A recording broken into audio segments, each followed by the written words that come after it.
Anti-vax mother of 3 apparently was an influencer who posted that she was not afraid of COVID and refused to prioritize fear over life, has died of the coronavirus at the age of 29.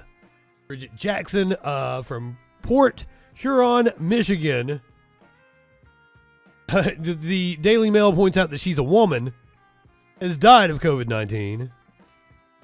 She had frequently promoted her anti-mask, vaccine stance on Facebook. She came down with the virus in November. On December 1st, she wrote, "COVID sucks." Jackson passed away on December 1st. Wait a minute, why are we just hearing about this now? This was published yesterday on the Daily Mail, updated today. But apparently she passed away on December 1st, leaving behind a fiance and 3 children under the age of 10. This is a picture of the nice young lady. Look at you. You had pretty eyes. I hate that they're rolled into the back of your head now. Why'd you have to be stupid, ma'am? I take no solace in the fact that you're dead. It saddens me. The reason I'm doing this story and doing it in a mocking way is because I want other people to fucking learn the lesson. So many fucking idiots online say the dumbest goddamn things. I'm like, just look up anti-vaxxer dies of COVID and look at all the returns. In late November, she came down with the virus herself, writing that it sucks and asking for recommendations for lung exercises to do. There was a misprint earlier. She passed away on December the 21st. There is some cute young lady with very vibrant eyes. According to her obituary, Jackson, who worked at a car dealership, had spent most of her life in Burton, Michigan. Bridget's greatest love was her family, who she enjoyed camping and traveling with. And I hate that you're not there with them, woman! But her world revolved around her children. She liked to read during her quiet time. Pandemic swelled, Jackson was vocal against precautions that can be taken to prevent the virus, including mask wearing. Just because we don't wear a mask doesn't mean we lack common courtesy or don't respect you, she said. We simply believe your fear is an issue. God, that's infuriating!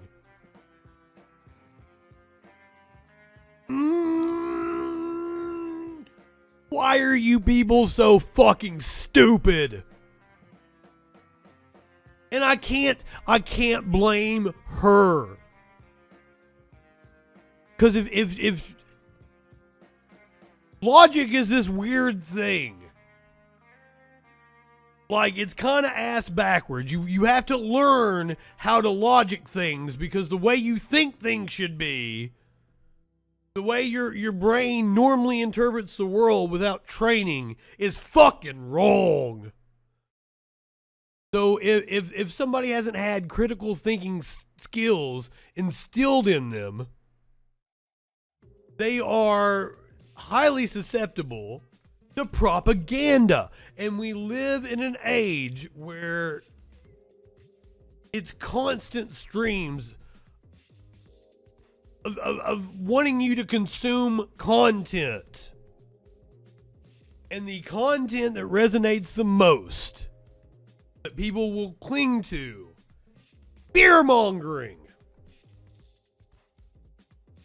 Especially fear-mongering against authority or perceived authority. And it is profitable to market to... She probably wasn't stupid. She just doesn't have the critical thinking skills necessary to discern all the information that is being presented to her. Especially if she doesn't have people in her orbit that think rationally. If she's in a red area of Michigan, was in a red area of Michigan,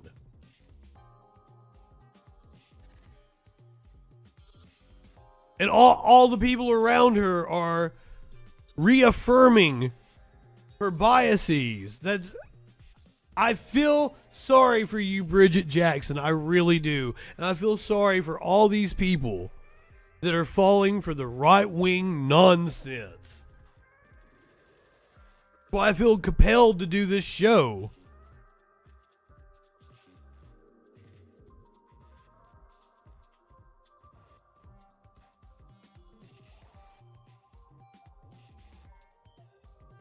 Absolutely disgusting, because the vaccination requirements.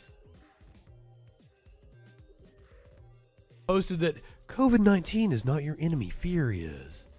And then, we've got a Bible verse attached to this. That's another thing. Not only does she not have critical thinking skills instilled in her, she actually had the opposite if she was raised in a religious household. The opposite of critical thinking skills. They do everything they can to stop you from thinking critically. Because if you thought critically about religion, you'd know it's bullshit.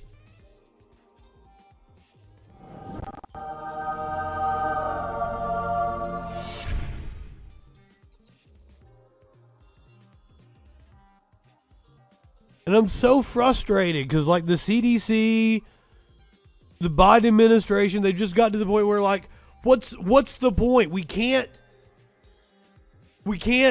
push for any of these measures because we're getting this kind of pushback.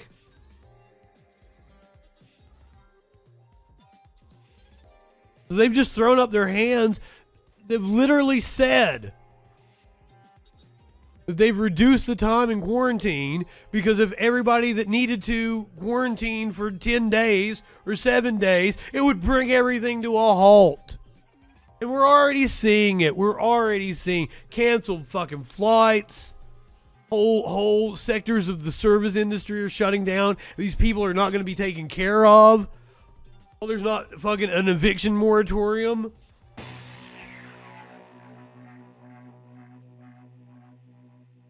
What's going on, buddy? Not a thing. Just reading the news. What are you doing? Oh, man, I'm just sitting here following along. Just trying to get along to go along to get along. What you want to talk about? I'm just curious about, your takes on the whole electricity crisis in Europe you're talking about. Oh. I honestly don't know enough about it. That's why we were reading up on it tonight, because it was a story that I felt needed covering, and I didn't. No, it absolutely does, and I agree with you, man. That's why, like, I don't exactly know what's going on in Europe. Oh, okay. Well, I mean, would you mind talking about it with me? Oh, please. And maybe we can figure it out together. Yeah, like, hey, let me know what you know. Well, it turns out that, like, part of it potentially, look, I don't know. I'm just basing what I say on the right-wing news from Fox. But it seems like there might be an issue with the Nord Stream 2 pipeline, which is why Germany won't back our play to defend the Ukraine, because if we did that, they might cut off the gas supply to Germany.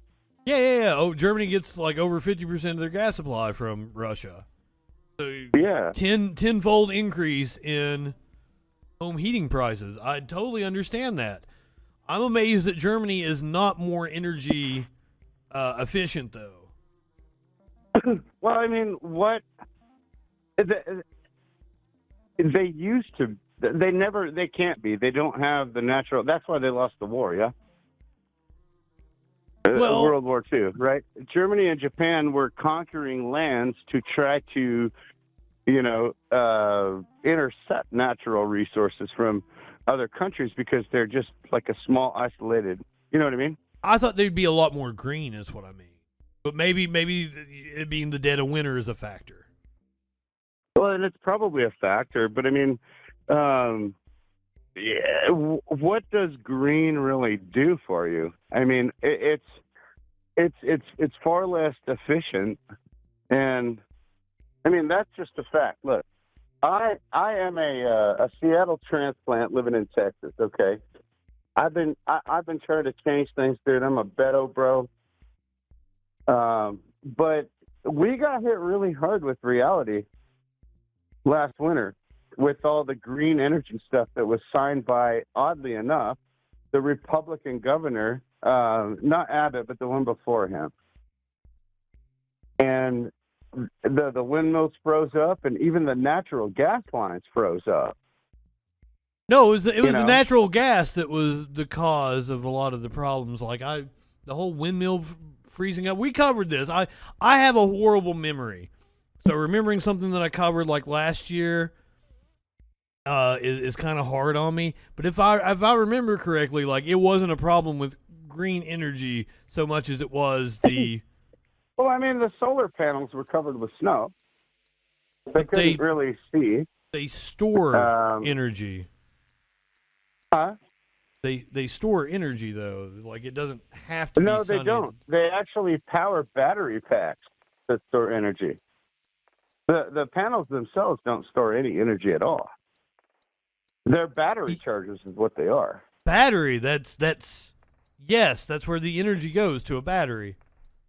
Yeah, but if the battery can't be charged, it's like if you have the alternator in your car shut off. Okay.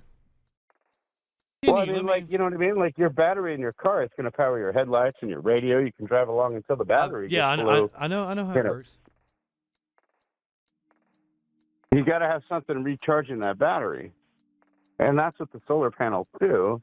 And then there's a situation in place at the solar farms that actually converts that DC power into AC power. And so I'm curious how, like, I want your take. Like, what are they going to do in Europe if Russia invades Ukraine and they don't give a shit about the sanctions? And it's like they've okay. Hold on. This is specifically talking about the Texas power outage last winter. The Texas Public Policy Foundation, a conservative think tank with ties to the fossil fuel industry, alleged that the storm would have never been an issue had our grid not been so deeply penetrated by renewable energy sources. It's coming from a biased source.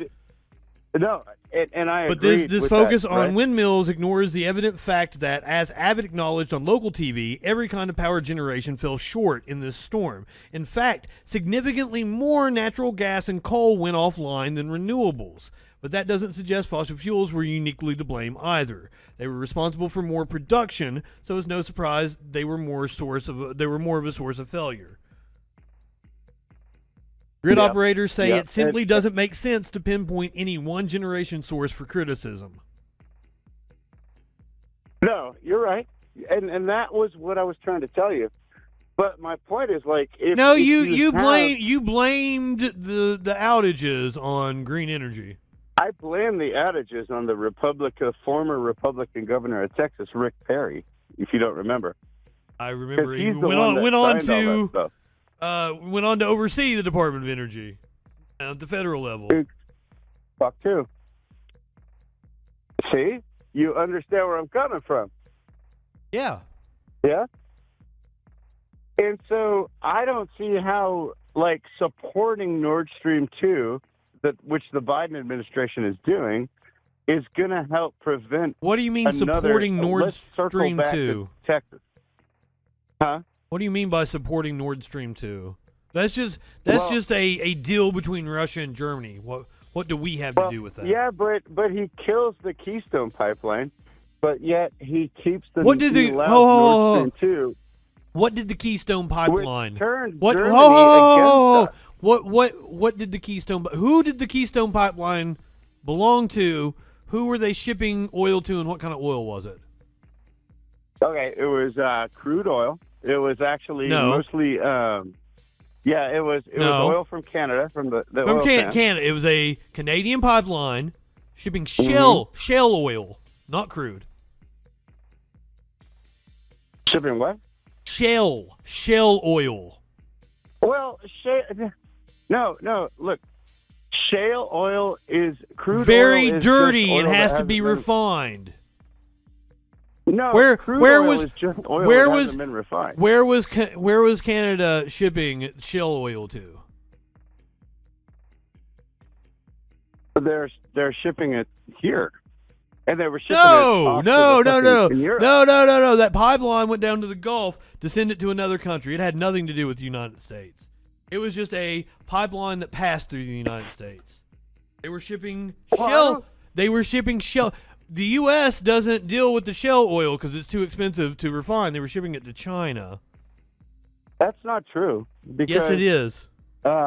No, because Yes, it a is. lot of United States oil is shale oil. I mean, you look at the oil from Pennsylvania and the oil from North Dakota and South Dakota, Wyoming. That's all shale oil, man. It's the Eagle Ford Shale down in Texas. Oil shell, despite the and, name, does not actually contain oil, but rather a type of organic matter called kerogen, a precursor of oil that is converted to a type of crude oil. That's what we're talking about here. And they were shipping it to China, where they were refining it. You think so? I know so. I don't think so, dude. I mean, don't think you're informed on the topic. I mean, based down here in Texas, I know a lot of oil men. I used to work in the oil Michael business. Jackson just followed me. Welcome, Michael. I don't think you know what you're talking Welcome, about. Michael. No, I mean the oil that's coming from all shale oil is just crude oil. No, I just explained to you what shell oil is. Well, no, you explained to me some sort of weird. No, I was reading from the U.S. Geological Service what shell oil is. Oh, I understand that part, man. Do you? Do you? Do you? No, I do. And then Yeah. it was I mean, it was Canada shipping shell oil to China. Had nothing to do with us or our oil production. Nothing. Other than it ran across our land. Native land, might I add. And it leaked many times. dude, you know what? All the land around here is native, Should be, yes. Yes. but you know. But this was specifically a Look, I am native not gonna have a reservation. conversation. I'm not going to have a conversation about that Native American rights. I mean, obviously, dude. I don't think you should have a conversation about stuff you're not really informed on. I'm not sure I understand what you mean. You didn't know what the Keystone Pipeline was doing. No, I do know what it's doing. You made an argument that had something to do with our oil production, and you trying to blame Yeah. Biden for canceling it. Biden did cancel it. Yes, and I agree with that decision. I'm sure you do. I mean, it's fine, dude. I mean, look. Well, you didn't I'm know. all You didn't about- know what it was. You were for it, and you didn't know what it was and what it did. That's my problem with the What? right wing.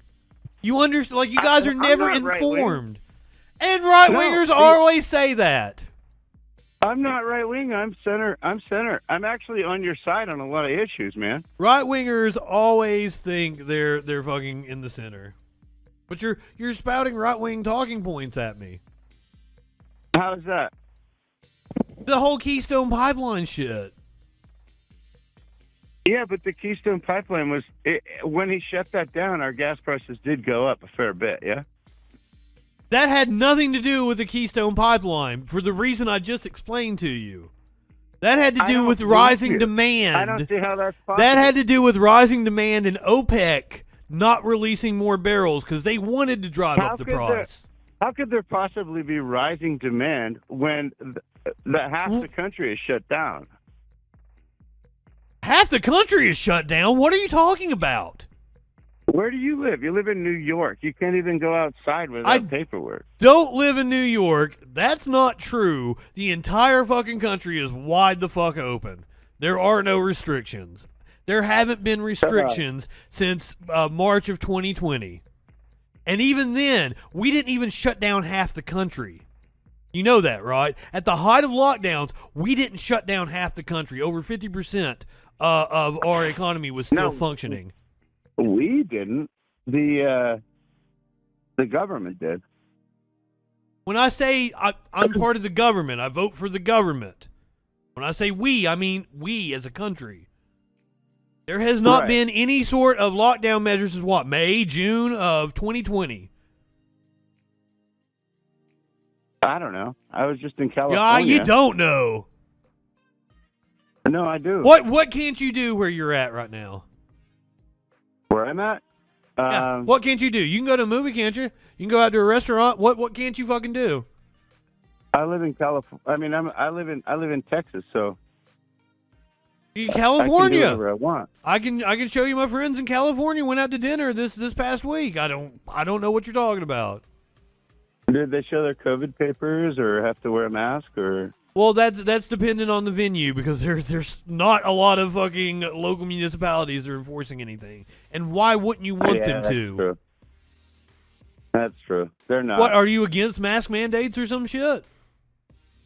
I'm against the freedom of people. Look, No. I think Okay, that- you are right wing. Don't bullshit me. So you're against mask I'm not, mandates. though. You are. I'm not against mask. Yeah, I am against mask mandates. I'm against mandates against the people that. You know, shouldn't we be the against people, mask man. mandates. Huh? You shouldn't be against mask mandates. Why? Because then it puts the onus on individual businesses. So then you have, like, if a business wants to have a mask policy, you have assholes yelling at these minimum wage workers. Oh, my freedom! So if the government just mandates it, which the state should, because masks cut down on the spread of COVID, which is a public health crisis. But they And that don't. takes the onus- They just came out with a CDC study that said they No, don't. no, you don't know what you are talking about. No, listen. If an individual business, You wants are to a put- right-wing idiot. Look, You do not Look, know what if- you were talking about. if an individual business wants to mandate that on The their own CDC accord, study without did not government say what influence? you think it said. it doesn't. It says you need to upgrade your mask because cloth masks aren't effective enough with the highly contagious Omicron variant. So Yeah, that's but why the they are Omicron now variant recommending. is- Shut the fuck up. is- That's why they are now recommending N95 masks, which they should have sent to every American months and months and months ago. Well, but it is what it is, man. It is not what it And is. then- Not. It is what it is. It fucking killed like 8 million people worldwide.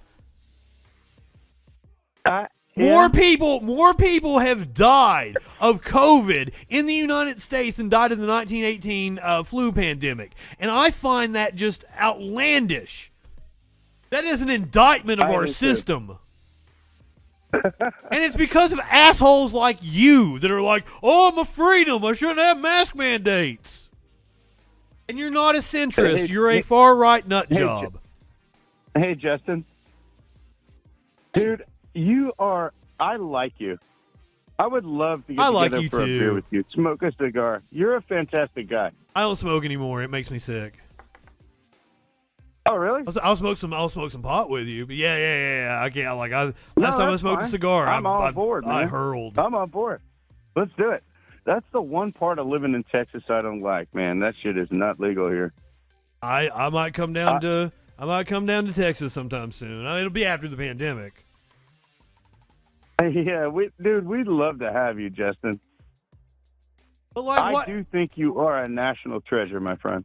How is it that you like me and that you're coming on here and you're just spouting right wing nonsense? Are you just trolling me? If so, you did a good job. I'm Thank not you for trolling it. you. No.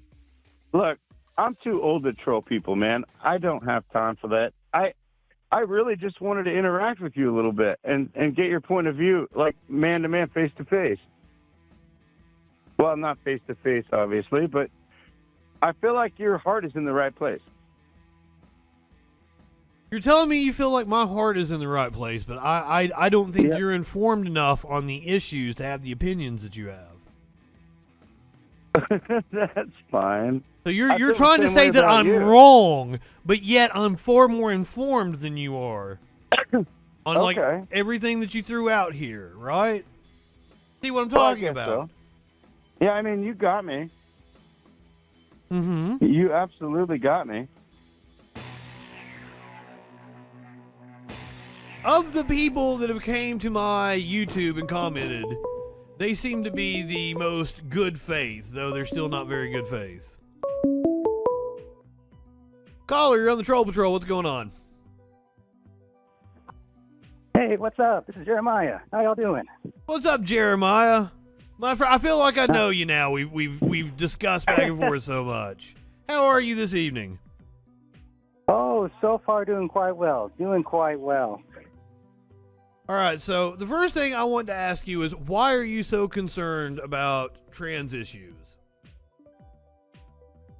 Sure. Well, I guess I'm just more concerned about the truth in general. I'm one of those guys who kind of prefers to take the path that's easier for everyone, and I kind of go with that instead of maybe employing or inventing more complicated ways of dealing with things and issues in life. Okay, nobody's inventing anything, though. Like, you say you're concerned with truth, yet I kept telling you there is mountains of research biologists have written on this subject, and you didn't seem to care. So I can't believe you when you say you're concerned with truth. Sure. Well, one thing we were talking at length about was the normal curves and bimodal. Yes. Gender is bimodal. Gender traits are distributed on a normal curve. You Right. seem to comprehend the empirical rule. Most right-wingers don't. Well, for the most part, it's been a while since I took a math or psychology class, but yeah, some of that kind of rung a bell a little bit with me. Okay, all natural traits are I- distributed on a normal curve. Intersex people being around 0.3, 0.4% of the population. That's exactly what you would expect from a normal curve. That's why I say gender traits are distributed on a normal curve. That's why I don't know what the standard deviation is. I haven't sat down and done the math. But I can tell you that about 65% of the male population has a penis that's between probably 5 and 7 inches. It might. I didn't actually do the exact math. It might be like 4.75 and 7.2. You see what I'm saying, though, right? Yeah. I can tell you that for a fact because of the empirical rule. Okay, that's fine. Well, let's go So with because intersex and trans people make up about 0.3%, 0.4% of the population, the empirical rule tells us that it follows along a normal curve. So most people, one standard deviation from the mean, have a normal-sized penis or a normal-sized vagina. I don't think we disagree there, actually. So, I think we agree. So there. then what is the issue with gender is bimodal? That proves it. If you understand the concept I just explained to you, gender is bimodal. The traits are distributed on a normal curve. And I thought about it. If you really want a definition for what a woman or a man is, or male and female, it is a female would be somebody who has more feminine traits. Male would be somebody who has more masculine traits. There you go. Oh, well, there you go. That's just fine. I would actually kind of agree with those definitions. Well, the way I was thinking was that exactly that men would carry more masculine traits and females will carry more females traits. Well, what about the intersex people? Well, there's no such thing as an intersex person who's 50-50, completely ambiguous, half man, half woman. Because gender traits are distributed on all gender traits. I have feminine traits. You have feminine traits. Oh, yes, absolutely. Well, what I'm saying is that even intersex people could fit somewhere within the boundaries that we say is acceptable for a man trait. What do you mean acceptable? What? Who's saying acceptable? Who is this arbiter? What? Why? Okay. What do you mean acceptable? I'll give you an example. Weird. I'll give you an example. So traits are distributed along the curve. Gender traits. Okay, let's look at a gender trait specifically. Let's look at levels of testosterone, for example. Right?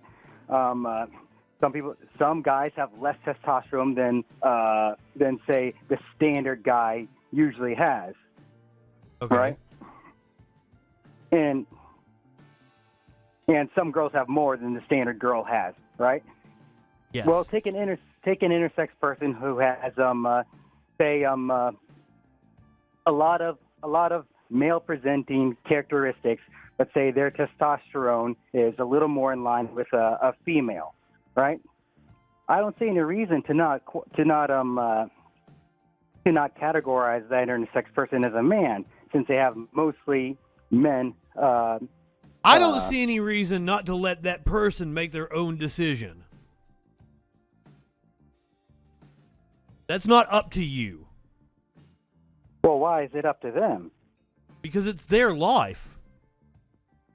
What does it matter? What does it matter to you if they wear pants or a dress? Who gives a shit? That's perfectly fine. But we're not talking about that. We're talking about how we classify these guys. We're talking about how we classify. Why do you need a them, classification in terms of gender? Why do you need some rigid definition? Well, because if we're letting people put themselves in whatever category they want, and we're letting people make up categories. Who's making up categories? Well, sure.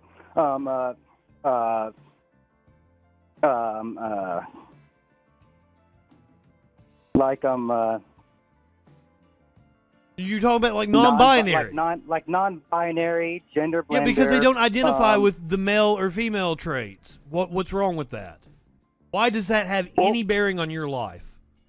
If they kept it to themselves, then that would be just fine. It doesn't But matter, dude. I don't have to becomes keep a anything problem. about my When they personality start to telling- myself. Star Wars geeks don't keep anything about fucking their love for Star Wars to themselves. So a trans It becomes person a don't have problem to. when they start telling me that I have to call them a different pronoun. Or when they Why? start saying Why? that- People acknowledge me as Justin Freakin. People acknowledge Robert Zimmerman as Bob Dylan. Why do you give a shit? Would you send me to jail if I didn't call you Justin Freakin? Would you find me? No, there is nobody going to jail. But aren't people fined for it? There are people. You're talking about like the Canadian law that Jordan Peterson rallied against. Well, yeah. What about that law? What about what he had to say about that? That was repeated harassment would get you a fine. Calling that person by the gender that they didn't want to be called by. was the reason the Repeated guy got a harassment. fine, And right? why? If you came up and just started calling me names, I would get offended by that, wouldn't you? I'm sure you would, but you wouldn't fine me for it. That's where the problem is. No. That's where the line There is. are laws against harassment. You can't just repeatedly harass somebody. And we're also, I'm not familiar with, because I'm not Canadian. I'm not exactly familiar with Sure. the outlines of the law. But like, Jordan Peterson was responsible for talking to students. And they paid money to be at a university. And he has a certain decorum to uphold. Mm-hmm. So, and he made himself out to be a martyr and has made quite a bit of money off of scamming idiots over this issue. Well, you say people get fined for harassment. To what extent will harassment solicit a fine for someone? You have to present yourself as a threat in order to get in trouble legally for harassing someone. Well, it depends on the municipality, first of all. But there are laws against harassment. But generally speaking, in order to get in trouble by the law because of harassment, you have to back they up. have to show that you're- Why is it such an issue to you? If somebody is wearing a dress, they're presenting as a female, why is it an issue to you to call them her? Oh, I never said there was a problem with someone wearing a dress or anything like that. But why Is it an issue to call them her? Well, honestly, it really depends on the subtext of the conversation. Because typically, if I'm just talking with a friend who's maybe a trans man. Do you friend, have for trans instance. friends? Yes, I do actually. That's mostly who I have a lot of these conversations with when I do it in person. Well, first of all, they don't really owe a debate about their validity to you. You understand that? No, right? they don't. But they do enjoy having the conversation. Makes you kind of a dick. How so? Because you're constantly badgering them about the validity of their existence. Their gender identity isn't their existence. It's a part of their existence. At the very most, it's an attribute that describes them. If you were a trans person, I promise you, the notion that you are trans is made an issue in a lot of ways throughout your life. And I have trans people that I love, and listening to them talk about the way they are treated by society bothers me. So once again, why is it an issue? You see somebody who is presenting as a woman. Why is it an issue for you to acknowledge them as a her? It depends in this. It depends. It doesn't depend. Why is that an issue? Because here's what I would do. I would actually probably call them by their preferred pronoun, especially if they looked. Well, no. You don't have to be passing to be valid.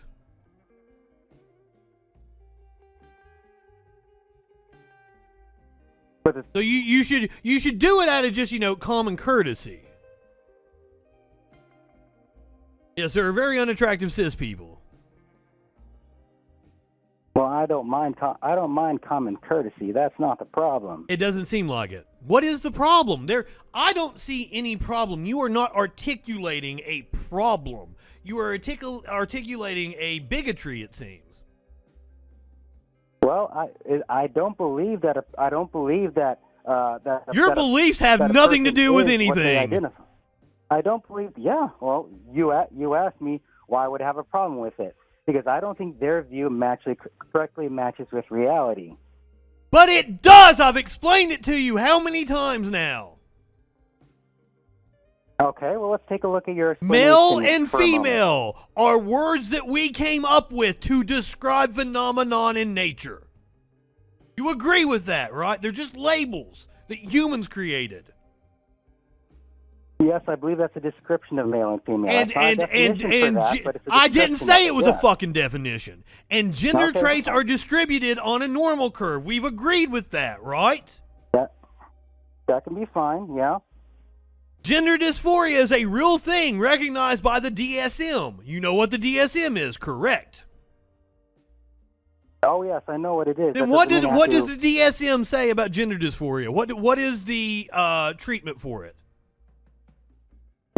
I don't remember it. It is transitioning. You have it handy? It is transitioning. Okay. Yeah, they may say that. Does it mean that? No. They do say that. They do say, like, you're wanting an authority, and I'm giving you the arbiters of what these things are. Okay, and you're not accepting it. And I've tried to point you in the direction, like. Biologists have had this fascinating discussion about how to define male and female, and they found that the words are inadequate, and that is the reason why we now have the category of non-binary. And I've tried to tell you to go look it up because you seem like you're intellectually curious. So why won't you do that? Because it's fascinating. I want an authority. I want your specific. It's a fascinating discussion. If you're out to search for truth, you should do that instead of coming to me and arguing with me about something you're not well informed on. You see what I'm saying? Well, I probably would do that. That's something I could do easy. What I wanted to do was instead you spend all day fucking bumping up my numbers on YouTube. Thank you. Yeah. Oh, you're welcome. Like I said, I'm glad I could help with that. We all both got some out of it, which is kind of cool. I'm still not understanding what your issue is. My issue? Okay.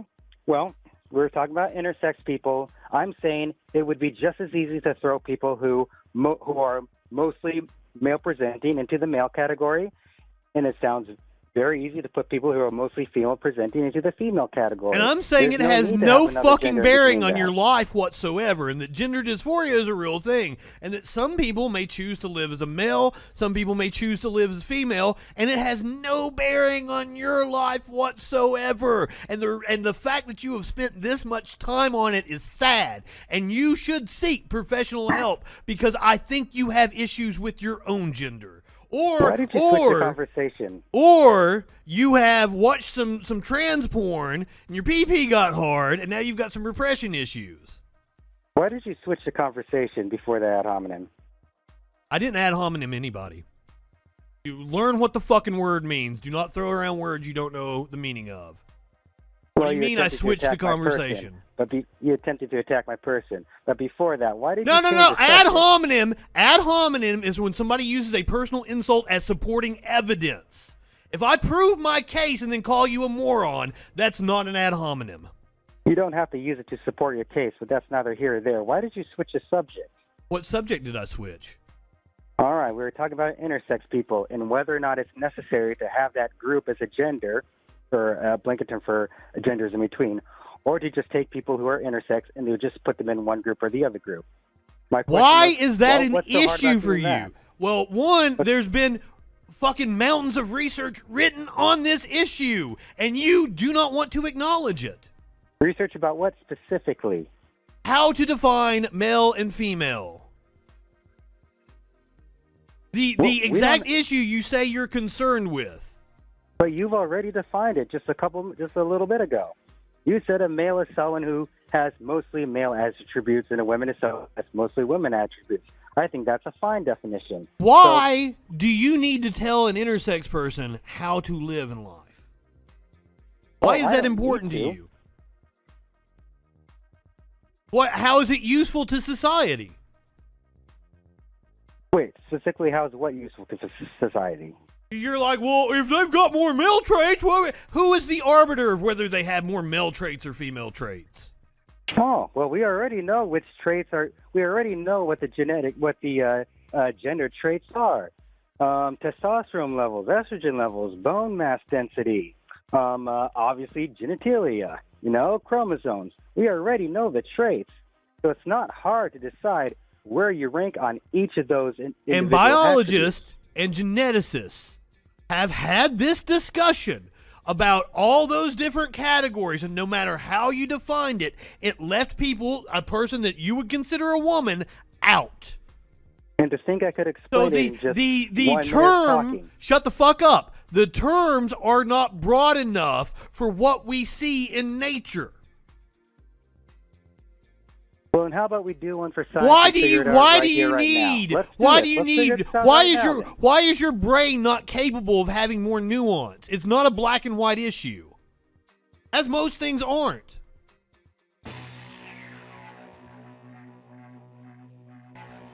Daily Wire's Matt Walsh is apparently upset about critics on YouTube making fun of him. So upset, so sensitive, that he sought out a clip that probably had 50 views, maybe at the time. It's weird. He even says, I get 30 views or something like that. Why were you concerned with what I had to say, Matt? Now we turn to YouTuber Justin Freakin. The guy's, he's a formidable voice in the culture. He has 6,000 subscribers, averages easily over 30 views per video, and his channel description promises, quote, uncensored and unfiltered political talk and debate from a leftist perspective, the day's top news stories and videos with astute social commentary. I'm not sure if we can trust the part of the part about, astute. Okay, here's the thing. I'm live right now. He's taped. And this segment was only 4 minutes between the last time he had a cut. You call yourself a professional broadcaster, you were too lazy to be like, oh, cut it. Let me do that again because I stumbled all over this part. No. Too fucking lazy. You can be like, let me do that again. I'm live, motherfucker. Social commentary, I don't know about that. We'll find out in a minute. But we can be confident that it's uncensored. If this guy's a leftist, then certainly we can be assured that he has not been censored. So let's... Wow. I have lost a Facebook, a Twitter. I was fired from multiple radio stations, including the same radio station twice. A radio station I wasn't even being paid for, I got fired from. 3 different venues have banned me from performing stand-up comedy. I am regularly in Facebook jail. I lost my YouTube channel last year, got it back on appeal. So, do you really want to have a censorship off with me, Matt Walsh? I don't have a whole right-wing network propping me up, paying me big fucking bucks, and amplifying my message the way you do. So maybe the fact that I only get 30 views on YouTube has more to do with big tech censorship of leftist views, as opposed to you, Matt Walsh, who, despite all the advantages you have, Ben Shapiro, your boss, makes it into the top 10 on Facebook shares regularly. You don't, though, because you're a no-talent fucking hack. Let's see what he brings to the table. Not as insane as Matt Walsh from the Daily Wire releasing a children's book. Here is Matt Walsh apparently getting some children together for story hour with Sweet Baby Matt Walsh. Maybe he likes the fact that I called him Sweet Baby. Okay. Hello, boys and girls. Yeah, the kids look about as enthused as we are. He didn't draw the cartoons, and that's the main part of the book. Like, passing yourself off as the author of this stupid book is insane. Because you know what this book is? This book is a actual talented illustrator. And then, yeah, look at the words. Johnny's mom loves her son's make-believe time. It took such immense talent for somebody to come up with those words. You're Johnny the Walrus till you change your mind. Some dumb words on top of it. Honestly, I don't know why this guy doesn't get more views. I mean, he's like Macho Man Randy Savage. Oh shit! I almost wore my Macho Man shirt tonight. Oh yeah! Went to the doctor and got tested. Said I had OCD. One cool dude, yeah! So, here's the thing is like, calling me Macho Man is actually a compliment. I don't think I sound like Macho Man in any way, but fucking flattery will get you everywhere, Matt. Macho Man Randy Savage could only bench press 45 pounds. I could bench press you, Matt. Holy fuck. Holy fuck. No, how big is this motherfucker? He has the nerve to say something about like how much I could bench press? Are you shitting me? I can't find how tall he is, how much he weighs. That is not listed. I can't, like, to me, he's 5'6" and 130 pounds. I could probably bench press you, Matt Walsh. Go on. Macho Man Randy Savage. If Macho Man Randy Savage could only bench press 45 pounds and was a hippie. But Randy has exposed a startling truth. A fucking, and a hippie. I think Macho Man was kind of a hippie.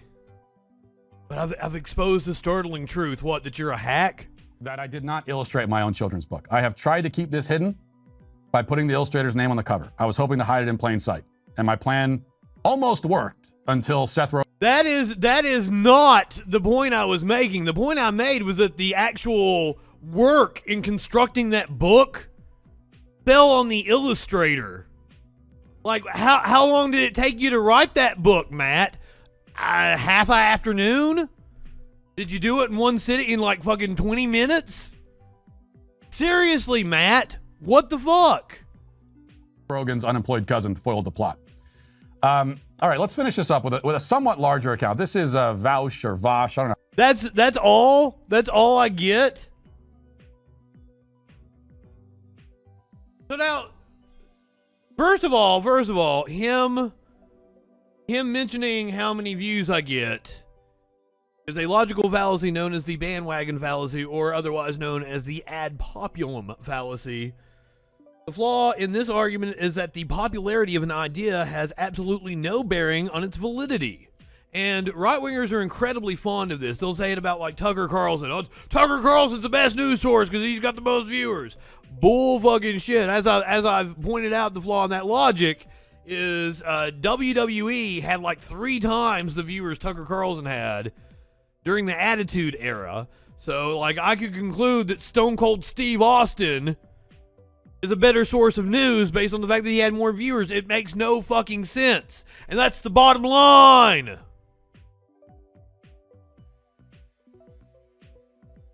But then he committed a straw man fallacy. He attacked an argument I didn't make. I didn't say he was hiding who the illustrator was.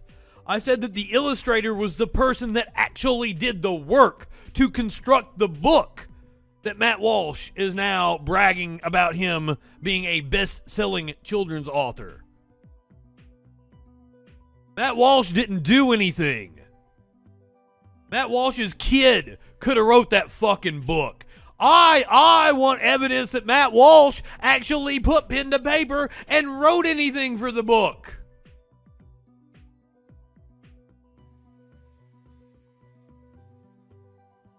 There you go, kind of uneventful.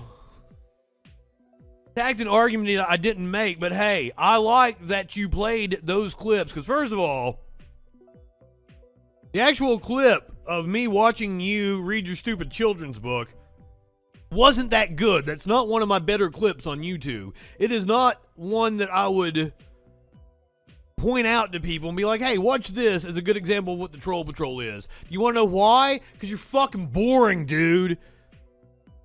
There wasn't even anything for me to really make fun of in that clip. But I'm glad you played the best parts of it, where I talked about how the kids looked incredibly unenthused. And how that your illustrator was actually the one that did the heavy lifting in constructing your stupid-ass children's book. Now, somebody from the Sweet Baby Gang, as they like to call themselves, came to my channel.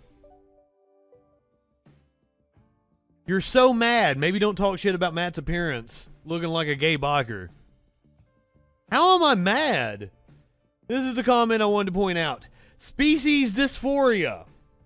The experience of dysphoria and dysmorphia involving the belief of one's body being the wrong species.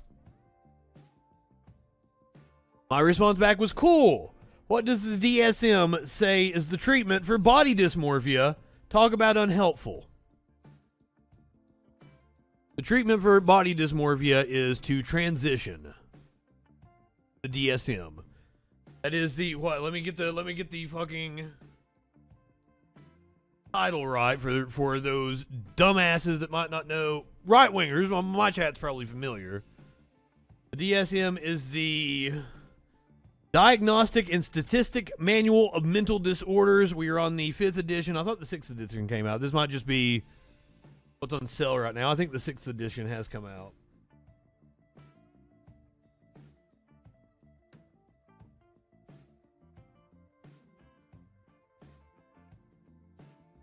So, no, not body dysmorphia. Completely unrelated.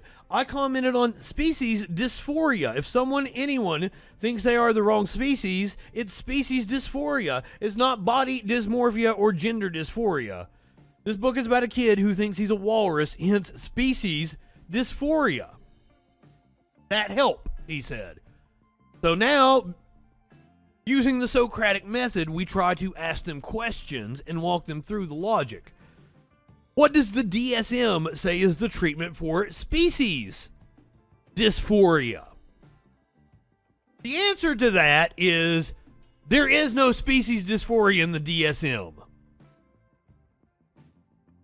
Therefore, Matt Walsh's children's book, which is supposed to be an allegory for trans people, is what is known in logic as a false equivalency. Right-wingers are morons.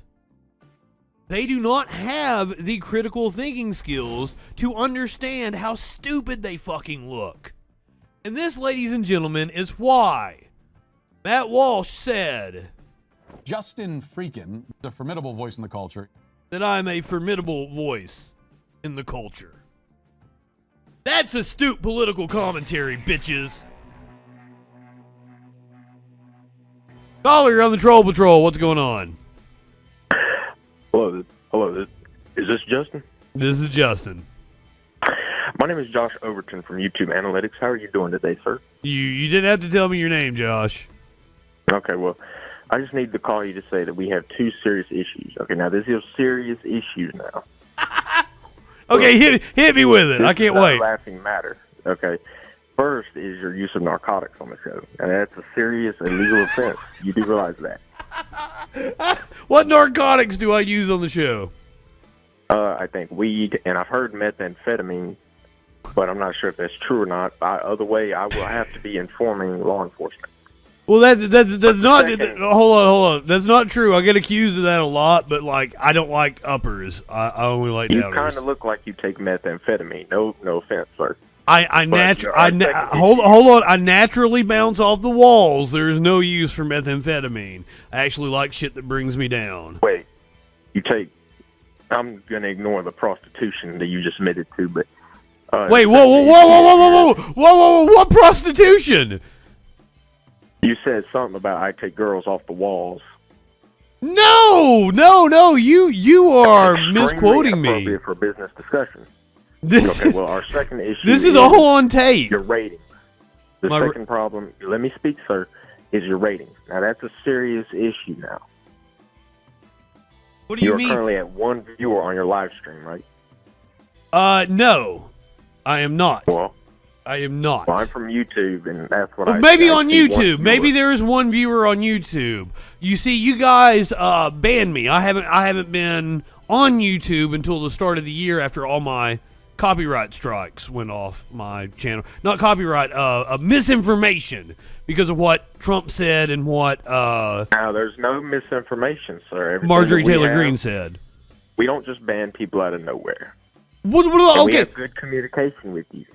hold on. Well, no. I've got a lot of issues with the YouTube's communication, but I was banned because of Trump. I played his September 11th, whatever you want to call it, with the fire department. And he's like, I won the election. The Democrats cheated, and I got fucking banned for that. Wait, hold on.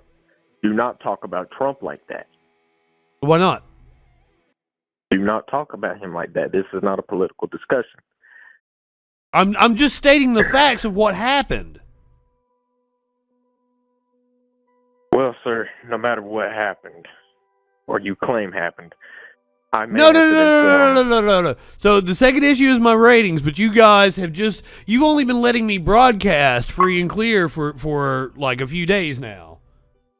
Listen, do not talk to me like that. Do you hear me? I'll talk to you any goddamn way I want to. This is America, pal. I'm free. You ain't got no authority over me. Yes, I do, sir. I can ban you right now if I want to. Do it! Do it! I dare you! I dare you! Do it! You got the COVID?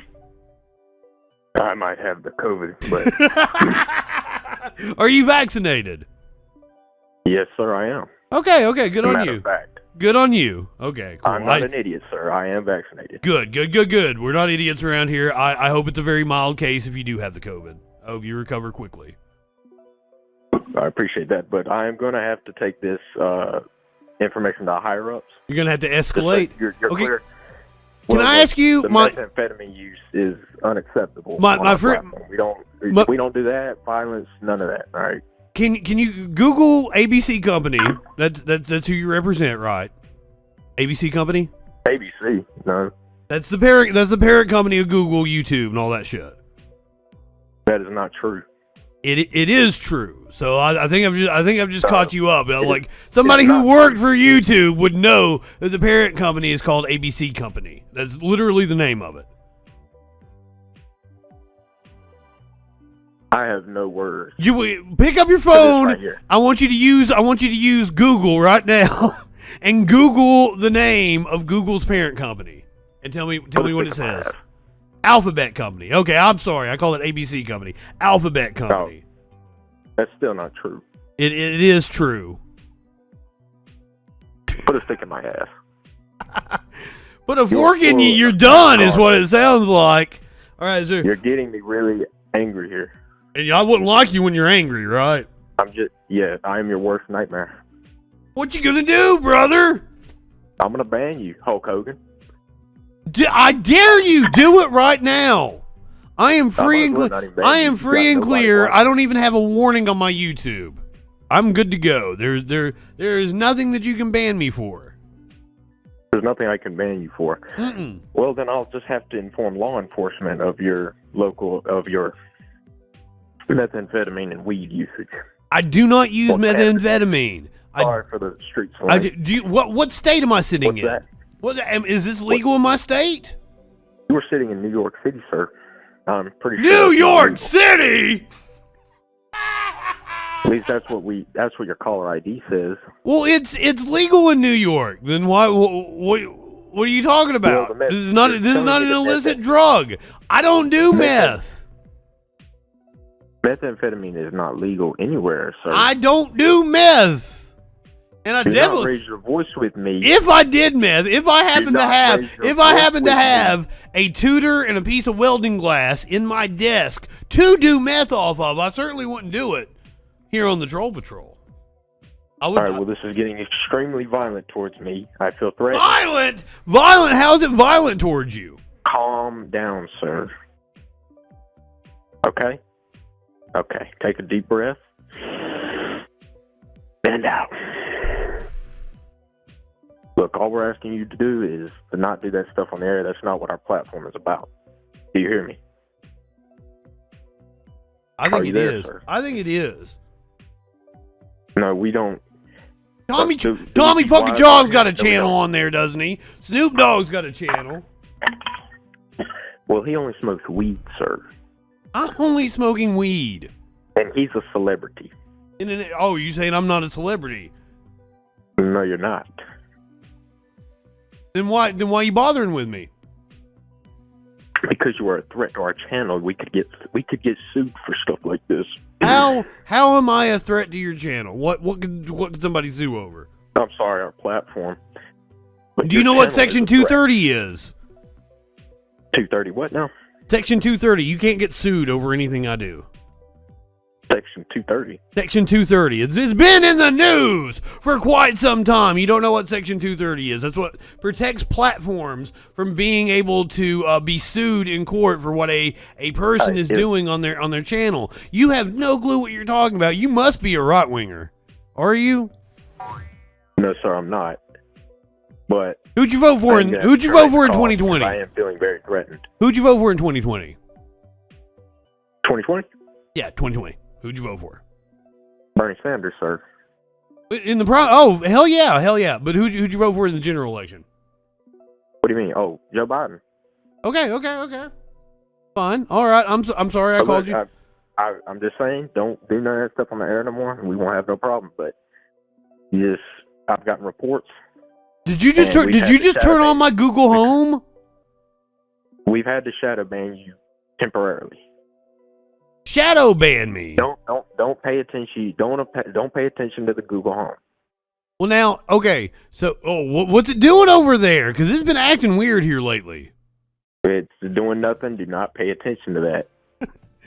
Okay, so will you go? There are people that go to my YouTube comments and like almost every day are like, haha, you've got no views. Will you go there and tell them that, hey, I'm the YouTube analytics guy and I shadow banned him and that's why he doesn't have any views? I'm not authorized to do that. And that they should actually share my video out in order to stick it to big tech. I should really delete this channel. Oh, I dare you. I dare you. Delete my channel. You know I'm on. The video is I'm on Guppy's intro. You know I'm on Facebook. You know I'm on Twitch. You know I'm on like D Live, Vaughn TV. I'm everywhere. You can't get away from me. And yet you have 0 viewers. And this clip's going to be on BitChute. It's going to be on Rumble. It's going to be on Odyssey. Like, the YouTube don't hurt me. YouTube don't hurt me. There is not one viewer. Maybe on YouTube there's one viewer because you shadow banned me. Maybe I shouldn't have came out and said that, sir. So I'm going to have to terminate the call. No. Don't go away. Like, I want you to inform the people that are always riding my balls about how few viewers I have that you shadow ban me. And that's the whole reason why I have such few When did viewers. I ever say that you were shadow banned? It's on tape. I'm recording this shit. You Delete the channel and the video still exists every fucking where. okay? Well, you do what you got to do. I don't know what you're talking about. How I said you're shadow banned. So you haven't even But- watched the show. You don't know what we do here on the show? I have better things to do, sir. I'm going to have to cut you off. Goodbye. Bye-bye. Just keep the drug usage down. I don't want to hear another complaint. Okay. Who complained to you? All Will right. you let me know? I have a right to confront my accuser. Well, I could send you the information over email. I would enjoy that. Would you please do that All for right. me? Yes, sir. Yes, sir. Thank you. You got all my email addresses, right? Because they're Gmail. Yeah. Which one are you going to send it to? Well, I'll send it to several. Well, you know the one I use in public, so please say that one for me. Which one am I going to use? Mr. Google Man? I don't know. That's somebody else's job. All I'm doing, I'm the call guy. Okay. Well, Let you go. I appreciate it. Do you do I- drugs? Do I do drugs? Yeah, do you like pot? No. Do you do any methamphetamine? No. Any cocaine? Well, I did sniff a line a few minutes ago. No, I did not do cocaine. I do not freebase cocaine. All right. Well, this is getting erratic. It's a show called This The Troll. conversation- It's a show called The Troll This- Patrol. What did you This expect? conversation is getting real bizarre, sir. You I will didn't. not take down my. I will not take off my pants. No, you may not. Well, I thank you for calling in, Mr. Google Man. Please, You're very. please I'm don't. not- I promise. YouTube analytics. I promise I won't do as many drugs as I usually do on air. I have No, been. you will not do any. You will not do any. I can't make that promise. I'm not high enough for this shit. You're not gonna be high at all. Goodbye. You. No, I know that you're not. A heroin spoon I hear in the background. That was a bong bubbling in the Wow. background. So we don't. Now heroin. Now There's no- methamphetamine is one, but heroin too.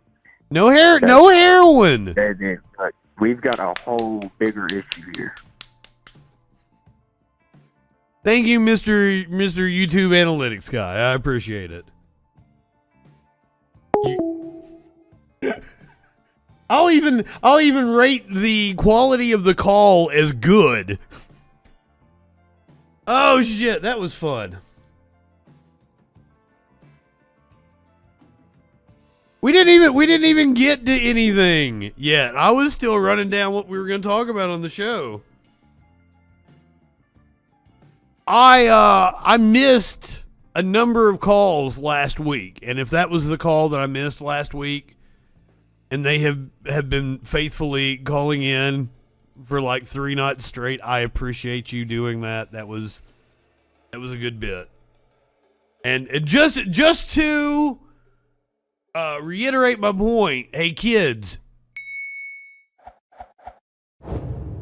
shoot up drugs, not schools.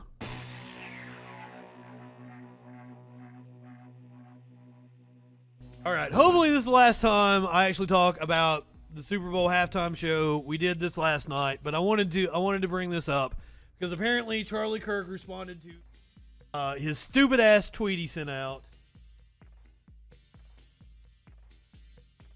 The NFL is now the league of sexual anarchy. You live in sexual anarchy? This halftime show should not be allowed on television. No fucking clue what he's talking about. Other than the references to sex in 50 Cent's song. I'm sorry, 50 Cent. I didn't say it correctly. Sorry I butchered your name, 50. Come at me. Don't make me walk with a limp, dude. I have no clue what he's talking about. There wasn't even any risque dancing or anything that could remotely be considered sexual anarchy. So maybe Charlie will clarify. I know exactly what it was. He's just saying more and more outlandish things to get traffic. It's this outrage culture. It's this outrage marketing. And the right has mastered it. If I get attacked for protecting the innocence of children? Get attacked for protecting the innocence of children? What the fuck are you talking about? First of all, you're an anti-masker. You don't give a shit about protecting children at all. I believe you're a Christian as well, which means that you support churches, which are nothing but organized pedophile rings. Fight me on that one. Then I'm right over the target. I've had a great last 18 hours. I mean that. It's just so much fun when you like trigger the people on Twitter because you say something that's true. And so the Super Bowl was yesterday. I told them. How is that true? How was the Super Bowl performers living in sexual anarchy? You live in sexual anarchy? Everyone not to watch the Super Bowl halftime show, and I had no plans to, so I took my dog out, and I came back in, and there was like 50 Cent coming from the ceiling with some scantily dressed girls in some incredibly provocative positions. And again, I encourage anyone to watch. Were they? Were they in provocative positions? Those like 30 to 45 seconds of 50 Cent and tell me like, oh yeah, that's perfectly fine. Like, sure, that's what a 6-year-old should see. And look, I grade the Super Bowl halftime show for good reason in a much more family-friendly direction than if it was like HBO Max or some sort of late-night television special, obviously. And look, there were 15 to 20 million children watching, any sort of estimate, under the age of 12. It's network TV. And look, in all fairness, the Super Bowl halftime. If you like Dr. Dre and shit, watch it. It was a pretty good Super Bowl halftime show. I enjoy live music. Sparkles and I watched it together. I always watch the Super Bowl halftime show. It wasn't the best the way people were saying it. Prince was hands down the best Super Bowl halftime show, but like it wasn't bad. I enjoyed it. I enjoyed Kendrick Lamar and Mary J. Blige the most. Time show. I said this last night. I got really upset when Kendrick Lamar did the intro to Forgot About Dre, and then Eminem pops up and he's doing his part about Forgot About Dre, but then he did the Mom Spaghetti song. I wanted to hear Forgot About Dre. It was almost always kind of a, let's just say, celebration of degeneracy. And some people say, oh, Charlie, this wasn't as bad as it was in prior years. I never made that comparison. I was simply. Well, what was bad in prior years? Jennifer Lopez and Shakira shaking their asses? The National Football. Shit, I didn't do it right.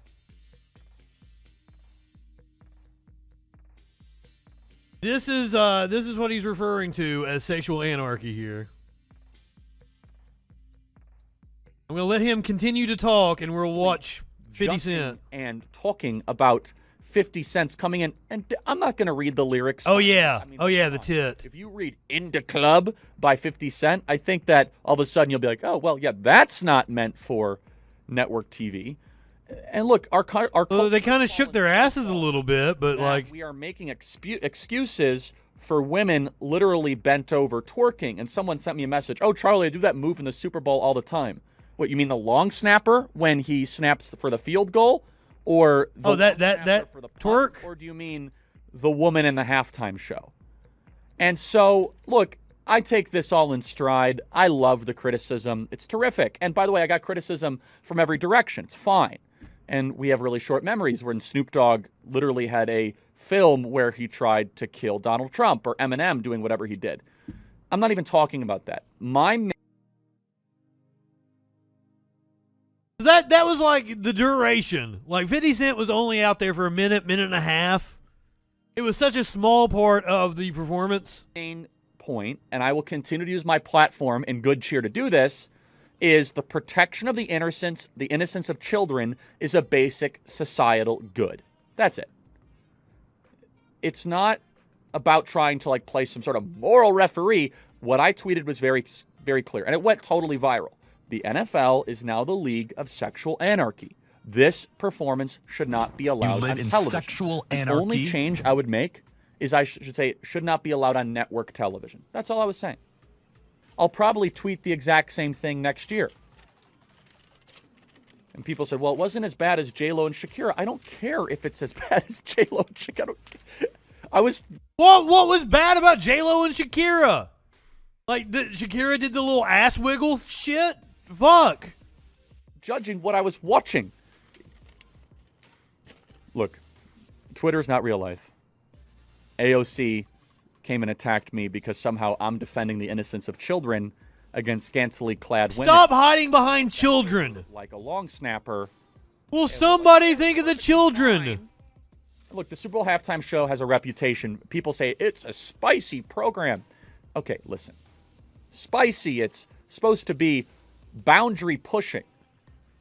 Is it? You have the most televised event. This is true. Most televised event for the entire year. One of the most televised events on the planet, by the way. Who is saying it's supposed to be boundary pushing? Reflection of the virtue that hopefully you want society to embody. And I'm not even getting into the whole kind of like rap lyrics and all that. I think that's a fine argument. Cheerleaders are far worse than what any of the dancers were doing. There is no one that could say, you know what? I think my 8-year-old should just sit down and watch that. And to a lot of parents' great credit, they turn it off and they...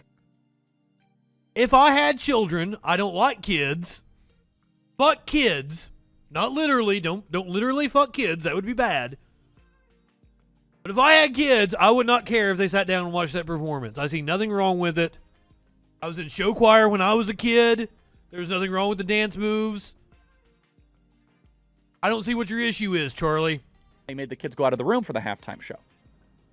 But the NFL had multiple rehearsals. They saw that kind of dancing. They saw that type of behavior. It was a production of the NFL. There's no distance of it. And they think that's perfectly fine. And for that, I think it's reprehensible. And for all the attacks, bring it on. Are you kidding me? I think you're reprehensible, Charlie. Protecting the innocence of children? Then I'm right over the top. And I've got no problem with cheerleaders either. I have a friend that was a Indianapolis Colts cheerleader. Speaking of comments about the Super Bowl, let's see a few local news comments. Thank you, Adina Trey, who posted this. I don't know what local news site it came from, but I think this is hilarious. Barbara says, pathetic. Was this music? I'm disgusted with these so-called musicians. They got more musical talent than you do, I promise you. Diane weighs in. What a disgrace. Is this where we are as a society? These are their actual profile pictures, by the way. Ron offers his perspective. I would have rather seen a college marching band perform. Dave chimes in. Worst halftime entertainment in years. Darlene has thoughts. The best part was the fireworks when it was over. Stu, a human sunset, has this to say. I left the living room to clean the cat's water bowl instead. Didn't watch. Was told they were grabbing themselves. Ugh. Thank you for keeping your cats watered. I have 3 water bowls I am constantly refilling. Carol offers her thoughts on such unpopular artists. Terrible. I was sick of hearing it would be the best halftime show ever. In whose opinion? The entertainment should be more mainstream. I don't think you can get more mainstream than the people they had at the halftime show. I'm sorry, Cheryl. I don't know what's mainstream to you. I mean, coming off of what, the Straight Outta Compton movie in like 2014, Dr. Dre is a multi-time award-winning artist. The fucking 50 Cent song. I don't like that song. I hate it. I was doing mobile DJing when it was out. That was one of the biggest songs of the 2000s, hands down. John, a red car gained sentience, states, we thought it was really poor, so we switched to the Munsters. Jackie's hot take, worst think my eyes and ears have ever witnessed. Worst think my eyes and ears have ever witnessed. Pauline noted, too many washed-up entertainers, wasn't a fan at all. I don't know who was washed up in that. Becky shares her thoughts, didn't care for it, don't like that. Fucking Snoop Dogg has a show with Martha Stewart. How does it get any more mainstream? Nancy remarked, not worth my time. I washed dishes and cleaned up food. That was more entertaining. Bet my food was better, Nancy. Susan asking the hard-hitting questions. Where were the Budweiser Clydesdales? There was an immense amount of talent on that stage. Absolutely, Leedy. They did not do my favorite songs. Like, I would take any Eminem song almost. I haven't listened to any of the newer shit. I would take like any song off of the Marshall Mathers LP over the Mama Spaghetti song. Are any of the Beach Boys still alive? Didn't what's his name just die the other day? Yeah, it doesn't get more mainstream than Snoop Dogg. But now, there was a lot of talk about what was and wasn't allowed at the Super Bowl. TMZ asking the hard questions of Dr. Dre himself. Let's hear from the man. By the way, fucking The Chronic. Oh, man, that absolutely was like the soundtrack of my, into my high school years, into my early college years. The Chronic 2001. Fucking wore those CDs out. Where people are wondering if the NFL had any say-so in this. One of them being M taking a knee behind you at that point, and then the other being that Kendrick either he didn't say it or it was censored. We couldn't tell watching on TV, but there's a line where he says, "We hate the popo," and he didn't say popo, or at least we didn't hear it. Did the NFL weigh in on any of that? Well, I'm sorry. There were a few things that we had to change, but it was like really minor things. M taking the knee, that was M doing that on his own, and there was no problem with that. I think, the beginning of Kendrick's sets, he says if Pyrus and Crips they had a problem with that, so we had to take that out. No big deal. We get it. But all in all, everybody came in. We were professional. Everybody was on time, and everybody really felt the magnitude of what this thing was and what we were going to be able to accomplish. And it was a fantastic experience. We actually were going to put you at the top of the show, but you weren't available because I'm told you wanted to make a Burger King run because you hadn't had Burger King in so long because you wanted to be in shape for the show. You know what? Hey, those long chicken sandwiches are good. And by the way, Harvey, I made a turn. Instead of Burger King, I went to McDonald's. There's something about those McDonald's French fries. The fries, right. Ooh. How many people have been there? I'm like, I deserve it today. I'm gonna treat myself and go on a pig out today. Fucking treat yourself, Dre. I think no one's gonna. You definitely earned that, man. Have all the McDonald's you want. You could have had both. Had McDonald's and Burger King. Hey, right. Just real quick, what did everybody else say? What did Mary J. Blige? What did Eminem? What did Snoop? What did they say to you? How did they react afterward? Let me tell you, man. Everybody was extremely excited. Mary came back here to the house last night, and we went downstairs to the studio. I think I'm most happy that Mary J. Blige got to be a part of that. We were just vibing out because, we're talking about working together on her next project. I'm not even sure if I'm supposed to be saying this or not, so I'm sorry, Mary. But I'm excited about it. We're talking about working on her next. And I didn't know about the whole backstory about her being in an abusive relationship and her being on drugs. And music. And, so good on you, Mary J. Blige. Like and nothing but love. Don Cheadle came over, and he's Don Cheadle. Favorite actors. So I just had a house full of amazing talent, and that's all we did. Just sat in the studio and played music and had fun dancing around.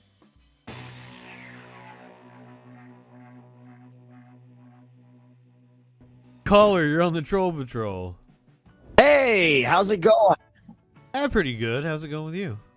That's fantastic, man. I'm doing great. So I am a streamer over at cozy.tv. Are you familiar with the site? Okay, you're one of the people that are like bombarding me in Twitch, right? Well, yeah, you could definitely say that. Okay. Do you know what cozy.tv is? I have no clue. Please educate me. Cozy.tv is a site ran and owned by Nick Fuentes. Do you know who that is? He's a piece of shit. Really? You think so? I do. Why is that? He is a right-wing propaganda. So why would you do something like this? Well, I'm assuming that you're vaccinated. Would I be correct? Yes. Well, that's exactly why I would do something like this to you. Because you're gross. Why am I gross? Because you're a fucking coward cuck. What does that mean? What do you mean, what does that mean? You've given in to the system. What? While other people lose their jobs and livelihoods over a real issue that we despise and stand against, and you just roll over and get fucked in your ass. Let me ask you a question. So, yeah, what is your issue with the vaccine? Because you're like, if you got a rusty nail, if you got a rusty nail stuck in your foot, would you go get a tetanus shot? You want to know the No. Answer my question. Way to think about it. That is such a stupid way. Why is that a stupid way to think about it? Like you trust other vaccines, right? The tetanus shot, retard, is very easy to understand. The tetanus shot is not. Oh, you don't understand mRNA technology? Is that what it is? Because it's mRNA, it needs to be federally mandated. My bad, I didn't realize that. Where is it federally mandated exactly? Well, it's going to be if we don't put our foot down, and you know that's exactly where this is going. No, I know the sectors that there are federal mandates. Do you? I know there are multiple. I know there are multiple in the healthcare industry. Yes. Okay, there you go. If you look towards what else? Canada. What else? If you look towards Canada, obviously they tried to mandate it on the truckers. If you look at Australia, it is. No. Is anybody that's crossing the border into Canada? What? But like 90% of Canadian truckers are vaccinated. Who do you think is being affected by that? Like we did the story earlier. Military is being federally mandated to take it. Yes. They're and do you know all the other vaccinations they are mandated because they're mandated to take a lot. Yes, I'm well aware, but you don't understand. This is coming to every single American. If you can't see the big picture here, what the fuck is it? No. Across America, in the military, civilians, in the military, citizens, dude, do you want to have a conversation with me or not? Because I can just turn you off. Yeah, sure. Okay, so like. In the military, they're mandated to take all kinds of vaccinations. Yeah, way more than you have to do to go to school or anything. That's really not what I'm talking about. I'm talking. Why is it? If what's the legal rationale that if you can mandate those vaccines? It is, and you're so brain dead. How do you not see that? I'm not being mandated to take a vaccine. I took it of my own volition. You will be. That's where this is headed. That's a slippery slope argument. Well, yeah, it is. Why are people saying like Christ is king and shit? Because Christ is king. What does that mean? He is the King of Kings. Can you elaborate? Maybe you'll be. I've actually got. I don't need. I mean, look. I've got my Jesus bandana on. Just for you to read the Bible. If you I've got Jesus on my shirt right now. Who are you to come in here and talk to me about my love of? Do not question my faith. Do not question my faith, young man. Do you believe in Jesus? There is a character named Jesus that exists in the world.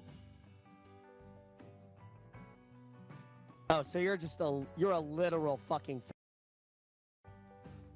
No, a literal would be a bundle of sticks like tied together. No, you are a literal fucking. No, a fag. literal What it would word? be a bundle What of a sticks piece of tied work. together. that You are a piece of shit.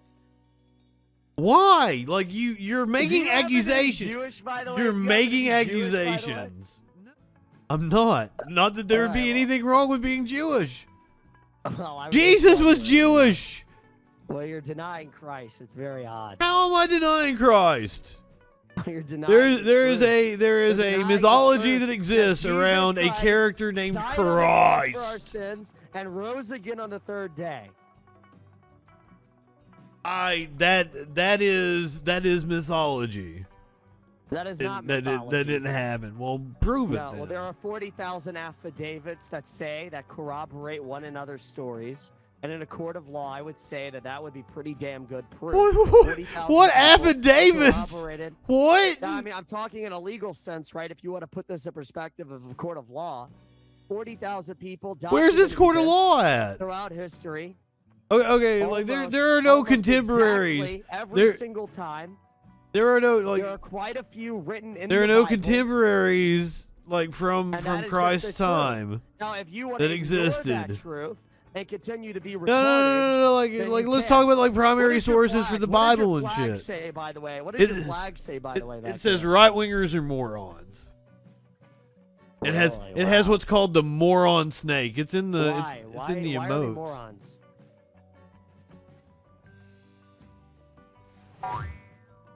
I think it's pretty self-explanatory. Like you've just Wow. So whenever Talked over me. whenever I say something, I don't have to explain it, or I have to explain it, but you don't have to explain what you mean. Explain it. What do you mean? now you're doing moron. like a Jedi mind trick on me. What? It's pretty easy when you're a literal drug addict.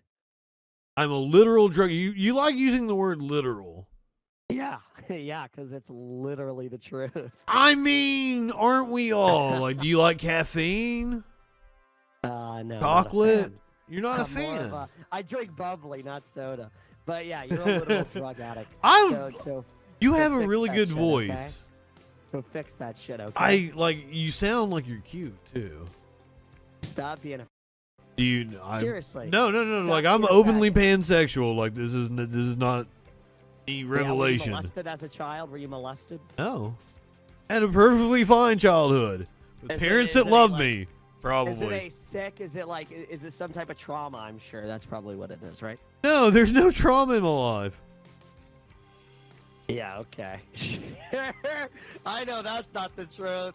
I- I know that's not the truth. I really like your voice. Sounds like you're a very charming individual, and you've been able to handle I yourself. am. Yeah, absolutely. I'm very charming. So I want to know more about you. Okay. What do you? What do you want to know? I want where are you from? Where'd you grow up? I grew up in the southeast for the most part. In the southeast. Yeah. See, I'm from the. Okay. Very cool. So like what kind of upbringing did you have? Did you have nice parents? Yeah, I had great parents, middle class. You know. Were you raised in the church? Yes. When did you first give your life over to Christ? I was 10 years old. What made you see the light? I mean, at that point in my life, I don't know, because there was kind of a disconnection. If we're gonna talk seriously about this. Yeah, between yeah. this Please lay it on and- me. and Like, high are you school, for right? real? So- You're not trolling me with the whole Jesus thing. Like you're really into Jesus? No. Yeah, I am saved. I am a true Christian. So yeah, in high school, I reconnected with my faith, and I would, and it was sort of this awakening. You really can't describe it fully, but it came from a friend of mine. Really guided me back to my faith, and I started doing my research, and I started going to church more. I started going to Bible study 3 times a week in 3 different denominations. just to get a better understanding and to continue to learn about the Word of God, right? So I did that, and I grew in my faith, and I got stronger in my relationship with God, and it was awesome. Can you tell me what branch of Christianity? I'm currently looking into Catholicism, but all my life I've been a Baptist. Interesting. Well, that makes it you're from the southeast. That would make sense that you were a Baptist. Were you ever a part of a church? Yes. I actually went to a Christian school for a year, but it was like my 8th grade year. It was very impactful. And what happened? I had a great time. It was here's the thing is like it was a really cool Christian school, and like they taught evolution the way like I learned it in college, a few years later. It was just like, God set this in motion, and like there was no problem, there was no conflict. And then when I went to public school, there was, this real asshole teacher. I believe in microevolution. What do you mean microevolution? Small. Yeah, I know what micro means, but not like we came from apes. We didn't come from apes. What happened to your stream? On Twitch? Everything looks fine right now. What? Says offline, my friend. Did you guys crash my... Following me? No. We did not crash it. There's no way for us to crash it. I do not know. I'm still going. I'm still on YouTube. Well, that's good. What drew you to my program here? We have fun. We like to raid people and do a little trolling. And we saw it was the Troll Patrol. So, we figured you better get ready. If you were really patrolling the trolls. I'm totally ready. Can you tell? Yeah.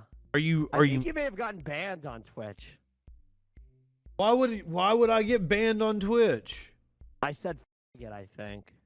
Yeah, why'd you do that? Too. What kind of you're motivated by Christ and you come in here and like throwing around what's up with that? Oh, I said it a bunch of times. What is a faggot? God damn it. I said it in the literal sense. What's a I did too. I said you're literally a faggot. What does that mean? A bundle of sticks, motherfucker. Exactly. None of us said anything wrong. God damn it. Why you got to do that to me for? But do what? You got to come in here and throw around slurs and shit. That's not a slur. I'm cool with you. What's up with that? That's not a slur. That's literally not a slur. That's literally what I said. Like you. You said it. But yeah, you're right. Fuck it. You came in and provoked me. Why you gotta do that? I was just reading the news. We were watching kind old Bernie Sanders. Yeah, well, he's a cocksucker too. All right, buddy. Hey, God bless you. Thanks for hanging out, man. TV, okay? What a motherfucker. //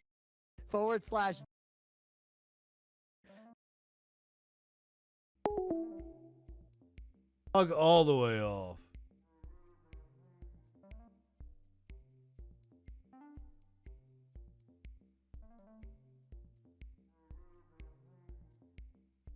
Who knows if they even work for Nick Fuentes?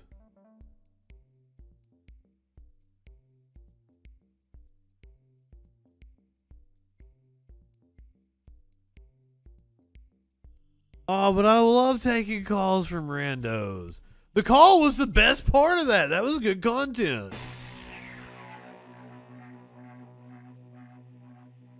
Groiped check. I didn't even know what one of these groipers was until the other night. I found out about you fuckers. All you did was put your asses on my radar. I mean, come on. I do a show called The Troll Patrol. I just wasn't thinking about Twitch terms of service, which, I mean, couldn't do anything about it anyway, could you?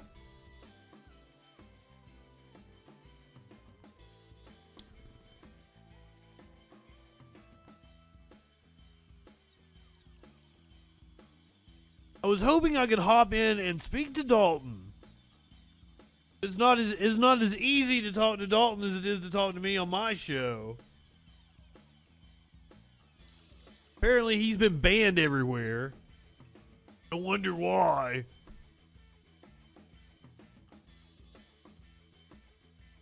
You guys want to get to that? You want a video here? Go to the video! These guys will just leave. They're no Dude, I can't believe someone got in and was able to say Claude. So this is Dorcas Coldfelcher.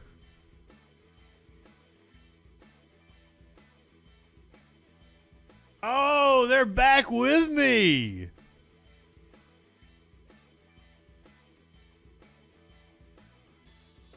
Ah, shit.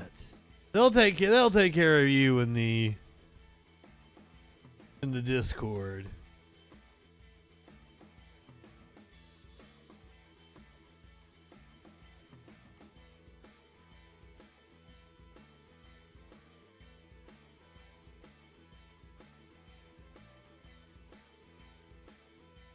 Kiddos, like you're not doing anything to harm me. I got my channel back. You just look like a bunch of idiots. I'm gonna show you how dumb your little leader is here as we watch the video. Hold on. I need to get on his level first.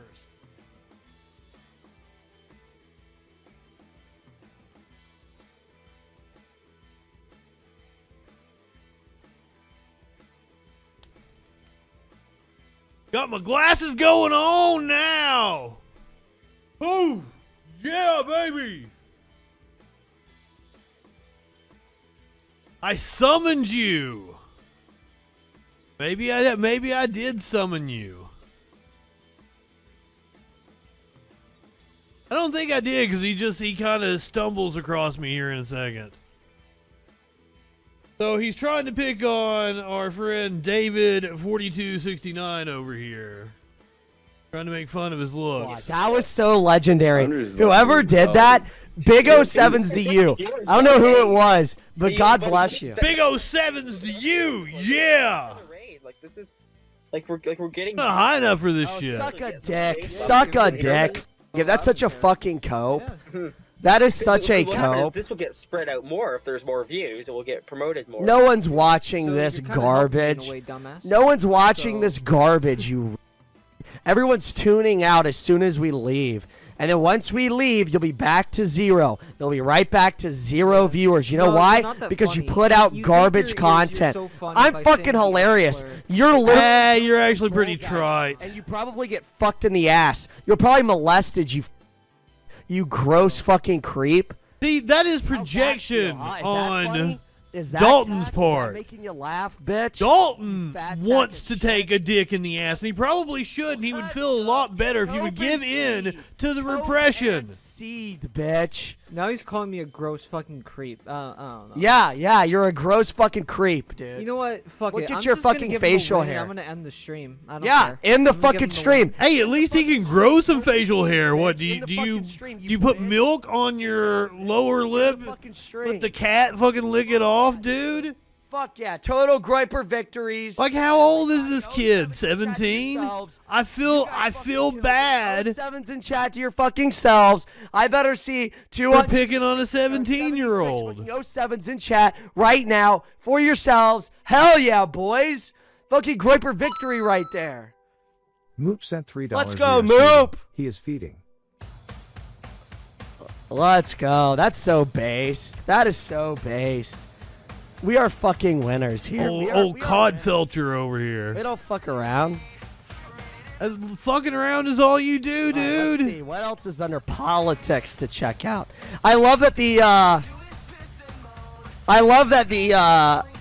and he talks about free speech, but he's trying to shut other people down. He doesn't actually believe in free speech. It's like when he gets into the vaccine mandates talking to me. And someone stops straight. He has no clue what he's talking about when it comes to the law. The viewers get lower and lower. All right, let's what the fuck is this? Let's rate Brandon. What a weird thing to say.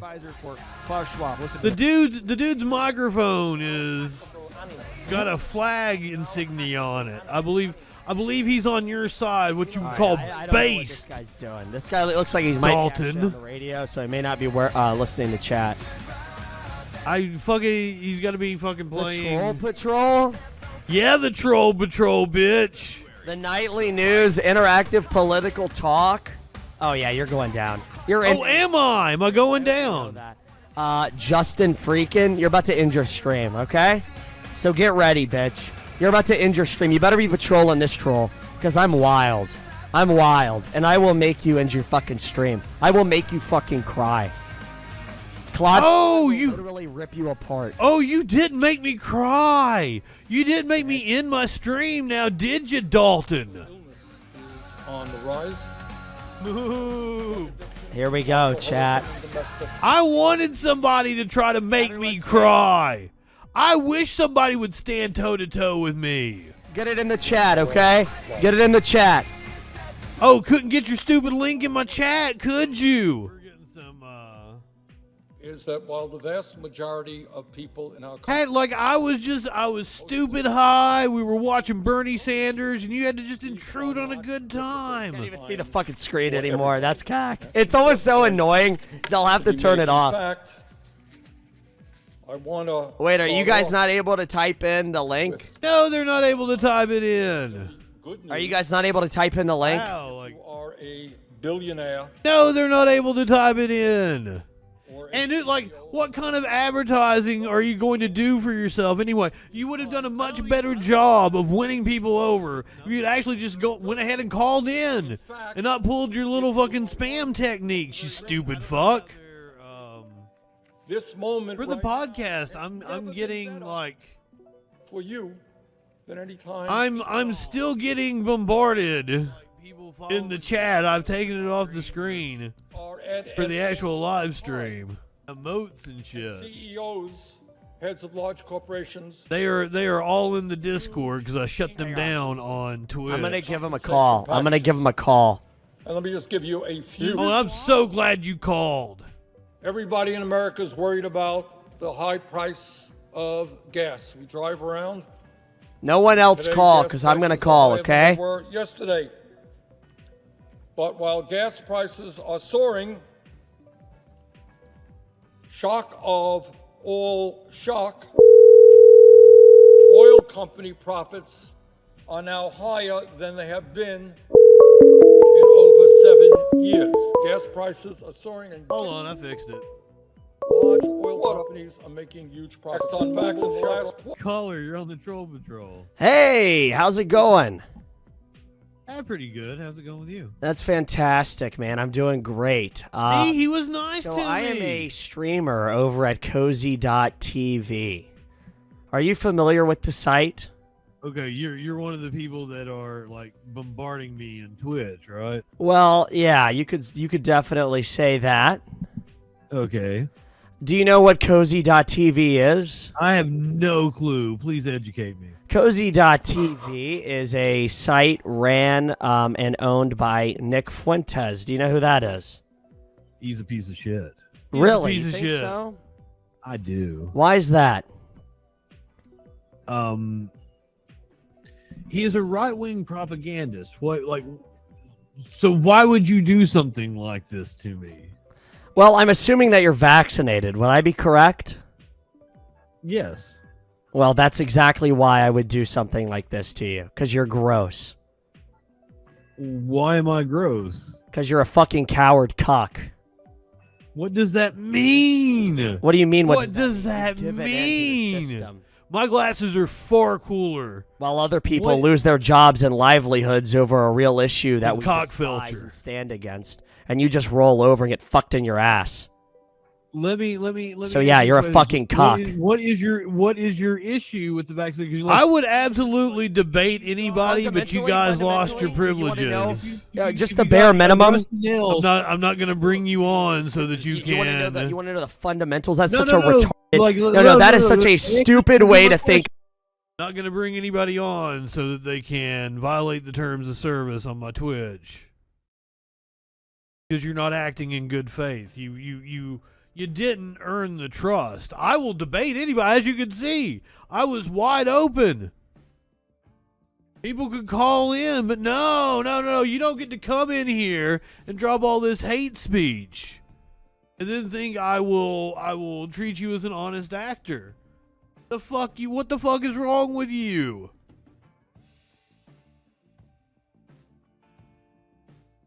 This your boy here with his little waft haircut? He probably paid $100 for that fucking haircut. Looks like shit. With his little cowlick. His 17-year-old mustache. Look at this little That is shit. such a stupid way to think about Why it. is that a stupid way to think about it? Because the tetanus shot, shot is very easy to understand. The tetanus shot is not. He don't understand. He don't understand shit about how the tetanus shot works. I can assure you, he don't know shit about anything. That's why when he's getting ready to talk about how the vaccines are going to be mandated for everybody, there's no legal framework for that to happen. That's why the mandates were structured the way they were. The Biden administration was able to mandate people, employers that had over 100 employees, because Congress can regulate interstate commerce. It's in the Constitution, but he don't know fucking jack about the Constitution. That was the Supreme Court's argument, that Congress had to actually be the one to pass the law, whereas the Biden administration had interpreted it as OSHA already having that authority passed by Congress.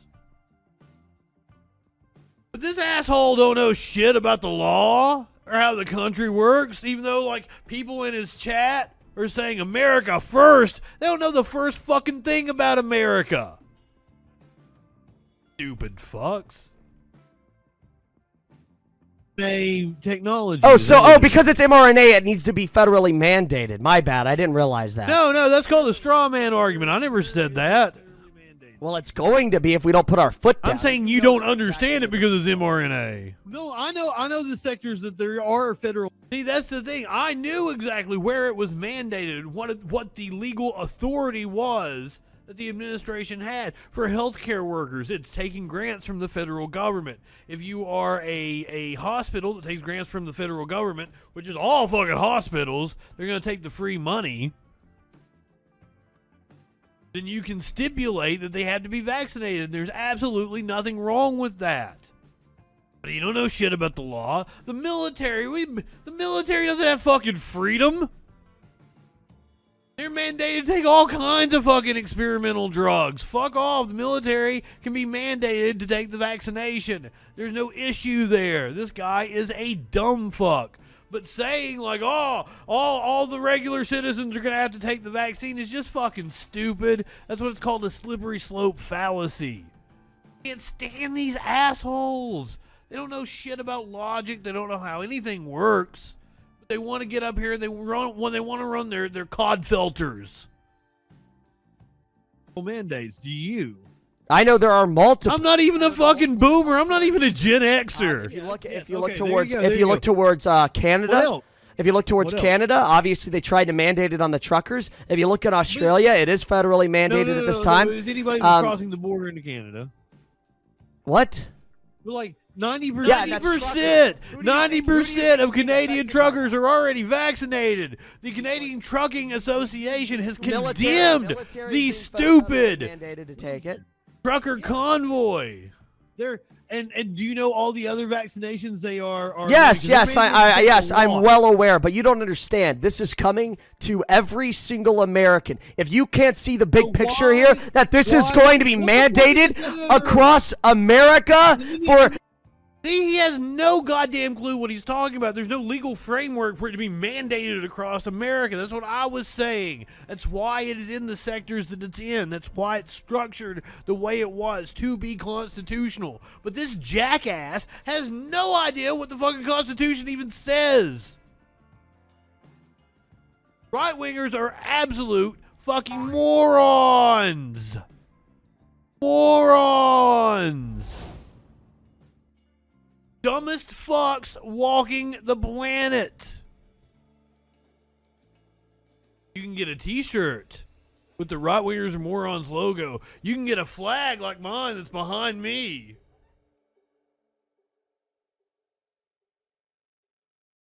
I'm not even a boomer. My mom is a fucking boomer. Idiots here don't even know what they're talking about. I'm a goddamn millennial.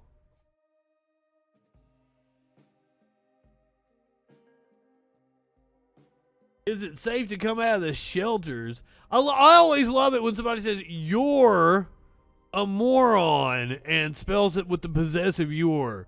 Y-O-U-R. You're possessive, a moron. I love that. Cracks me up.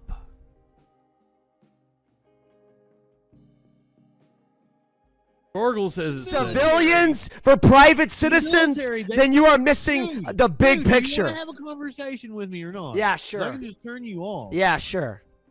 What am I crying about? I'm just pointing out the facts. I'm pointing out reality in my awesome sunglasses that look way cooler I'm talking about the fact that it's coming. than Dalton Taintfelcher. It's coming to a private citizen. It is, and you're so brain dead. How do you not see that? I'm not being mandated to take a vaccine. You I feel like that's a slippery slope fucking fallacy. He just says it because it works on stupid people. because it is a Why slippery are slope. people saying like Christ is king and shit? Because Christ is king. What does that mean? He is the King of Kings, our Lord and Savior, Can Jesus you Christ. elaborate? Maybe you'll. I've actually got. I don't need. I mean, look. The only elaboration I need is Jesus just for bandana you to on. read the Bible. If you want to know, I've got Jesus on my shirt right now. Do you- I had Jesus on the cross on my shirt that night. I had fucking John 3:16 and crosses all over my fucking bandana. do you not? Do you believe? Do not question my faith, young man. There is a character named Jesus that exists in the world. Yes. Oh, so you're a literal fucking. I am God. It would be a bundle of sticks, like tied together. No, you are a literal fucking. What a A piece of literal work! faggot would What be a a bundle piece of of work! sticks tied You are a piece of shit. Why? Like, Do you happen to be Jewish, by the way? Do you happen to be Jewish, by the way? The fuck? I'm not. All right, Not well- that there would be anything wrong with being Jewish. Oh, I was just wondering. Jesus you know. was Jewish. Well, you're denying Christ. See, there is my cool Christ bandana. You're denying the truth all that Jesus Jesus did Christ around a died on the character cross named for our Christ. sins and rose again on the third day. That is mythology. That is not mythology. That didn't happen. No, well, there are 40,000. How the fuck did they do it again? Corroborate one another's stories, and in a court of law, I would say that would be. I'm just gonna get it back, you stupid fucks. I mean, I'm talking. Good in a legal Lord. sense. I want to put this in perspective of a court of law. 40,000 people documented Where's this this court of law throughout at? history. I'm not the one that's a pussy here. Like, I was the one that was totally open. But if you're not acting in good faith, I'm not going to take your phone call. Go fuck yourself. The truth. Now, if you want to ignore that truth and continue to be retarded, then you can. What is You keep wasting your fucking time then. flag say, by the way, back there? It says right-wingers are morons. Really? Wow. It has what's called the moron snake. Why? It's in Why? the- Why are they it's in the morons? notes.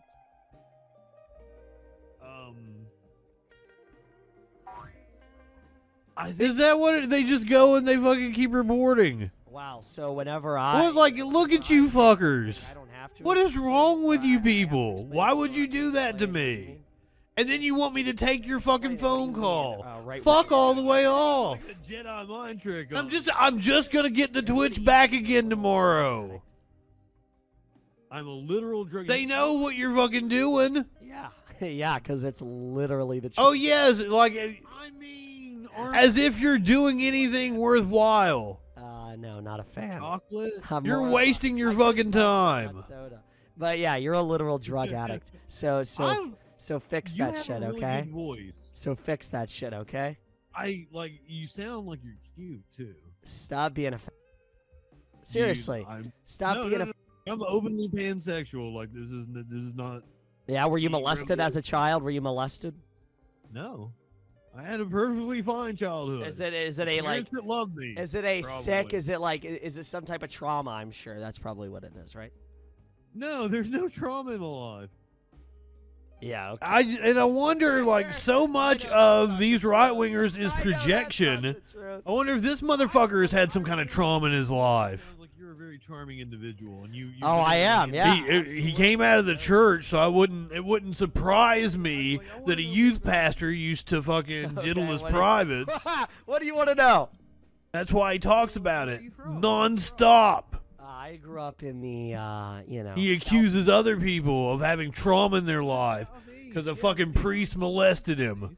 Okay, very cool. So, like, what kind of upbringing? He's probably a youth pastor right now. Look at him. That's why he wears those glasses. Okay, were you raised in the church? Yes. When did you first give your life over to Christ? I was 10 years old. What made you see the light? Screaming at a camera is what I do, Spooky. In my life, That's literally my shtick, you dumb shit.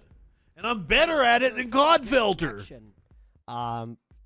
If we're gonna talk seriously about this, between then please lay it on me. and high school, Like, right? are you for real? You're not. Listen how he says a whole lot of nothing. I am saved. I am a true Christian. So yeah, in high school, I reconnected with my faith, and and it was sort of this awakening. In high school, he had a relationship It came with from a his friend youth of mine, pastor. really guided me back to my faith, and I started doing. My That's the friend of research. I started his. Going to church more. I started going to my. Started going to Bible church study, more. 3 times a week in 3 different denominations, just to get a better understanding. And He's having a fling with a youth pastor. So I did that, and I grew in my faith, and I got stronger in my relationship with God, and He drank more it was cum. awesome. That's I'm translating for you. I got stronger in my faith in God. I'm currently looking into Catholicism. Not that there's anything wrong with that. Cum is yummy. My life, I've been a Baptist. Interesting. Well, that makes it you're from the southeast. That's what I think. A lot of this shit with right wingers is repression. That you'd all be a lot happier if you just took a dick. It's fun. But it was like my 8th grade year. It was very impactful. And what? Oh, he's throwing around the 14 words in here, like you're all edgelord, white supremacist. Yeah, go fuck yourself. And like they taught evolution. What is wrong with you, stupid fucks? They're just like, God set this in motion, and like there was no problem, there was no conflict. And then when I went to public school, there was this. I'm the fake one here. Microevolution. What does that? What do you mean? Yeah, that's what do you mean? You believe in microevolution? Well, yeah, I know what micro means, but Not like we came from apes. Well, we didn't come. What from happened to your apes. stream? What happened to your stream? Yeah, so this is where the Twitch went down on this one. Fucking Twitch. Everything looks fine right now. I mean, I'm inviting it by doing a show called The Troll Patrol, but seriously, like, you guys aren't accomplishing anything. Well, did you guys crash my stream? There's still people that are No. following me. No, we did not crash it. There's no way for us to crash it. Huh. Well, I do not know. I'm still going. I'm still on YouTube, it looks like. Yes, I'm a reverse racist. That's what's going on here, Mr. Nice Guy Winky Face. Program here. Yeah, we have fun. We like to raid people and do a little trolling. And we saw it was the Troll Patrol. And report a bunch of people. We figured you better get ready if you were really patrolling the trolls. I'm totally ready. Can you tell? Boogie, there is nothing in the Bible that says anything about that shit. Why would I've actually read the Bible. You guys are not Christians. And I think you did too. You just use it to bash people. And I wanna thank you for that. I want to thank you for giving me the example of the utter asshole that is Dalton called fucker. I did too. I said you're literally a. What does that mean? All of his followers. A bundle of sticks. Exactly. To show to others, like, yeah, this is the face of Christianity. You want to be associated with those assholes? Do what? Well, you gotta come in here and throw around slurs and shit. That's not a slur. I'm cool with you. Yes. That's not a slur. That's I am the Christ, the King of Kings. Bow down before me, bitches. You said it. But yeah, you're right. Fuck it. Yeah. But you came in and provoked me. Why you gotta do that? I was just reading the news. We were watching kind old Bernie Sanders. I was cool with him. He's a cocksucker too. All right, buddy. Hey, God bless you. Yeah, I would have played along with him. Hang it out, man. We both could have got good content out of it, but no, he wanted to be malicious about it. / Dalton Clodfelter. Dalton Clodfelter. All right, cozy.tv. Let's go! Let's fucking go, chat!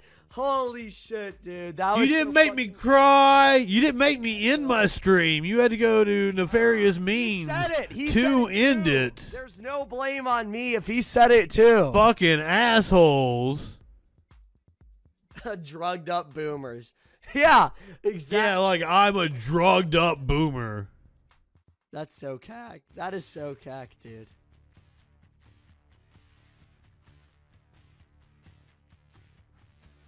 I don't feel bad about that one. He was a blasphemer. Blasphemer! Did you see his shirt? I don't feel bad about that one at all. I don't know if he actually saw what my shirt said.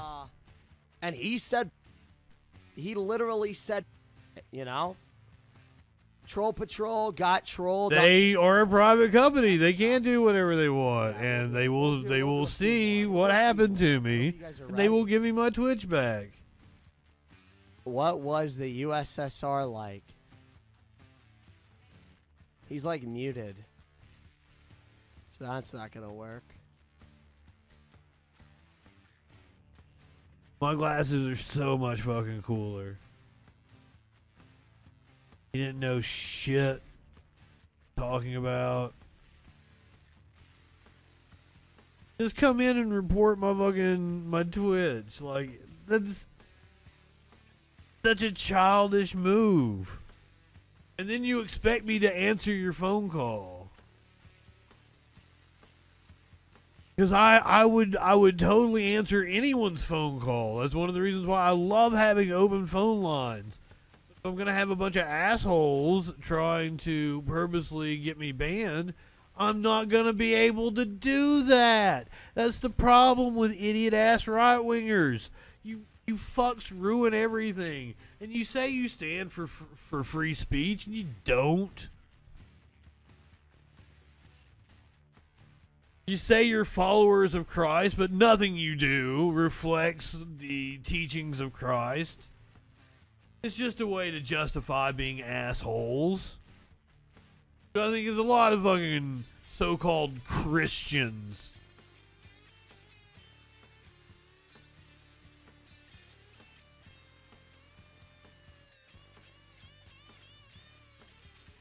I laugh at you motherfuckers.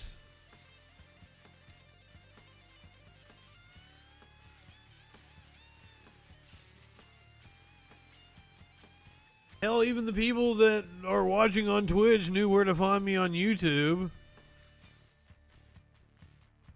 Oh yeah, I'm the one that's needing to cope here. How many nights in a row are you gonna do it? Turning Point USA, Young America's Foundation, propped up with cash from wealthy conservatives, and both groups put Shapiro in the company of racist and Islamophobic figures. Prominent political GOP donors to these groups include Charles Koch, Betsy DeVos, Robert and Rebecca Mercer. These are the usual suspects. Bruce Rauner, Richard Olin, Bernie Marcus, and Foster Freeze. That dude that had a real hard-on for the Clintons all those years. I'm not seeing any Peter Thiel money. Peter Thiel's weird. That's what I kept. And Don't Look Up, everybody kept calling the dude that ran the $1 trillion company, space company. They kept calling him like a cross between Bezos and Elon Musk and shit. And I'm like, nah, that was totally Peter Thiel. That guy played it like he was Peter fucking Thiel. Weirdo. All the funding behind Breitbart News and Shapiro's current platform, The Daily Wire, is well known. A full picture of the money behind Shapiro makes it clear that his career depends on a much larger group of major conservatives than he would perhaps like to admit. Yeah, it's a whole fucking web of foundations and shit where they slosh money around.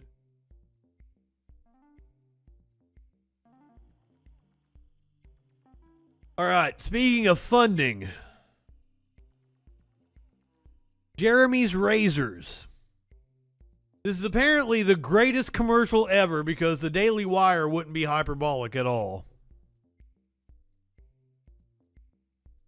They are upset. They got triggered by the fact that a company pulled out. A year ago, Harry's Razors advertised on our shows, but then they pulled their ads due to values misalignment. Which is literally capitalism. You just heard one of the Daily Wire's hosts go off on cancel culture. So this company, who was supporting them financially, decided like, oh, we don't really like your content. We're going to pull out. But we funded you before, but now like your content's gotten a little controversial. So like, we don't want any part of it. Daily Wire has now decided to go after that company. This feels like cancel culture to me. Feels like they're trying to cancel Harry's Razors. Just because they don't like that. It doesn't seem that Harry's did anything to Daily Wire. Just quit buying ads on their shows. So they disagreed with Harry's not buying ads on their shows, and they're introducing Jeremy's Razors. Stop giving your money to woke corporations that hate you. The Daily Wire, a propaganda machine, is going after an independent company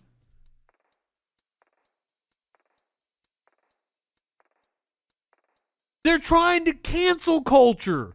A company that's just trying to do their best in the world. They're like, advertise on shit that aligns with their values. And what kind of a commercial does the Daily Wire make for this? It's like a self-indulgent 3.5, 4 minute fucking like the production value on this is probably going to blow us the fuck away. This is what billionaire money gets you.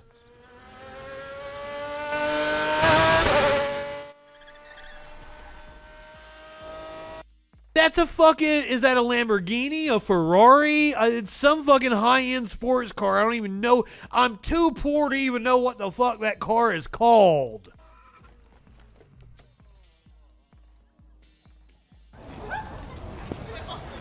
Do you remember when there were 2 genders and only 1.5 of them had to shave their mustaches? Oh, hi. I'm Jeremy Boring, CEO and God King of the Daily Wire. Harry's Razors used to advertise on our shows. They're a great product, and we were happy to do it. That's before some peon who works for me went and said that boys are boys and girls are girls. And that was just too much for Harry's. They condemned our views. Views held by millions. Well, I mean, I agree with the dude. Fucking Michael Knowles, I wouldn't high-five him either. And holy shit, look at their fucking offices. Look at the money these motherfuckers have. Racers used to advertise on our shows. They're a great product, and we were happy to do it. That's before some peon who works for me went and said that boys are boys and girls are... By the way, these fuckers would call each and every one of us elitists. These fuckers would call us elitists in a heartbeat. You know it. Girls. And that was just too much for Harry's. They condemned our views. Views held by millions of Americans and virtually every human who's walked the planet until about 15 minutes ago as inexcusable.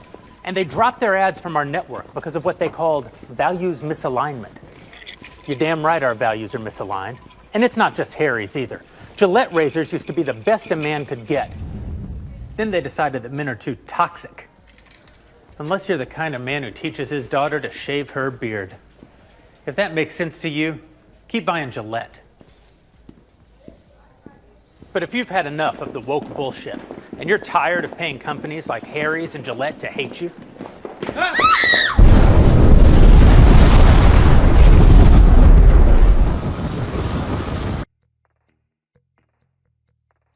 This is a multi-million-dollar commercial, guys. This is a multi-million-dollar production. That model was incredibly expensive. He's got a fucking flamethrower. then buy my new razor instead.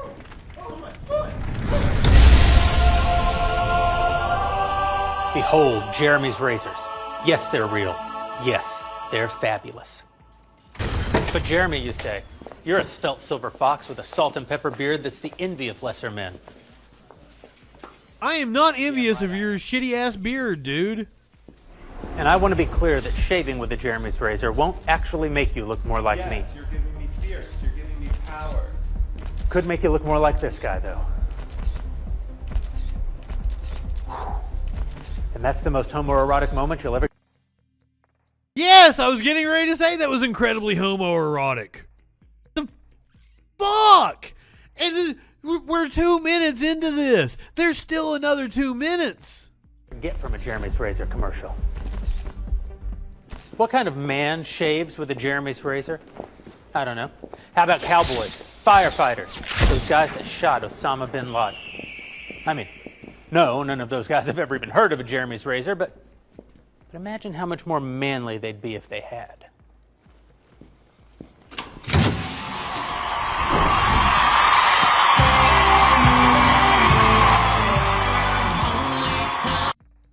They're at the Ryman. They rented the Ryman for this spot. That is the Ryman Auditorium. It is a sacred music venue. Fuck them for being on that stage.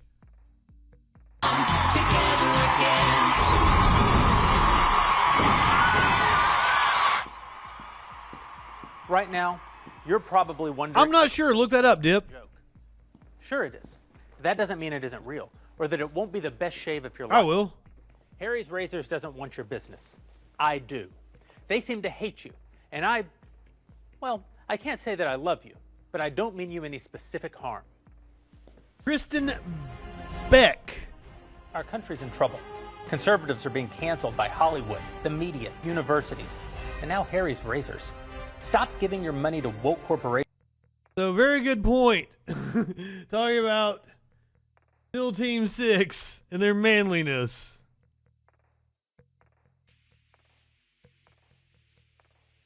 Here is Chris Beck. I'm sorry. No, that's their dead name. My apologies. Kristen Beck. Former SEAL Team 6 member.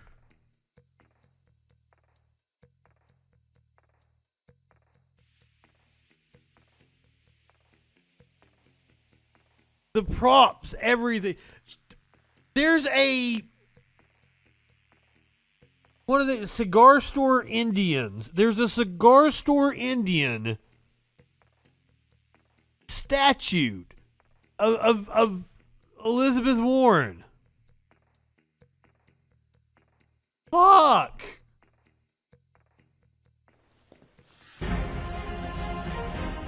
Our country's in trouble. Conservatives are being canceled by Hollywood, the media, universities, and now Harry's Razors. Stop giving your money to woke corporations who don't think you deserve their product. Give it to me instead.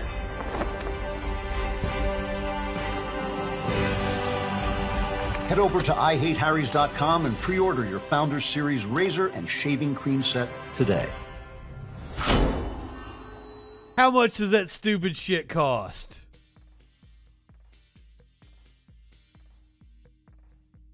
How much does that stupid shit cost? There's like a Dollar Shave Club where you get like fucking dollar blades sent to your house. I don't know. I use women's razors. I feel that I get the best results from a Bic Soleil. But that's me. I'm not giving you advice on facial hair. I've got plenty of hair, so you would think that I would know what I'm talking about, though. Let's see a price. We're gonna go with every 2 months here. Price is an 8-pack every 2 months. The Founders Kit is $41. What does the Founders Kit come with? The subscription was $18 for 8 sets of blades. What does the Founders Kit come with?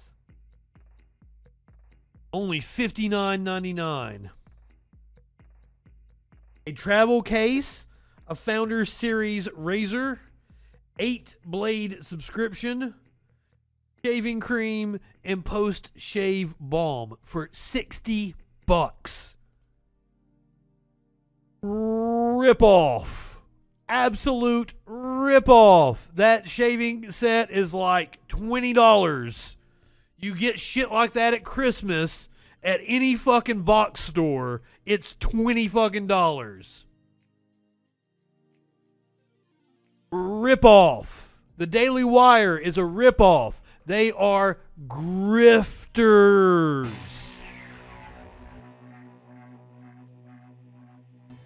We'll go to the YouTube. Basketball. Nothing's happened with our team in the last 6 hours. We're going to start the same way tonight.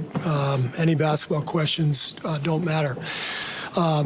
Since we left shoot around, 14 children were killed 400 miles from here.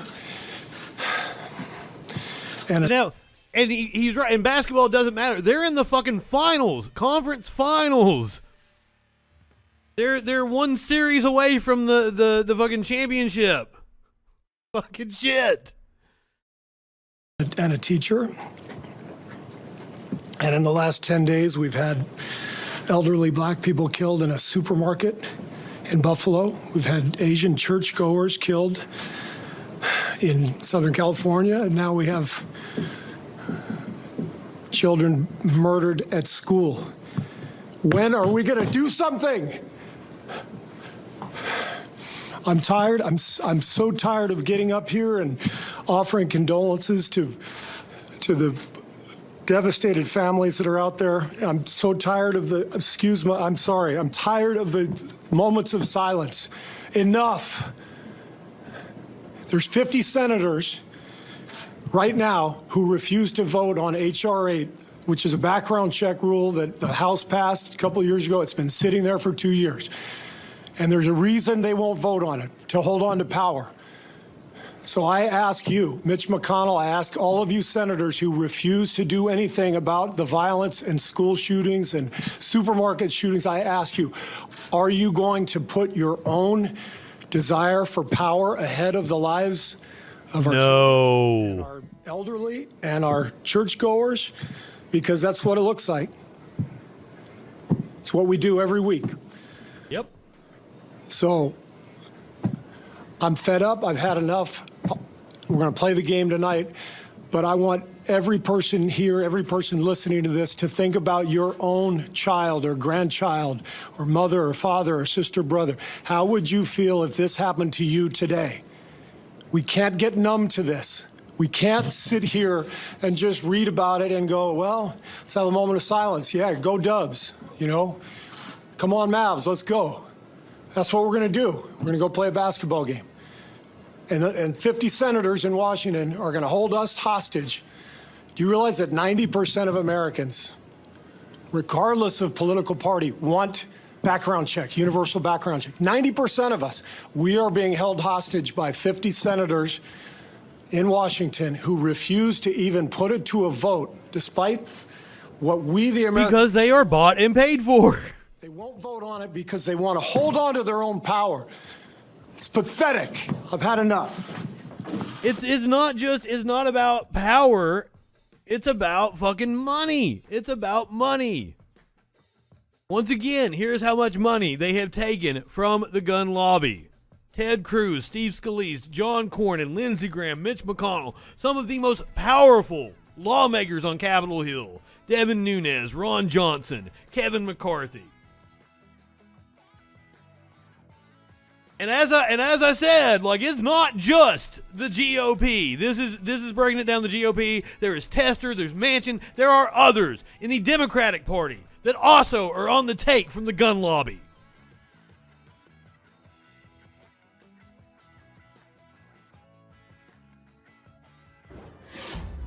It was an excellent speech.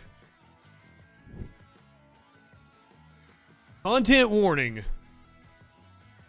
From an impassioned man who actually cares to a gigantic piece of shit that's going to piss you off.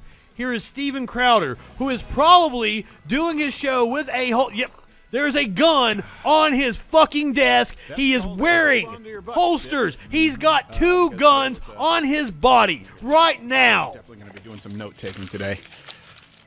Look... I know this isn't the first place that you're tuning into today that's discussing gun violence and the tragedy that had taken place yesterday, okay? That's not lost on me. And I know that if I say that I'm praying for the families and my heart absolutely breaks, and I think I speak on behalf of everyone in the studio that that's the case, that a good portion of you are going to comment that, oh, well, that's not enough, we need to do something. And, of course, the atheists will comment, spaghetti monster, because they never miss an opportunity. So, look, let me lead with that. And let me lead with something here. I assume that everyone who's talking about this, outside of the politicians, and even then probably a good portion of them, cares. And wants... I don't think you care. This country wants... I don't think you care. Violence. I don't want to get to just gun violence. I don't want to get to just mass shootings, because that's a very small subset of violence. You don't care. You don't want to limit violence. You're sitting there with guns on your body, a gun on your fucking desk. People want to cut down on violence. I think that most of you, whether you're left or right, want to cut down on our kids. No. Killed. Okay, so let's start from that. I don't believe it. That being said, let me ask you this. Here's my question of the day. Because you see people like Steve Kerr out there saying, do something, right? That's the do something. Do you think you make your best decisions when you're angry and emotional in the heat of the moment? Is this the right time to start removing people's fundamental rights or changing the very fabric of our Constitution? Do you think that's... I don't know. When are we supposed to wait 2 weeks? And then the next one occurs? And they're like, oh, well, we can't do it now because we're in the heat of the moment and our emotions are running high. And then we're going to wait another 2 weeks. There's going to be 5 fucking more? Huh, Steven Crowder?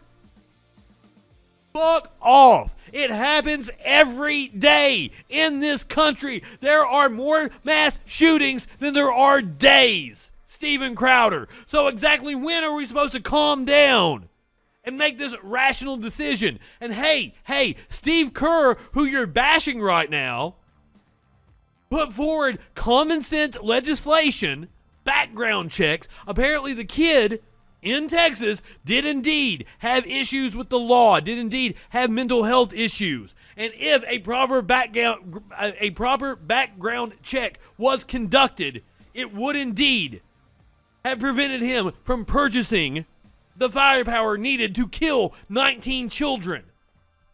The assault weapons ban, which the NRA used to be in favor of, which Ronald Reagan was in favor of, would have stopped him from killing 19 children. I don't think if he had just had a handgun and the cops engaged him outside of the school, he would have been able to go in and kill 19 children.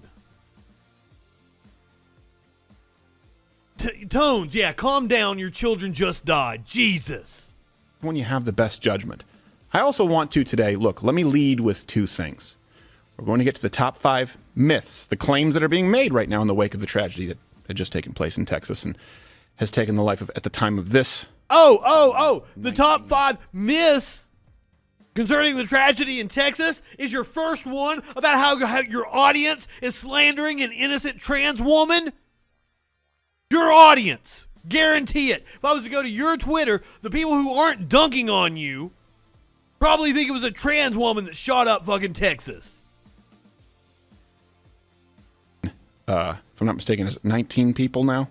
Or is it 19 children and then plus 2 teachers? 19 children, you asshole. Plus 2. Yes. Dear God, I hope that does not include the shooter in there. No, it does not. They used to do that. Yeah, they did. So let me preface it with this. Guns, firearms, save far more lives, and by that I mean many. No, not true. Not true. Not true. Not true. Not true at all. If you own a firearm, you are far more likely to shoot yourself, a loved one, have the gun stolen from you and used against you than you are to stop a violent crime. Period. End of story. Now, yes, that statistic includes suicide, but it is a fact. So what Steven Crowder is saying is fundamentally wrong. Fuck off. That's a fact. No, it's not. Depending on the stat you use, 94 to 97, we'll take the low stat. 94% of mass shootings occur in gun-free zones. Marley was dead to begin with. Let's set the stage with that, and then we'll get into the tired, recycled claims that are being brought out right now, specifically as it relates to this shooting. And there are a handful that come from former Vice President Joe Biden and, of course, are being echoed on Twitter. But... And once again, who's sponsoring this show? Gun manufacturers. Why is he sitting there with guns on his person, on his desk? Are you scared somebody's going to bust into your fucking studio? Seriously, dude, you're taking money from the gun manufacturers. You are not unbiased here. You're full of shit and you're pushing a narrative. Let's start with that. Do something, okay?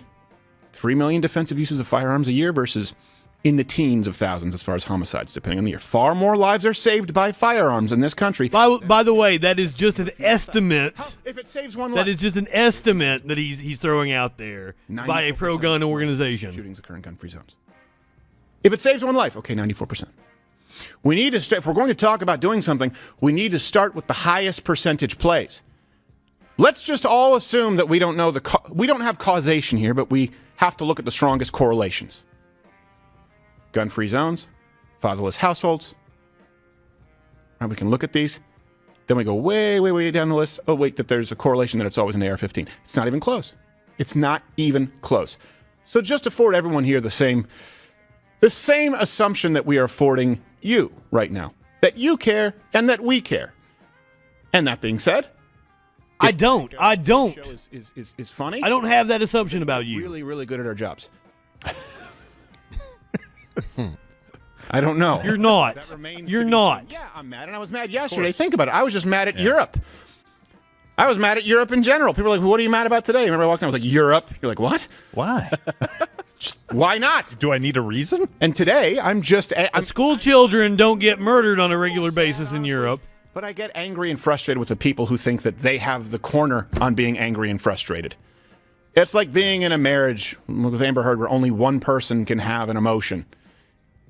No, everyone can feel something right now. That's okay. That's natural. Yeah. Or 2 people cannot have. I feel the intense urge. Yes.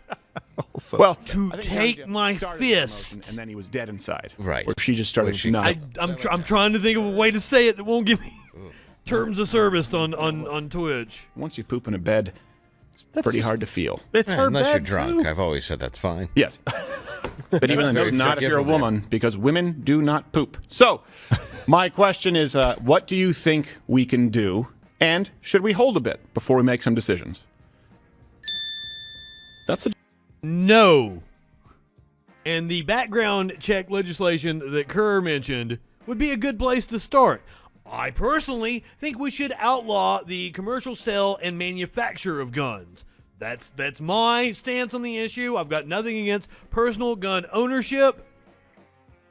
I think it's going to be impossible to regulate gun ownership. Yeah, Sparkles is like, I don't poop? What? That is news to Sparkles. I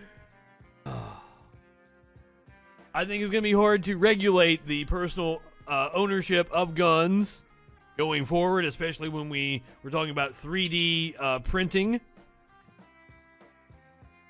But you can easily outlaw the commercial sale and manufacture. Doesn't even take an amendment to the Constitution to do that. Boom. NRA out of business. Remington out of business. Colt out of business. Fuck off. I think you should be able to sue gun manufacturers. I think those families in Texas should be able to file a class action lawsuit against the gun manufacturer and put them out of business. So there are many things that we can do. I mean, the NRA is banning guns when it comes to their conference coming up later this week. The NRA is banning guns for Trump's appearance at its upcoming convention. The organization that lobbies for laws that make it easy for anyone to carry a gun does not want anyone carrying a gun to their own event. Oddly. A very good point. Eric Harris and Dylan Klebold had a mom and dad. On Friday, May 27th, which will be 3 days after the horrific mass shooting at Robb Elementary School that killed 8, now 19 children and 2 adults. National Rifle Association will meet in Houston, Texas for their annual meeting. Donald Trump is scheduled to speak at their leadership forum, where guns will not be allowed. You can have your gun at other events during the 3-day convention, but if you attend the forum with Trump, NRA's Executive Vice President, NRA ILA's Executive Director, and our nation's top Second Amendment supporters per the NRA's event announcement, then you will be prohibited from exercising your God-given Second Amendment right to bear arms. The irony is almost too disgusting and predictable to even bother pointing out, yet here we are again, another mass shooting, a million more worthless thoughts and prayers, and a bunch of hypocritical politicians who don't want firearms allowed inside an event that's being held by the very organization that lobbies said politicians to pass laws that make it easy for anyone to buy a gun and bring it to wherever the hell they want, like a shopping center or an elementary school. Hey, Steven Crowder, why aren't you going and screaming at the top of your lungs about how Trump is going to be in a gun-free zone? Oh my God, he's unsafe. He's going to be in a gun-free zone.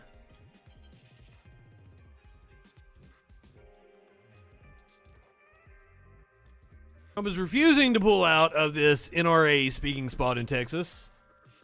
6 hours ago on Axios, former President Donald Trump confirmed in a statement on Wednesday that he still intends to speak at an annual meeting of the National Rifle Association, which is set to take place in Houston later this week. Trump's doubling down on his speaking engagement comes a day after a gunman killed at least 19 children and 2 adults. America needs solutions and real leadership in this moment, not politics and partisanship, Trump said in a statement before he goes to attend a partisan political event held by the very people who are fucking this country up. The same people who are holding these lawmakers hostage with their donations. And don't forget, the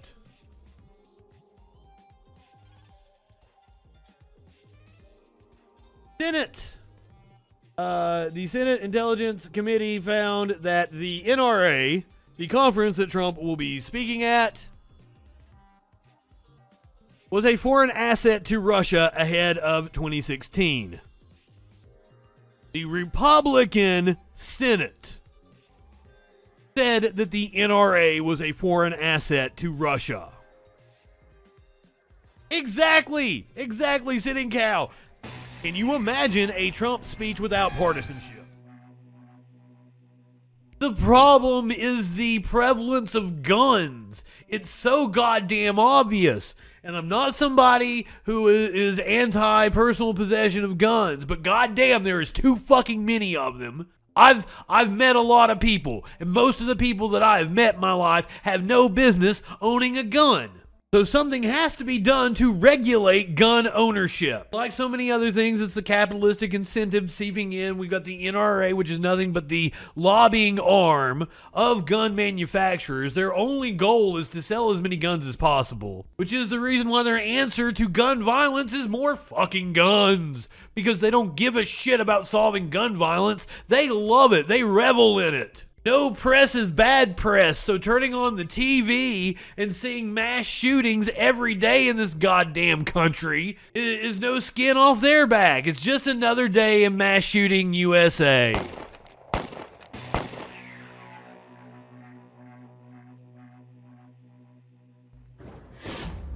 Madison Cawthorn has responded to the leaked sex tape.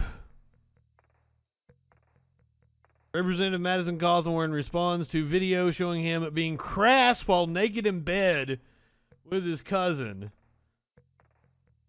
An opposition group that is actively campaigning against Representative Madison Cawthorn has released a video clip appearing to show the North Carolina Republican naked in bed and, as Cawthorn described it, being crass with a friend and acting foolish. After the video appeared on social media, Cawthorn tweeted, "A new hit against me just dropped." Okay, let's actually hear what he has to say. Want to watch the video? Is it out?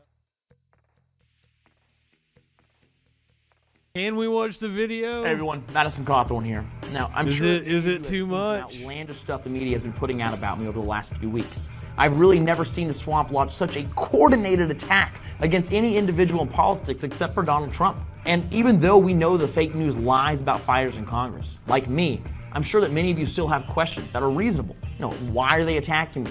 Do any of their allegations have merit? How do you explain some of it? Yes. Now, the normal political doctrine. They're attacking you because you talked about their cocaine-fueled orgies and you called them hypocrites. Is to ride out your the liability storm. too. Have told me that Madison, you have such a large lead in the polls. You're the incumbent. Don't worry about this kind of stuff. But I was elected exactly for the reason that I fight back. I won't just roll over and bend the knee. I don't want to waste my time fighting the fake news media and every single narrative they put out. But I feel that I am honor bound to dispel some of their lies. And I'm going to do it quickly, point by point. Here we go. So first article we have.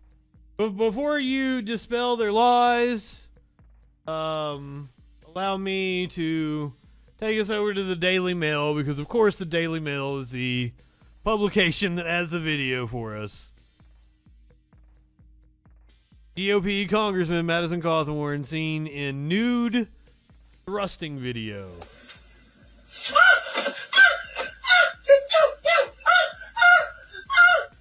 Oh my oh. Oh my oh. Oh my oh. Oh my oh. Oh my oh my. He's in his face. Your on my face. Oh my god. Okay, somebody's filming this. Like, this isn't an intimate moment or anything. Like, somebody's just filming this. Weird. This is weird. This is weird. Sir. You live in sexual anarchy? This is just the latest in a series of leaks regarding Madison Cawthorn. I believe his primary is in the next week or two. So that is why you are seeing a trove of things, opposition research on Madison Cawthorn that has been leaked following I mean, we've got to assume that the cocaine orgy claims are true now, right? Yahoo! Wow, what? Yeah, what the fuck is that? What does that mean? What language is that shit?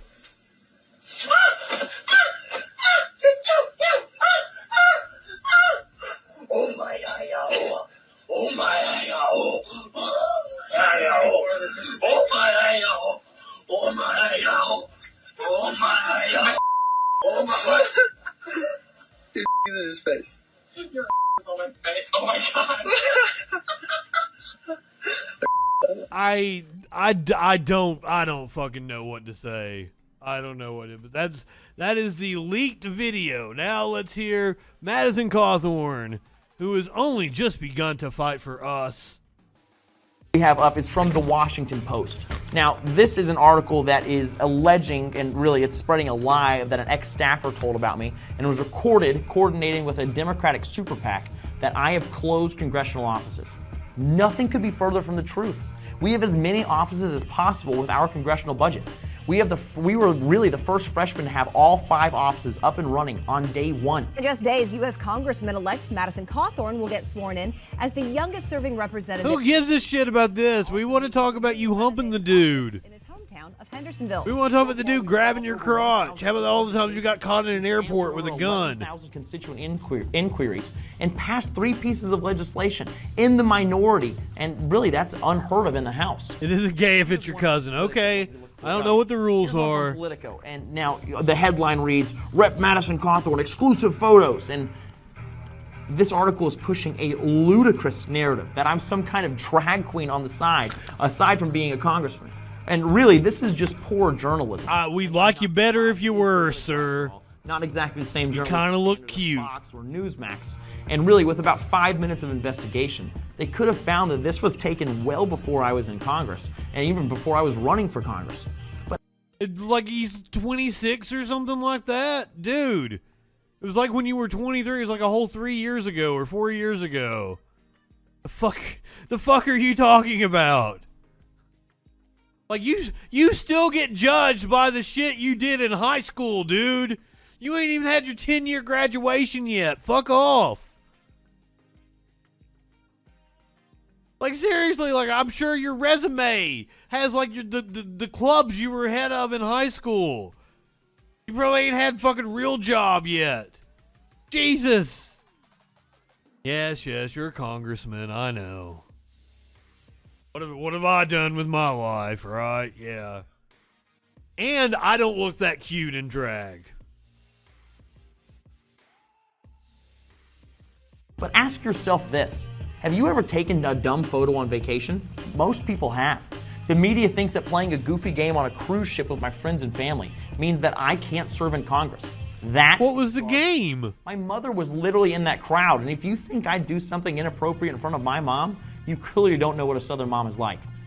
And honestly, I was told that I look pretty good in these pictures, and I think there should be some bipartisan agreement on that. Now, next. Yes! ABC News.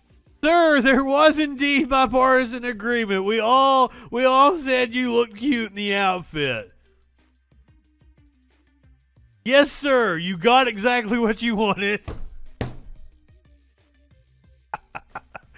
I'm going to clip this and send it to you, Madison. Yeah, we agree. News 13, and the headline reads, Group accuses Rep. Cawthorn of misconduct. I love how they say a group is making this accusation, as if there's some form of a benevolent organization just watching out for the good of man because they're such good stand-up people. Now, it fails to mention that the group's name is literally the Fire Madison Cawthorn Political Action Committee. So, of course, a name like that, their attacks are obviously not politically motivated, of course not. But, of course, the publication fails to make that clear. Someone should fire your ass. We've gotten so many of these ridiculous hit piece mailers from my opponents. I'm not sure which ones this one's from, but this one reads that I have a... Guys, he represents Asheville. Asheville is one of the coolest fucking cities in the country. Like it's called like the Portland of the East. It is an awesome city. But gerrymandering has ended up with him representing Asheville. Fuck off, dude. Desire to cut Social Security spending, veterans benefits, and defense spending by 33%. Now, their evidence of this? Well, in my new contract with America, which is a 53-point plan to save the nation, I state that I want to cut wasteful... Is this motherfucker gonna run for president? By the way, I got that idea from President He Reagan. won't be old enough by the time 2024 comes around, but like he's totally gonna go for it, isn't he? Is why when I say that I want to cut wasteful and useless government spending in order to save us from our debt, you instantly assume I'm talking about veterans, Social Security, and defense. Do you believe that those are wasteful areas? I'm just curious, and I'm sure there's a lot of voters in Western North Carolina that'd like to have an answer to that. Now he is here 26. next- I was correct. Now, honestly, this one, this is just pretty good reporting. There's not a lot of narrative to defeat here or misrepresentation, but this one was an actual mistake. You know, I've been pulled over for speeding. My mentality inside the Beltway of Washington, D.C. has always been all gas, no brakes. But I just can't have that same mentality when I'm back home here on I-26 here in town. So lesson learned, I'll slow down on the road, but I won't be slowing down on working to fix Congress. Moving on, also in this article, you know, you all know that I love. How does he drive? Does he have one of those? I know the only way I could stand a chance in a life. You got something for his hands up here to drive? What the? I wish we didn't live in a fallen and sinful world, but unfortunately we do. I carry a weapon. A fallen and sinful world. Obviously, though, I made a mistake. I forgot to disarm before I went through a TSA checkpoint, and that's my bad, and I have to own that one. Now, over here is another mailer, and this one's basically just as dumb as the last one. The mailer says that I want to make your daily lives more expensive, and that I want to make your daily lives more expensive because of my new tax. That's awesome. They make a lot of options for disabled drivers. My plan is to get rid of the federal income tax because the government has no right to the profit. I've never seen one. Like, was it like it's on the steering wheel or something? We have words for systems like that. Right here, this one's next, and this is from a group that I've never heard of called the Ancestry. And this is a headline of just a childish video that my cousin and I made. And my friends, I want to really stress something. You are witnessing one of the first examples of a politician who grew up with a cell phone in their hand. Oh, that's awesome. The ability to take photos, videos, and have others use that content as a way to hurt you. Most of my colleagues in Congress right now would not be serving in Washington if they grew up within a single mile of a cell phone growing up. Now, this video is just stupid locker room talk between two cousins that grew up like brothers, taken long before I served in Congress. And my cousin Steven that they're attacking is my ADA. He's family, and he's my best friend. The article published in the tabloid The Daily Mail didn't even bother to fact check any of this or send the video to my office before they ran this. I mean, what are we fact checking? We just looked at the video. I don't know. Daily Mail say about you that wasn't factual.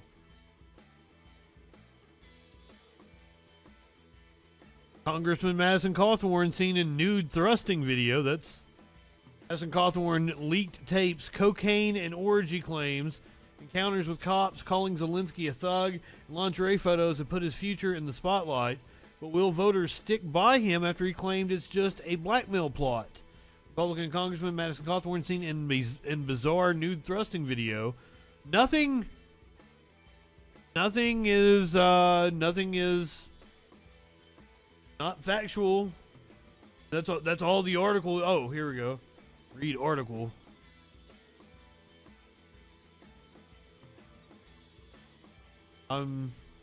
Since then, an apparent sex tape, improper relations with the staffer, and multiple run-ins with the law enforcement are just a few of the headlines the 26-year-old lawmaker has dealt with in the last few months in his first term in Congress.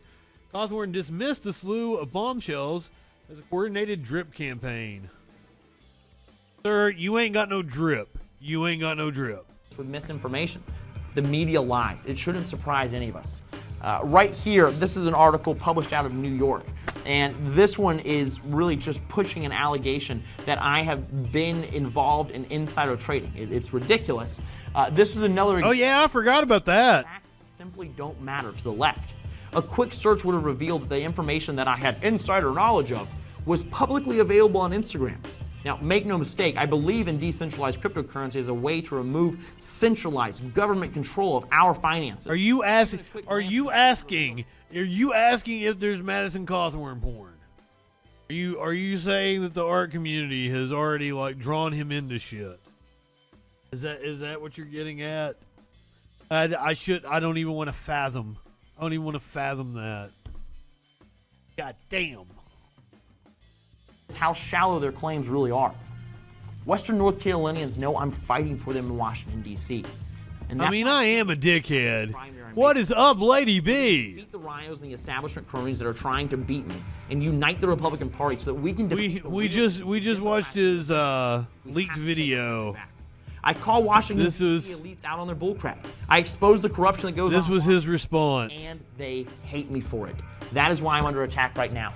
But I am fantastic. How are you, Lady B? I don't want to hide behind my position or rest on my laurels. I want to be your warrior and your weapon in Washington. Don't lose hope. Don't listen to the fake news. Don't let the This is Madison Cawthorn. To catch you up, he just had a video leaked about him where he was apparently humping his cousin in the nude.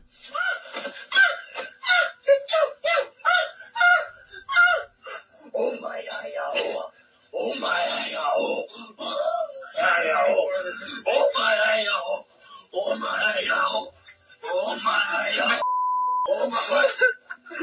I can't believe this is a video of a sitting congressperson that we are currently watching.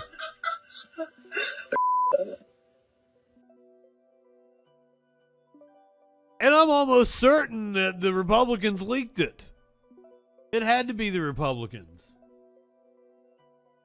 GOP he has a primary coming up in the next week or two. I'm not exactly sure when it is.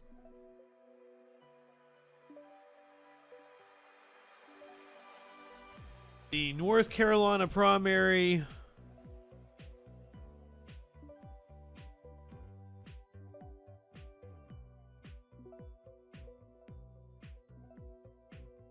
is May 17th. So not this week, but the next week. Got like another week and a half where he is up re-election in the GOP primary in North Carolina. We need a little levity.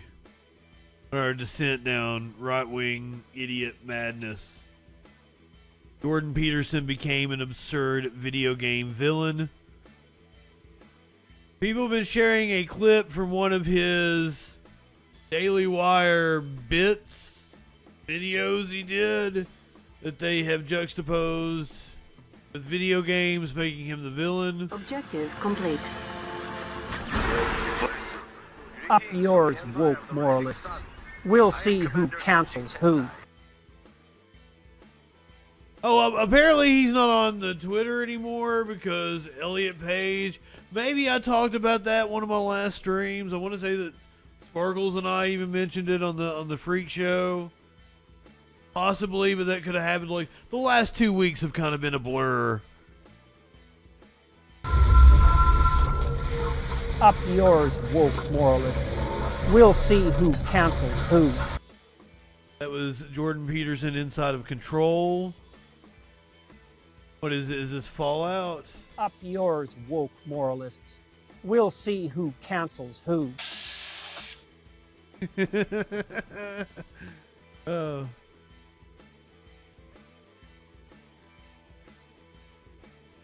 Up yours, woke moralists. We'll see who cancels who. Oh, that's the raw footage. Uh-oh. Metal Gear.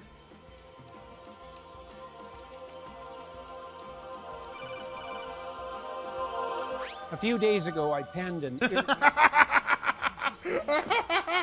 yours, woke moralists. We'll see who cancels who. What's wrong with you?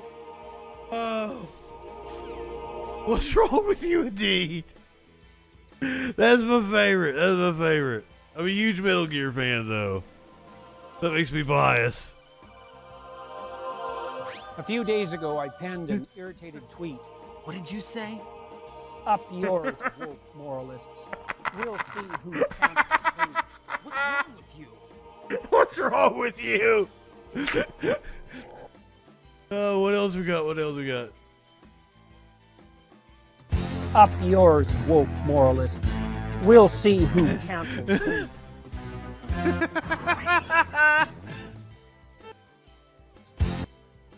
Oh, that's fantastic. Oh, we got more. We got more. Or acknowledging that my tweet violated the Twitter rule. Up yours, woke moralists. We'll see who cancels who. Jordy Pete is indeed a meme. Oh man, I wanted more. My favorite's still Metal Gear.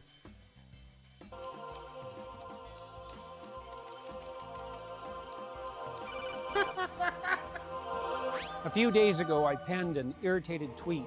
What did you say? Up yours, woke moralists. We'll see who cancels who. What's wrong with you? If you guys come up with one, I'll make it for you. Just let me know. I'm not good with coming up with like viral ideas like that, but if you tell me what to make, I have those skills. Content warning, we got some heavy shit we gotta talk about.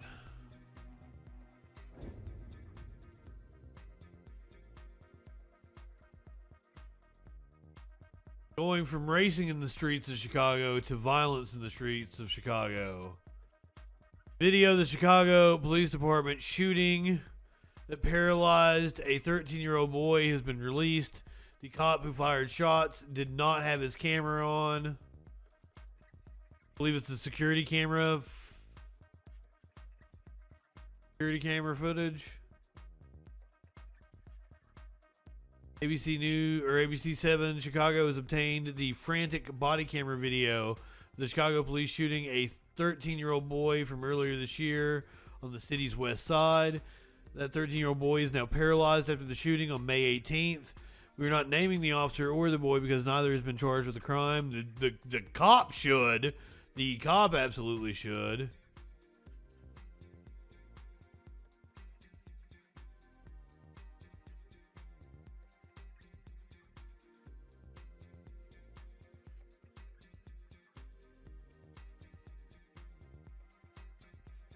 Before the shots are fired. And we're not naming the officer nor the 13-year-old boy because the boy who was shot, because neither has been charged with a crime. Video from the body camera of a Chicago police officer as he runs after a 13-year-old suspect believed to have been a passenger in a stolen car. The video is shaky, and in these critical moments, the officer must determine how to try to take the suspect into custody safely. The chase ends. And it's so wild. It is so wild. The number of stories that I've heard. I know this is just anecdotal, but the number of stories I've heard of people like, oh yeah, we used to go out and steal cars, fucking do joyride, blah, blah, blah, blah, blah.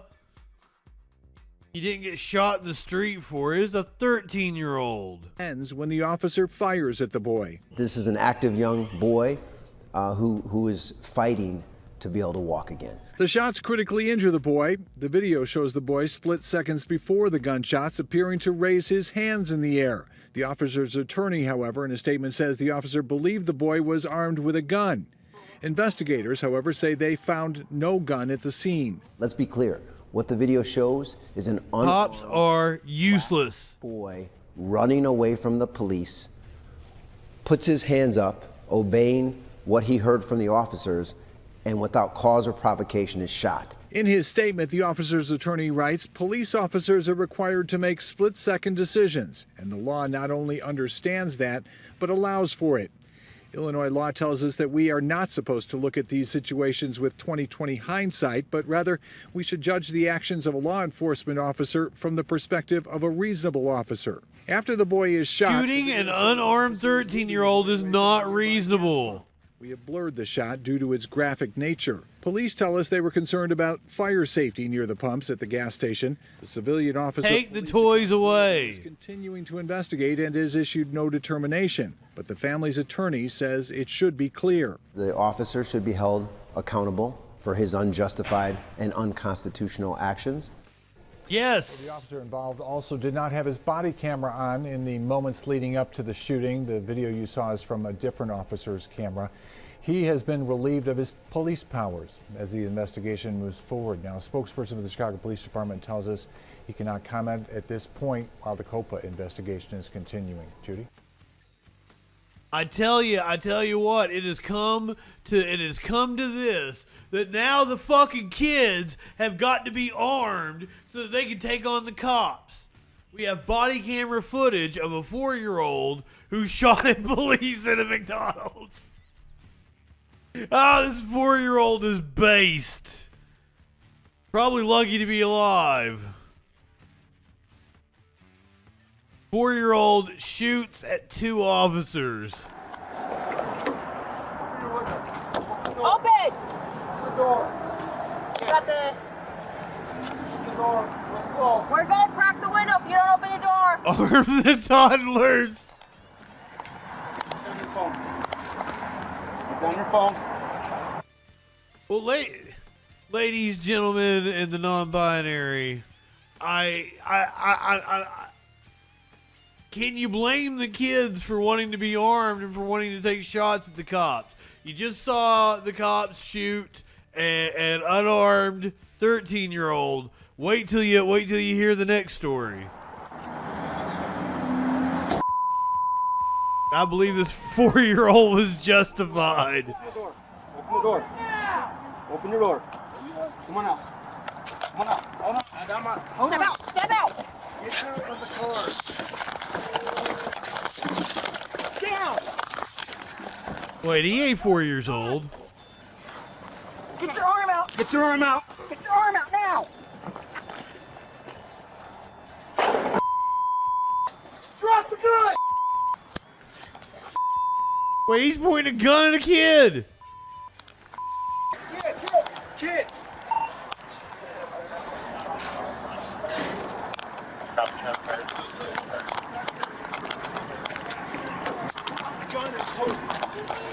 You alright, kid? It's alright. Come on. It's okay. It's okay. It's okay. It's okay. Come on. Come on. It's okay.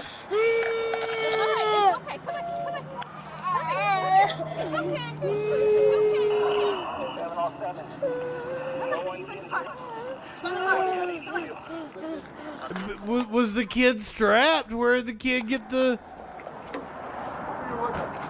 Open! Also, do I need to play this for Sparkles tomorrow? She'd love this. She'd be like, oh, I love that kid. I'll adopt that kid.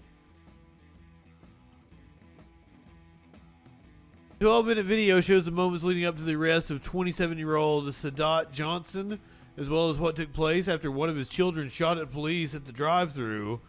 Unified Police Department initially responded to the McDonald's. We've advertised McDonald's a lot on this episode of the Troll Patrol. This was on February 21st around 1:30 p.m. when employees reported that a man brandished a gun in the drive-thru after his order was incorrect. Well, fucking up his McBiscuit. Employees asked Johnson to pull to the front of the restaurant after reporting the incident to the police. Johnson had 2 children in the car at the time, a 4-year-old and a 3-year-old. Officers ordered Johnson to get out of the car several times, but he refused.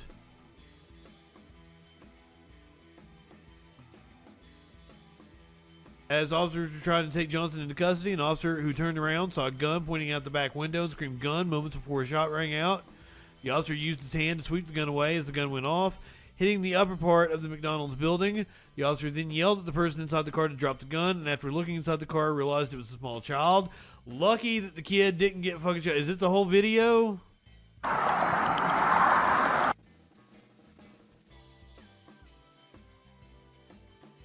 This is a different video. Get out of the car. Get out of the car. Let me see your hands. Open your window. Open the door. Is this the same video we just watched? Okay. Open the door real slow.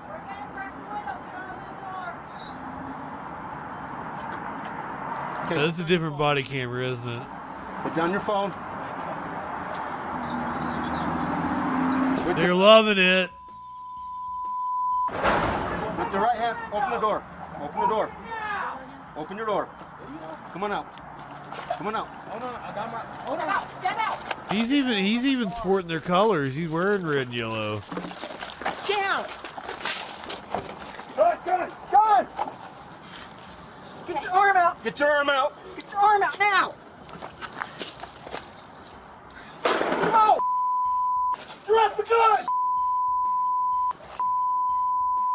Still not the body camera I would have liked to have seen, though. Really unfazed by the fact that, like, somebody was shooting. He didn't even look over. Fuck. 4-year-old told police that he picked up the gun because he wanted his daddy back. I mean, perfectly reasonable thing to do. The child also told police that Johnson said the police officer cannot open the door during the altercation. After being arrested, Johnson told police that he blacked out for 30 seconds after he and the McDonald's employee were arguing over his order. Johnson also denied brandishing the gun in front of the worker despite surveillance video showing him doing so. Johnson also told police that it wasn't the first time his 4-year-old child has gotten his hands on a gun. Jesus Christ, don't let your kids get their hands on guns. I mean, you probably need to be armed to fucking take on the police. Because shit like this will happen.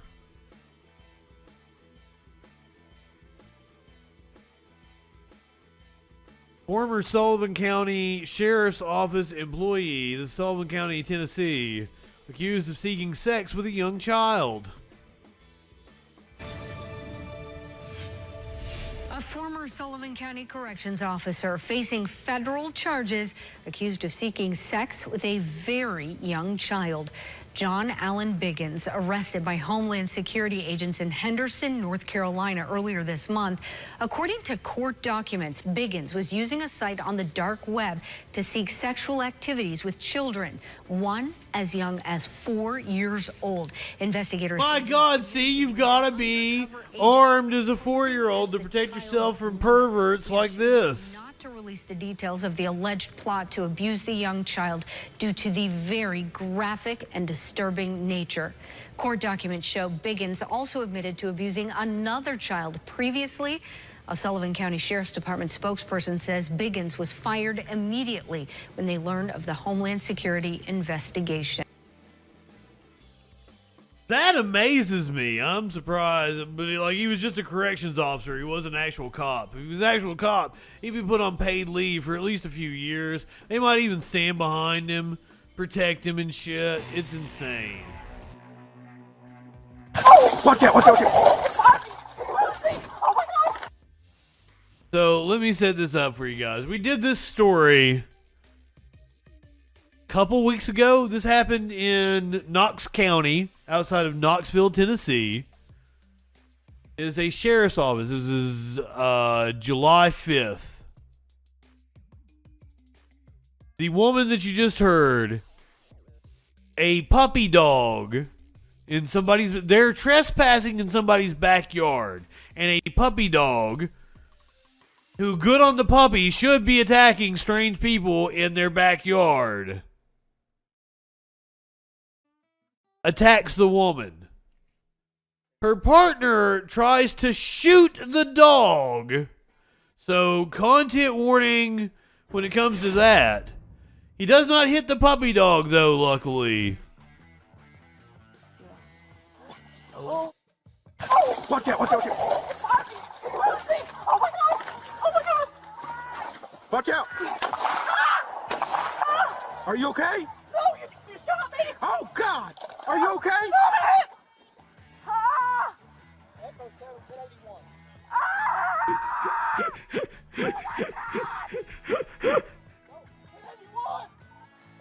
781. No, you shot me! Are you okay? Watch out, watch out, watch out. Watch out. Are you okay? Oh, God. Are you okay? Echo 781. Oh, my God!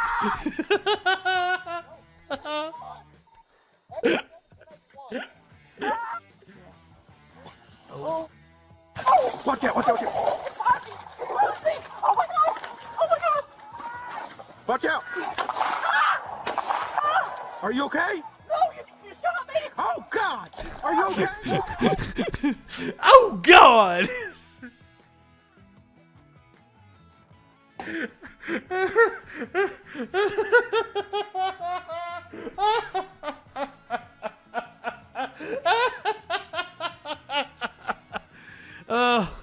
For any of you that might be worried about her, she's okay. Shot her in the leg.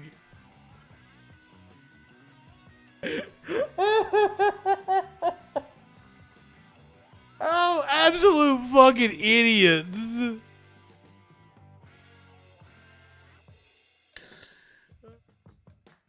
No, the dog's okay. The dog's okay, Toads. Luckily.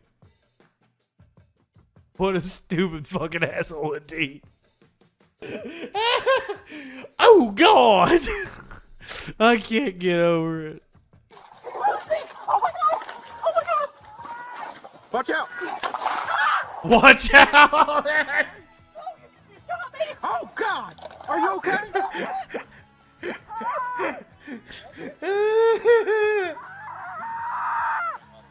my God!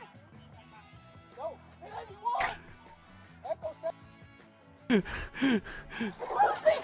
God! Oh my God! Watch out! Watch out! Are you okay? No, you shot me! Oh God! Are you okay? These dumb fucks have no business being cops. Oh my God. It needs the Benny Hill music.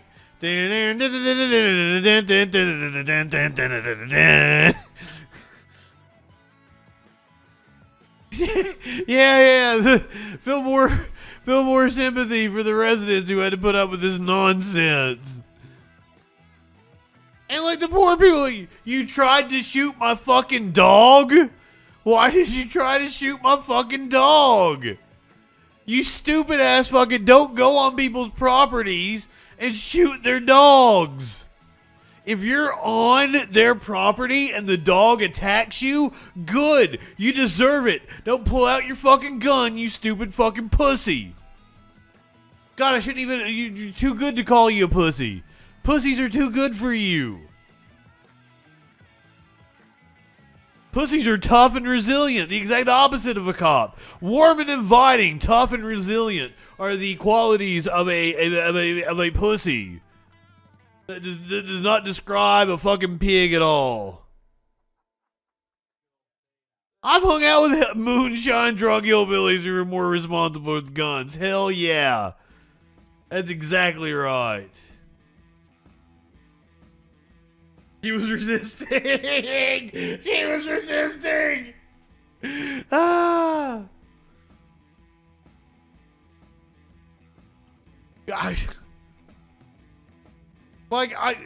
I'm sorry, officer. Like, I don't know. Like, a dog is a part of the family. I would not blame anyone for doing pretty much anything to you. I'd be like, he deserved it.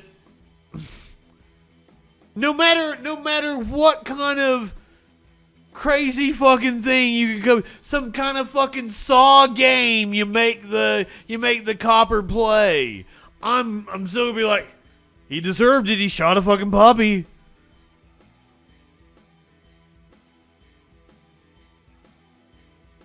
Fair enough, Tones, and I do love them. I do love them so much. Pigs are awesome. I've known pigs. Pigs are fantastic pets, but they make a fantastic sandwich. And your firearm is not for animals.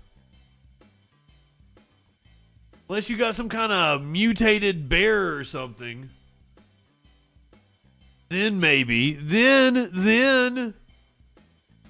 But that's a big fucking if. A Florida state candidate asked about his arrest. I believe we've got video of it. So, you know it's my kind of story.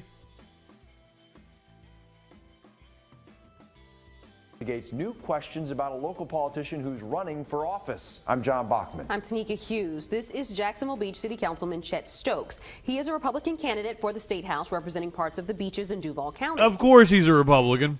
Ben Becker discovered that there is an active out-of-state warrant for his arrest. Oh, wow, that news, that's funky. Goes back 11 years to a case in Arizona. I also discovered his graduation. Hold on. Out-of-state warrant for his arrest.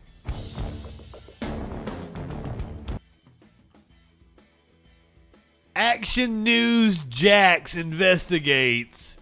Send Ben. Now, the arrest warrant goes back 11 years to a case in Arizona. Ben Becker. Graduation claims don't make the grade. Chet Stokes is running to represent the beaches and parts of Duval County in the State House. He'll defend the Constitution. So you may have seen the current Jax Beach councilman in this commercial. And never compromise our shared values. But there are new questions about those shared values. Hey, Ben Becker, Action News. I caught up with Stokes at a Jacksonville Beach City Council meeting Monday after he declined a previous interview request. In an Action News Jax investigation, I discovered a diploma dilemma in Stokes' educational... A diploma dilemma! Okay, man, okay. Ben Becker, okay. Diploma dilemma. Maybe I got a crush on Ben Becker now. Ben Becker. Request. In an Action News Jax investigation, I discovered a diploma dilemma in Stokes' educational background at Auburn University, and I questioned him if he deliberately stretched the truth. This is not on the record. Not on the record. We're in a public building. Okay, well, excuse me. Take a look at Stokes' House Seat campaign website, his work bio, his bio when he ran in Jax Beach, and even the Episcopal School magazine. They all Everything's really white. That Stokes graduated from Auburn University. But I obtained this, a degree verified certificate issued by the National Students Clearinghouse. It says Eugene Chester Stokes, that's Stokes' legal name, attended Auburn University from August 2009 to April 2014 for 4.5 years, but degree title says enrollment only. I emailed Auburn University in the office. He never graduated. But at it, he did not graduate from Auburn. So what about those graduation claims? Stokes had come in like a tiger, but now was leaving on the lam. One's an accident, two's a trend, three's a problem. Auburn is the Tigers, by the way. The website has now been changed. It reads, attended Auburn University, and his bio has been scrubbed off the work site. But that's not the only arresting development I discovered. I got my hands... Arresting development! Arresting development! This motherfucker's got him, he's got him for days. Arresting development. Diploma dilemma. Ben Becker, is that your real name, or did you come up with that one too? Ben Becker. It's in Maricopa County in Arizona. It was issued after he no-showed 2 arraignments in Arizona for possession of alcohol by a minor in 2011. When were you going to tell voters about the arrest warrant? Again, no answer. Michael Bender is a political science professor at UNF. Should all this matter to voters? The short answer is... Oh, thank you, Virtual Wrong, for gifting Mox a sub. As people. Are you willing to say, I've learned this much and I don't like it and I'm going to vote for somebody else? Or, what I've seen of him, I like of him, this concerns me, but not enough to make me change my vote. Again, that's up to the individual voter to make that call. Stokes' nearest competitor is former Representative Lake Ray. His campaign sent me a statement that reads in part, Chet Stokes should do the Lake Ray of House District 16 and withdraw from this race. Ben Becker is ambushing me right now outside City Hall. As for Stokes, You'd be arrested if you went to Arizona and got pulled over, right? I don't know that. No, sir. Well, there's an arrest warrant for you. After slamming the door on me, Stokes did send me some text messages. He says he's staying in the race. Look how tan he is. About the graduation information on the campaign website. So this dude lied about going to Auburn, and you missed diploma dilemma. That was Ben Becker confronting him about not graduating from Auburn, and then it was an arresting development when he found out he had been arrested in Arizona and had an outstanding warrant for him. So I think he was a candidate for State House, but I've been so in awe of Ben Becker. Ben Becker is just like, I'm swooning over here. He'll defend the Constitution. Said a Stokes commercial, and he'll never compromise on our shared values. Fox, I'm glad you made it. I've been playing with the commercials, and my bad. I didn't take a... What I've been trying to do is take a break that I put in fucking freak show and freaking news ads, and then hit the ads on Twitch so nobody has to watch ads through the story if you're not subbed. I don't want anybody to miss out. But like I didn't take a break. And I forgot that like I was playing with like the length of the ads and shit. That's a hell of a long time to have to sit through ads. I'm so sorry. I'm into the Becker dude. Here, if you'd like to go back and watch it, Box. Boom. We might have to check it. I'm gonna go follow Ben Becker on social media, so I never miss a Ben Becker story now. 'Cause this motherfucker's cool in my book. Now the opposite of cool in my book. So he highlight on his resume. Well, it's not illegal, but it makes you look bad if you're running for public office and a reporter comes and asks you about it. Makes you look like a lying sack of shit.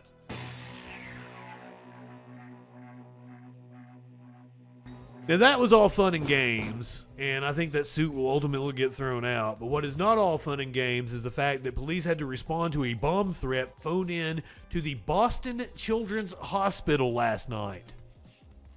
Several streets were shut down in Boston on Tuesday night. Police responded to a bomb threat that was phoned in to the Boston Children's Hospital. Now, if you guys watch this show regularly, you know exactly what I'm going to tell you. You know exactly where this one is going.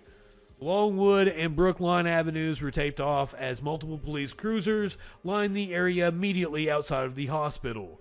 Boston police confirmed the threat was made sometime Tuesday evening. By around 9 p.m., authorities moved to close streets near the facility. See, we have a local news hit. We are staying on top of breaking news. First at 11 as we get started. Police investigating a threat at Boston Children's Hospital tonight. That threat shutting down streets right outside the hospital. This was as it was going on. But we saw a massive response. The night team's Michael Yoshida live outside Children's with Good. At 11. Michael. And at this point, you mentioned it, the streets back open. We just have one officer here in front of Boston Children's. This area was completely shut down about an hour ago with police tape and cruisers filling the streets. At this point, people you can see are walking back inside. But take a look. Here's video from earlier this evening. Core. Matt Walsh wasn't able to come because it wasn't a real bomb. Oh, God, that's great. You live in sexual anarchy? Matt Walsh is never able to come. He is impotent. However, he had this to say about me. Justin Freakin, a formidable voice in the culture. So, thank you, dude. I appreciate the compliment. During the shutdown, Boston police telling us that a bomb threat was phoned in to Boston Children's Hospital, and talking with people and family members of children here at the hospital, they tell us they weren't. I wish Matt Walsh would sue me. People weren't being allowed inside the hospital. Very frightening for those family members. We had a chance. If Matt Walsh would sue me, it would be the best thing that happened to me since radical leftist agenda raided me. I cried, had tears of joy, was nervous, or what? I don't even remember what it said. Fucking shit. Oh, my heart was racing. To speak when with she one raided mother me. After the situation cleared, here's what she had to say. If Baldwin's in trouble, Matt Walsh should be too. Exactly, Dustin. Like I do every night. I came upstairs to come outside and have. I don't think Baldwin is in trouble for that though. And everyone was saying that there was a bomb threat, and for me to just relax for a minute and stay put. So that's what I did. And back here live again, you can see traffic back flowing, people going in and out of the hospital. We have reached out to Boston Children's Hospital for more information, a statement about this incident. At this point, they are referring all questions to Boston Police. If we get any more details from Boston Police, we'll bring it to you here on 7. We're live in Boston tonight. Mike Rashida, 7 News 19. Okay, so The chat is pointing out Matt Walsh, libs of TikTok. Absolutely. It has just permeated the right wing. I'm going to give you an example of it. For those of you that might not be aware of what caused the bomb threat last night at Boston's Children's Hospital, because the local news didn't seem to go into that.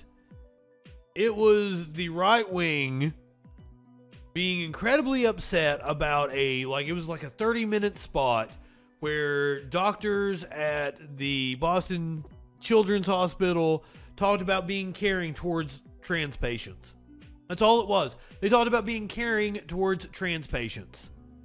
They talked about being caring towards trans patients. That's all the advertisement was. And this is an example of the right-wing response. You see one Mr. Steve Bannon. We're going to the pandemic war room. Joe, I want to start with this very disturbing story. You were kicked off social media. It was Twitter locked you out, sir? That's correct. They nuked me for now. Yeah, and actually... Yeah, but here's... So hang on. Joe is our editor of Transhumanism. He's working on a very special project. That's why you haven't seen him on the show quite as much. Editor of Transhumanism. Something. But talk about how you get... Also, like, let me hit the content warning. There might be some trans fucking phobia coming at you right here. I should have known that before I ever clicked the button. This story. Now, if they have the NBC, if Memphis has the NBC story about the Children's Hospital of Boston, they can put it up. Tell us what this controversy is. A gene splicer, exactly. Boston Children's Hospital has come under fire after people like libs of TikTok, Christopher Rufo, Matt Walsh, they've all been pointing out the Center for Gender Surgery there and the sort of menu of procedures that they're offering. They initially were offering it to 17-year-olds and up. Now they've changed that to 18-year-olds and up.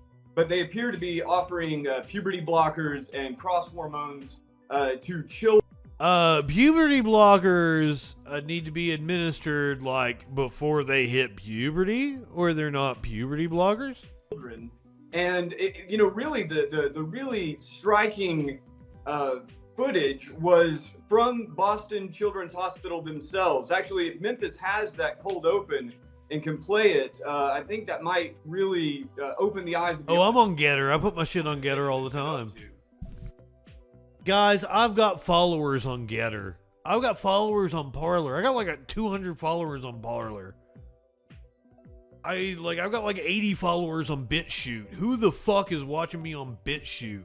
I love it if you're watching this clip right now on BitChute, going, "Hey, motherfucker, I'm one of those people."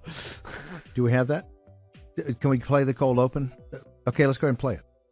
A child will often know that they are transgender from the moment that they have any ability to express themselves, and parents will often tell us this.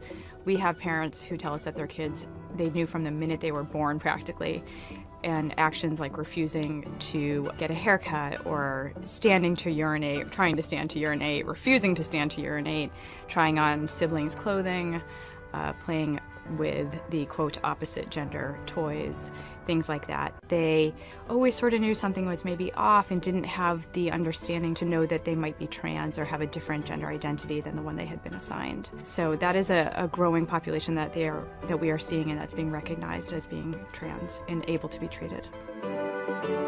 A phalloplasty is a procedure to basically create... I hadn't seen this one. The other one was perfectly fine. ...for an individual who was born biological female and who seeks transition to a male gender. The procedure is done with plastic surgeons and urologists. The urologists manipulate the tissues in the surrounding area to lengthen the urethra. A new scrotum is created, and some of the anatomical parts of the female anatomy are removed. The plastic surgeons are in charge of creating a new tissue that will ultimately meet the lengthened urethra and the additional tissue that's been moved to the neophallus.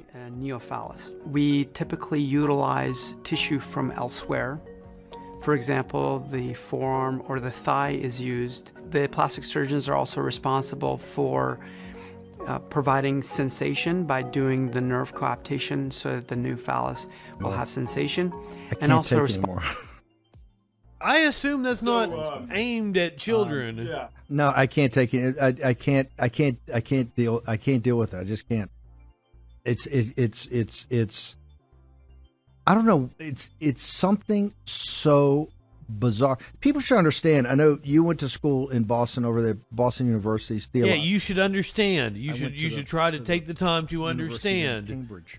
To just calling something you Boston don't understand Children's bizarre. Hospital, correct me if I'm wrong. It's one of the most respected and revered hospital for children, not just in this country. Yes, you dumb but in the shit. world. Is that correct, Joe Allen? Yes. Up until last week, I think a lot of people. No. Still. The fact that the Boston Children's Hospital has a center for gender surgery, and we're asking, why would a place that specializes in child care be offering any sort of gender transitioning therapy, right? Or in air quotes, gender affirming care is because it's healthcare that is needed, sir.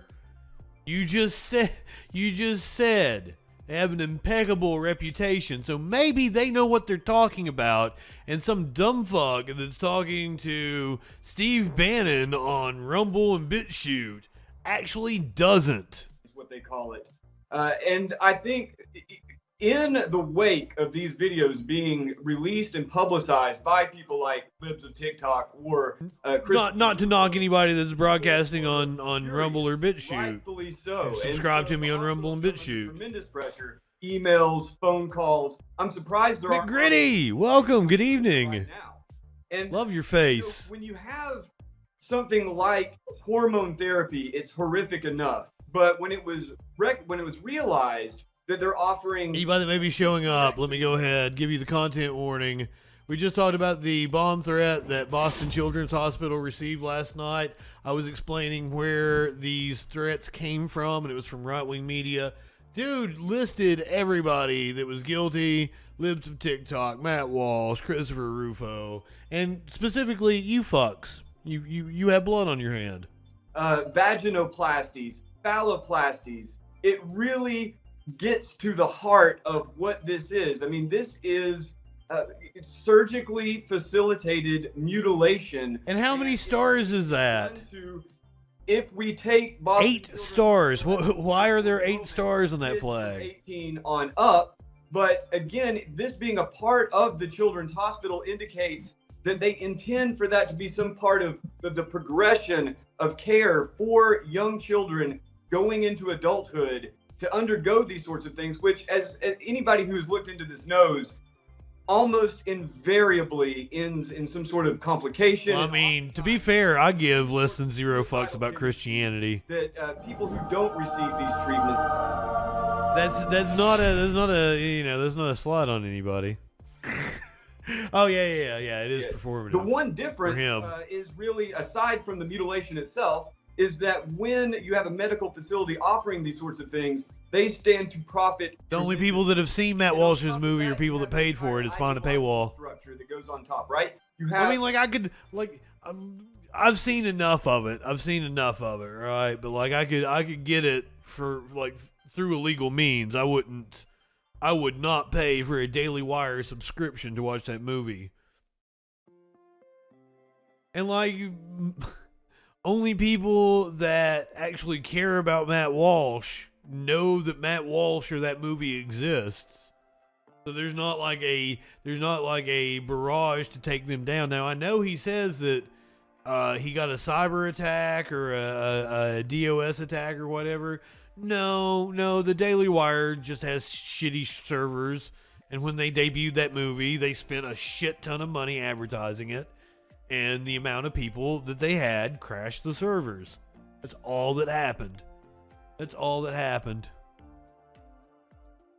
There was no denial of service attack. Right-wingers are morons. I thought you said it was the vice president. It's the ex-vice president. On ex-Argentina. I thought you said the vice president. I am so confused. I'm so confused. We got video of it. Oh, shit. Cool, Warlord. This is awesome. Cristina Fernandez de Kirchner.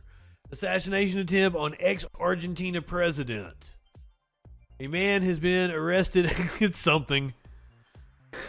A man has been arrested after pointing a gun at Argentina's former president, Cristina Fernandez de Kirchner. Just based on the fact that it's a woman, I'm kind of on her side, but I don't know if she was like some kind of a conservative or something. I don't know much about Argentina politics. Footage appears to show a man in a crowd aim the gun at the face of the vice president at close. Oh, wait. So she's the former president, and she's the current vice president. Shinzo Abe sets a trend. Oh, yep. Here we go. Here we go.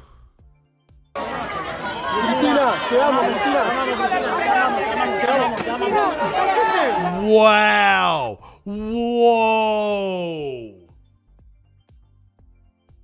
That's fucking scary. Holy, can you imagine what it's like to be her tonight?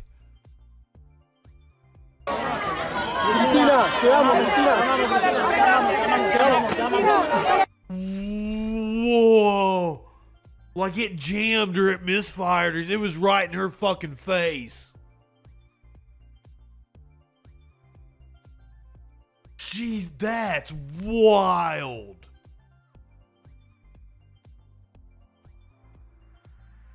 Oh, whoa.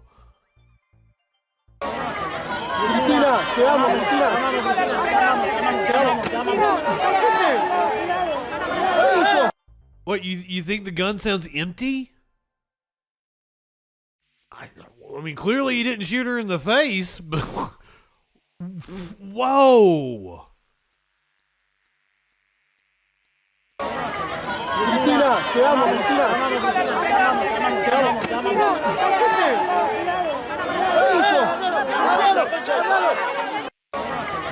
So I don't know shit about guns. Wouldn't you already have one in the chamber like that, or is that like that's like a revolver, right?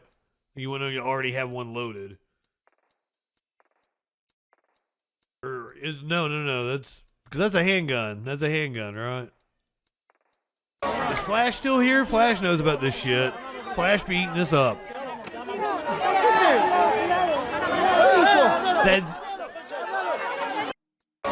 That's just insane. The magazine jammed.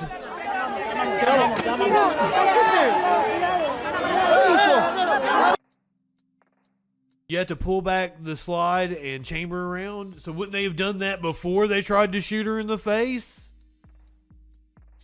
It was just meant to scare her?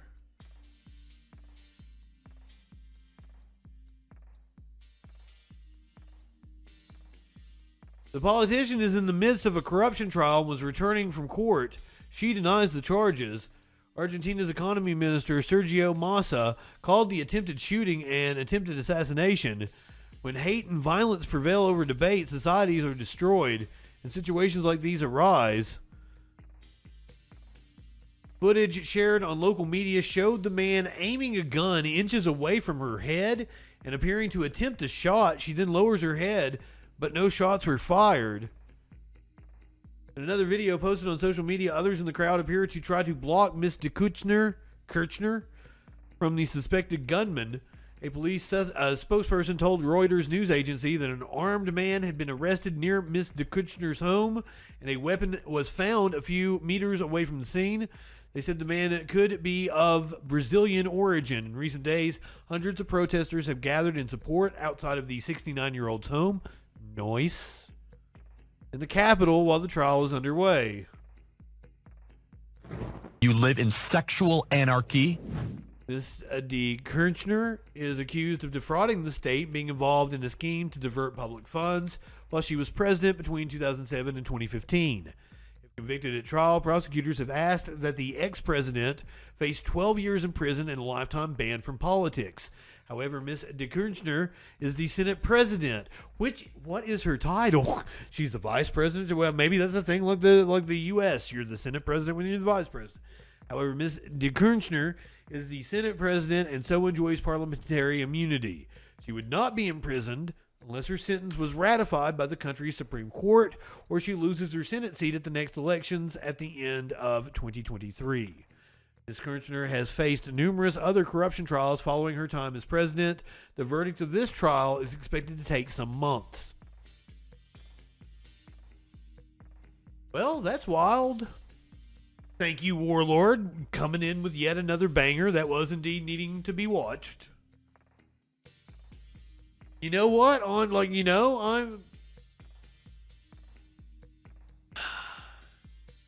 He pulled the trigger and flexed his wrist and then pulled it off to the right.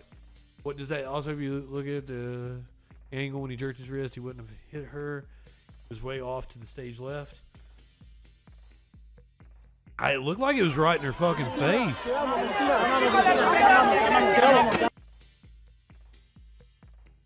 Like right there, it looks like it's like right in her face. That is point blank range, isn't it? Flash!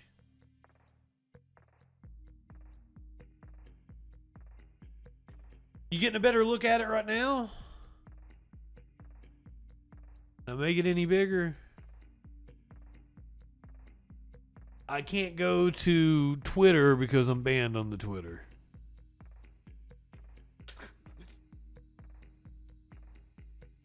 That's wild. Look at the smile on her face as a gun is pointing. She's almost staring down the barrel of a gun and has no clue right there. Ooh, wow.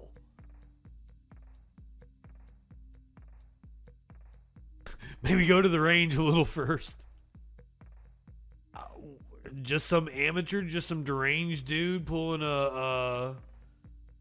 what's his name that tried to shoot John Hinckley? Oh, Hinckley's based. I follow him on Twitter. Candidate Herschel Walker makes a bizarre analogy about cows and bulls.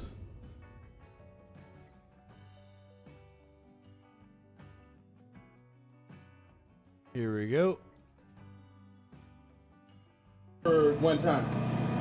It's about everybody thinking something is better somewhere else. Andy, good evening. Bull that was out in the field, and he had 6 cows with him. This bull is out in the field. Unfortunately, like Herschel Walker still stands a better chance than Oz does in Pennsylvania. Warnock is up, but it's closer than it probably should be, honestly. 3 of them was expecting calves. He had these 6 cows, but what he was worried about, he kept his nose up against the fence, seeing these other 3 cows up on the hillside. So as he's looking up on the hillside of these other 3 cows, not worried about what he got now, the grass as tall as his knees, all he had to do is eat grass. But he worried about something else. And so one day, he measured that fence up. He measured that fence up and he said, I think I can jump this fence and get over there with those other cows. Now, not worried about what he got. I can jump it, I'm gonna get over there. So as he got back one afternoon, he took off running and he dove.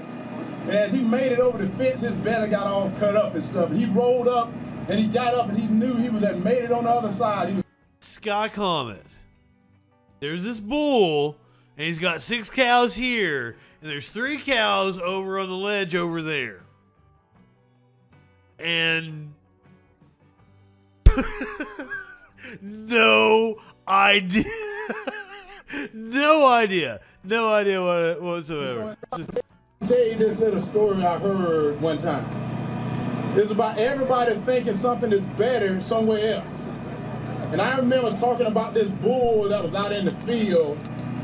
Okay, so it's a grass is greener on the other side kind of analogy he's making. About people thinking that something somewhere else is better. He had 6 cows with him. 3 of them was expecting calves. Yes, sister. See, that's what I was thinking. If we're talking bulls and cows, we're talking sexual anarchy, right? You live in sexual anarchy? But if you've got 6 cows over here, you've got more potential mates than the 3 cows that are over there. Worried about, he kept his nose up against the fence, seeing these other 3 cows up on the hillside. So as he's looking up on the hillside of these other 3 cows, not worried about what he got now, the grass as tall as his knees, all he had to do is eat grass. But he's worried about something else. And so one day, he measured that fence up. He measured that fence up and he said, I think I can jump this fence and get over there with those other cows. Now, not worried about what he got. I can jump it. I'm going to get over there. So as he got back one afternoon, he took off running. And he dove. And as he made it over the fence, his belly got all cut up and stuff. He rolled up, and he got up, and he knew he would have made it on the other side. He was so excited about it. And then he ran to the top of the hill. When he got up there, he realized that they were bulls, too. And the reason I tell you that, don't think something is better somewhere else. This is a good place.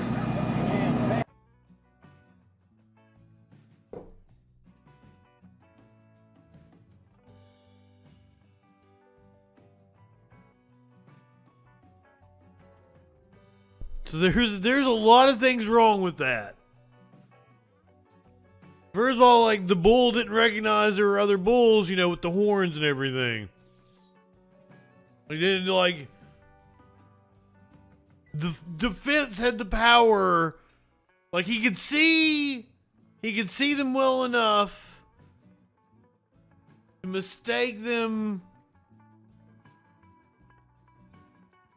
for a cow, but couldn't see them well enough to see their horns.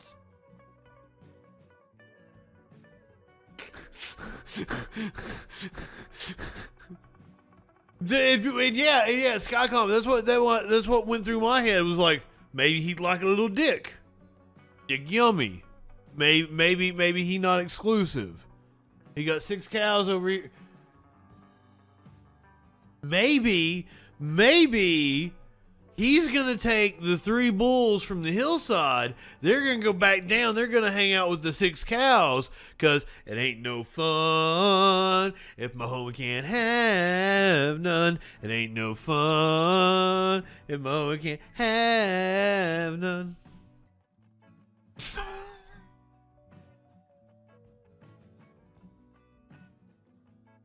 I'm just thinking here, cause that's still. That's 4 schlongs and 6 pockets, dude. Like fucking.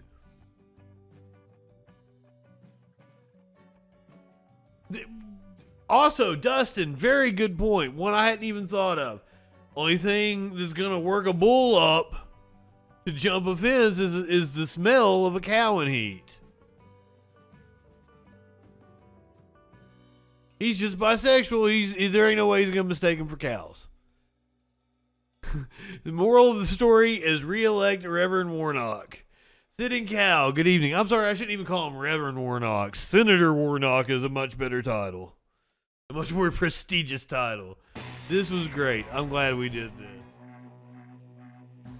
But Scott Jensen is the latest GOP candidate trying to hide his extreme views on abortion. He is a Republican governor candidate in Minnesota. I thought he was in Colorado. I might have misspoke earlier. It's Minnesota, and he's fleeing his own position against abortion after his poll numbers took a dive. I would like to ban abortion, Jensen vowed in a March interview with Minnesota Public Radio. In the past, he's also said that he would work to ban it without exceptions for rape and incest, unless the mother's life is in danger. Now, with voters outraged over the issue after the Supreme Court overturned Roe v. Wade, Jensen has released a new video insisting abortion is a protected constitutional right in the state and no governor could change that. I've delivered 500 babies in my career.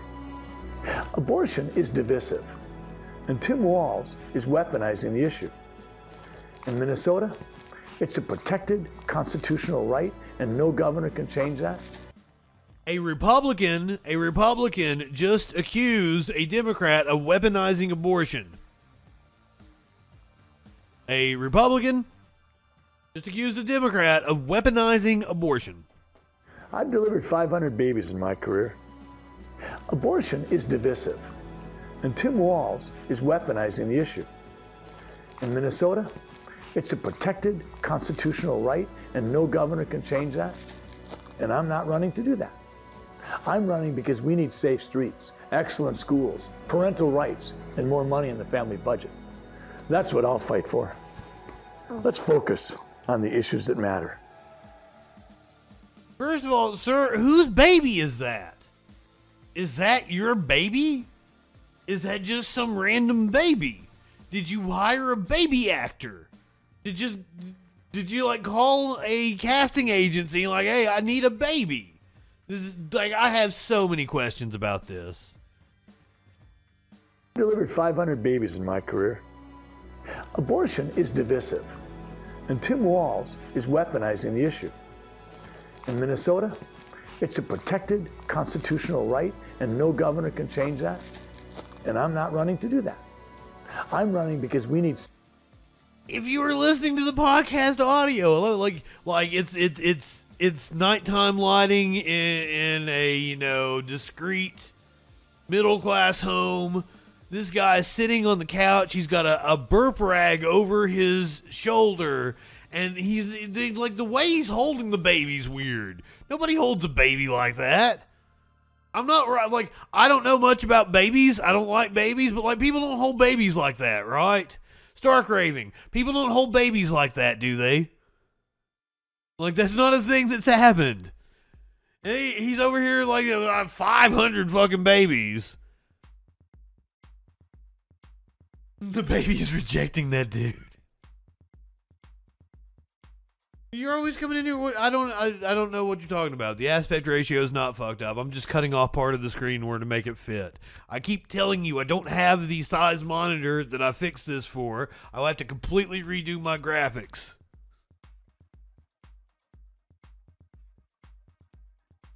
The aspect ratio, like, I believe it's real. You can kind of see it moving and shit. But like they had the animatronic. Vladmatic, by the way. Welcome. Good evening. Have I said hey to everybody? Lady B, did I tell you I love your face? Media winch. Just making sure. Career. Abortion is divisive. It's all good. Is weaponizing the issue. In Minnesota, it's a protected constitutional right. I think it's a real baby. They don't have animatronics that can do that. I'm not running to do that. Mention it every time. I'm running because we need safe streets, excellent I schools, would. parental rights, and more money in the family budget. That's what I'll fight for. Let's focus on the issues that matter. Do you think he was able to do that in one take? Do you think the baby barfed, pissed on him? Cancel Justin. Cancel Justin. Guys, we should all be upset. We should all be upset because Sarah Palin is not in Congress. She thinks it is a national fucking tragedy. It's a second 9/11. It's a new Pearl Harbor. Nation. So I think the entire country should be angry at what's going on with this establishment system. And it was the political establishment that created this system with the ranked choice voting and without encouraging the other Republican to drop out once he got thumped 3 times. Others should be outraged about what's going on here because our system is harming the rest of the U.S. That harms the entire nation. Ranked choice voting, where your vote, like you can vote for like your second favorite candidate. Yep, she's just mad that her state rejected her in a far more democratic process. But you should be upset. It's a national tragedy that Sarah Palin will not be in Congress. So I think the entire country should be angry at what's going on with this establishment system. And it was the political establishment that created this system with the ranked choice voting and without encouraging the other Republican to drop out. When were you on this, ma'am? Or like, were you one of the last guests of Steve Bannon's Pandemic War Room? Are we still going to get is he going to be able to do a pandemic war room behind bars? Are you going to find out tomorrow? Is the judge going to let him out on bond? Even Alaska is sick of her shit. By the way, Santa Claus followed me on Twitter, and Santa Claus is fucking cool. And Santa Claus will take any chance he can get to tell you that Santa Claus is very pro-immigrant, that Santa Claus is very pro-union. So I really, really like Santa Claus. You may have heard several right-wingers talking about how Joe Biden gave a divisive speech when he was in front of Independence Hall the other night. Let me throw up a shot here for you. I think I've got one, maybe not. You guys have all seen it. Dark Brandon in front of the red light. I don't have it handy. My apologies. I'm such a letdown.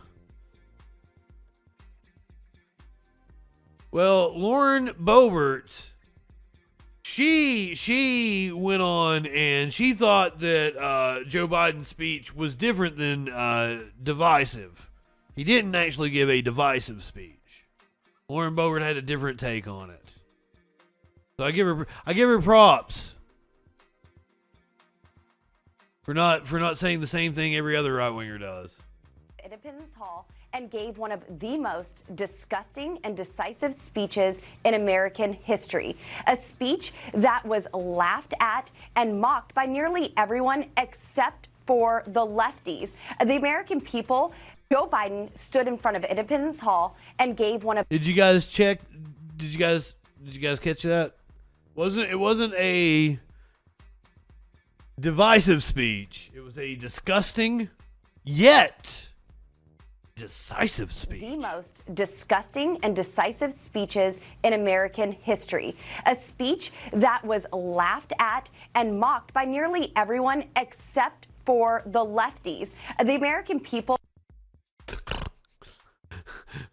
Can you imagine getting up there, misspeaking like that, and then talk about getting mocked and laughed at? Right wingers are morons.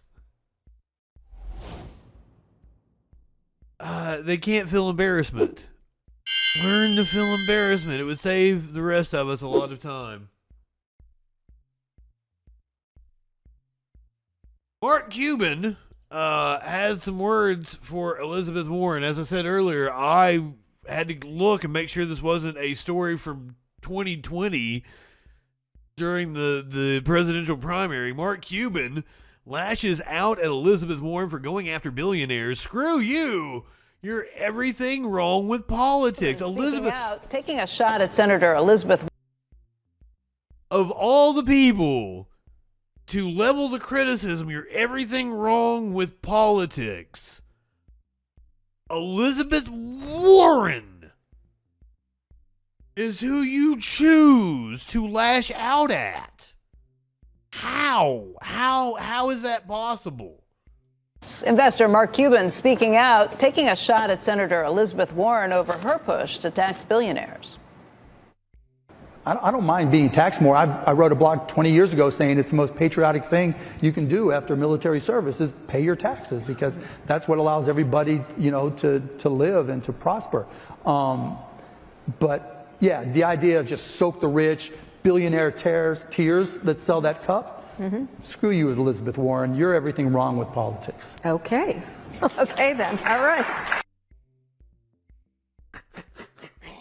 Oh, that makes me want to buy a billionaire's tears cup even more.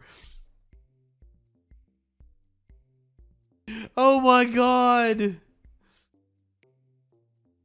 Up yours, woke moralists. We'll see who cancels who. Oh, the box coming with the snake emoji. Ah! I mean, she did used to be a Republican. She did used to be. I mean, what do you expect from a Democrat who used to be a Republican?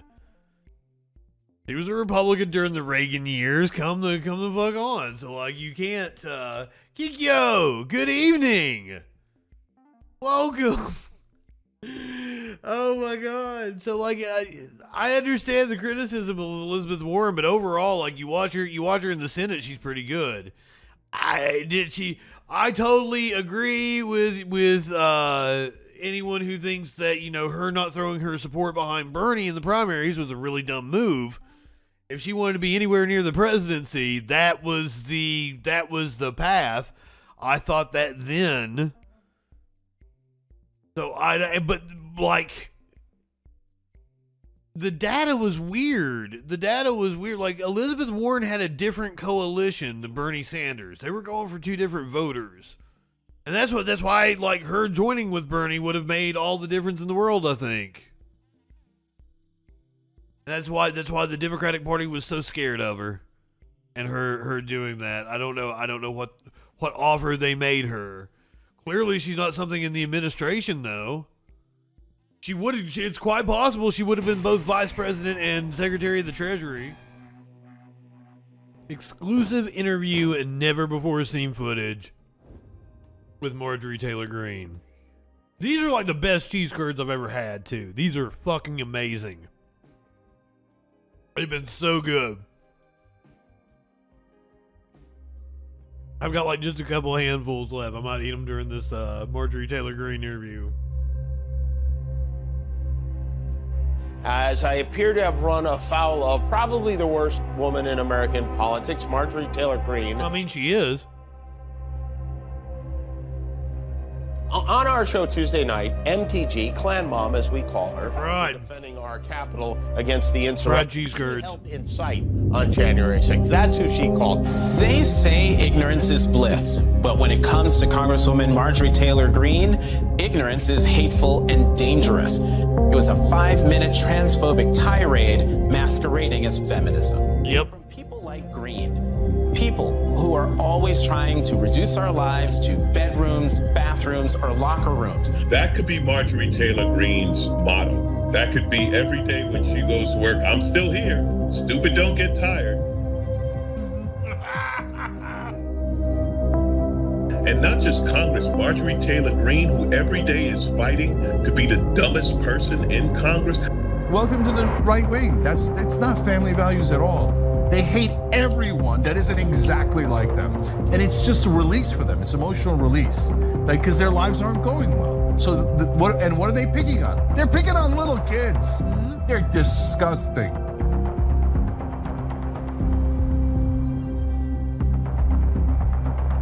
Now you gotta make her out to be a victim. Marjorie Taylor Greene has been swatted twice now in 2 days. Georgia Congresswoman Marjorie Taylor Greene says that she was a victim of a swatting attempt. Republican Congresswoman Marjorie Taylor Greene says that she was the victim of a swatting incident. Congresswoman Marjorie Taylor Greene speaking out, saying that she was swatted by a 911 caller. Gore. Now I'm still convinced that this is coming from the right. Allowing us in your home. We're going to tell the story. The person that called apparently said they were a trans activist. From day so one, come the fuck on. So controversial on topics that I would think 99% of Americans would agree on. You would think, but in Washington, D.C., these issues seem to be the most controversial issues, especially to Democrats. So this is my first time being in Congress. I'm a freshman member of Congress. I'm not sure, Mater. I'm not sure. I don't even know what this restaurant is. Probably the most attacked member of Congress in United States history. And anyone that's been paying attention knows that. Starting out early, being kicked off committees, Democrats entering a House resolution to expel me with over 73 co-sponsors with no reason given. But I think it was in February or March when we were fighting on the Equality Act. This is a bill that is so radical, basically destroys gender, puts any kind of trans person, puts it destroys gender, women's rights, puts men into women's bathrooms, men into women's sports, makes abortion on demand legal everywhere. And so that was a bill that I fought really hard on, and that was when I really started taking a hard stand on a basic truth that there's only two genders. But Corey, you don't like cognitive dissonance. They think when they do it, it's okay. Science and reality, but God created us male and female in His image. He created us, and that is where I have fought because I believe it is a foundational. Yeah, dude, they're abortion on demand. It was a new app they were working on before Roe v. Wade. Something that we even debate on. We shouldn't debate on this. You place your order and you get a abortion within 2 hours. It's kind of like Instacart. From the radical left, the godless left that believes in destroying gender, they completely want to wipe that away, take away women's rights, make it so that any man can totally defeat a woman just by calling himself a woman. We've seen this in every level. We've seen it in sports, where we see in swimming, for example, a man that is identifying as a woman and he's setting all the records and beating all the women. We see Dr. Rachel Levine. He is not setting all the records. You know, he's like this top woman working in our government. He's a man. He's a man that he was a man his entire life, and now he identifies as a woman. But I've received so much hate from the left for my strong stance. And but you can't back down off of that. It's critical and important to do that. And so what happened is we started seeing this new industry emerge, right, Brian? I mean, I know you've probably seen a lot of it. And it's this industry where it's the gender affirming care industry. And it's not care. It's not affirming. And what it is it's real genital mutilation surgeries. It's double mastectomies. It's hysterectomies, it's castration, hormone therapy, puberty blockers. And I'm a big fan of what the Italian people did to Mussolini. And so as we are just seeing these stories come out in the detrans community, these are the people that have been through all of this stuff, and they are heartbroken. They're devastated. They're suicidal. They're depressed because of what they've done to their bodies. And it's life. So transitioning has less of a what do they call it? Fucking shit. A regret rate than like knee surgery. People regret knee surgery more than they regret transitioning. But the percentage of people who detransition the majority of those are because they still face societal pressure from people like you asshole.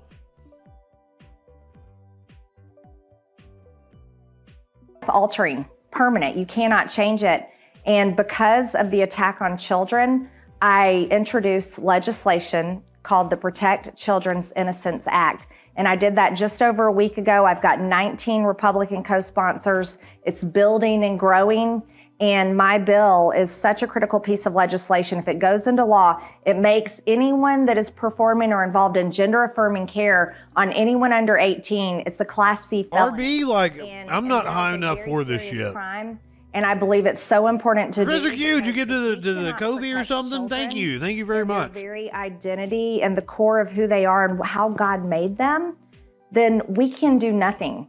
And I think this is such an important issue to fight on, but it definitely has put my life in danger. And I need weed. To sponsor this bill. So there are people that support you, but then obviously there are people on left and right that are fighting. Buy me a covfefe. You would think it'd be a core value to conservatives. I can't even imagine why it's. Let me cash this motherfucker out. We can get us a fresh one. It's not an argument with the public. It's not an argument among the people, and that's always how it is in politics. I wanna see the exclusive footage.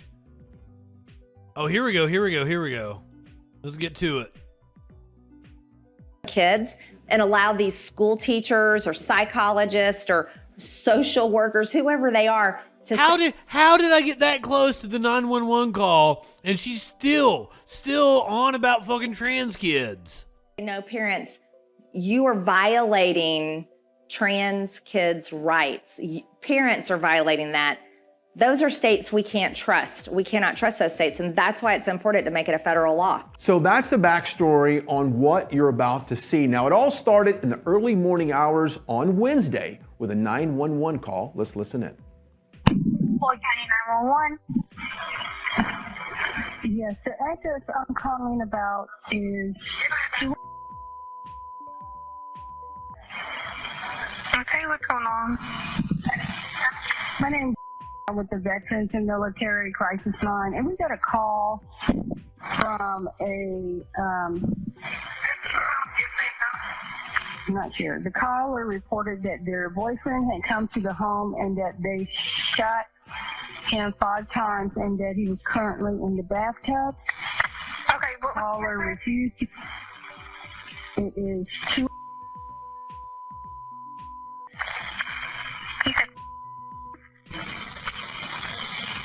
Oh.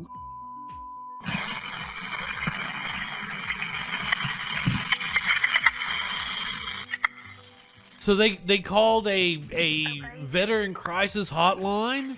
And what's going on there?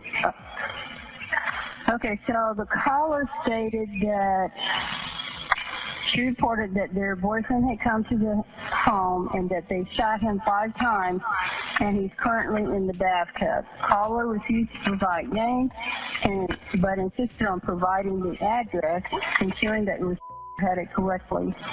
Caller stated that they were going to load the gun and take their own life and then stop responding. The line is still open with our mental health responder.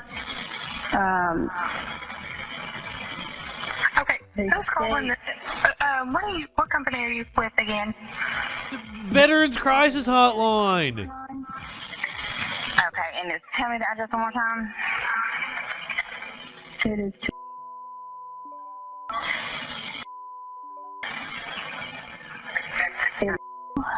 right? And they're saying that the boyfriend showed up to the house and they shot him 5 times? I've seen some wonderful 911 operators that, are very cordial and helpful. But for the most part, when I'm exposed to 911 calls, it seems like the dispatcher is usually incompetent as fuck. And this one is also incompetent, it seems. Right. So we don't know if it's real or not. No, I know. We just have to make sure that we get to the right place. We do have Rebecca Floyd, and he wouldn't give any names. No. Once again, I don't believe this was a swatting incident. I believe a sheriff's deputy probably went to her house. The phone number they're calling from is 7 and knocked on her door. And I find it hard to believe that the local sheriff's office didn't know that was Marjorie Taylor Greene's home. I mean, you know the home of the congressperson you live in. Yes. Non-smoker. Maybe hit me up on the Discord. Are you on Discord? Let me ask, because she didn't.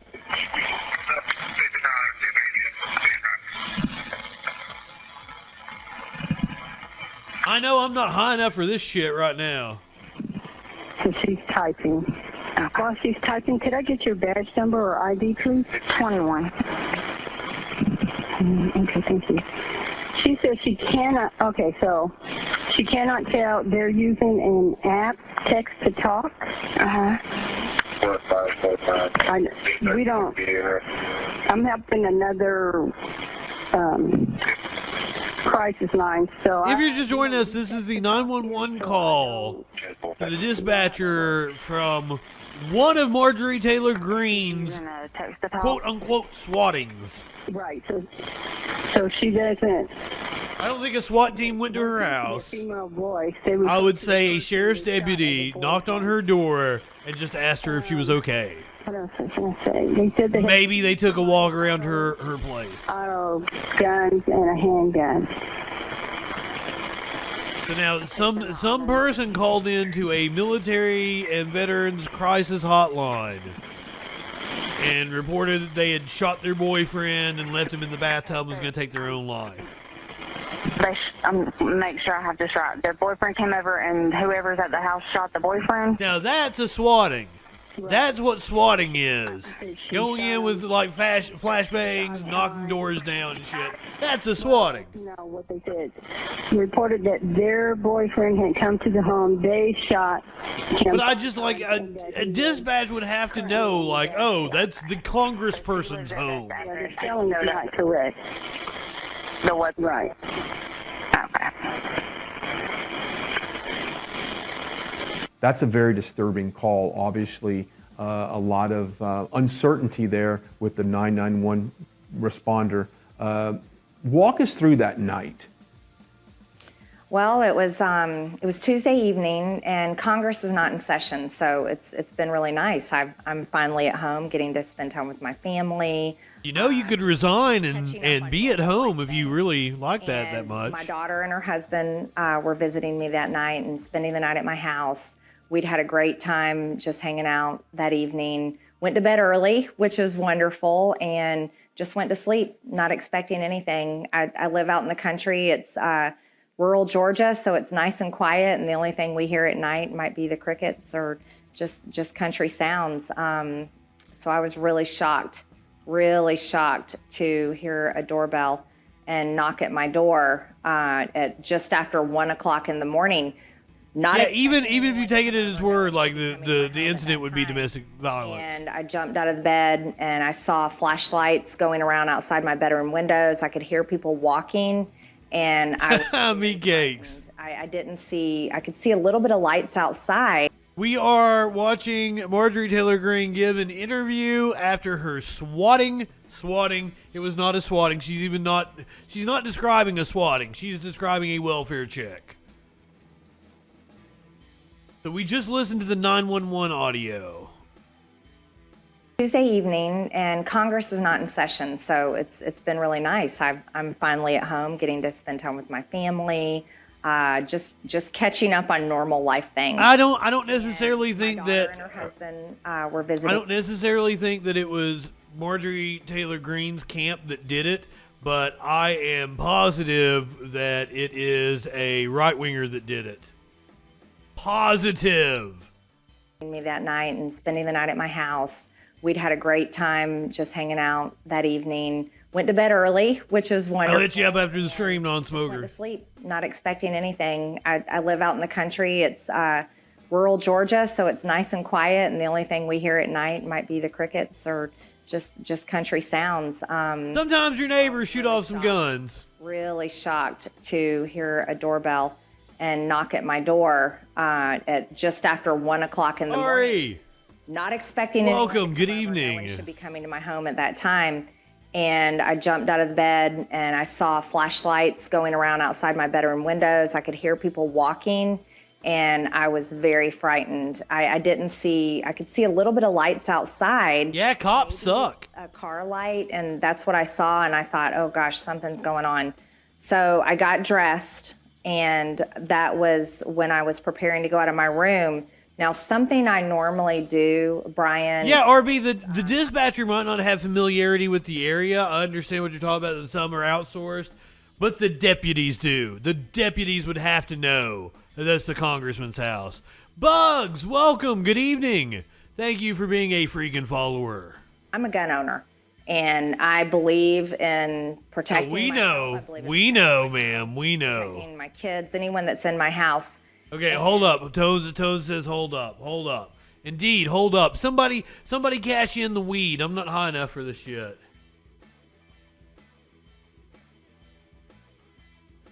I don't know that she saw blue lights.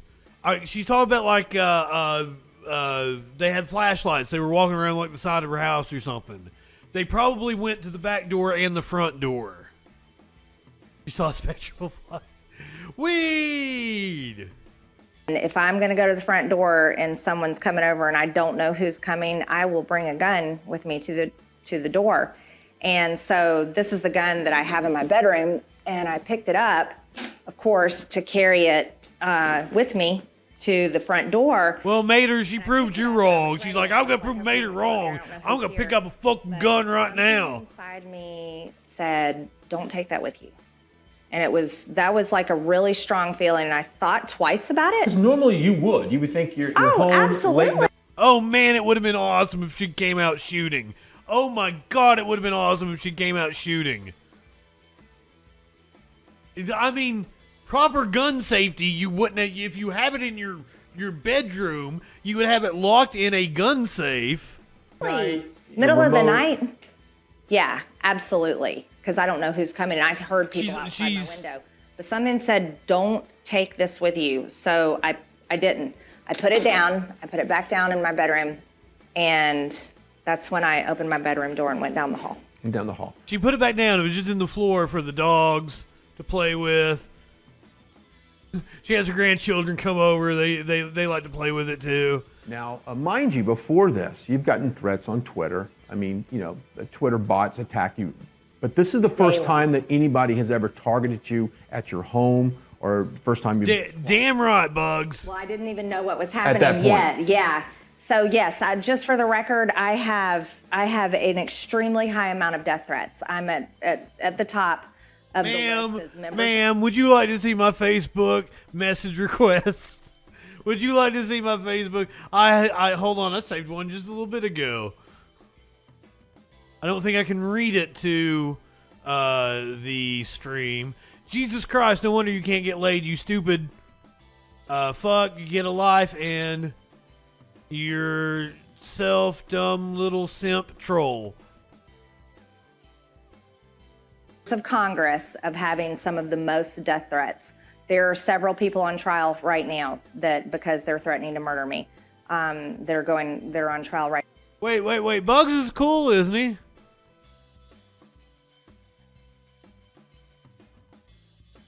No, free speech doesn't include hate speech. Core, I think you're jumping the gun. I think Bugs is based over here. I think Bugs is a comrade. Right now, they target me all the time. I'm not only targeted from the outside. I just need for people to understand. I'm targeted inside my office building. That's what I thought, Bugs. I got you. Outside my door. I try to be a magnet for the trolls, so forgive the chat if they get a little hot. Trust the science. They come in a little hot. So much hate in the office building I work in, and as a matter. Let's see if we get more footage. Oh yeah. Here we go. This is what I came for.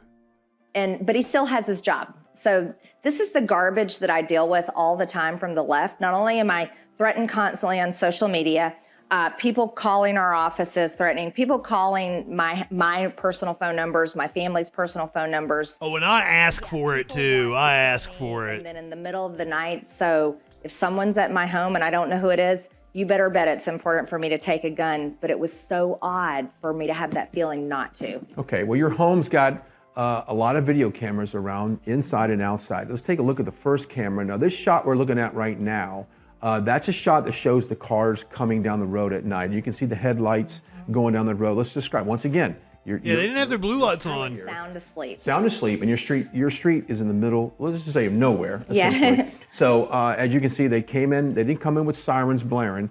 Nope. But you can see the video there of the cars pulling in. We also have some. Yeah, this is not a swatting. People walking around your house. Let's talk about that. Yeah, so when you see those cars coming up my street, and there's no reason for cars to go down my street. It's a dead end.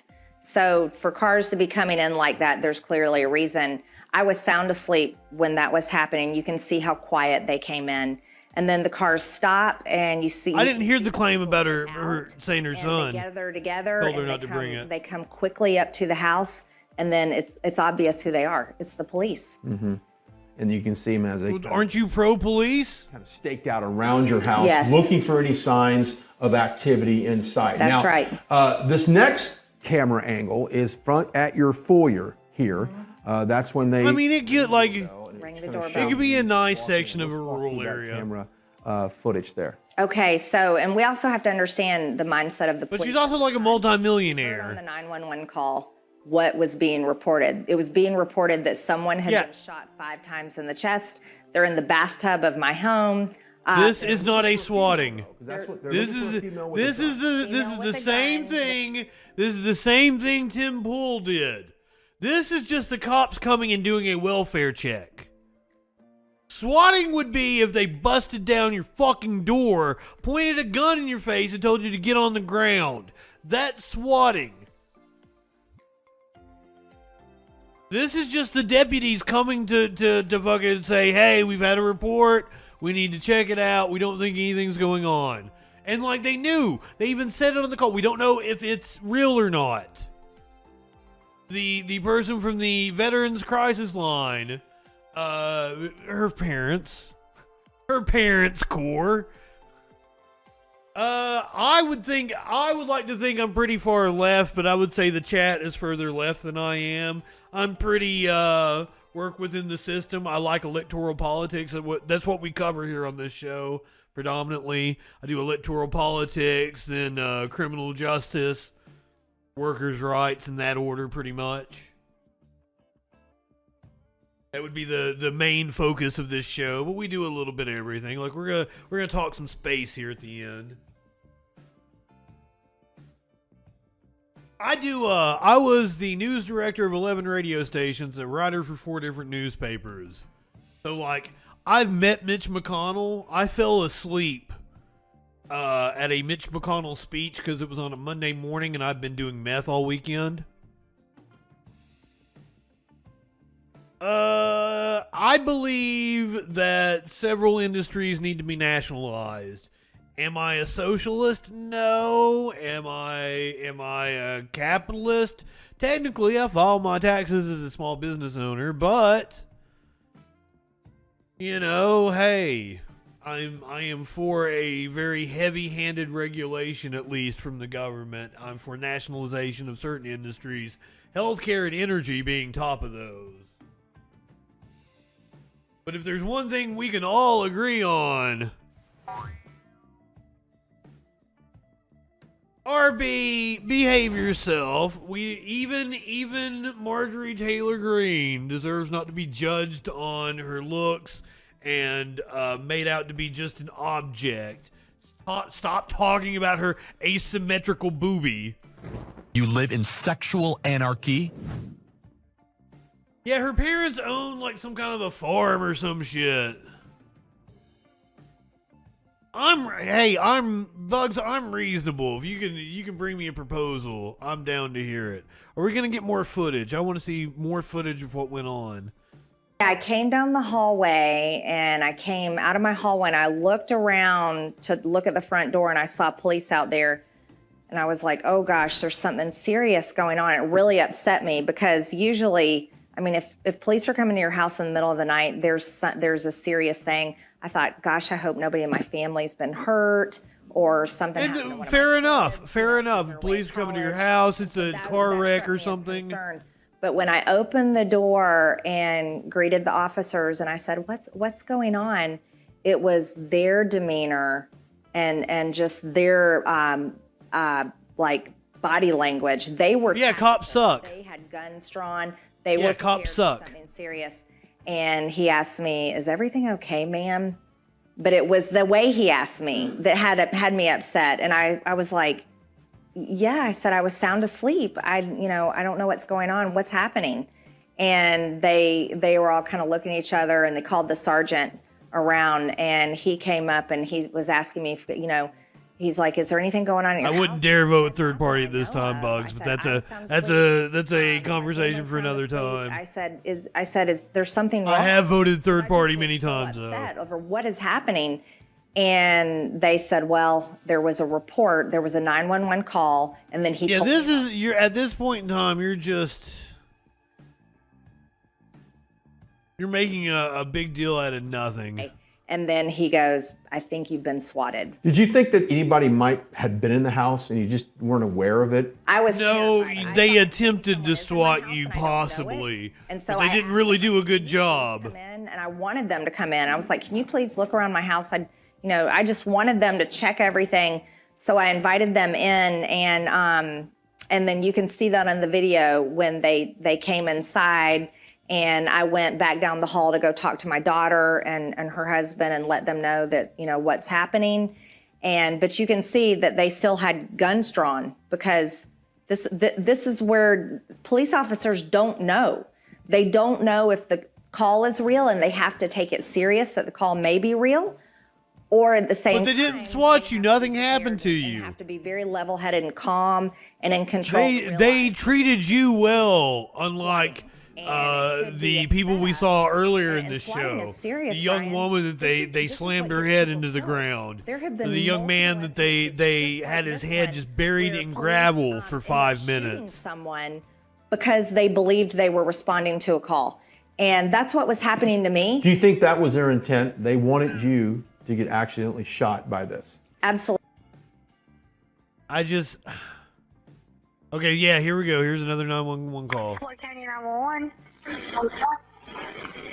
Hello, I am using text-to-speech because I do not want my identity revealed. I just swatted Congresswoman MTG. From this phone number, I want to confess.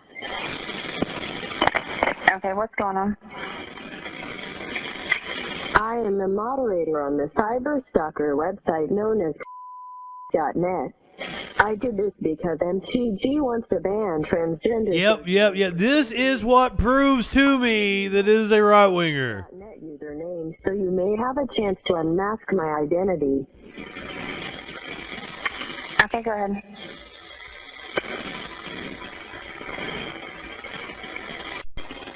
Okay, and what does that address have to do with transgender laws?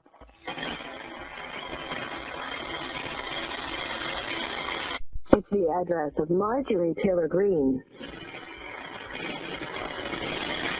Address of Marjorie Taylor Greene. I just swatted her. Gotcha. Who is going to call and confess and give you a website and tell you their whole MO? Ready for them to find me. Goodbye. Can you hear me?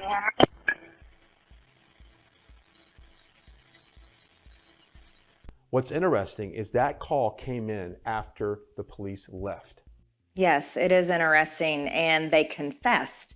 They said, I swatted Congresswoman MTG, they called me. And I do not believe this at all. They said why they did it, because she wants to stop transgender surgeries on children. Can you believe, Brian, that someone... I don't know. Now I'm kind of thinking it came from like her camp. It was her people that did it now. Before I just felt like it was a idiot ass right winger trying to do something to help her, but now I kind of think like she's the one that did it. She's in on it. It was her people. Only a right winger would say that. Right wingers are absolute morons. There is no way in the world that somebody would like call and taunt the police. I'm ready for them to find me. Wants to kill me because I want to protect kids from You don't want to protect kids. Changes them for the rest of their lives. Hysterectomies where they can't have children. Milo works for her. I did not know that. They can't have children. Double mastectomies that scar them for life. Hormone therapies that will change a young teenage girl's voice to sound like a man, and it can never change. I'm convinced. Like this is like a right wing operation going on here. I'm calling bullshit on you. Voodoo, welcome. Good evening. Do we have any more footage? I've enjoyed the footage. I've enjoyed the 911 calls. Okay, yeah, here we go. Next night, he received another threat. Let's talk about that. Floyd County 911, what's the location of your emergency? Yeah, as of June, it says Milo's an intern. Transferring an emergency call to you. There will be a on the line giving you information on an emergency call in your area. Please go ahead. Yes, I'm here. Okay. What's the location of your emergency? I'm sorry. So I work for Lifeline, and I have a chatter. This may be a slaughter situation. Who's saying that they basically came out to their family about being transgender. Yeah. Shooting his family at the home. Okay. Absolute nonsense. I'm sorry? What's the address?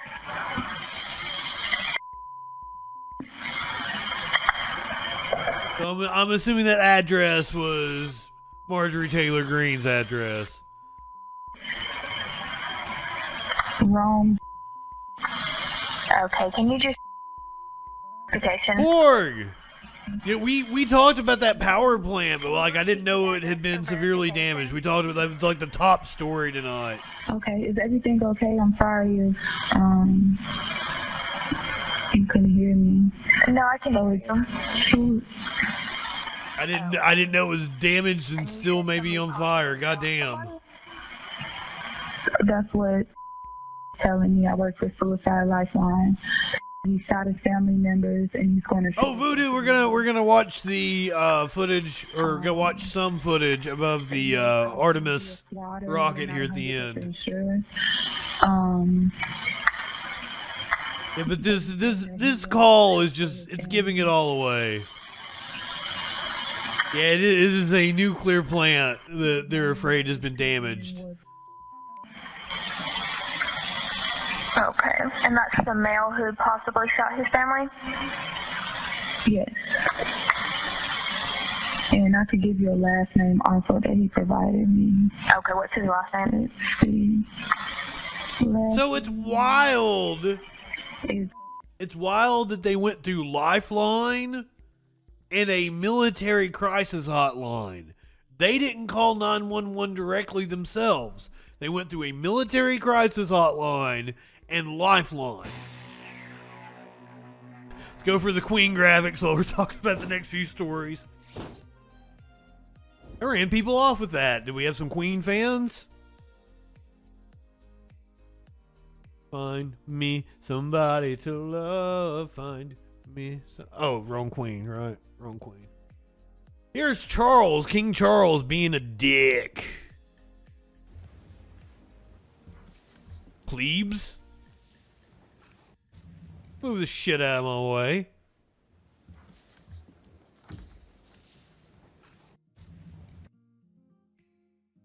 That's just good fun.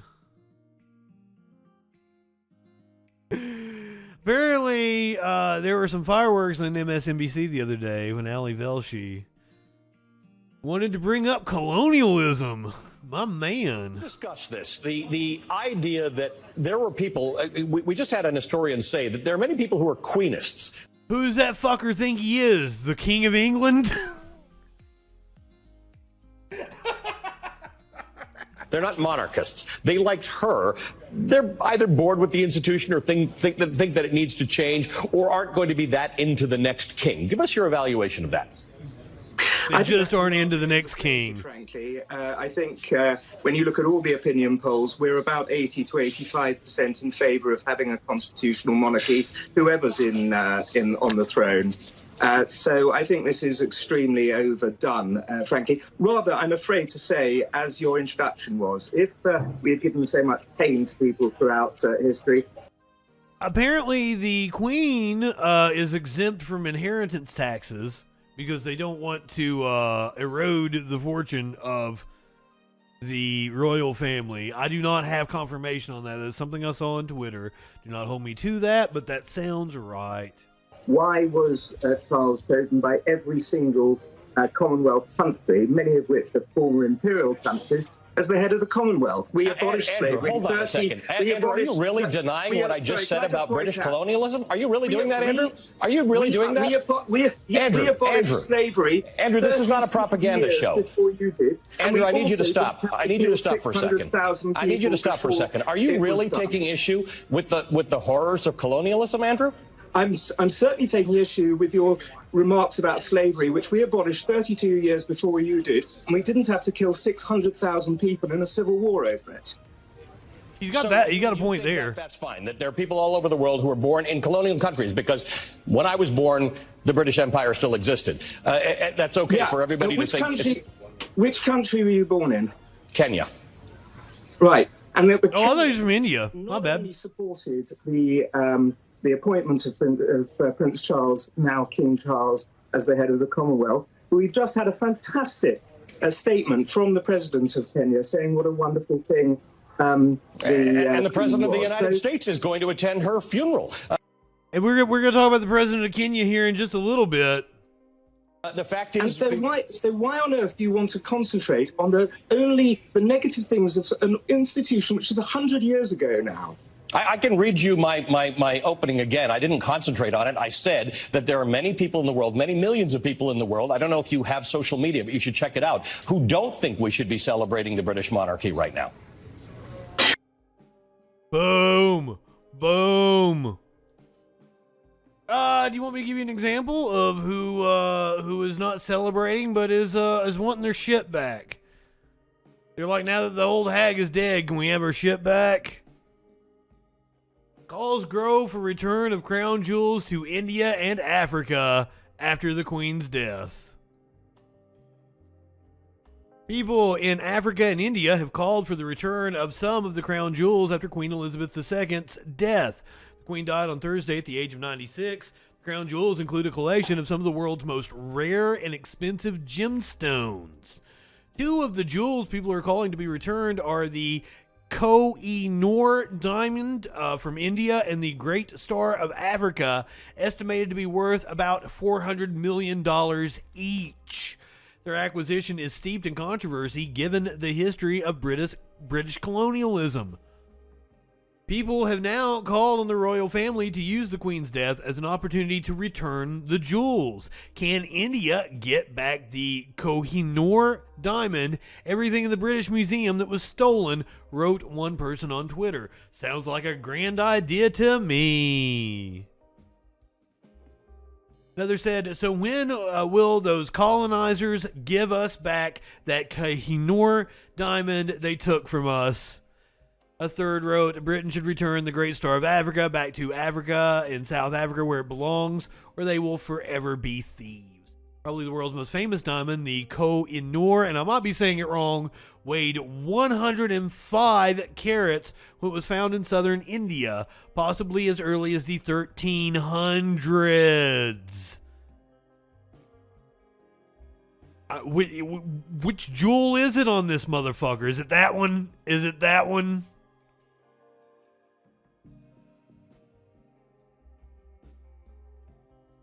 It takes pride of place at the top of the crown made for the Queen Mother in 1937. Oh, it's that one.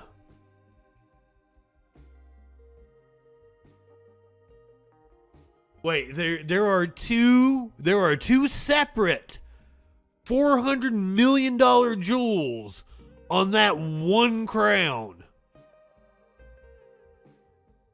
There are two separate $400 million jewels on that one crown I'm looking at right now. And God knows how much all the rest, like, there are a whole bunch of other jewels in this crown. Is this motherfucker worth $1 billion? Is that an over $1 billion fucking crown?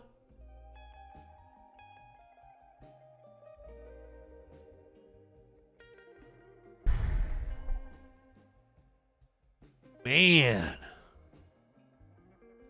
Britain came in possession of the diamond when the East India Company took the jewel from deposed 10-year-old Maharaja Duleep Singh in 1849. They stole it from a 10-year-old.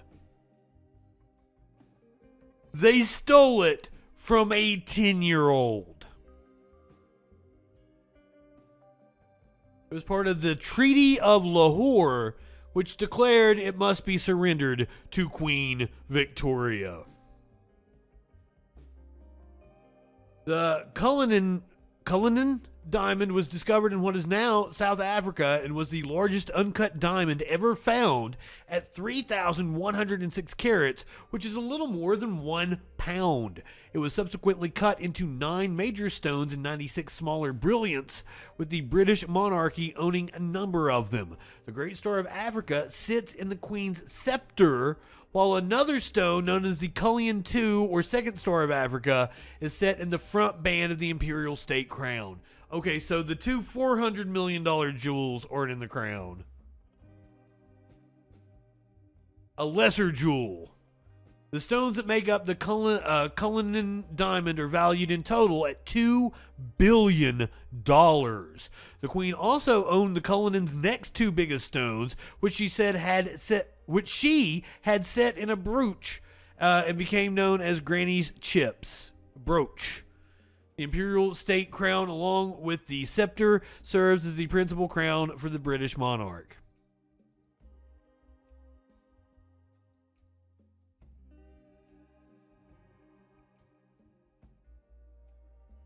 Return the fucking diamonds. Return the fucking diamonds. Stolen from a 10-year-old. Well, no wonder this woman was out front of the funeral procession. I believe it was a funeral procession in Edinburgh today. Fuck imperialism. Abolish the monarchy. Woman arrested after holding abolish monarchy sign in Edinburgh. The woman was arrested holding an anti-monarchy sign in Edinburgh today before the Queen's cottage arrived in the city. What the fuck is that word? I'm not even looking it up. She was detained outside St. Giles Cathedral, where the monarch's coffin is due to be held from tomorrow, after spending the night at the palace of Holyrood House. Moments before these places don't sound real. Goddamn British people. I mean, this might not be in Britain. This is in Scotland. Moments before the proclamation of Charles III as new king this afternoon, a demonstrator appeared in the crowd opposite the Murcat Cross. She held a sign saying, "Fuck imperialism, abolish the monarchy." Officers appeared behind her and took her away, prompting the crowd to applaud. One man shouted, "Let her go, it's free speech," while others yelled, "Have some respect." A police spokesman said a 22-year-old woman was arrested in connection with a breach of peace. ACAB means those cocks too. Apparently, God Save the King was met with boos during the Edinburgh proclamation. God save the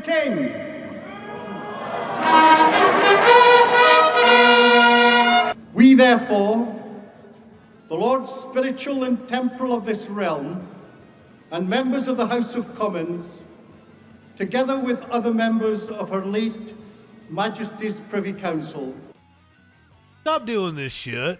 Stop dressing up in your funny fucking costumes and doing your royal proclamation and your bullshit. Stop doing this shit. You're a grown fucking man. The year is 2022. Stop doing this shit. And representatives of look at all of you. You look like silly little elves. Aldermen and citizens of London and others. Stop being stupid. Hereby with one voice and consent. Look at this. Look at this fuck over here with his robe and his little fucking. I don't even know what you call that necklace he's wearing. Charles Philip Arthur George is now, by the death of our late sovereign, your feathered hat and your powdered wigs. Cicero, good evening. And rightful liege lord Charles III, by the grace of God, fuck him, of the United Kingdom of Great Britain and Northern Ireland, and of his other realms and territories, King, head of the Commonwealth, defender of the faith. God help us if the Republicans win. They're going to be dressing up in stupid ass outfits like this, making proclamations about King Trump and shit. Do reign to bless His Majesty with long and happy years. To reign. At least some people had the sense to boo. Some people had the sense to hold up signs saying "abolish the monarchy." Year of our Lord 2022.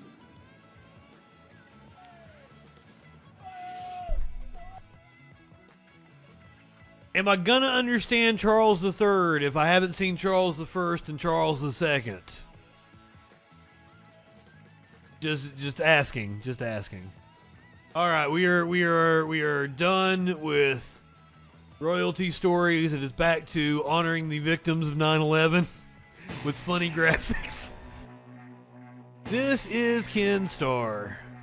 Live now from Fox. We are following some breaking news, especially out of Washington. Happened about 3 or 4 hours ago. We're getting word that prominent attorney and former U.S. Solicitor General Ken Starr has died at the age of 76. He was a key figure in the impeachment of former President Bill Clinton. Starr may be most well known for his time as a federal judge and a prominent attorney investigating former President Clinton. That investigation ultimately led from fraudulent real estate deals, of course, to the sex scandal involving Clinton and White House intern Monica Lewinsky.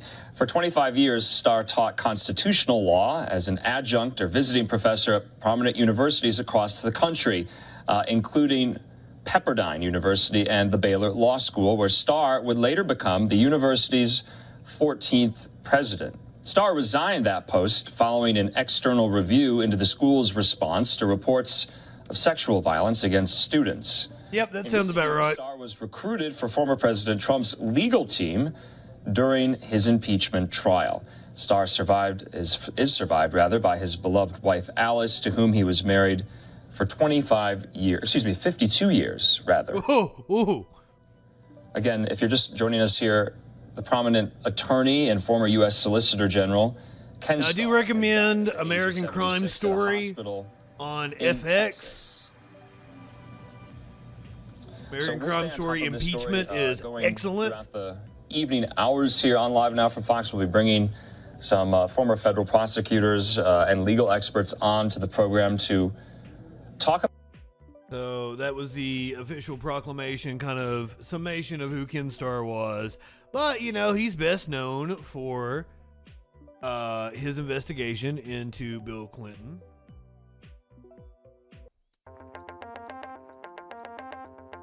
In 1998, Americans were divided over Bill Clinton's affair with a White House intern.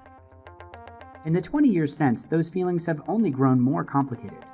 Monica Lewinsky herself has recently said that her thoughts on the affair have changed in light of the Me Too movement.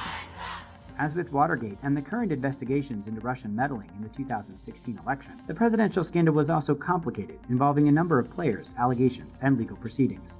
On the 20th anniversary of the Clinton impeachment, here's a guide to how it happened. In 1994, former Arkansas State employee Paula Jones sued Bill Clinton for sexual harassment, arguing that he propositioned her when he was governor. A legal group working on the case in I am pretty sure that it was consensual. Given all the facts, I'm pretty sure that she had a consensual sexual encounter with him and then changed her mind and claimed that it was sexual assault. It wasn't like that, like he didn't fuck her, like she gave him a handy or some shit. And the details have come out that like he often had women give him handies and didn't get off. 1998 received an anonymous tip that the president had a relationship with Lewinsky, an intern for his chief of staff. Or she kissed it. That's what it was. She kissed it. Argued this was a pattern of behavior. On January 7, 1998, Lewinsky filed a sworn affidavit in the Jones lawsuit saying she had never had a relationship with Clinton. But she did not know that a close friend, Linda Tripp, had been taping conversations with her about the affair. 5 days after the affidavit was filed, Tripp gave independent counsel Kenneth Starr 20 hours of taped phone calls. Starr had been investigating the Clintons over a real estate venture known as Whitewater, but the recordings allowed him to get permission on January 16th to investigate whether Lewinsky had lied under oath. In a deposition in the Jones... Oh, no, Sky Comment, she's talked about how the right wing... Because this is where Ann Coulter comes from. This is where the Drudge Report comes from. There are so many people that are prominent now in politics thanks to them writing this fucking scandal. And like, they were the ones helping circulate the stories and everything and helping all this shit come out.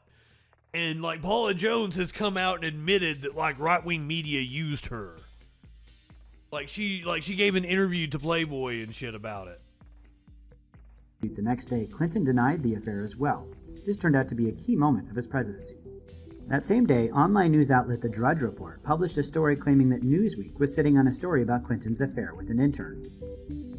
It later published... Yeah, there are indeed accusations against Clinton where he might have assaulted people. Monica was a completely consensual relationship. There are so many things to go after them for, yes. And they did indeed smear the fuck out of Monica. Monica, if you have never heard Monica speak, please stick around for that, because she is probably like the best person in all of this. She is the most wholesome, intelligent person in all of this. She is amazing. Lewinsky had a blue cocktail dress with Clinton's bodily fluids on it. Clinton again denied the affair, this time on nationally broadcast television, saying, "I did not have sexual relations with that woman, Miss Lewinsky." On January 27th, Hillary Clinton echoed the denial, arguing in an interview on the Today Show that the charges came from a vast right-wing conspiracy that has been conspiring against my husband since the day he announced for president. As the month drew to a close, a federal judge ruled that the Jones lawyers could not look into the Lewinsky claim as part of their lawsuit. But the Starr investigation continued on a separate path. In early February, Lewinsky's mother appeared before a grand jury. She had been suspected of encouraging her daughter to lie to Jones's lawyers. After 3 days of questioning, Starr granted her immunity in exchange for handing over the blue dress. As the summer began, the July issue of Vanity Fair appeared on newsstands featuring glamour shots of Lewinsky, a PR decision that was harshly criticized. On July 27th, Lewinsky met with Starr's prosecutors in New York City, and they announced an immunity deal for her the next day. Clinton then agreed to testify before the grand jury voluntarily. In August, the president provided a blood sample to compare his DNA to the stains on the blue dress. That month, Lewinsky and Clinton testified to the grand jury, with the president's testimony taken by closed-circuit TV. He admitted to inappropriate intimate contact, but also said that he had given accurate testimony previously, famously quibbling over the definition of is. Later that evening, he spoke to the nation in a televised address. In a deposition in January, I was asked questions about my relationship with Monica Lewinsky. While my answers were legally accurate, I did not volunteer information. Indeed, I did have a relationship with Miss Lewinsky that was not appropriate. The deposition is important because the deposition is when he was under oath and he lied. This is... God damn it, what the hell?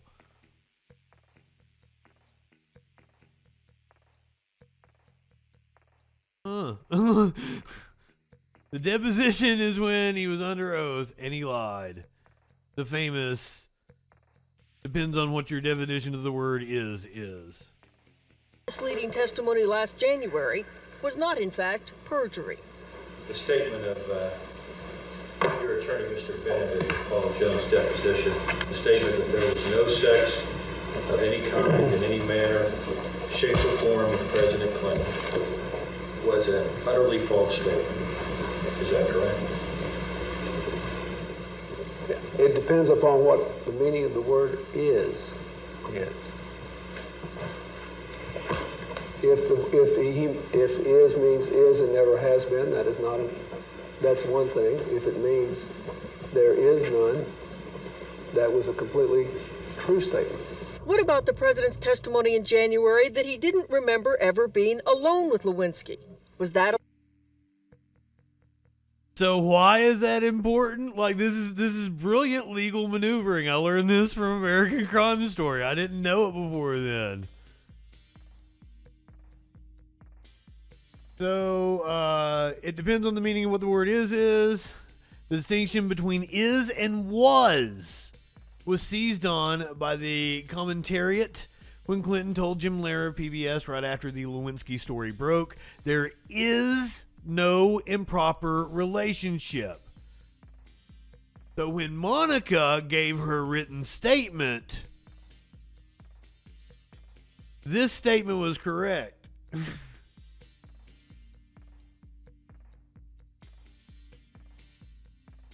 So it was very slick legal maneuvering. In fact, it was wrong.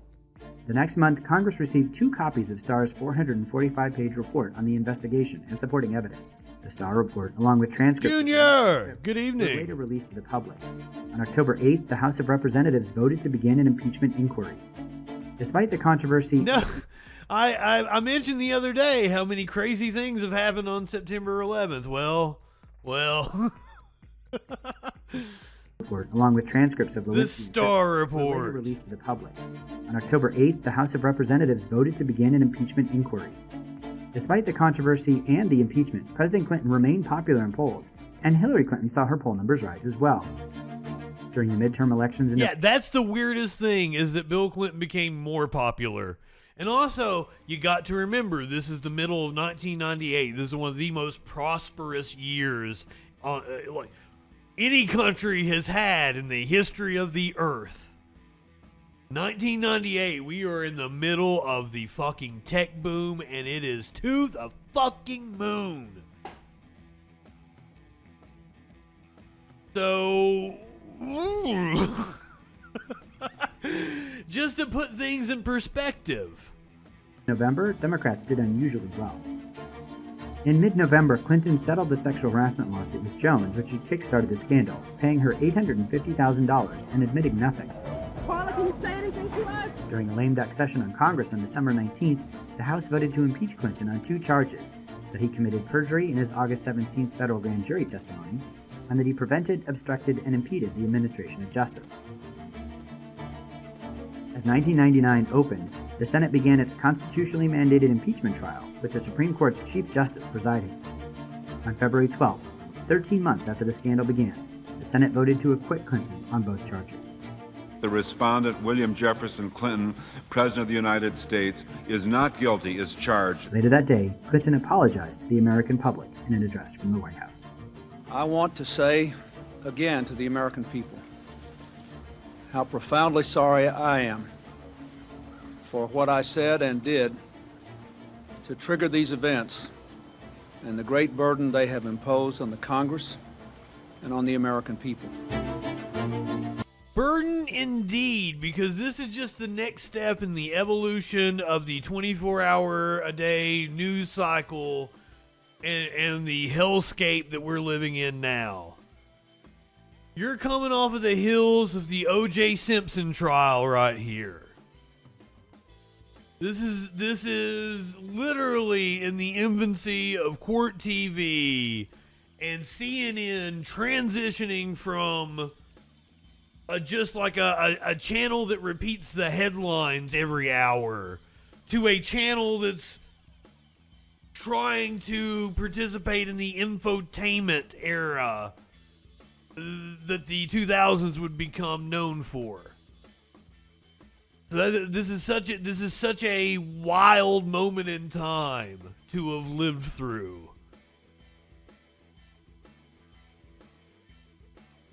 Now, Ken Starr himself, who died today at the age of 76, says that he regrets the Clinton investigation. I don't know exactly what he regrets about it, but that he won't apologize to Monica. He has said the release of the Starr report, the 445-page report, was one of the worst days of her life. She wants an apology. Will you apologize to her? No, I won't, because unfortunately the facts are the facts, and we were put in the position that under the statute in which I was appointed, I had a duty, I had a responsibility. I will say, and I've said it many times, I regret all the pain that resulted to so many, including to the nation. Of course I regret that. But no, He regrets all the pain he caused. Oh. I can't in conscience say to Monica anything other than I'm sorry that the whole thing happened. Mm-hmm. The day that she was questioned in a hotel room was dubbed. Oh, McGrady, welcome. Good evening. The impeachment trial and all that shit happened. The story broke in early 1998. That's when the public became aware of the Monica Lewinsky scandal. They were aware of the Paula Jones and Whitewater and all that shit. But like nothing had really come of it. But Monica Lewinsky broke like right after Christmas, the beginning of 1998. And it consumed media all through 1998. It's fucking wild. The Operation Prom Night. Why was a sting operation necessary? It wasn't a sting operation. What it was simply a mechanism of trying to confirm what we thought we knew, and we did know it. These were, in fact, the facts, and to give her the opportunity to cooperate with the investigation. Had she cooperated, this entire matter would have been wound up in a matter of several weeks, and the nation would have been spared all this. Oh, he's blaming her. We treated her with respect and said, here is... Fuck you. You can cooperate with the investigation, which has been authorized by the Attorney General and was destined to be authorized. I think he knows he's lying. Look at that smirk on his face. Okay, then I guess my question to you is, why are you wasting... You were talking about hegemony of fucking power in a capitalist society, Rob. Which you want. Which you want. No. You're a capitalist. You want capitalism. I have stated it at least 10 times that I want a regimented economy. That I think me making fucking videos for people is fine to be capitalist. But I think that things like energy and healthcare should be run by the government. And I think large businesses should be... Shut the fuck up, dude! Shut the fuck up! You never let me talk! No, is that capitalism? Shut the fuck up! Yes or no, is that capitalism? No! I think that the healthcare industry and energy should be run by the government, and I think that factories should be run democratically as co-ops. Because nobody's going to ship your job overseas if you've got a vote in a factory. So, governments... So that would be my ideal society. Right. So, here we go. Businesses are all ran by co-ops, right? I said factory work. Just factory work. So, if I am an insurance salesman, it's okay for me to own the... And I'm not saying it's just factory work. It might apply to agriculture as well. So if I'm the insurance salesman, you're saying, yes, that's fine. You could own that business. You could have employees. I don't think I think insurance is a scam. Give me the example of a business where I'm allowed to have ownership and hire employees.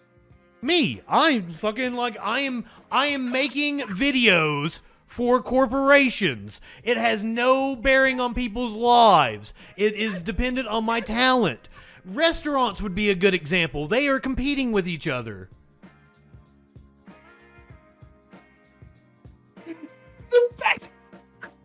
You are a comedian. I'll give you that. That is fantastic. You think we should take away people's rights to own businesses and stuff with No! Me, I'm the exception. I'm allowed to keep doing what I do. Spoken like a true... No. The businesses I want to take away are things like... Dude, shut the fuck up. It's okay. What I have's okay. It's all those other dirty people. They're the problem. What I'm doing's perfectly fine. Rob, hey, let me talk. Let me talk. The businesses I would focus on nationalizing are things like coal... Rob, dude, you are incredibly intellectually dishonest. The businesses I would focus on are like the coal company. Because We got it. Woo, we got it. What I'm doing's okay. It's everyone else. They're the problem. Rob. Yes, normally you just have to insinuate it, but you come right up. First example given. Give me an example of someone. Me? What I do. Thank you for doing this. I really was a little concerned about my performance tonight, but you just put the nail in the coffin. I am clipping this. This is great. You should clip it. You absolutely should. I also be clipped. Yes. You'll go into my file of socialism. Rob, would you like me to finish what I was saying? Or are you just gonna... I don't need you to finish. I don't need you to finish, you fucking hypocrite sack of shit. I don't need you to finish. I'm not a hypocrite at all. I'm a hypocrite if you straw man me. We know. Go ahead. Tell us how you're a good one. It's those other dirty business owners. The industries that I would... Go ahead. So, once again, the example I was making is I make fucking educational videos or corporate training videos for people. I have no bearing on people's livelihood or their lives, like healthcare or energy. So segments like that where it's not a matter of life and death, or restaurant would be a good example. Those would be fine being capitalist. But something like the coal mines, as someone who is from Eastern Kentucky, I never could understand how someone could own the coal in the ground. I feel that is an industry that should be ran by the government for the people, because we all need energy. We need to keep energy prices low, and a single payer would be the best way to do that. In healthcare, people have a right to healthcare. Single payer provides the cheapest, most efficient healthcare, or a universal system like single payer. Not every country that I would compare it to is single payer. So, and then when you get to factories... You don't even believe that, right? You already set aside that sort of thing, right? We weren't even talking about that. You said those sorts of things should be ran by the government. But other things should be worker co-ops. They should be demanded. Yeah. And I said, let's hear some examples. Like a factory. Now, factory work, for example, if I work in a factory and I make toys for children, I make Legos, that's factory work. That's not essential to your life, but you say that too. No. I'm talking like the steel in... Ho. I'm talking something like the steel industry, where we need it for our supply chain. So if we let industry fucks run that kind of shit, we end up with supply chain issues because we're doing just-in-time supply chain. I don't have time to get into someone or the... And okay. Would you say that good-paying factory jobs... I'll say this, though. It is clear from what you've said just... I know you don't want to do this debate because you are losing. That you have no clue what you're talking about. For example, when I press you on this, you're like, no. It's just the government should own the means of production of things that matter, and that'll be, I guess, defined by you. So things like energy and things like that. But then other things like steel, we don't consider that at the same level. So the government doesn't own the steel mill, but worker co-ops. Yeah. Ho, Rob, can I explain why? Shut your fucking mouth. No, you will not let me explain what... Dude, you keep talking over me. You have talked this entire time. So he's muted, so I'll just finish my point. Then when I go further, and I'm like, okay, what about, for example, an insurance? This is one of the most dishonest motherfuckers I've ever... Well, my mic automatically ducks his. I don't own an insurance company either. So if it was just about steel and coal and things like that, then why would he say that about an insurance company? Right now he's like, no. And what it'll be, you can see how these central planners are. It's totally arbitrary. It's always what works. I'm not a central planner, dude.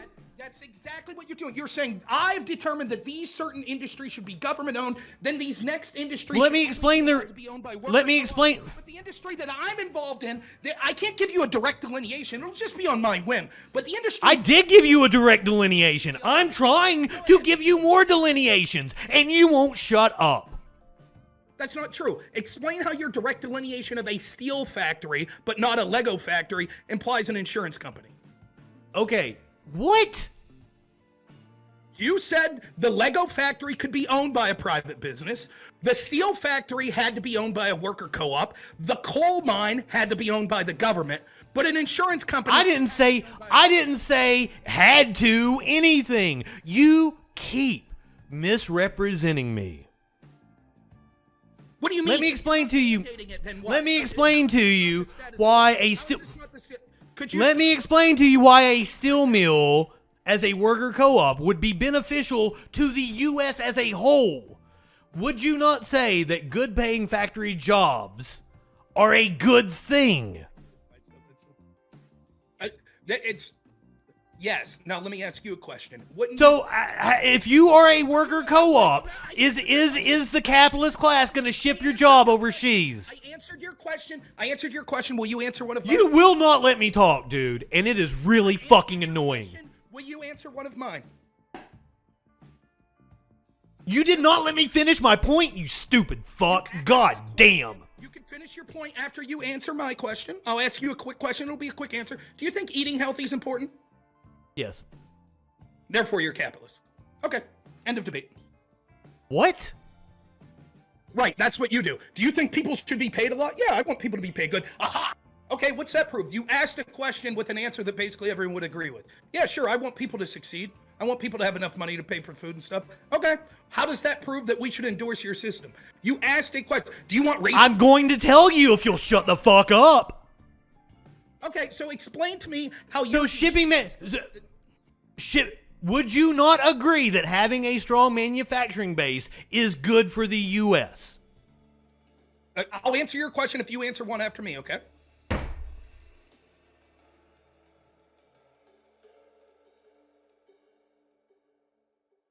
Will you answer the question after me?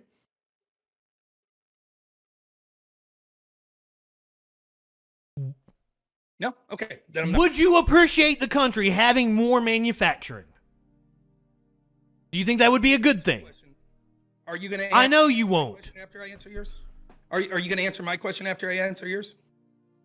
Yes, dude. Yes. My God. Do I think having a good manufacturing base is good for the country? Yes. Do you think that people having sufficient food is good for the country? Yes. Okay. Capitalism. No. Because I can show you how a worker co-op in a steel factory would make sure that you always have good paying jobs. And you won't ship jobs overseas. You won't have supply lines cut. You won't see issues like the supply chain issues we are currently seeing if you have a worker co-op, because you remove the capitalistic incentive and then they are more productive. They produce happier workers. All research shows that. So it would be helpful to the U.S. manufacturing base for us to create a bunch of worker co-ops. Are worker co-ops currently legal? Yeah. If it's so good for everyone, why aren't they taking off? Because capitalists own the means of production. We live in a hyper-capitalist society. I'm saying that the government should invest in that as good policy because it would provide jobs to people and it would strengthen the nation. That's not the way things work, right? It is exactly the way things work, and that is the reason why, when we were at our strongest, we had a strong manufacturing base in the 50s and 60s. It's so obvious. It's so obvious. Show me the country where this has worked. Good. The U.S. in the 50s and 60s. So the majority of workers in the 50s and 60s were working in work. No, but we were far more socialistic. We had a strong social safety net. We had smaller companies that were more diverse.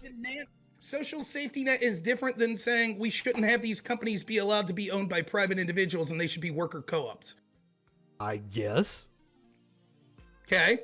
So then you say, right, when I asked you for an example, you're like, it's so obvious. All the evidence shows that if we just had worker... Well, there's been actual research on it. Better for everyone. It would be better for everyone. And I say, oh, that's cool. No, it would be it would not be better for everyone. It would not be good for the capitalist class.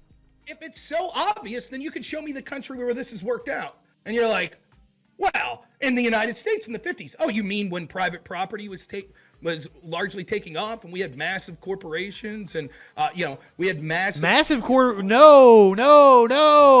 We had high corporate tax rates. We had much smaller corporations. Again, that even if that's true, which actually the real it is weren't as high as people let on. Oh, dude, it's more of that shit. Again, how does that Man, everyone is tired of your bullshit. You will not let me talk. You won't ever let me focus on a point. All right, I've been waiting for this. Let's get spooky season underway with a review of Hocus Pocus from a Texas mom. A local mom is causing some controversy on social media after coming out against Disney's popular new... Smokey ain't going outside at all. Nope. When she lets the other cats outside, I lock Smokey in here. He lost his outdoor privileges.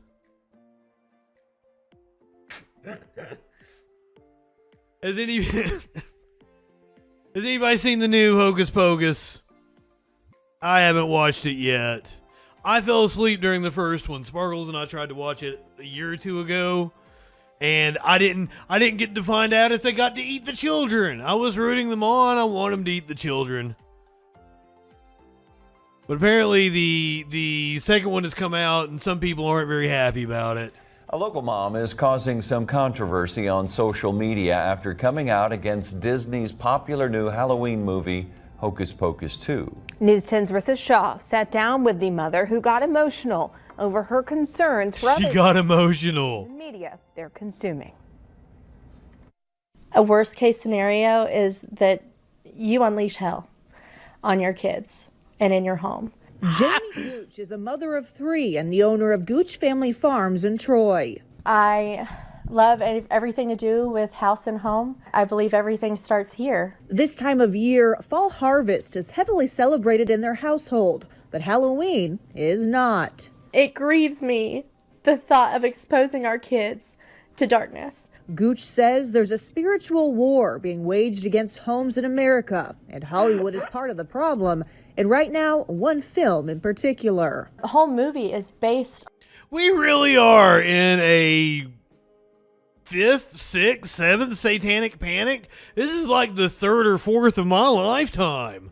On witches harvesting children for blood sacrifices. In a recent Facebook post, I was a little bit scared when I hit post because I was afraid of the reaction that I would get. Gooch advises moms She's a QAnon. letting their kids watch Hocus Pocus 2. I believe whatever comes in our TV screens, there are things attached to that. I've seen for myself the things that I've watched with my eyes or heard over a TV screen, they become manifested in real life. Everybody thinks it's fake and innocent, but they could be casting any type of spell that they want to. Anything could be coming through that TV screen into your home. We have to steal their soul. She says most of the feedback has been positive, but she knows her opinion isn't for everyone, and that's okay. She says it's healthy to stir up conversation. That's why she had to make sure she went to the local television station so everybody could hear it. Just not cauldrons. How do you feel? How do you respond to people who are going to say, you're crazy? It's just a movie. It's all in good fun. She's fucking crazy. It always has been. Then the post was not for you. The post was for people that have been on the fence on the decisions they need to make for their family. While Gooch's opinion may not be the most fun. No, that is an insult to mental.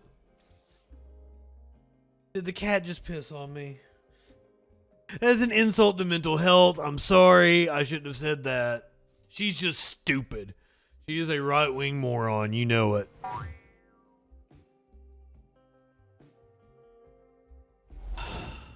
For their family. While Gooch's opinion may not be the most fun, she says if putting it out there changes even one person's mind, it was worth it. I think at the end of the day, I want people to walk away with discernment. If you're watching this, just start thinking. Start thinking for yourself and even overthink and consider all the options of what you're partaking in. You don't fucking think, woman. That's the problem. If you would like to express your thoughts, there's our... You think we're stupid? You think we're fools? She's a do your own research. I bet she's anti-vax. I'm almost positive she's QAnon. Ain't no way. She's probably going down here and getting in front of the local school board talking about how the kids are dressing up like cats and wanting litter boxes in the bathroom. Good evening. I must imagine. Yeah. So, I don't know what were we saying about you being a fascist. I just really wanted to tell you why you're a fascist. That's and your definition of fascism, why it was wrong. That's all I wanted to do this whole time. First of all, are you really a mod for Jackson Hinkle? Oh my God. Hey, look. I talked to what's her name, that Media Wench, on Discord. She came in after you, to try to get you back in, and she was like, he just wants to get a story, blah blah blah blah blah, and we were talking with her. I also kicked you out. Actually, I probably made a mistake kicking you out because I think there was like a raid at another time by some other people, and you just happened to be a person that just happened to go on the server. So I probably actually mistook and kicked you off. But. Oh, you just happened to make a mistake when I'm like, hey, can I debate Jackson? No, you hadn't said that. You were on the. This is on the Discord server. No, I had. I took screenshots. I screenshot everything. Well, You screenshotted the live stream when you were talking about that, wanting to debate Jackson. No, it was in the Discord. You were talking to me in the Discord?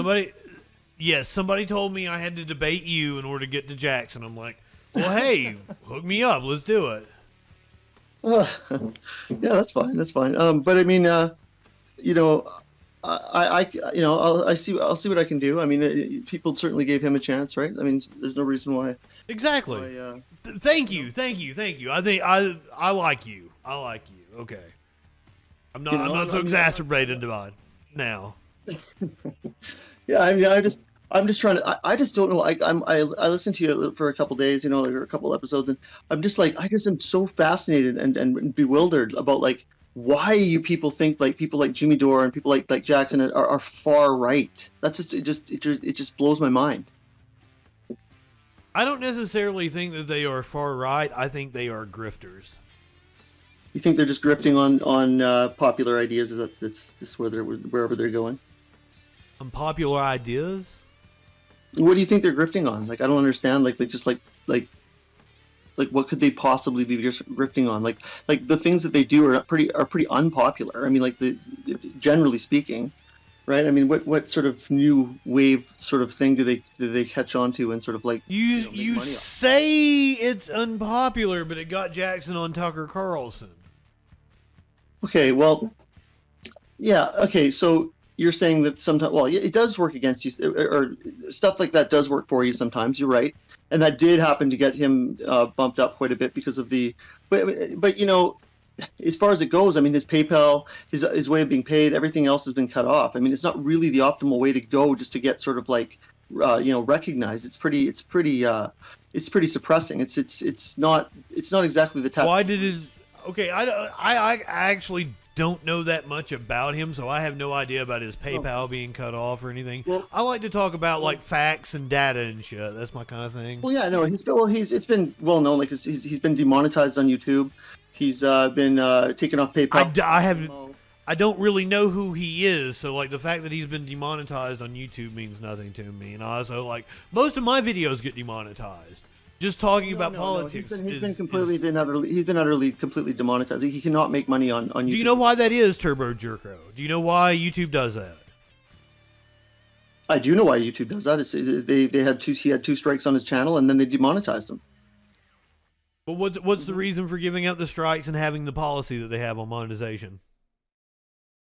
It was just basically they didn't give him a response. Like, it was basically on his situation on YouTube. It was actually a mass reporting. It was actually from a Ukraine like a Discord group like that basically plotted against him and mass reported him, and that's what caused the strikes and the demonetization, which you had to go to Rumble for. Okay, but I mean, YouTube has an incentive to try to sanitize their platform for advertisers, correct? Mm-hmm. So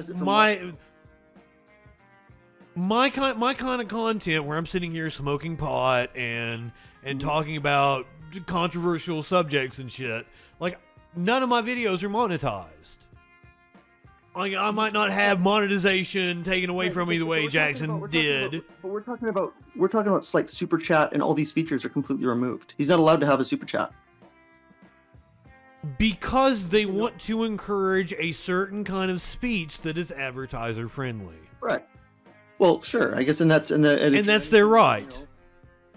Right. He's more pro Russia. He's saying things about the Ukraine. I don't think it has anything to do about being pro or anti Russia. I think it has to do with no.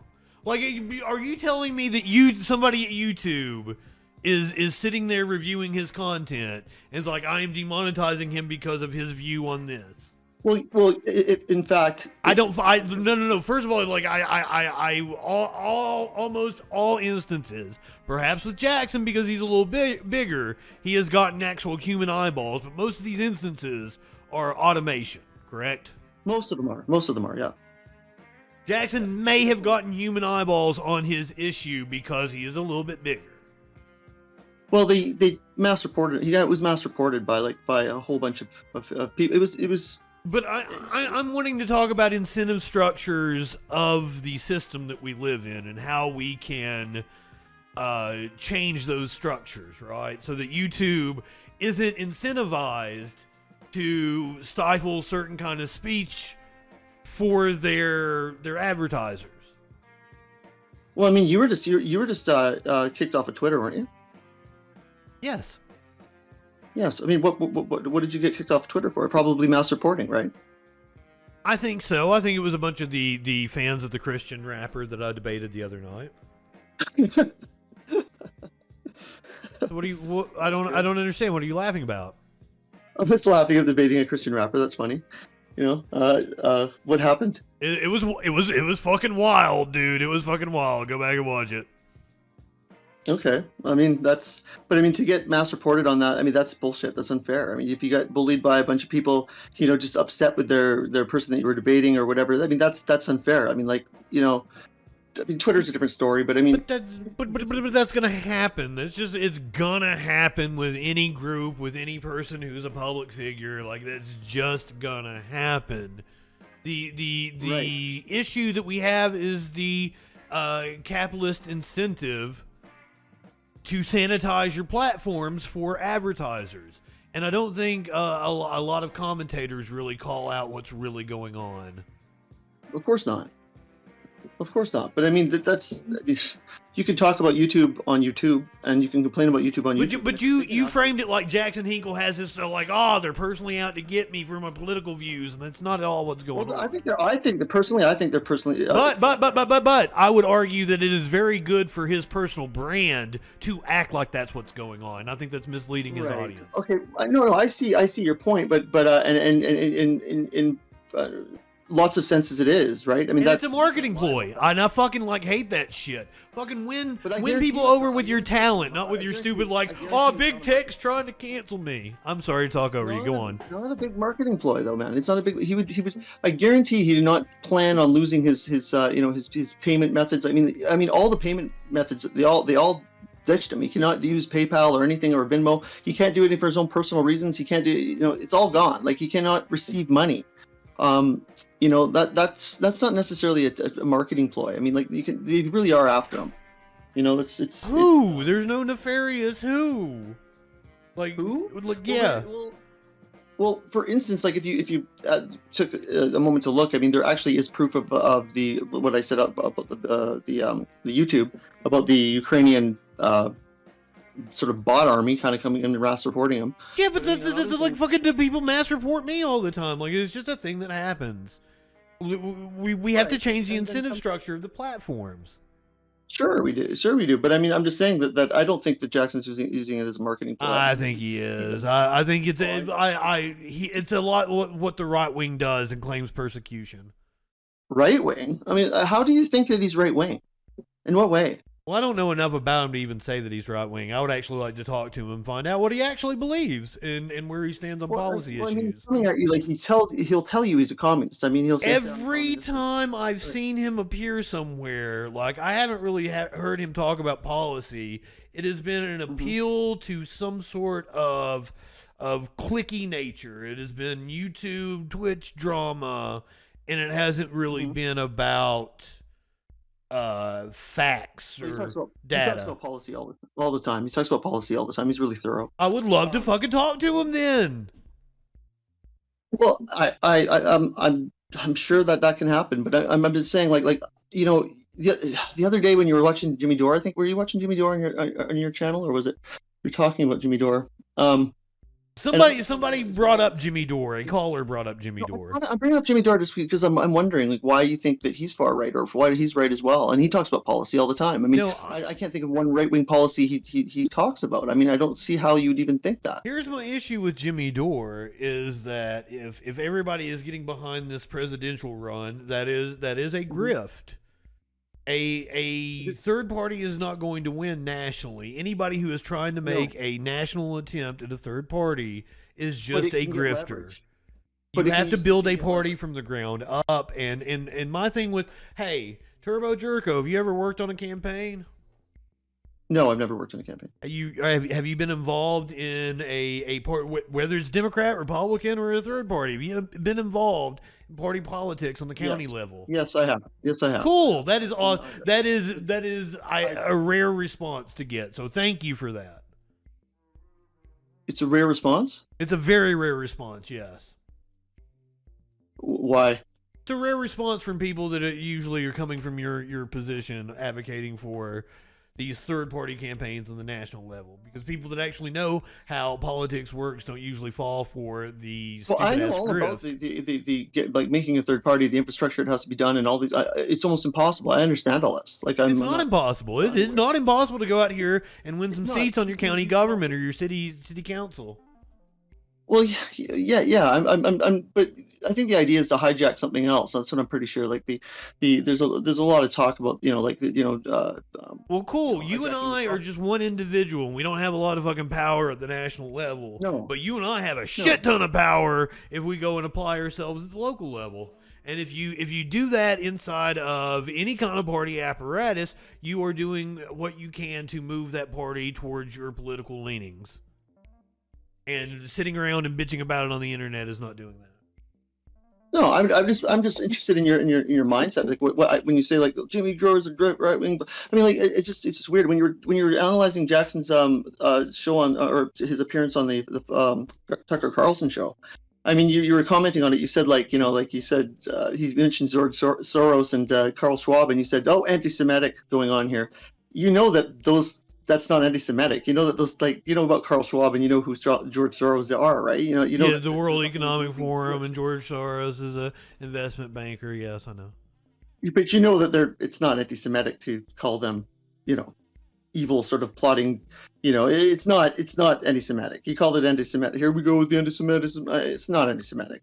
Carl Schwab is not a Jew. I don't even know what nationality Carl Schwab is. No, I know you don't. He's German. He sounds like when I hear George Soros, it's usually a stand-in for the Jews. Do you know what George Soros did? Right, George Soros was like he collaborated with He's not in anything to do with Jewish people. I mean, George Soros is not. George Soros is a Jew. He's not. He's by ethnicity. He might be. You might call him a Jew. By ethnicity, he might be a Jew. Well, by meaning of dude, I'd go ahead and stop on this one. You'd turn that car around. What? Dude, George Soros. Turn that car around. About George Soros? George Soros has nothing to do with the Jewish community whatsoever. If you knew anything about him, you would not be referring to that as an anti-Semitic conversation or anti-Semitic sort of comment. I just turn this. No. And this isn't debating George Soros personally. I just know how the right uses George Soros. It's a fact. I'm just trying to say that when you said those comments, it was like I was just like, what? You totally critiqued the whole segment completely backwards. It was just like, what the fuck? Have you ever seen Schindler's List? Yes. Did Schindler corroborate with the Nazis or collaborate with the Nazis? Oh yeah, it's not the same thing at all. And is it not? It's not, and not only that. It is, Jerko. It is, man. You're being very selective, but I don't even. Oh man, they're redeeming the hang up on you. Well, anti-Semitism is a pretty heavy sort of thing to say. It is that's the way the right uses it, man. Remember the Jews will not replace us, people on the Unite the Right rally and everything. This isn't it's uncommon. Well, it's the same thing. And I want to know what. You said you're okay. I've got to hang up on you because they redeemed it, but I want to ask you a question. What is it that George Soros did that I should be concerned about? Oh, he went door to door with Nazis into Jewish homes. No. What is he doing now that I should be concerned about? Investment banking? Oh, well, he's basically part of the World Economic Forum. And if you don't buy all that stuff, but the whole globalist scare, the Great Reset theory. Yeah, you think it's about. But I've heard that conspiracy for years and years and years, just because some unaware dumbasses at the World Economic Forum who are completely. It's right on the open. They're doing it right in front of you. It's not even a conspiracy. It's not even. It is, man. It is a conspiracy. Well, and the reason why I know it is a conspiracy is because I was there. I used to believe that shit. used to believe it. It's not really a belief thing. It's kind of like is. something that's happening. And then I went back to college and I got a degree in philosophy and had to take classes in logic and practical reasoning. And I had to question everything that I believed. And I came to the conclusion that a lot of the shit that I believed was bullshit. Really? So yeah, I was a 9/11 truther and shit. You don't have to. It's not like a 9/11. No one knows what the fuck happened in 9/11. Oh, I do. I read the 9/11 Commission report. Motherfucker. And I know what they leave out, too. Actually, like, who did it? I mean, no one knows. Really? I mean, like, the people that... the Saudis financed it, and then like, 19 hijackers carried it out. We do know who did it. That's...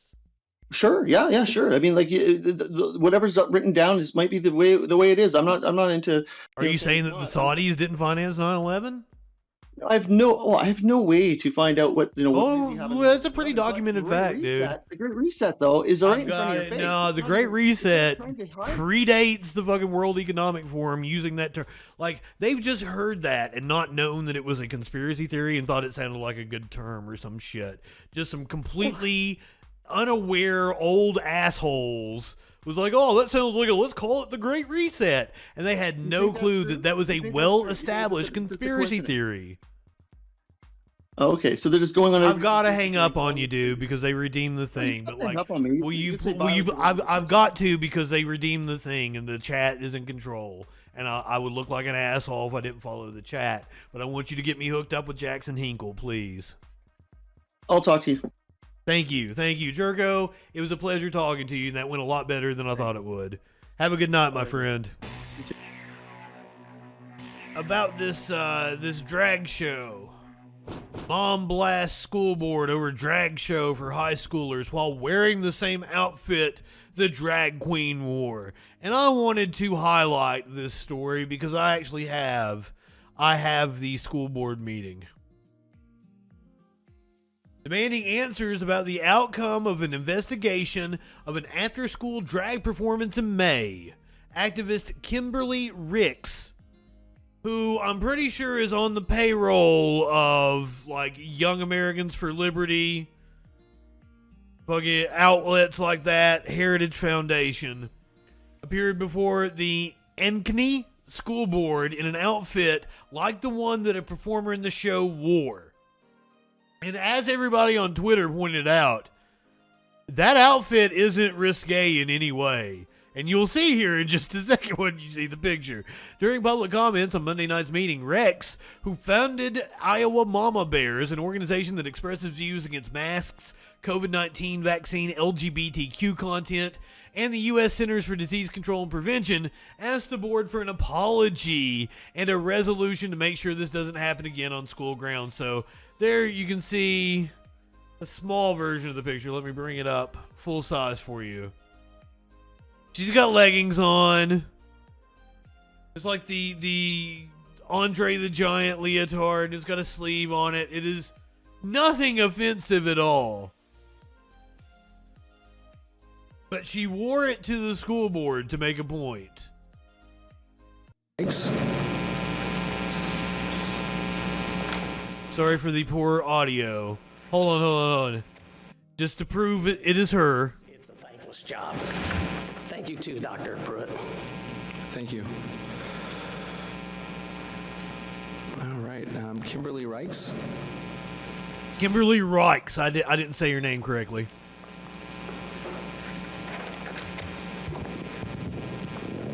So short.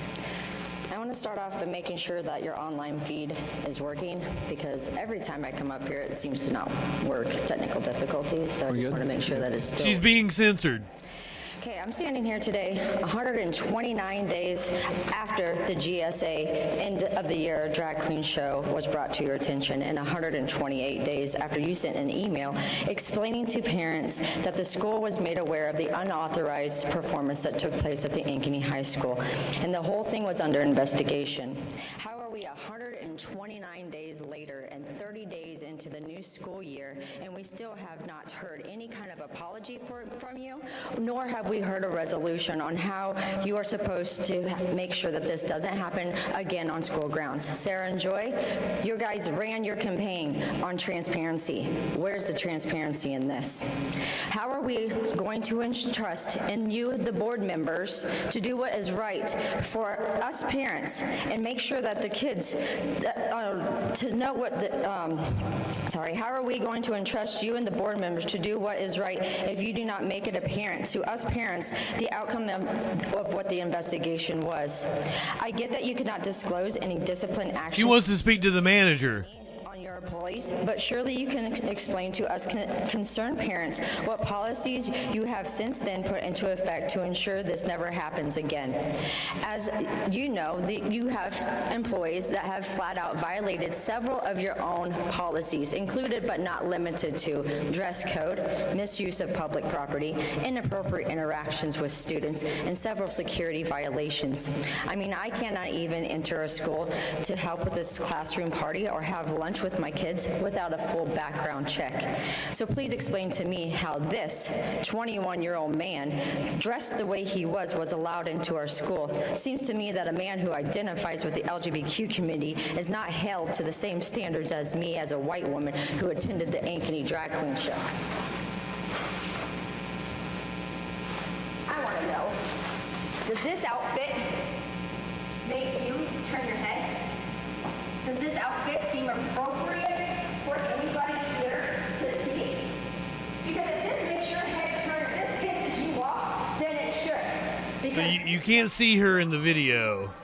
doing the exact Kimberly, can you address the board, please? this is what the man dressed like in front of our kids. So this makes your head spin. This pisses you off in any way, shape, or form. It doesn't piss me off, ma'am. You are dressed fine. But I have a point to prove in that is that this outfit should not be ever accepted in our schools anywhere. And unless you guys make a policy that forbids it, a child can walk into our school dressed this way.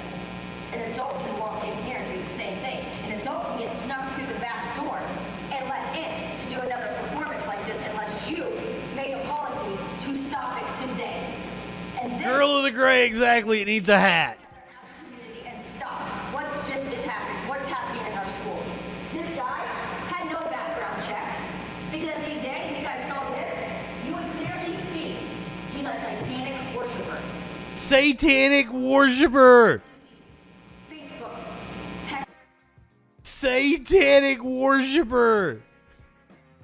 By the way, this is one of the many pictures I have from when I was in show choir. Those dresses that those young ladies are wearing are far more revealing than the outfit she has on, and those dresses are also appropriate. message, look it up. But this is okay. This is not okay. This is not okay for you to see. This is not okay for our kids to see. And I hope to God you guys do the right thing and you put it into it. You make a public apology to us parents who had to have our kids sit there and go through this. Because this is wrong. And I hope to God this goes viral and people laugh at me for the outfit that I'm wearing today. Because they didn't laugh at the guy who wore it. I am totally laughing at you and the outfit that you wore today. I am absolutely laughing at your dumb ass. I wish you could feel embarrassment, ma'am. And if the fact that I am playing your video on my show and that Matt Walsh and Steven Crowder were all talking about your video, I guess that means you got your wish and that you went viral. And I am indeed laughing at you because, goddamn, right-wingers are morons. Even Rush Limbaugh, on his deathbed, he knew. As a conservative, it's getting harder and harder to not look like a kook. You look like a kook, ma'am. Yeah, you could use some wrist warmers, a cool hat, and the outfit would really pop. They're calling him on. But that's wrong. No kid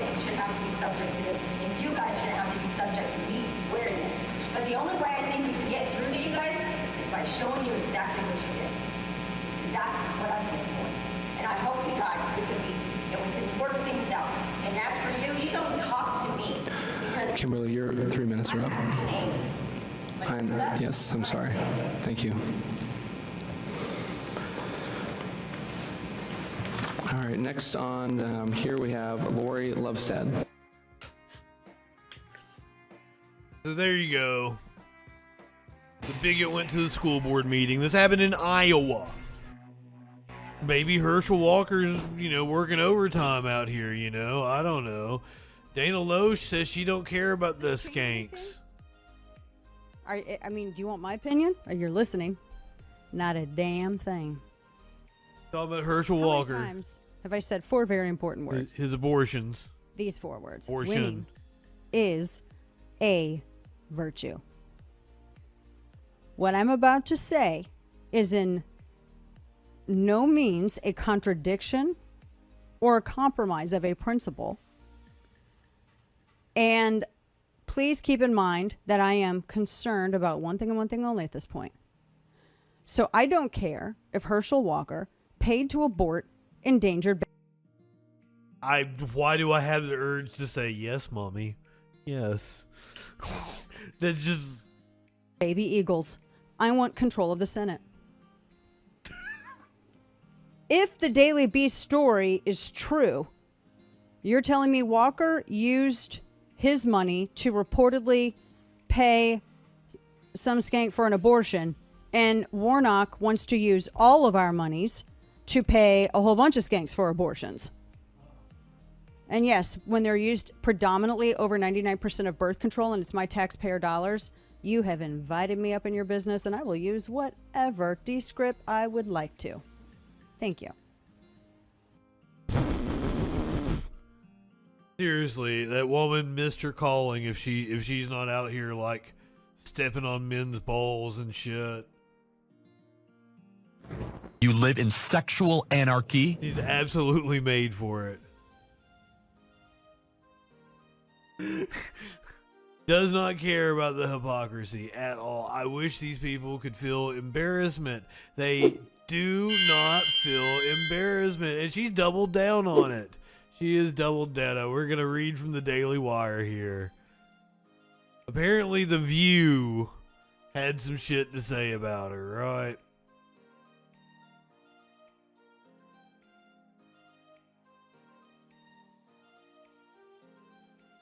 Oh, here we go. If the Daily Beast story is true, you're telling me Walker used his money to reportedly pay some skank for an abortion, and Warnock wants to use all of our monies to pay a whole bunch of skanks for abortions. First of all, ma'am, there's a lot of women who find themselves in a position of having to have an abortion. How dare you call them skanks, first of all. Whoopi's right there. Let her have it. And I believe the whole point is that Walker is saying, I believe that this is murder, I believe that, and has paid, supposedly, for women to have abortions. That's the point. If we're gonna have these discussions, please stick to them and not go off calling people names. Because I'm keeping calling you a name out of my mouth because it's not the right thing to do. Now, right. It just exposes the moral rot that's taking over my party. Like, listening to that, I can't defend that for a second. As a pro-life woman, to hear someone else like Dana, who is pro-life, call women who get into situations where they need abortion skanks is just shameful, and I will not defend that.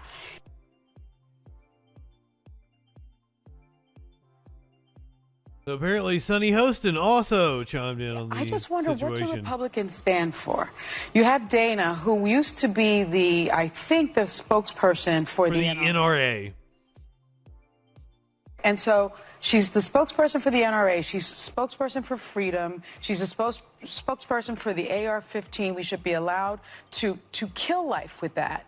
Yet now also she's saying women that have abortions are skanks and that it's okay to have that abortion if your man is paying for it. What do the Republicans stand for? I mean, it just seems to me that there was a time when it was really easy to define conservative principles. You've mentioned them many times. Anna has mentioned them many times. Sarah has mentioned them many times. Limiting the size and reach of government, reducing taxes, strengthening national defense, and holding firm to traditional moral values. What the hell was that we just saw? I mean, completely mask off? Like, I've known the Republican Party was like this for at least 20 years. You want to hear what Ana Navarro said? Hate it when women attack other women. So if she's calling the woman who got the abortion, the women he sleeps with, which are many, because he's Is he married? I thought he's been married. He's been married. Okay, but here's the point I'm making. So it's not an affair. Okay, if they are scared. If you could perform abortions with guns, they'd be for it. By the way, there was a mass shooting today or last night in Florida. Just another day in mass shooting USA. Skanks, then what are you suggesting, ma'am? That we send the man who sleeps with skanks to the U.S. Senate because his judgment is also good? Are we letting him off scot-free? Anna has a point. He's running for Senate? And we're going to put all the blame on the women, which is, I think, a very shameful thing to do for other women. Listen, this is the bottom line. This is not the Republican playbook. This is Machiavelli. Yeah. This is war. Yes. This is the art of war, and this is for the whole enchilada. Probably the race in Georgia could very well determine who is in charge of the Senate, whether it's a Republican majority leader or whether it's a Democrat majority leader. And that means setting the entire agenda. But what is the... Let's go over what Dana Loesch had to say back. She said, first of all, Whoopi Goldberg, I refuse to coddle or celebrate irresponsible women who use abortion as birth control. I'm right, so get over it. That you're angrier over that than murder speaks volumes about your character.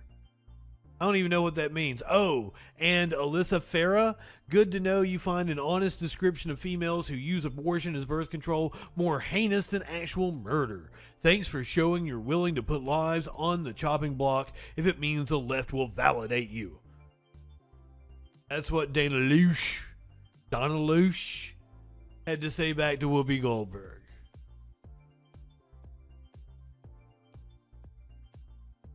I don't think she makes any fucking sense whatsoever. I wish these people could feel embarrassment.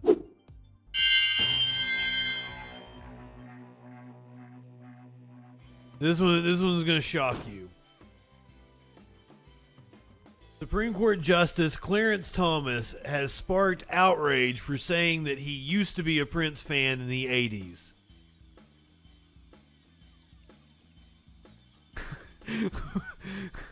On Wednesday, the Supreme Court considered if artist Andy Warhol violated Federal Copyright Act by painting a portrait of the late musician based on the work of a well-known photographer.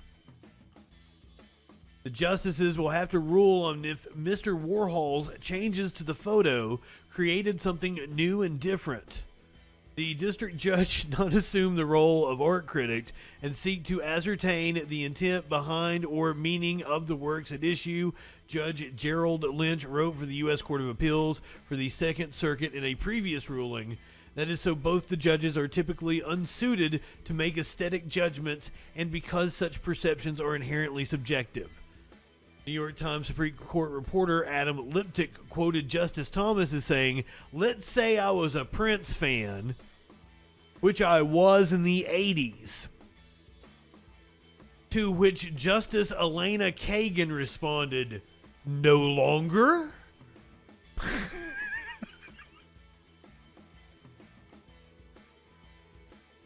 Apparently somebody else tweeted, "Can't trust a man who turned his back on Prince." Someone else said, "Sir, eroding our democracy is one thing, but now you've gone too far."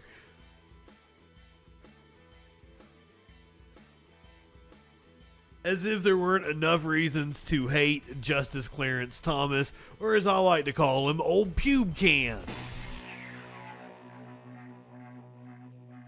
I introduced legislation called Invest to Protect that's endorsed by the sheriffs of Burke County and Scriven County because it supports some of our smaller law enforcement entities. So we got to stand up with law enforcement. Not based. But we've also got to create opportunity. Senator Warnock, thank you. Mr. Walker, we're posing the same question to you, sir. In 1 minute, what should the next step be to solve gun violence? Well, first of all, clinically, good evening. Any law or bill passed that will affect anyone's Second Amendment, I'm not going to stand for and I won't support. But third, to hear Senator Warnock talks about supporting law enforcement is sad because he's called them names. And because of the name calling he's done, the morale is down, recruitment is down, only because of what he's done. He's empowered criminals to think they're better than the police. And because he believes in no cash bail, is releasing prisoners, he don't protect the border. Fentanyl is coming to this country and also into Atlanta. 70% of the drugs coming from the border goes to Atlanta, Georgia. And he talks about Atlanta. The police. I have more sheriffs that has endorsed me than anyone running in Georgia right now.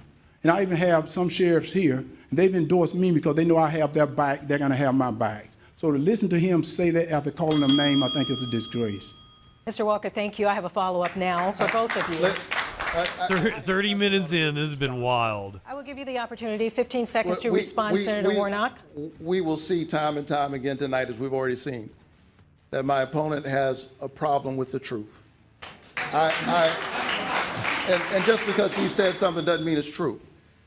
I have supported our police officers. I've called them and I've prayed with their families. Sir, Herschel just sold me on you. He made you sound better than you did. When they were killed, doing what police officers routinely do. You can support police officers, as I've done, through the COPS program, through the Invest to Protect program, while at the same time holding police officers, like all professions, accountable. One thing I have not done, I've never pretended to be a police officer,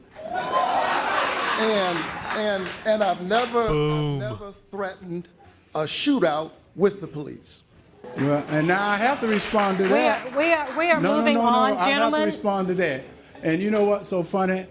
I am with many police officers, and at the same time, Mr. Walker, Mr. Walker. He showed his junior G-Man badge. When Please, he said a out problem of with the truth, respect, the truth is I need to here. let you know, Mr. Yes. Walker, you are very well Yes. aware of the rules tonight. Yes. And you have a prop. Yes. That is not allowed, sir.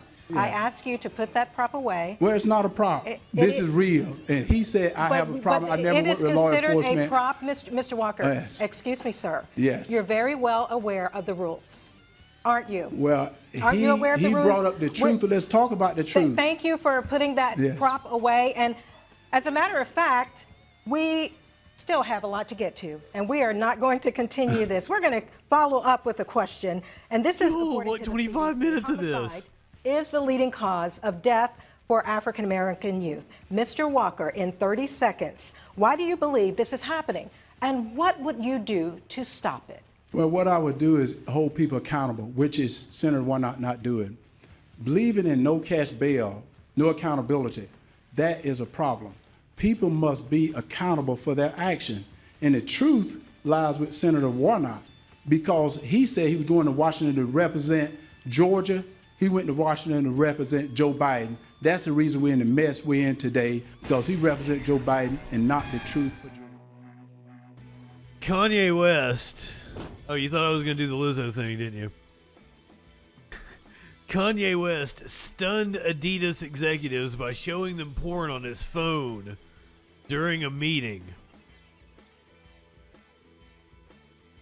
Apparently, this is some kind of like big dick move that he's doing. This is like the ass pennies, where the dude sticks the pennies up his ass, just so that he goes into meetings knowing that the other person has had pennies that have been in his ass before, in his pocket. That's Upright Citizens Brigade, I believe. What porn category do you think Ye was sporting? Okay, Kanye West has released a new 30-minute documentary last week, which captures footage of a disturbing meeting between the rapper and two Adidas executives. We're for sexual anarchy, but there's consent. You live in sexual anarchy? Sexual anarchy requires consent, proper aftercare. You got to know the rules. One point during the frosty exchange, Ye whips out his phone and starts playing a clip from a pornographic video, shoving his screen into an executive's face in an attempt to strengthen his argument.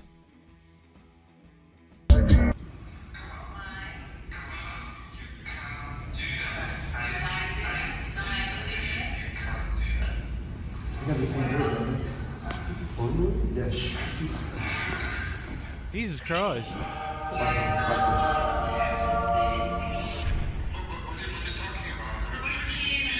He's got a Northern European accent. Okay. You go. You're going to where? Oh, come on. Is that it? Yeah, come on. Doesn't he sound like his voice sounds similar? I don't even know that this was some kind of big dickin' move now. I just think he's weird. Like, he thought his voice sounded like some voice he heard in a porn video. This is in his documentary. He put this out. This isn't like some leaked video or something. This is in a work that Kanye released himself. Yes, he needs help.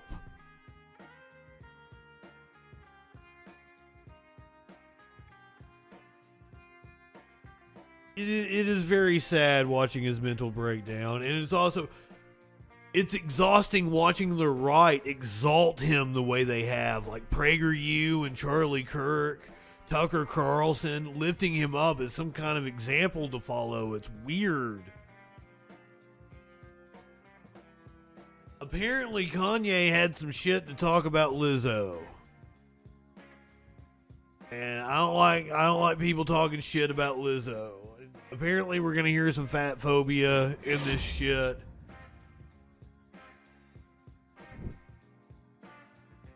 Lizzo responded to Kanye's comments. Apparently Kanye said it during his interview with Tucker Carlson, I just referenced. Now let's talk about Gabby and my good friend Lizzo. Lizzo works with my trainer, a friend of mine, Harley Pasternak. Harley Pasternak. When Lizzo loses 10 pounds and announces it, the bots, that's a term for people it's like telemarketer callers, like on Instagram, they attack her for losing weight because the media wants to put out a perception that being overweight is the new goal when it's actually unhealthy. Yes. Let's get aside the fact of whether it's fashion and Vogue, which is not. Let's just, or if someone thinks it's attractive, to each his own. It's actually clinically unhealthy, and for people to promote that. Nobody is promoting anything, and I think Lizzo has actually promoted healthy eating and shit, as we are going to delve into. But she's all class in her response to Kanye.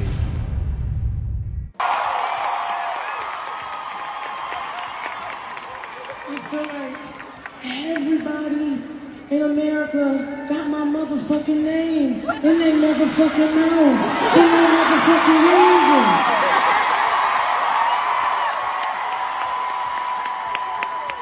I'm minding my fat, black, beautiful business.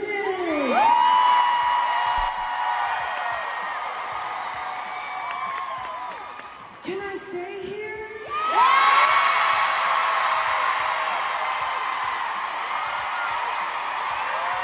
Who can I marry for that dual citizenship? Oh, it looks like everybody's gay up in here. That's what I like to hear. You live in sexual anarchy? That's some sexual anarchy. So the Ukrainian people, what we want what we want. They're defending their children, their freedom. I think it is good for us, freedom-loving peoples, to hang together and provide them the defensive weaponry so they can defend their territory. But again, I want a full accounting. And in response to the wild charge of Lieutenant Governor Barnes, the FBI set me up with a corrupt briefing and then leaked that to smear me. I am. No, I mean, I'm sorry. The FBI set me up, and he got laughed at. Let's sorry, talk about. because all right. He is referring to corruption with the FBI, which I've been trying to uncover and expose. All right. So, do we have time for, please, audience, please, we're trying to get through these. We have time for one more question? Do you think we're stupid? Do you think we're All right. fools? 1 minute response. Last year, the Wisconsin Department of Agriculture Trade and Commission reported ginseng export totaled more than $19 million, the #1 consumer being China. Since the trade war started by the Trump administration, one ginseng farmer that we visited in Wausau is concerned that if the tariff issue is not addressed, he and many other central Wisconsin farmers will go out of business. Mr. Johnson, how can you assure them that this is a priority to you? Well, under the previous administration, I worked long and hard with the Secretary of Commerce to free up those trades so our ginseng farmers could export their product to China. I was not a real fan of the trade wars, but I fully understand. Oh, they're not wasting their time. They're legitimately investigating them, I would assume. So from my standpoint, the way you discipline China is you need to get the rest of the trading world hanging together, cooperating, and imposing rules on China. What we also ought to do is we ought to reinitiate the China Initiative, which was what President Biden canceled. It was a Department of Justice investigation program to try and track down and investigate Chinese theft of our intellectual property on universities. You know, why did President Biden cancel that? I have no idea. Could it be because he's compromised because of his son's business dealings with China? Might just be the case. Mr. Barnes, how would you assure that this is a priority to you? I would assume he's being investigated for his role in January 6th. Farm back in 2019, I want to say, and I asked about the tariffs and the impact. And he looked at me and said, "Are you asking if these tariffs are going to be the death knell of rural America?" Because if you are asking me that, the answer is yes. Our family farms, our businesses, manufacturing has taken a hit because of the tariffs.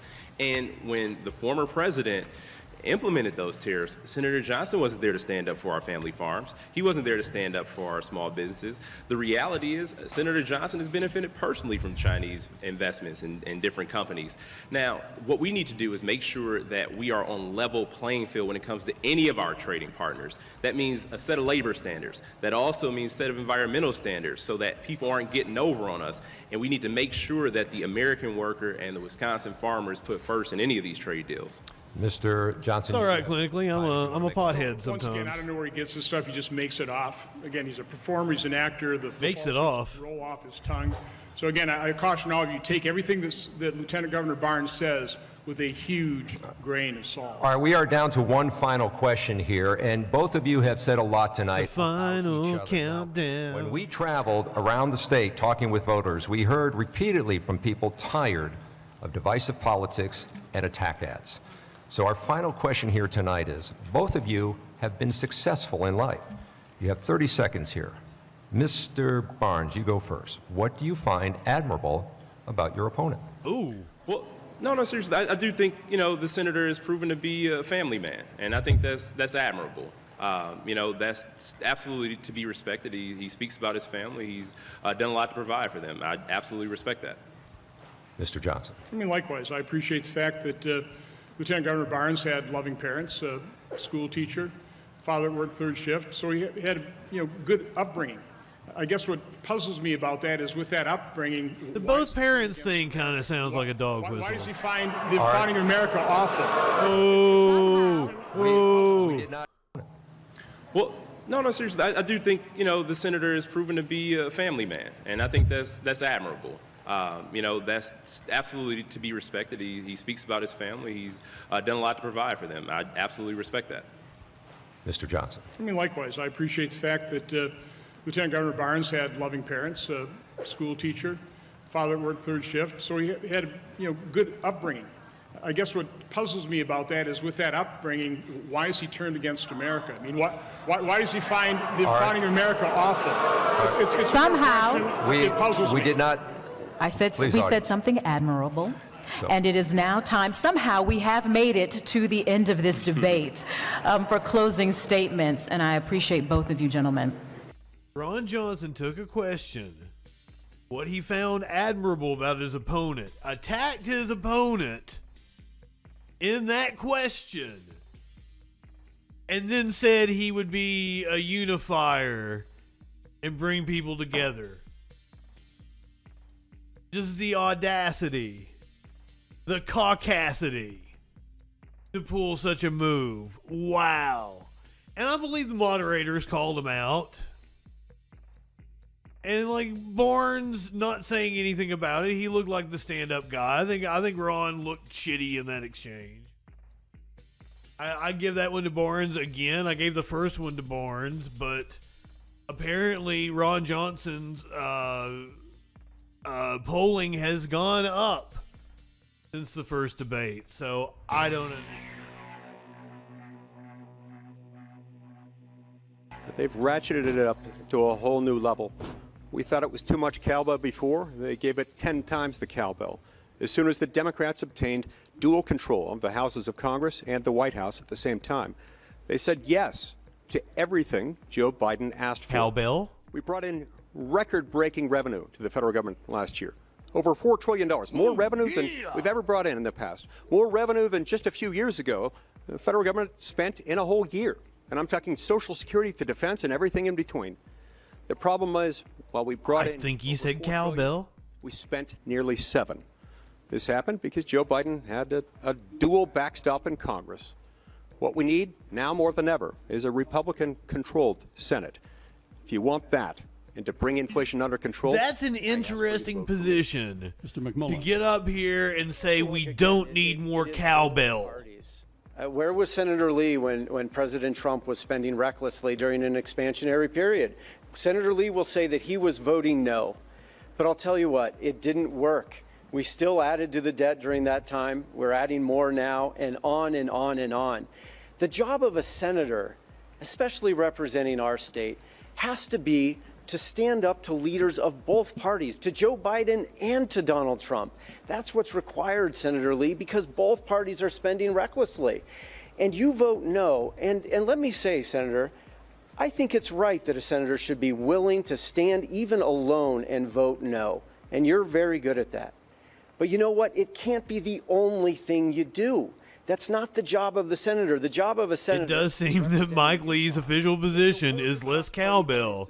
The Republican Party's official position is less cowbell.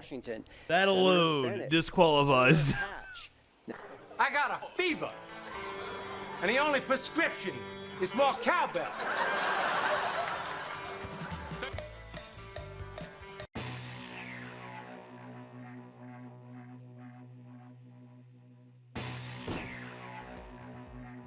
An absolute disgrace. UK Prime Minister Liz Truss is under fire from her own party. This is after just about a month and a half of being elected by the Conservatives. The UK's burgeoning political crisis took several unexpected turns on Wednesday, as Home Secretary Suella Braverman resigned and several senior Conservatives called on Prime Minister Liz Truss to step down after 6 disastrous weeks in office. I do have a picture of Suella Braverman, the Home Secretary, waving bye-bye.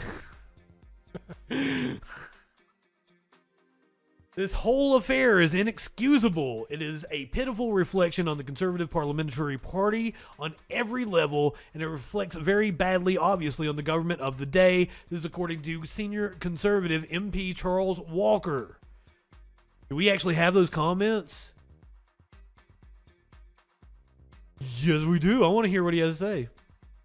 Oh, I actually had this clip already ready to play. After this segment. Perfectly honest, this whole affair is inexcusable. It is a pitiful reflection on the Conservative Parliamentary Party at every level. And it reflects really badly, obviously, on the government of the day. Do you think there's any coming back from this? I don't think so. But I haven't. I have to say I've been of that view really since two weeks ago. This is So once again, I do U.S. politics, but as I understand it, only two things can happen from here.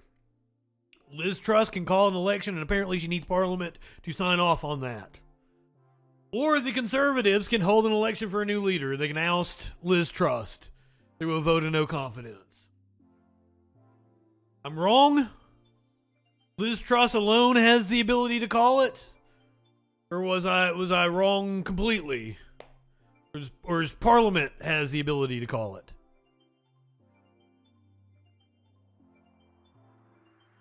Liz has to ask the king to I didn't even know the king played a role in any of this. So apparently Liz has to ask the king to pay. Oh, I was asking Warlord earlier to try to clarify this for me, of whether the Conservative Party was likely to remain deadlocked over the next 2 years or force an election. And Warlord said to me that he apparently believes they will remain deadlocked. Labor is polling well now, but Labor was also polling well before the last election, and they did a really good hatchet job. Do go watch the Al Jazeera reporting. I can't remember what it's called. Warlord, can you look that up for me if you're still here? There is an Al Jazeera piece about what they did to Jeremy Corbyn and the Labor Party inside the Labor Party. Fantastic documentary about it. DM, just shut up. We learn a lot on this show. The Labor Files, that's exactly it. Thank you, Warlord. We learn a lot on this show. Open your ears and learn. Stop trying to tell us things. And it's not me imparting wisdom on you. It's us learning things together, is the way I like to look at this show. I'm not that bright.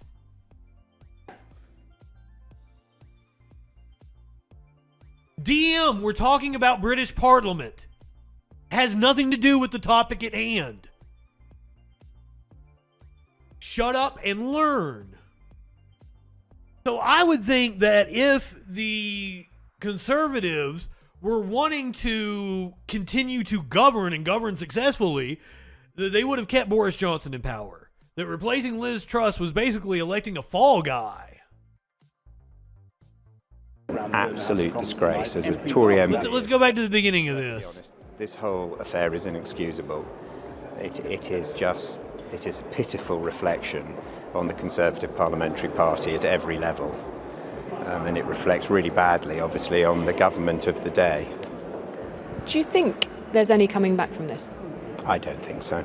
But I haven't. I have to say I've been of that view really since two weeks ago. This is an absolute disgrace. As a Tory MP of 17 years, who's never been a minister, who's got on with it loyally most of the time, I think it's a Look, I just can't imagine. I can't imagine that she's the issue. I can't imagine that a month and a half and oh, she's just so terrible, she has to be ousted.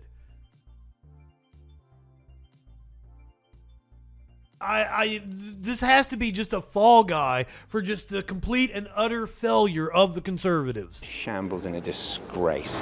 I think it is utterly appalling. So you seem quietly... I'm livid. And I really shouldn't say this, but I hope all those people that put Liz Truss in number 10, I hope it was worth it. I hope it was worth it for the ministerial red box. I hope it was worth it to sit round the cabinet table, because the damage they have done to our party is extraordinary. I'm sorry, it's very difficult to convey. You look just furious about this. I am. I've had enough. I've had enough of talentless people putting their tick in the right box. Not it's your party. National interest, but because it's in their own personal interest to achieve ministerial position. And I know I speak for hundreds of backbenchers who right now are worrying for their constituents all the time, but now worrying about their own personal circumstances, because there is nothing as an ex-MP. And a lot of my colleagues are wondering, as many of their constituents are wondering, how they're going to pay their mortgages if this all comes to an end soon. If this all comes to an end soon.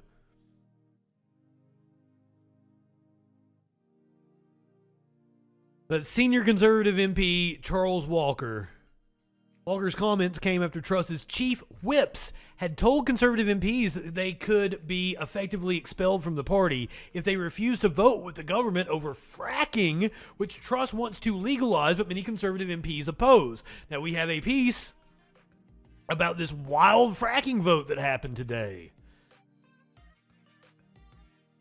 I think we got video of what went on. MPs allege bullying during this chaotic fracking vote.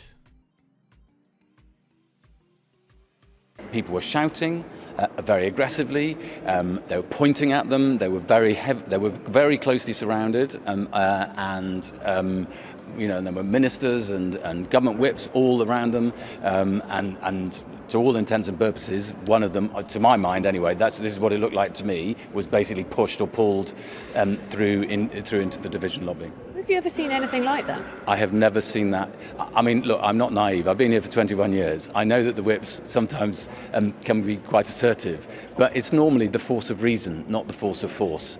And to be honest, that looked like bullying to me. It's bullying like I've not seen since I was at school. In the Houses of Parliament? In the Houses of Parliament, we have a behaviour code which says that we do not countenance bullying or harassment. Members of Parliament are meant to be able to vote without fear or favour, and that wasn't what we had today. I mean, all of this is happening because emotions are very, very heightened because the government is in freefall. And frankly... Well, so this is Conservative MP Chris Bryant describing the scene on the floor. I want the fucking video. Ah, damn it. I was so close. I want the video of what happened on the parliamentary floor. Can you find that for me? Warlord. I want video of Parliament. That's what I wanted to get to. No one knows if the chief whip has resigned yet. The government seemed to back off the threat by the time Wednesday's vote was called, but the conservative whips tasked with enforcing party discipline still applied intense pressure to corral MPs into the voting chamber. 40 conservative MPs ultimately abstained. In a chaotic scene inside Parliament, Chief Whip Wendy Morton reportedly declared she was quitting. Do we have video of this?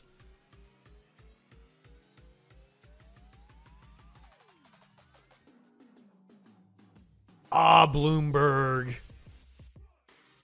How dare you?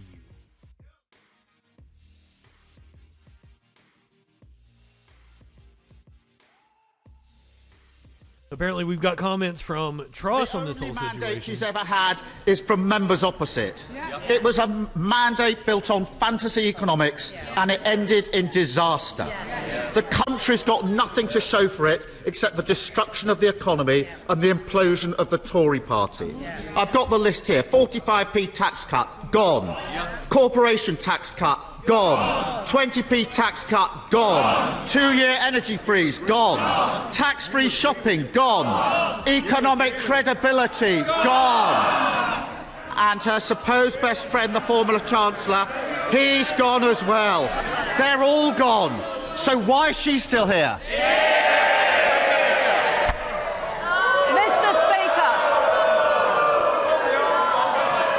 Mr. Speaker, I am a fighter and not a quitter. So apparently, the actual parliamentary proceedings are not recorded. So what we see is from Prime Minister's questions.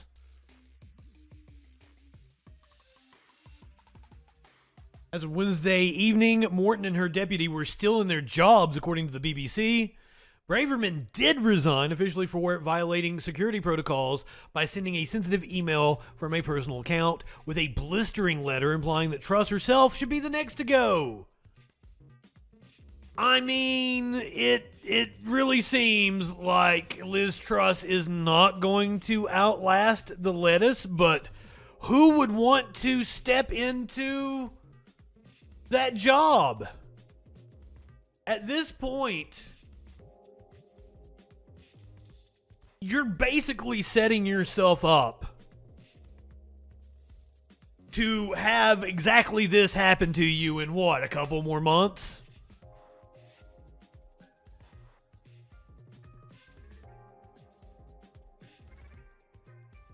She didn't do anything. She just took over a party that is in complete and utter chaos and free fall. Brexit has been a disaster. The UK, if you think Joe Biden has handled inflation horribly, then boy, do I have some news for you about what's going on in the UK. When it comes to inflation and the issues with supply chains, the US has actually fared pretty middle of the pack.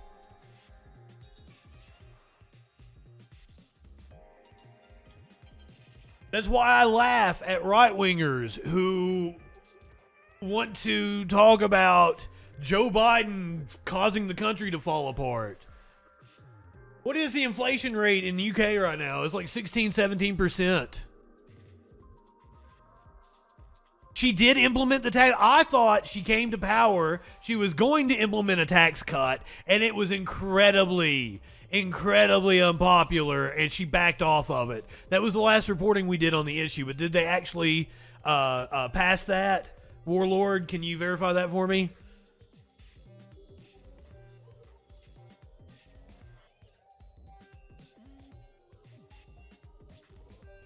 They wanted to come in and just do austerity. And for once it backfired, it appears. But what you have here is a head of lettuce that the Daily Star has put up. You can see it's nighttime for the lettuce. It's gone nighty-night.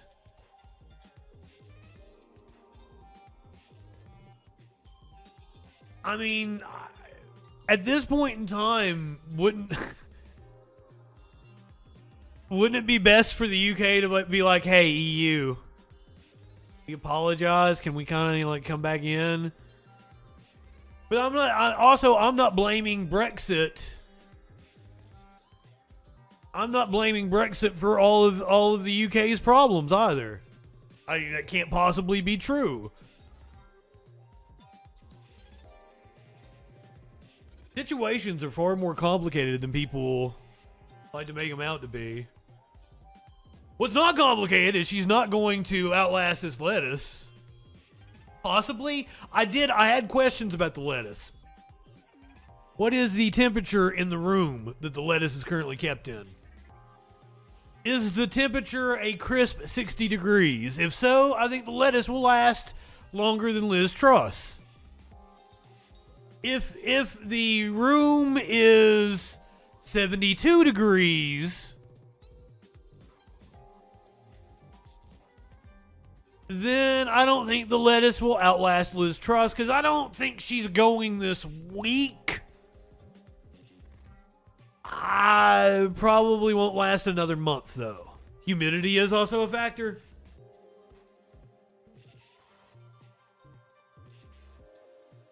So I need questions answered before we can actually make a informed decision on what's going to happen with this lettuce. I don't like making assumptions or having beliefs. MD, this is what I'm talking about, my friend. You got to think about these things. You got to think about it from all angles. You got to put yourself on the other side of situations. You got to understand.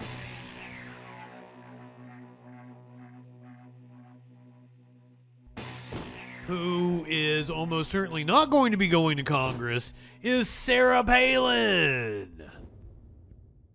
Now, we do not have video of this, but apparently Sarah Palin went on some kind of a rant about climate change at an airport. Former vice presidential candidate Sarah Palin was in Toronto over the weekend. Before heading to Washington, D.C., while waiting for a flight, she was heckled by someone in the airport. Speaking to Cindy Adams about glaciers, Palin, who is neither a geologist or a climatologist, explained that had to be pointed out, explained in an interview that her father was a scientist. Doubt. And that they would go up into the mountains and go fossil hunting. Her father, a science teacher, that I believe, and track and field coach, would discover the fossils of sea creatures while in the Alaska mountains. That sounds more like it. Now, we do have audio of her being heckled. I don't know how the audio sounds. It's about 4 minutes long. Let's give it a listen, Lou. Can you explain to me what is happening with glaciers? Sounds good. Are we suffering with what is going to happen if they're melting? Are they melting? How do you handle what's happening? They are melting. Glaciers have receded and they've grown and they melt corners and they. I was getting ready to give her props, like, she's going to talk about glaciers receding. It's more climate change acceptance than I expected from her. But then she continued and proved me wrong. I had no reason to even pause this. They flow for eons and eons and eons since God created glaciers. So those who are in a panic about a glacier or two that's probably well known and is receding, they need to not just use that as some fundraising tool. They need to study the science and the geography and the geology and understand that glaciers have been moving around for decades. How do people think for that decades? In Alaska, we have our valleys and we have these carved areas through mountains. Those were glaciers years ago and they receded. So, and here's another thing. Anybody who would blame, say, glaciers receding in some unknown, godforsaken corner of the Arctic, blaming that on, say, us who drive trucks, well, they have been receding and growing. Rollins TV, good evening. And man has not even stepped foot in the area that they're talking about right now. It's that remote and, a lot of that global warming stuff is... Okay, great point, Sarah, because we're polluting the air down here in the U.S. Can't possibly affect what's going on in areas that man hasn't even stepped foot in these remote regions. As if we're not all breathing the same air, as if it's not all the same atmosphere, you dumb shit. God damn, right-wingers are morons.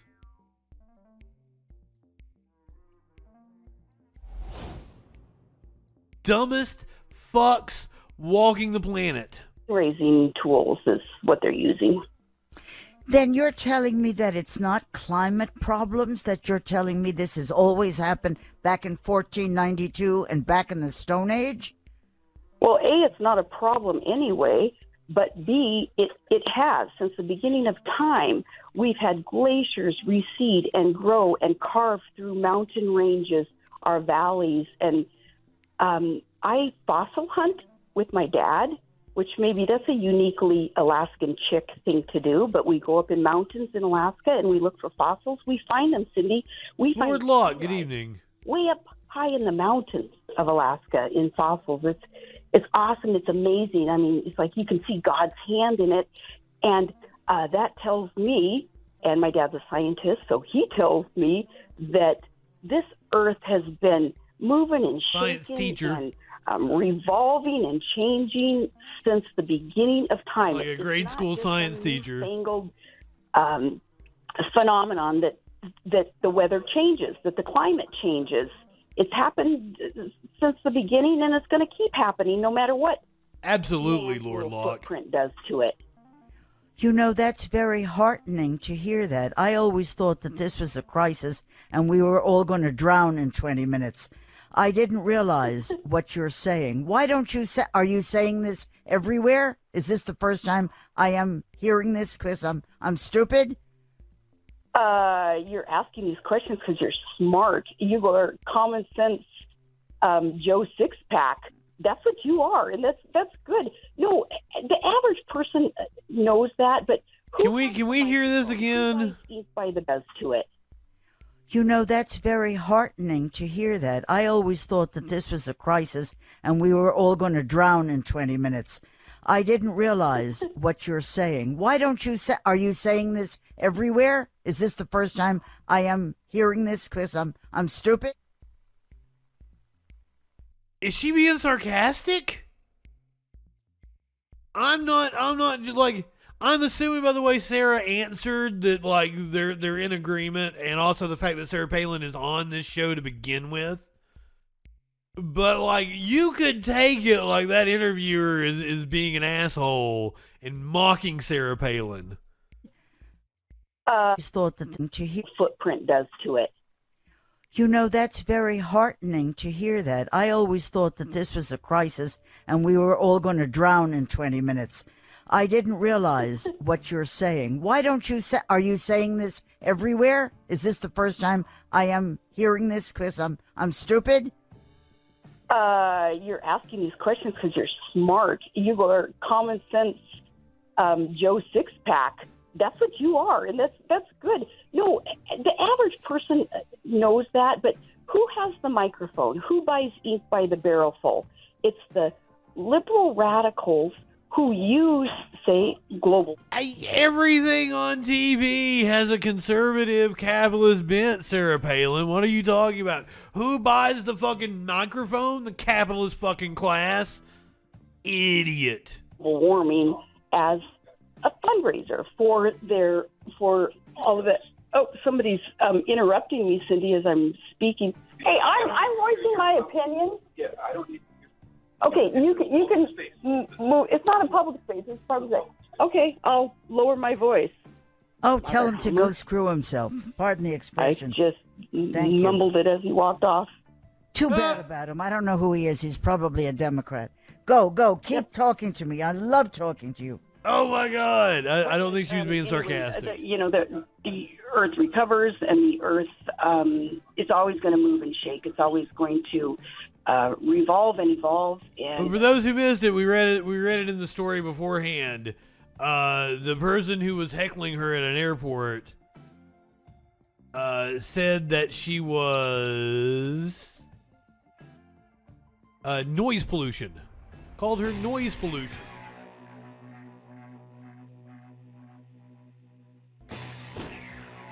On Wednesday night, we're going to have our final debate of the season. It is a U.S. Senate debate between Doug Bolduc, the Republican challenger who is batshit fucking crazy, Maggie Hassan, the Democratic incumbent in New Hampshire. GOP's New Hampshire Senate nominee repeats hoax that kids are using litter boxes in schools. Because of course he did. Spoiler alert, this is completely 100% false. There are no litter boxes in schools for kids identifying as cats. That's not a thing. Fuzzies and furries is what he called it, saying that kids in Fuzzies and furries. Fuzzies and furries. You live in sexual anarchy? the classroom are identifying as cats and using litter boxes. Bolduc is, obviously the Senate nominee in New Hampshire. This is a close race. He's a former Army general. So this isn't just, some guy on the street. This claim, has been going around. I'm sure some of our viewers have seen it. There's not any validity to it. But, it's been repeated. He said it on a campaign appearance on Thursday. And let's just take a listen to what exactly he said. They're putting litter boxes, right? Litter boxes for them. And let me ask this. These are the same people that are concerned about spreading germs, yet they let children lick themselves and then touch everything. And they're starting to lick each other. The children are licking each other, ladies and gentlemen, and they're going up against, they're like rubbing up against tables and shit, getting their sin on everything.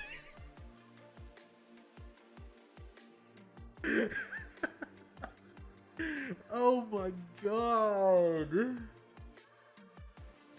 I hate it here. Right-wingers are absolute morons.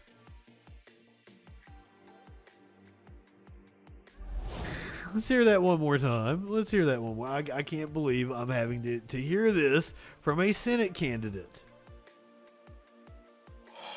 They're putting litter boxes, right? Litter boxes for them. And let me ask this. These are the same people that are concerned about spreading germs, yet they let children lick themselves and then touch everything. And they're they're starting to lick each other. So he's not the. And then they're starting to lick each other.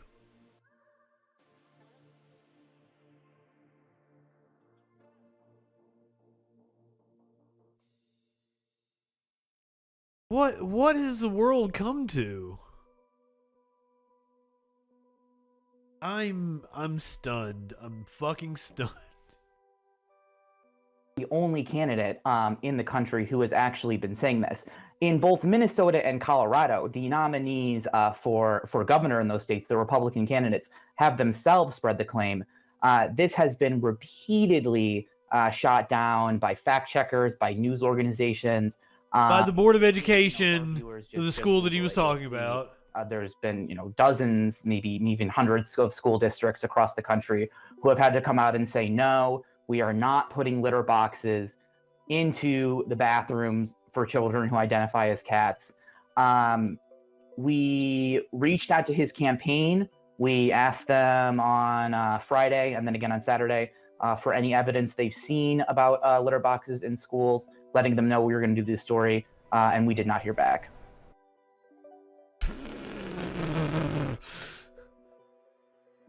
Well, CNN is fake news. He's a retired Army Brigadier General. Challenging Democratic Senator Maggie Hassan. Made the comments while speaking to supporters in Northampton. Furries and fuzzies in the classroom. Oh. They have it rated as tilt Democrat right now. I did think Maggie Hassan was slightly in the lead in the polls. But when it comes to polls, we got to take those with a grain of salt because apparently Republicans are flooding the media with all these polls favoring Republicans, skewing the polling average.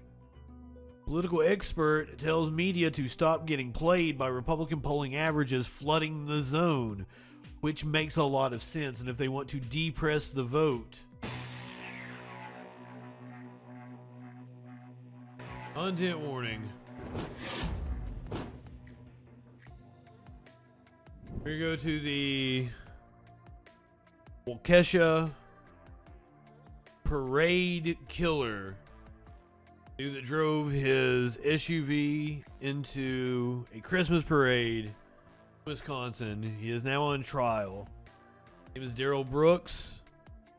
We're going to watch his opening statement after the prosecution rests its case.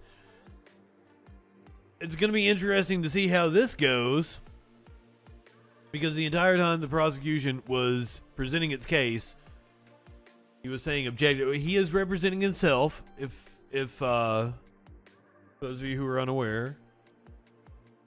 And that was a whole process, getting the judge to allow him to represent himself. I don't know that he is mentally fit to stand trial, but he claims he is one of those sovereign citizen types you're going to hear him talk about. That's not his name or corporate name or something. You'll hear him say shit like that. I'm sure you've seen the video, and if you guys have watched any Echoplex media, you're familiar with the type of person that I'm talking about. So that's his mindset going into this. Yeah, really bad idea. The first couple of days of the trial, he actually came dressed in his orange jumpsuit. He did not dress in the suit the court provided him. And I even listened to the judge explain to him why he should wear the suit. And I will say one thing, and you will probably, I would assume through the video we're getting ready to watch, you will get this. The judge is doing an excellent fucking job. We watch a lot of shit-ass judges on this channel. This judge has the absolute, as the religious folks say, the patience of Job.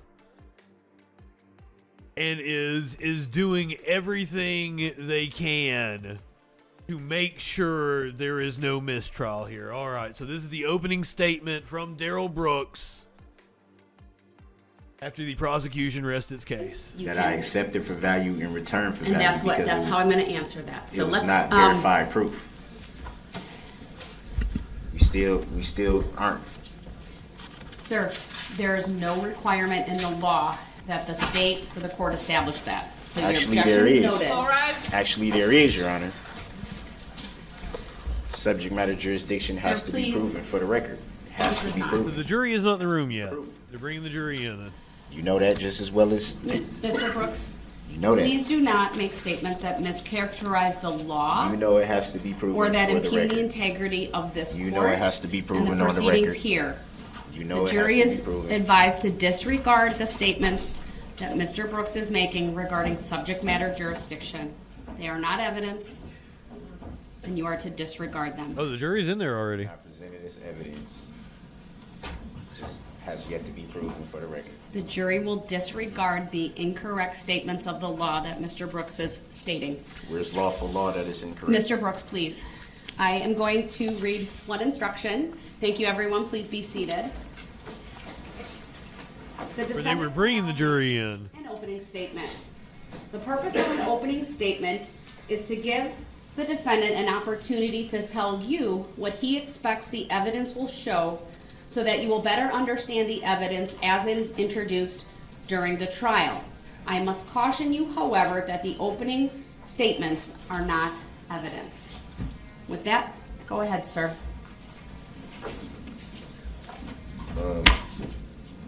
Obviously, I don't have any rehearsed or well prepared speech, so I'm just going to speak from the heart.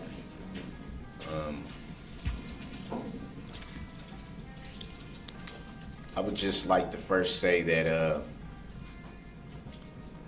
I want to bring to remembrance something I think everyone in this room has been taught pretty much as far back as we can remember, is that there's always two sides to every story.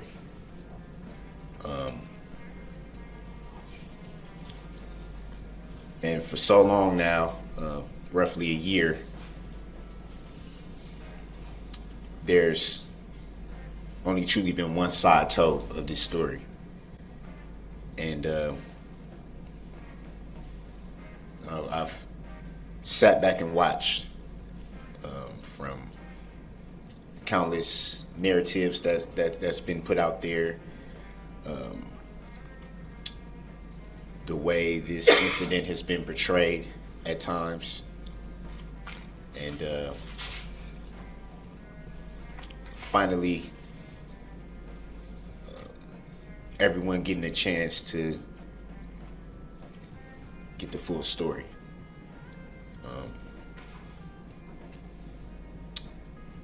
I'm on the edge of my seat. Try to argue facts. Go into the parade. The fact is that this incident was tragic. Very tragic. That's not lost on me. Facts are that there's still a lot of people healing. A lot of families healing on both sides.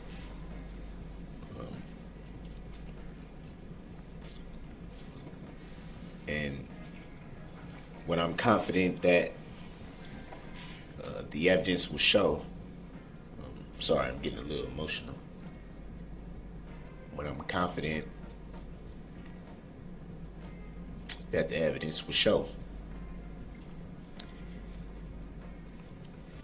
is that this incident was not planned. I believe that. This incident was not intentional. And this incident was never even thought about.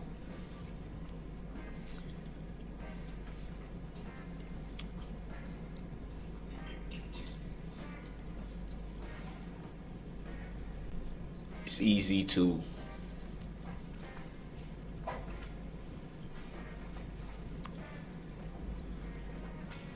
I'm sorry. Just need a second.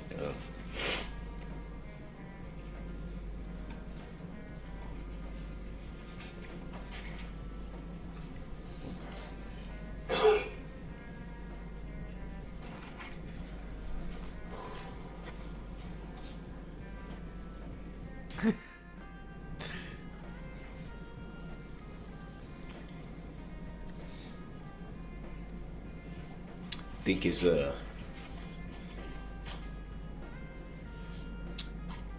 I believe it wasn't premeditated. Wasn't he running from the cops? it's easy to look at the magnitude of something like this and But that doesn't excuse what you did, motherfucker. form opinions.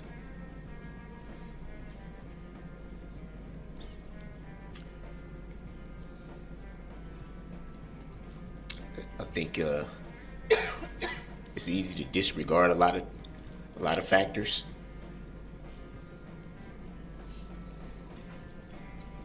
What's up, Rocksteady? Good evening.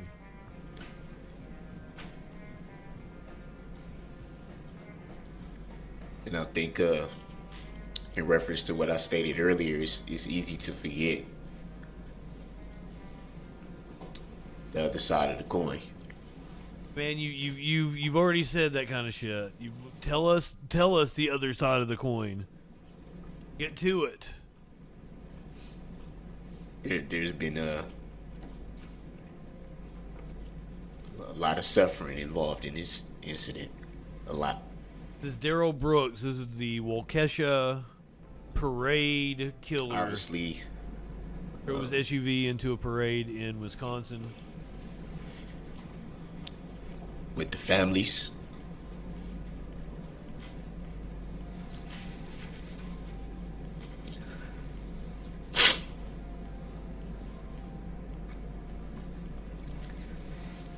With the community.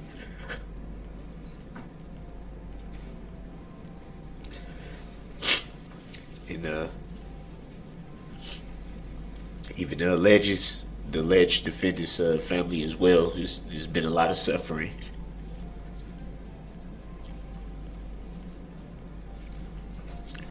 I watched a little bit of the hearing where he dismissed his attorneys and why the judge, they're back and forth, because I wanted to know, was he competent to stand trial?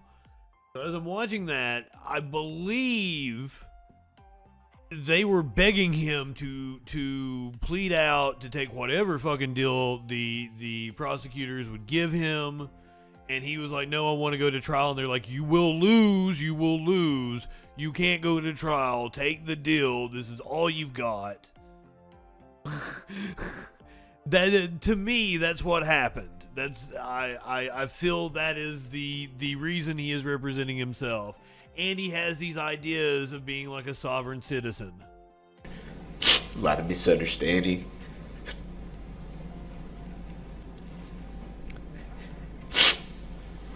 And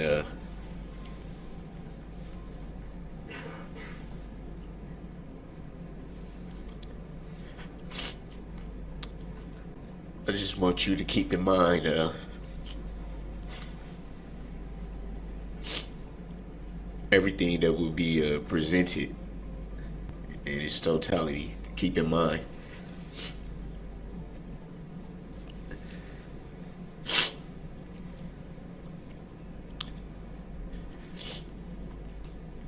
The power that you have.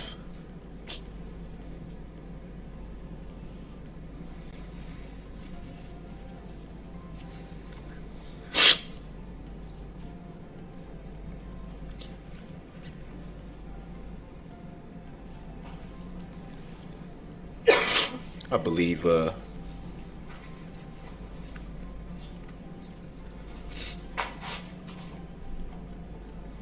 that should escape your knowledge.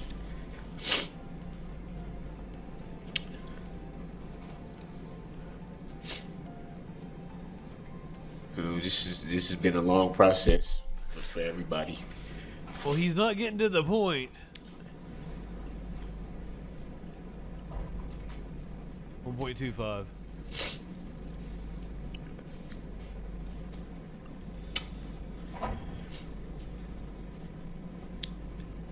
I guess he's trying to humanize himself. If he even knows what he's doing, if this is some sort of a plan, is to try to humanize himself, I would assume.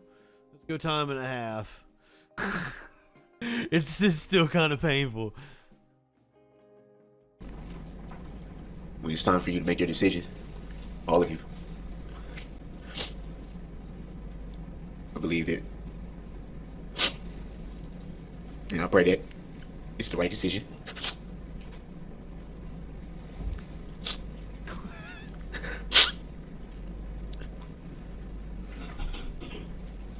That all the factors are weighed.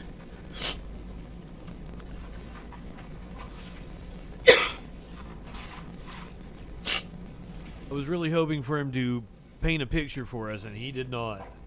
There's been a lot of words thrown out there about the alleged. A lot of speculation, a lot of ridicule. Buddy, I think we know pretty much what happened. Words like demon. Words like monster.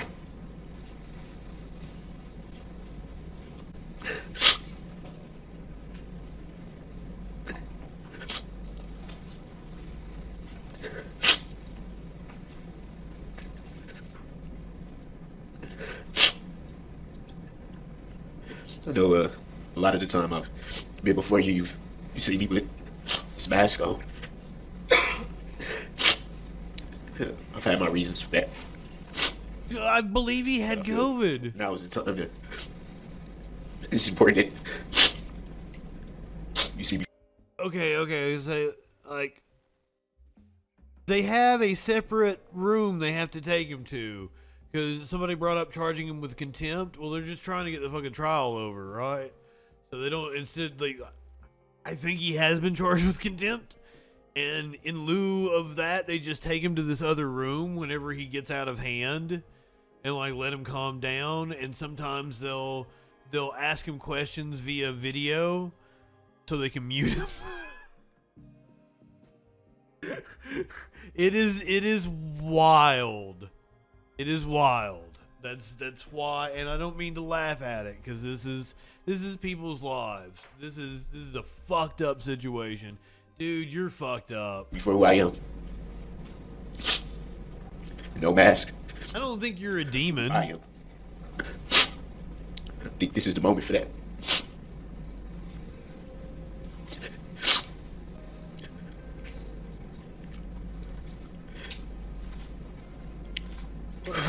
But like coming in court and crying about clickbait headlines calling you a demon, that ain't it. That ain't it, partner. Your eyes and ears remain as open as possible.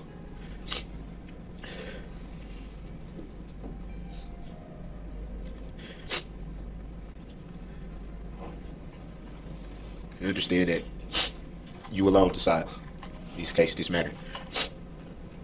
Watch too much Law and Order. The power is in your hands. All of you. To determine for yourselves what truth is. Thank you. Thank you, sir. That's your opening statement, man. Well, it has been the prosecution took 14 days. Now, here's something else. This whole thing is wild.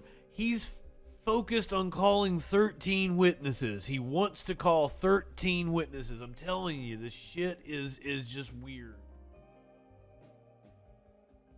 The DA had to step up and actually defend the judge, which once again, I think the judge has done a good job. The testimony of Detective Casey that this video was obtained from the defendant's own Facebook account as well. The court is well aware. There's nothing that... Sir, stop interrupting. We have to make a record of it. You've interrupted multiple times. I've been abundantly patient with you. Again, another interruption. So you need to be quiet and let the state make a record. Stop gesturing at me. Stop rolling your eyes at me. Stop mumbling. I'm looking right at you. I'm not rolling my eyes. No, you have throughout. I've seen it and I made note of it. I'm looking at you. Okay, so are you asking me to be quiet or are you telling me to be quiet? Go ahead, Attorney Opper. Thank you, Your Honor. And just to indicate, Your Honor, this court has been abundantly patient with Mr. Brooks. He challenges the court's authority repeatedly. This court absolutely has the ability to tell him, sit down and be quiet. And you haven't done that. And I know why you haven't done that, Your Honor, and we appreciate that. He is not in control of this courtroom. You are. And he needs to respect that. This video was relevant based on his questioning of Detective Casey, as you just indicated, challenging his ability to identify the person who had their back turned to the camera in the still shot of State's Exhibit 175. Trials are fluid. When he opened the door to that, we came up with the video, which Detective Casey testified repeatedly on direct examination and cross-examination as to how he knew that was Mr. Brooks, because he had seen the rest of the video. He would not accept that. He pushed it and pushed it and pushed it until we played the video. The lyrics of that video probably would have been prejudicial. Originally, I wasn't going to ask for volume. Then I did, because he pushed it again, and his voice and his mannerism of speech, I thought, would have assisted the jury in identifying Mr. Brooks as the person in the video with the red SUV. However, you smartly asked me to play it without the audio, and I did that, and then I never went back to that. This is all to the benefit of this defendant, who continues to suggest and impugn the integrity of this court and this prosecution without basis. They're clipping bad, Like it but also the evidence is stacking up. But also, most of the time, court hearings aren't like this. Like, it's not like Justin debating people on Discord. There's not yelling going on in courtrooms. Usually it's very calm. And the microphones usually have to be really sensitive to pick up, because there's lawyers that are just fucking like... So that is why the mics are so sensitive, but they are pissed right now. Stacking up. And whenever it does, his response is to accuse you, the court, or the prosecutors of being unethical and hiding things. There is nothing in law that prevents me from pulling something out of my briefcase right now and making it an exhibit if it's relevant. You decide what's relevant, what's admissible. You pull something out of a magic bag. There is no law, he can cite to no law, no authority whatsoever that says I can't make an exhibit essentially on the fly if it's called for, and that's exactly what just happened here. So I apologize for my tone with the court. I don't mean to direct this at the court. It is very frustrating. The court has demonstrated much more patience than I have with Mr. Brooks, because again, I do not appreciate his impugning the integrity of these proceedings, of Your Honor's efforts to run a fair trial, and of our efforts to run a fair trial. We have ethical obligations as well to be fair in this courtroom. We have respected that entirely. The reason I was laughing 30 seconds ago was because the exhibit was mislabeled. There was an extra Y and it said Exhibit E, E-X-H-I-B-I-T-Y. And I turned around to the paralegal and pointed that out, and we laughed over it, the word Exhibit E. That was it. There has been no disrespect directed at Mr. Brooks directly in any fashion. So he can object all he wants, and he has made that clear. He will continue to object and obstruct the court and obstruct these proceedings every last chance he gets. But legally, everything has been above board and proper, and this exhibit is no exception. I apologize for my tone, Judge. Thank you. I appreciate that additional record. Seriously, she's awesome. I object to that. My previous ruling doesn't change in any way that the exhibit is relevant. I indicated I would take it up because, and I'm taking what the state's saying as withdrawing the request to play the lyrics. That is correct. All right. I have not heard them, but I'll certainly take the state at its word as an officer of the court that it would be prejudicial based upon the lyrics that are in that video, but my decision to admit the video without audio stands. That's just a little taste of what's been going on in that trial. I just wanted to check in with it. Those are some of the proceedings today. Yeah, their audio is like red pegging. You were looking at it on a VU meter, it's just red. Totally not me doing that. There was nothing I could do to stop it. Content warning, we're gonna have to go to the... I hate having to cover this shit. I mean, they're being insanely patient with him. The judge could totally admonish him far more than what she does. He's incredibly annoying. It was like every single sentence was objection, blah blah blah, and he didn't know what he was talking about. Right? So it's just they're barreling through it. I watched it. It was tedious. These people are funny. We have a lot of fun making fun of the right wingers around here. And here's the thing, okay? So On Saturday night, I was on Egoplex Media. We watched the My Son Hunter movie. But after that, we watched Lauren Boebert's debate. Because she is up for re-election in the House of Representatives in Colorado. And I gave her a lot of credit. She actually talked to... She came out and started like acting like batshit crazy, exactly like you would expect her to. And then, like, she was probably the more informed candidate throughout the debate. It was really weird. It was really fucking weird. Like, she was informed on local issues and shit. Whereas the other, I forget what his name is, and I'm following him on Twitter, and I'm like, I'll amplify him because, like, I want to make sure that Lauren Boebert, doesn't return to Congress if that's possible. But, like, he just kept returning to, like, I am not Nancy Pelosi. Because, like, Boebert did say that a lot. But, like, she also, like, threw out numbers and knew about different local projects and shit. Now, I don't know how she ended it. She probably ended the debate with a bang. But, throughout it, like, I gave her a lot of credit. Because, like, I was like, I'm done with this. Let's go whatever you have next. And I think we went to Freedom Fest. We heard from Candace Owens at Freedom Fest. But this was Lauren Boebert, like, I guess this Sunday she likes to get up and preach in front of her church. It's weird because the Bible says, like, women need to be in silence. But who am I? Like, I've just read the fucking thing. Has she? Because it really seems like she has come across this term for the first time ever in her life, which is weird if she's, like, actually preaching a sermon and she's reading it for the first time. And then all hell broke loose. Rampant, evil, grabbing and grasping, vicious backstabbing. They made life hell on earth with their envy, wanton killing. I don't know what a wanton killing is. I'm gonna have to look that one up. But it sounds interesting.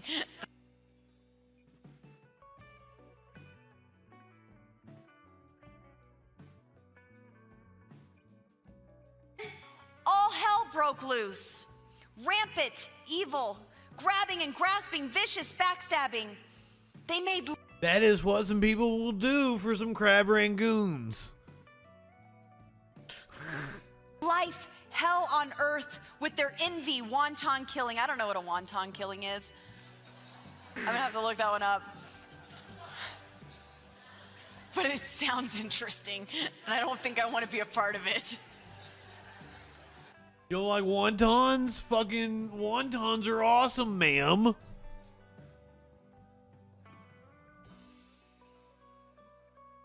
I call them dumplings in your neck of the woods.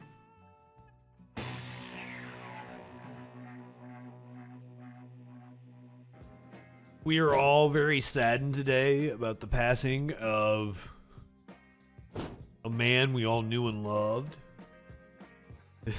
His name was, hold on, Donald Meacham. Man, this is horrible of me.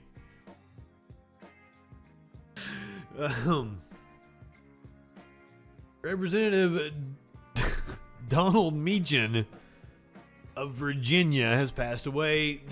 I'm bringing this story up about a congressman I didn't even know the name of until yesterday, just because I want to make a point about the fact that control of Congress lies in 5 or 6 seats at this moment. There are more Congress people that died over the last 2 years than that. So with this razor-thin margin, it's possible that deaths in Congress could swing control back to the Democrats, give Republicans more control.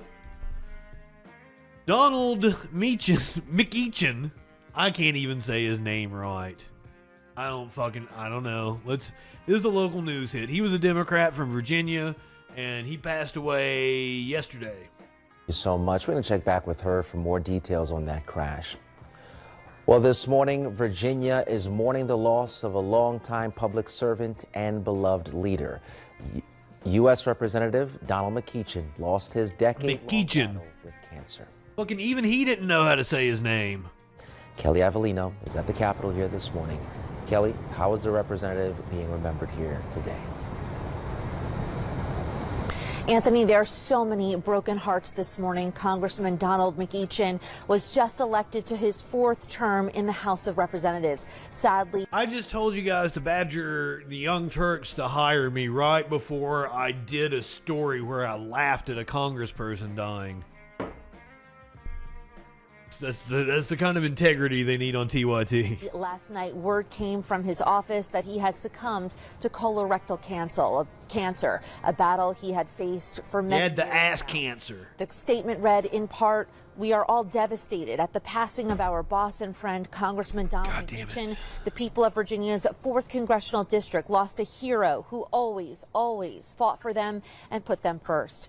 McEachin's political career began in the mid-1990s. He served in the House of Delegates and would eventually win a state Senate seat, and in 2016 head to Capitol Hill. Tributes have been flooding in since last night. Governor Youngkin tweeting out, "He is a valiant fighter until the end," saying that he admirably served Virginia and worked tirelessly to improve the lives of his constituents and Americans. Senator Tim Kaine also releasing a statement saying that he met Donald McEachin in 1985. "We became fast friends, a gentle giant, a compassionate champion for underdogs, a climate warrior, a Christian example, an understanding dad, a proud husband, and a loyal brother."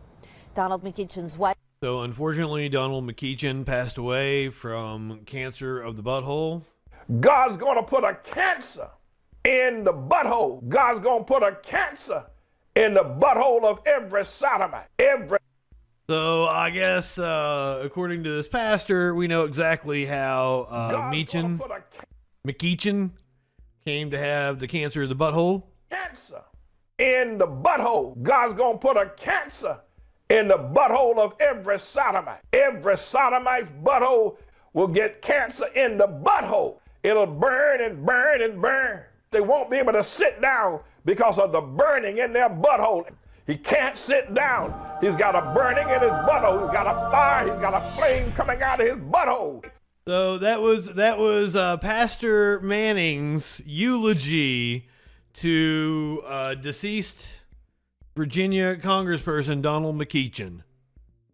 One more time, Pastor Manning. God's going to put a cancer in the butthole. So, Donald McEachin, dead November 28th, 2022, cancer in the butthole. Wife, Richmond Commonwealth's attorney Colette McEachin, and the rest of his family are requesting privacy right now. A special election to fill McEachin's seat will be scheduled by Governor Youngkin. In the meantime, his office will remain open until another representative has been elected. We will certainly keep you updated on memorial service plans and tributes as they continue to matriculate. On your side, I'm Kelly Avellino for NBC 12. All right, Kelly. I'm horrible. That entire story was journalistic malpractice. I call myself a newsman.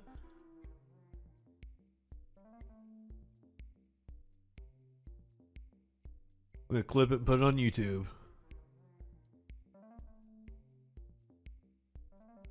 From control of the House to control of the Senate, we have one Senate race left.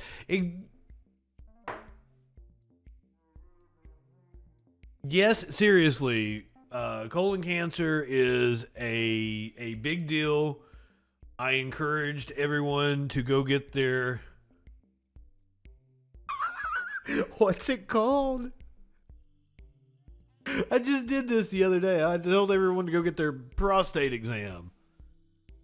As long as they're up there in your butthole, have them check that out as well. Make sure your colonoscopy. There we go.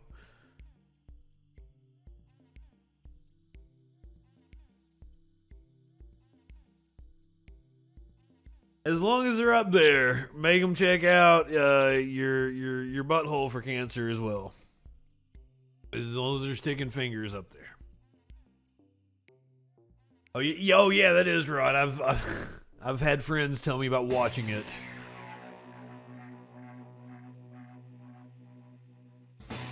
Clinically thinks DM doesn't masturbate. Let's ask him. Let's ask him.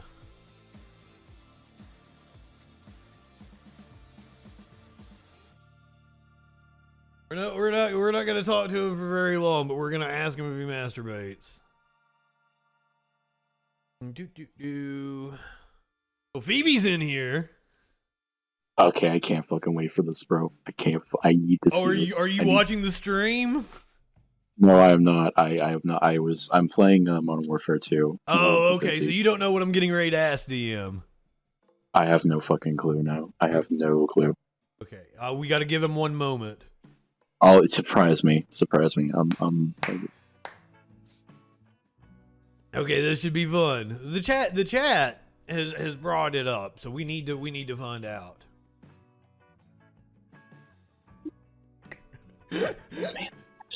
Exactly, clinically. You know he's against the protest at the judge's house, even though though the idea that a teacher is public because they work for the public schools is kind of stretching it. They are private citizens. Okay, Tadpole, I'm sorry. Also, good evening. I'm so glad to see you. I will not blame you. Friend. Sick. I've got COVID. And this is how many times have you had it now? 3. Do you take any protections? Are you vaccinated? No. I don't feel like that would do anything either. People who are vaccinated still get it.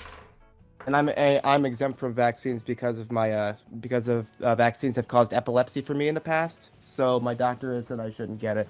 Of course. You were born of a weak sperm. Your mom just kind of sat down after your dad jacked off.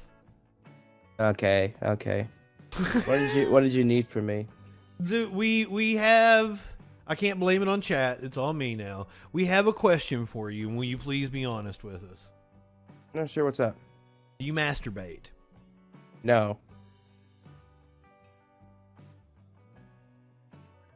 And why would somebody even want to ask that question? That's kind of a disgusting question if you ask me.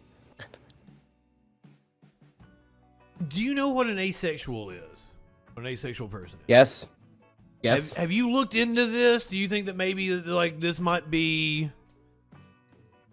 you, that you might fit that definition? No, I'm straight. I've always been straight. Well, I mean, you seem disgusted by the entire idea of sex. I'm not disgusted by it. I'm just disgusted by some of the methods that it's done by. I think sex is a pure thing. I think it's a thing between a loved one and their other loved one. And I believe that some of the ways that people go about it is gross. Like, that's just my personal opinion. I mean, you can disagree with me if you want. I don't care. That's just a personal preference. I mean, I think regular sex is fine, and when I get married... What do you mean by regular sex? Well, I mean, I don't want to put my mouth in... Like, as I said, I don't like oral. I don't like putting my... I can't imagine putting my mouth in a place where somebody goes to the bathroom. I think that's disgusting. I mean, there are just certain things I just find disgusting. I mean, that's just a personal preference. I mean, regular, normal intercourse I'd be fine with once I'm married, but I'm not married. I am single, and I don't believe in sex until you're married. That's my personal belief. Why? Because I'm a Christian, and that's what the Bible says, and I follow what the Bible says. Where does the Bible say that? It says, do not commit adultery. It's in the 10 Commandments. And the Bible also says that if you look at a woman in lust, So you've already committed you adultery take in your heart. adultery to mean sex outside of marriage? I mean, right? That's what I believe. Again, this is a belief. This is not Why are you something getting that I'm angry with forcing me? on I'm not anybody like else. I didn't raise my voice. I'm not. this No, time. I'm not angry. I'm just saying that that's just my personal belief. It's not like I'm telling everybody they have to follow that. I'm That's just what I fascinated by your personal. But why would you believe that? That's just what I believe. That's what I believe the Bible says. The Bible says don't have sex with someone outside of your spouse. Hey, Why? The good old buddy, old pal, friend. I'm sorry, Justin. I'm sorry I cut you off there. I have someone here who is desperately begging to ask you a question or say something to you. I take no responsibility for the words that they say. Me or DM? Okay, who is it? DM, I assume. Yes. Yeah. That's you can call it. Hey, I'm his cousin. It's nice to meet y'all. I've been hearing your conversation and everything, and I have lots of questions about this. Yeah, sure. You can ask me any question you like. So you don't eat out your girlfriend, right? I don't. You don't have a girlfriend. And I wouldn't do that. Okay, I also, think I got another question. Why are you asking if people masturbate? I didn't ask that question. I did. Somebody asked me that question. Why would someone ask that? Like, That's a good question. That's what I asked. I said, why would somebody ask that? That's not I a am question very you walk up to openly somebody and sex ask. positive. It's not a taboo topic for me.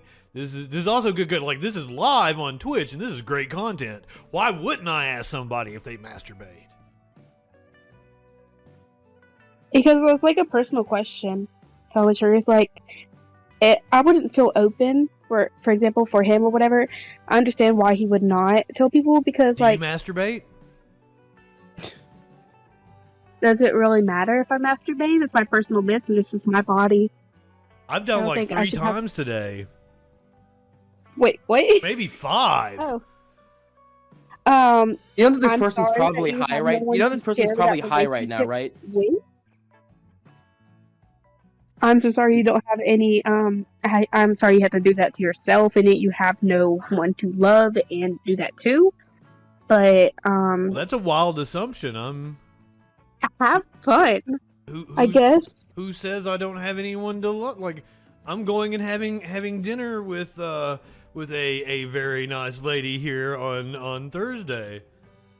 Oh, that's really nice, but that's Thursday. Why are you taking care of yourself? Do you have to do that so many times in one day?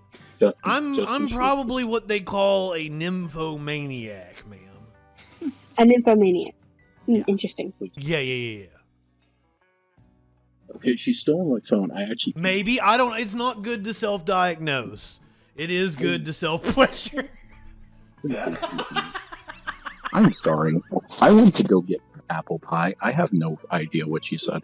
I was cooking a nice apple pie, and then I saw this. I am sorry. You did not cook. Baby, you're totally cool. This has been great. No, put her back on. Put her back on. I ain't done talking with her. I am sorry. That was my cousin. Okay. Look, No, your man, cousin's cool. I like your cousin. Cool. I'm Okay. sorry if I weirded her out. That really backfired on you. Backfired on who? I don't fucking know, man. I am sorry for everyone in chat who had to deal with that. Why are you apologizing? Because I let her bully me into giving her a mic. No, put her back on. I have been doing irresponsible platforming. Okay. Put her back on. You didn't like me. Okay. Oh god, this is the hell stream. This is the hell stream. Why? Like, I don't understand why you're apologizing. Because I come back in here to hear her talking shit to you. That's why. Good. It was good shit. Fucking put her back on. You know what? She's setting back up her Discord account. She can get in here on her own damn time. Oh my god, Phoebe. Okay, man. You're signing up for this shit. I take no responsibility, man. Like You totally cool. This is I sign off on that waiver. Okay, good. So I'm back. Why was Phoebe embarrassed by you? Well, I don't know. Yeah, where did we leave off? What were we talking about?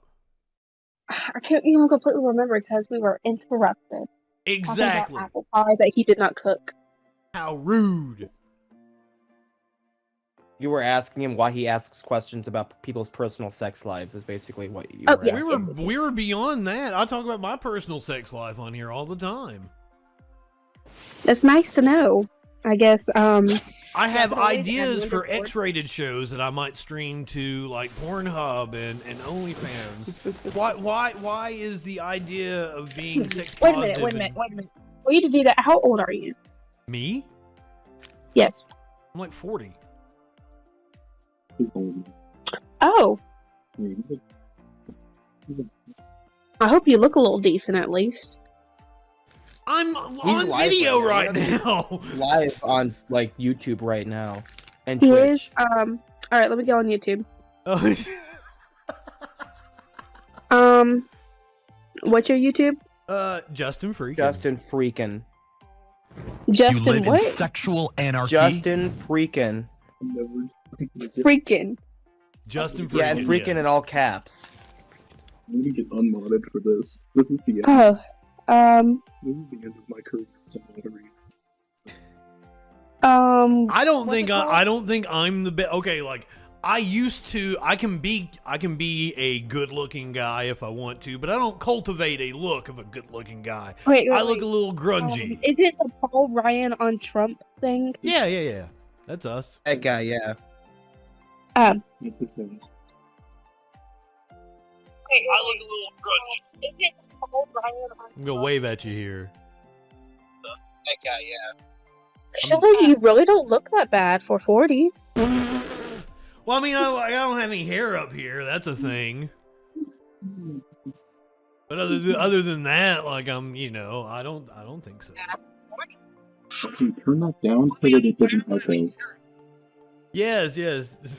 Turn your whatever your. Okay, I got it device. turned down. I got it turned down. She doesn't understand. It also should make you aware this guy is probably high. There's no probably about it. I've smoked like fucking 3 or 4 times since I've been on here. But why, DM? Why is that an issue to you? It's not an issue to me. It's just when it comes down to some of the things you say, it's like maybe if you were not high, you'd actually think a little more clearly. What's so wrong about being high? Nothing's wrong with it. I just think when you're God put the arguing with- planet on Earth for a reason. Oh, I gotta get back to DM last night. No. Ho, I got hold on. No, stop. I'll have to kick you out because like I gotta talk to him. DM last night. I explained to you how you were committing a logical fallacy. Put the definition up on screen, diagrammed what you said, and showed you how what you were saying was fallacious. And then you accuse me of not thinking. Are you eating right now? No, I'm taking a pill. But okay, explain to me. Are you eating Cheerios? Are you eating Honey Nut Cheerios, bro? No, I'm taking an omeprazole. I want a straight answer from DM. I explained to you how you are constantly committing logical fallacies. So how does it make any sense that you tell me that what I'm saying is somehow wrong? I mean, all you really do is call me an idiot in the chat. That's the only thing you do. No. That is yet again, you are committing a straw man. Every time I explain to you why you are an idiot and then call you an idiot. All right, well, let's go through the chat. Hey, you guys can't like talk over us while we're talking here. What the hell? Let's go. There we go. Thank you, Phoebe. So what did you want me in here for, out of curiosity? What did you To want ask you if you masturbated. But I want to like. The only reason you wanted me in here is to ask me if I did that, really? Well, now I'm on this. Can you admit like you don't know what logic is? Okay, well, give an example. I did. How you keep committing straw man fallacies. Give me a straw man fallacy that I've committed. Just now, you said all you do in the Discord is call me an idiot. No, I don't. I explain to you why you're an idiot and then call you an idiot. I always explain why you are an idiot. So to say all I do is call you an idiot, that is not properly representing what I do. Okay, it's so a straw man that let makes me- it let me- easier let me, for you to attack and makes you look better. Let me read just what you just did as I was talking about the certain thing that I was talking about. Your response was, "My God, dumb shit over here." Continues with the most idiotic takes of all time. No. Yes, that's because I was live when I did that. What time did that happen? Just a little bit ago. Yes, as I was coming on, did I have time to sit here and explain to you why you're fucking stupid? But if you scroll up, I totally explained to you why you're fucking stupid. Yeah, and you're once again, okay, DM. Why it's flawed. Let me explain to you that you never properly represent your opponent's argument. You always try to misrepresent it in order to make it easier to attack. That's called cherry picking, that you just went to the last example of me commenting when I was going live and I didn't have time to write out a fucking essay to you. That is how you are intellectually dishonest. Okay. Look, do you want to actually talk about about what we were actually talking about? I want you to admit you don't know how the rules of logic work and that you need to stop I'm talking. not admitting anything. I'm not admitting that. The thing you said, I literally debunked in a whole paragraph and told you why you were wrong. So your argument was that public teachers or teachers at a public school are somehow public figures. They are public. If you work for the public, you do not have an expectation of privacy in public. That's just the truth. Government workers are still private citizens. But when they're working for the public, they do not have an expectation of privacy. Do you ever watch First Amendment audits at all? No, that is a fucking like cop and shit. That's not fucking teachers. Teachers. I don't know what the actual court rulings say. I would need to actually look this up and see how the courts have interpreted it. You don't know? Well, maybe you should go learn the law before making statements. That's what I was just saying, you dumb shit! Fuck! You're the one that literally just brought this issue up to me. Did you notice how I said I would need to look it up and find out how the courts have actually interpreted this? I would say that the courts have said that teachers are private fucking citizens, but I don't know that to be a fact, and that's the difference between you and I. I don't just talk out my fucking ass. Who pays the teacher's salary? Let me ask you that question. Who pays the teacher's salary? The taxpayers. If you make money from the taxpayers while you're working, you do not have an expectation of privacy. That is not true. Working in public. That is absolutely I'm sure true. there are several positions with the government where you have expectations of privacy as a private citizen. Yeah, I would have to look up how the courts have interpreted it though, because I don't know I don't exactly know how the law has been interpreted by the courts. I don't know what the fucking law is. Another thing about teachers, for you to say that it is okay to attack teachers. I never said it was okay to attack teachers. I never said you did. that. No, you are promoting libs of TikTok who fucking doxes teachers. I never said I'm promoting them. I never said I was promoting anybody. I was just telling you the truth about what they were doing. They weren't attacking anybody. They were just reposting what other people posted. That's all they do. That's not all they do. That's not all they do. They go and they get the fucking addresses of the schools and tell people they create. The schools are public information. You have a right to post. Do you understand what you're defending? Do you understand what you are defending right now? It doesn't matter what I'm defending. That's just the truth. That's the law. You have a right to take an address of a public building and post it publicly, no matter what. You do not have a right to start a public harassment campaign against a private citizen. Teachers are not private citizens, and again, yes, they are. No, they're not. If somebody else goes and harasses somebody else because of something they saw online that another teacher posted or somebody else was talking about them, that's on the person who harassed. That's not on the poster themselves. That's how the actual law works. I like this. So what I'm going to start doing is I'm going to create an account that just spotlights different churches and goes through all of the different people who have been accused of sexually abusing children in that church. I'm going to post the information. If a church is open, if a church building is an address that is publicly available online, you have every right to do that. It's the First Amendment. I know. I can totally do that. Well, I mean, I technically on Twitter I wouldn't, because like they have rules against harassment campaigns. But like legally, yes, I'm in the clear. Legally, we're not talking a legal issue here. We're talking a moral and ethical issue here.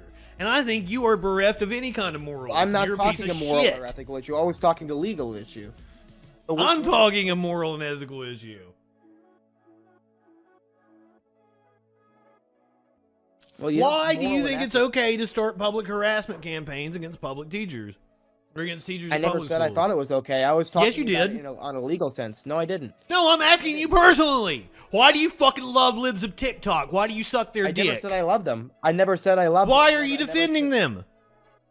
Because you're saying that what they're Why doing is it that when doxing, and I somebody told you brings that up it's libs of TikTok, your first inclination is to defend them? That's not what I'm doing. I'm telling you what. Why is it when there's a school why is it when there's a shooting, your first inclination is to talk about gun rights and not the people who fucking died, you insensitive little shit? I was responding to you using a shooting to try to make a political stance against Republicans, which was what I was trying to say. And also, as I also said, why not, dude? I am old enough to remember the fucking Republicans using 9/11 constantly to make political issues. Fucking shootings are public policy. It is a political issue. So to tell me I'm making it, and like Republicans suck at it. I don't give a shit if it hurts your feelings that Republicans are shit on an issue, that Republicans are bereft of morals, and it hurts your feelings when I call it out, or when I call you fuckers stupid.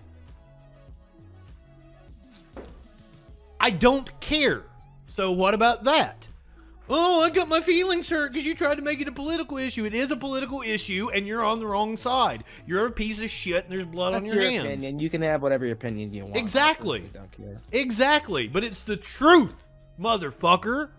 In red states, after shootings, red states move to make gun laws more lax. Yeah, and you know what? The places that have the most mass shootings are places that don't allow guns, and there is a reason. There's the once again. That is a fallacious argument. No, I it's pointed not. that out last No, night. It's not. No, it's not. It's not a fallacious argument at all. No, shootings happen in schools. Do schools allow self-defense? No. If you had teachers. What do you mean self-defense? There are armed guards at almost all schools now.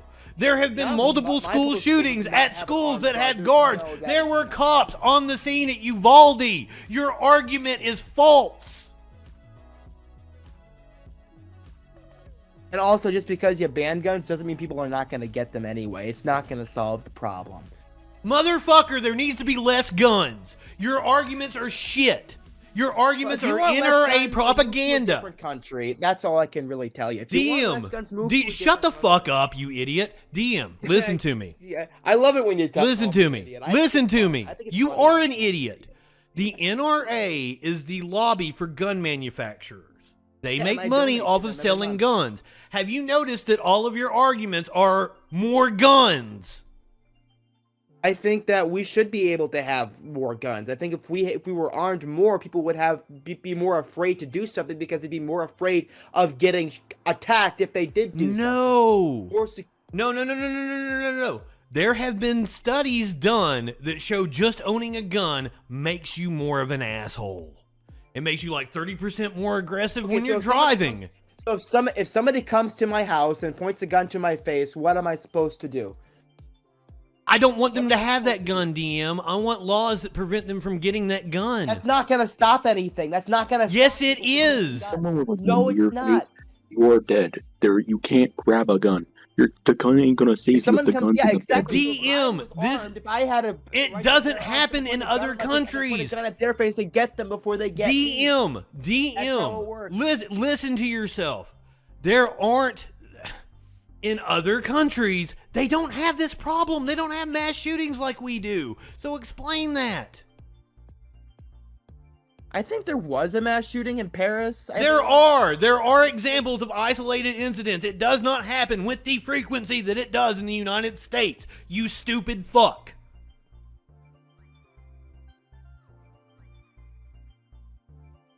Now, why? Why does it not happen with the frequency? I don't believe that. I don't believe. Well, then look it the fuck up, because it's true.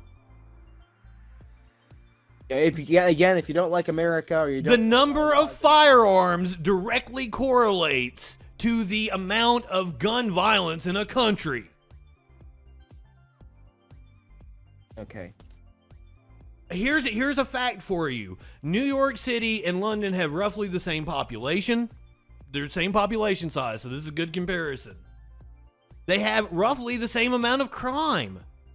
But you are more likely to die in New York City in the commission of a crime than you are in London. Explain that one.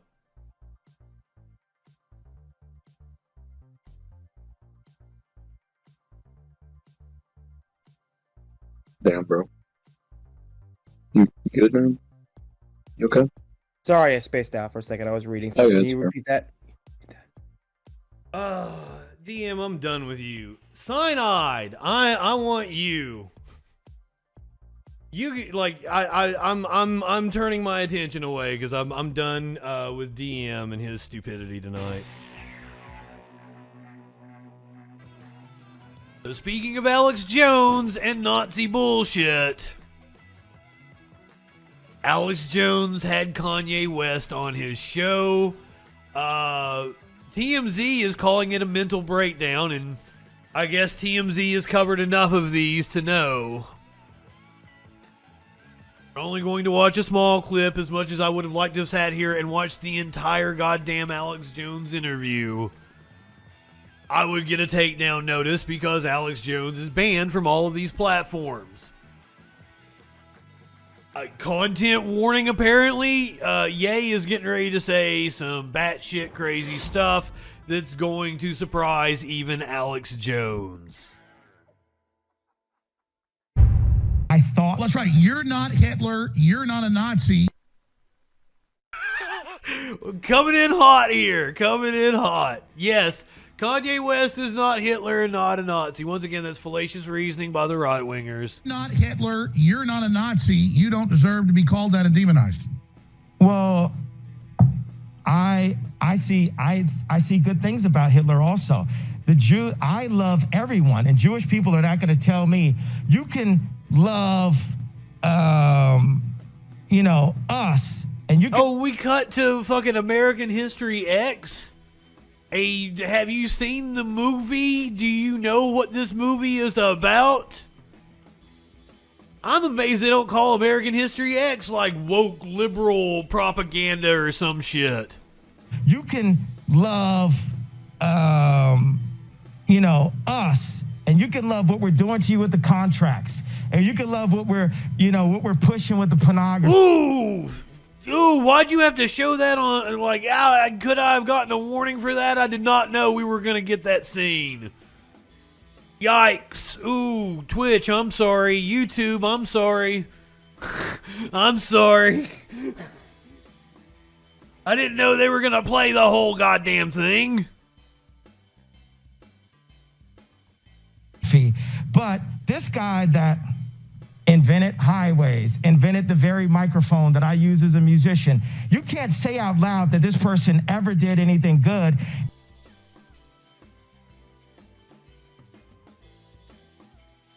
Hitler invented highways.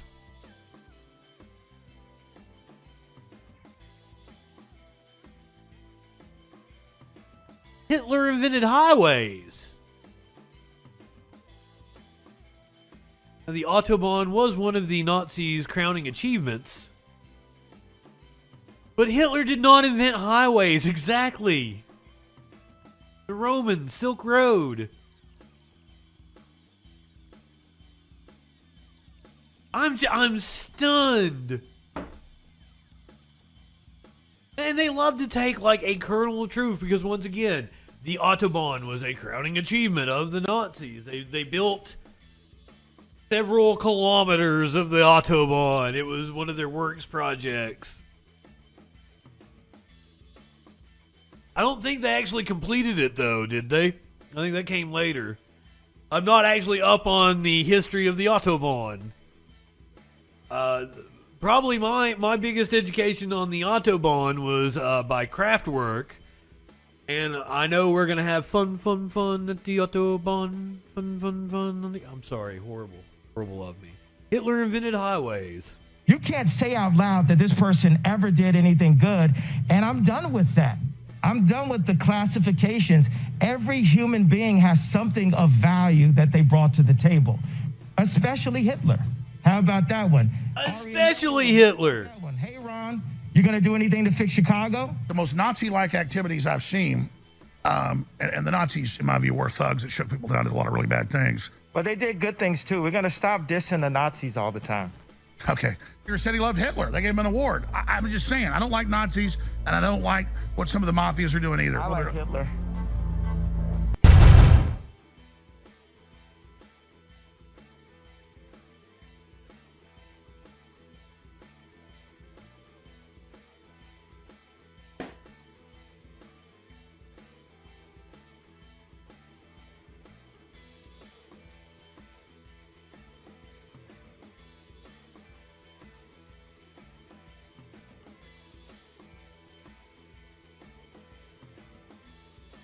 I feel like the Michael Bluth meme where like what the bag says, like dead pigeon or something, or dead bird, and he looks inside like, well, I don't know what I expected. Mock's hitting us with the history of the Autobahn.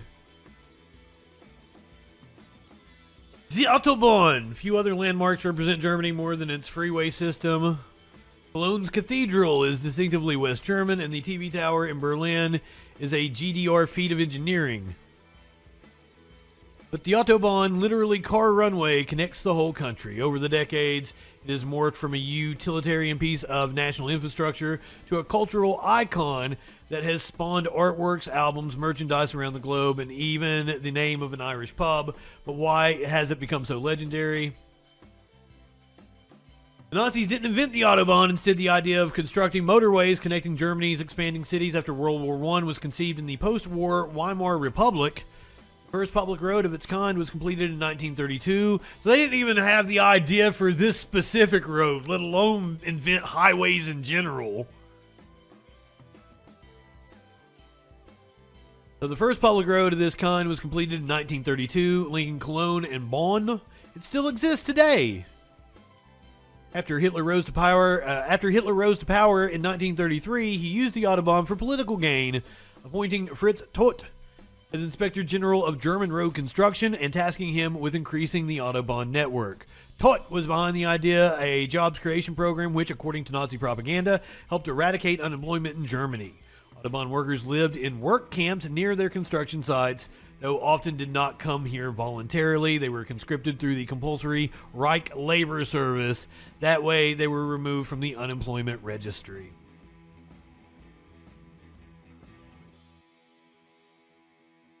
So there is your Autobahn history.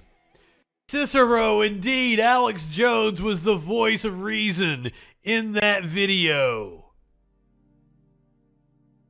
God damn.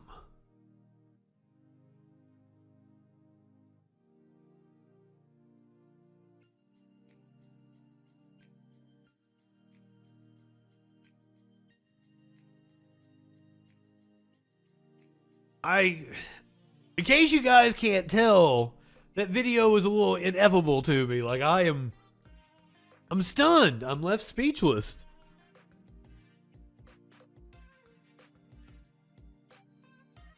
I don't even want to quote any of the things that Kanye said. May I be taken out of context, clipped, violate terms of service. God damn. I'm stunned. I'm stunned.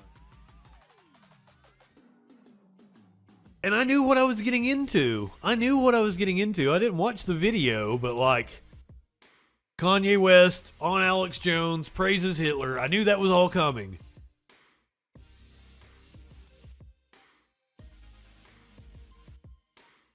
Don't know what I was expecting. Making Alex Jones and Tim Pool seem kind of reasonable. So why didn't Kanye get all mad at Alex Jones for saying he didn't like Nazis? Yeah, it's kind of weird for Alex Jones to say that when the majority of his audience is fucking Nazis.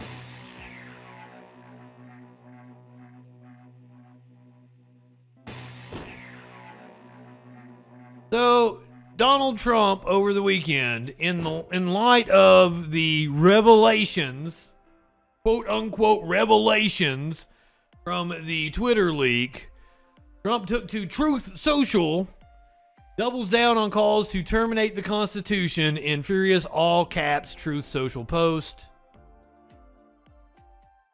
So, with the revelation of massive and widespread fraud and deception, and working closely with big tech companies, the DNC, and the Democrat Party, do you throw the presidential election results of 2020 out and declare the rightful winner, or do you have a new election?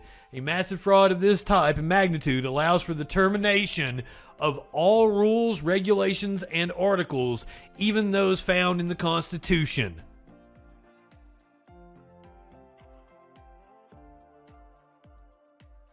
Fascist. The fascist. What a fascist says. I've spent years having right-wingers tell me they believe in the Constitution. That's virtue signaling. They wrap themselves in the flag and say that they're patriots. I believe in the Constitution. Never goddamn read it. Don't understand it. Will say they believe in the Constitution and then advocate for cops to shoot people in the fucking streets. These people are absolute morons. And the scariest goddamn part about it is there is an actual sitting congressman who says this isn't a deal breaker in his run for president. This motherfucker literally saying that they need to throw out the Constitution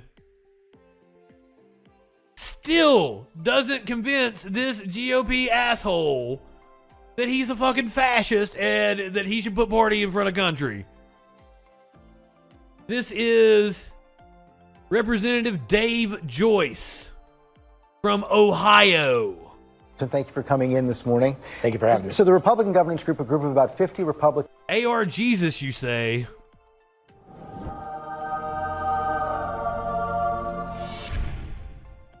You know what AR Jesus leads to? Leads to it being just another day in mass shooting USA. This is going to be fun. I have to ask you a question about Donald Trump's statement yesterday talking about suspending the Constitution. Your reaction? Well, you know, when President Trump was in office, I didn't make a habit of speaking out of his tweet du jour. I don't know what came out on his, whatever his new social platform is, but you know, people were not interested in looking backwards. The people who gave us the majority, and again, we barely won it. We barely eked it out. So let's be straight about where we're at. They gave us an opportunity, and we need to perform, and we need to care about the issues that they care about, which is how do they lower the cost at the pump. I know when I go into Heinen's that the price of everything I buy, eggs, bacon, toast, it all goes up, right? It hasn't gone down. And again, people have to live within a budget. What are we doing? It seems like it corresponds to corporate profits, if you ask me. Their lives are better. And how do we continue to make sure that they have the jobs and the economy is stable and they have the jobs to be able to live and take care of their family? Watched stream. What's up, my friend? Thank you for being a freaking follower. In 2016 and 2020, now he's talking about suspending the Constitution. Can you support a candidate in 2024 who's for suspending the Constitution? Well, again, it's early. I think there's going to be a lot of people in the primary. I think at the end of the day, you will say whoever the Republicans end up pick, I'll fall in behind because that's... Even if it's Donald Trump and he's called for suspending the Constitution? Well, again, I think it's going to be a big field. I don't think Donald Trump's going to clear out the field like he did in 16. That's not what I'm asking. I'm asking you if he's the nominee, will you support him? I will support whoever the Republican nominee is. Even someone who said he wants to throw out the Constitution. Get there because I think you there's a craven asshole. Quality candidates out there. That's a remarkable statement. You'd support a candidate who's come out for suspending the Constitution? Well, you know, he says a lot of things. You have to take him in context. And right now, The context is he's a fucking fascist. As a Republican governance group and a Republican majority that we make things work for American people. And I can't be really chasing every one of these crazy statements that come out from any of these candidates at the moment. But that's an extraordinary statement. You can't come out against someone who's for suspending the Constitution? Well, first off, he has no ability to suspend the Constitution. That's like fucking idiot ass Steelers in here who was like, oh, Ye's not well and we should support him. The fuck are you talking about? No, you don't support someone who's on here talking about how much they love Hitler. Have you lost your goddamn minds? Secondly, but he says he's for it. Well, he says a lot of things but that doesn't mean that it's ever going to happen. Tones, good evening. Exact fact from fantasy and fantasy. Yes, well, you know what? In 2015, I told everyone who would listen that Trump would not leave office willingly. Guess who won the pony, motherfucker? It came true.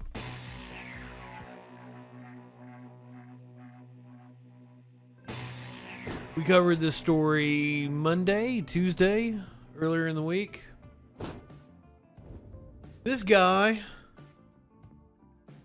said he worked for Goldman Sachs. Goldman Sachs said they had no record of his employment. I believe he lied about where he went to school.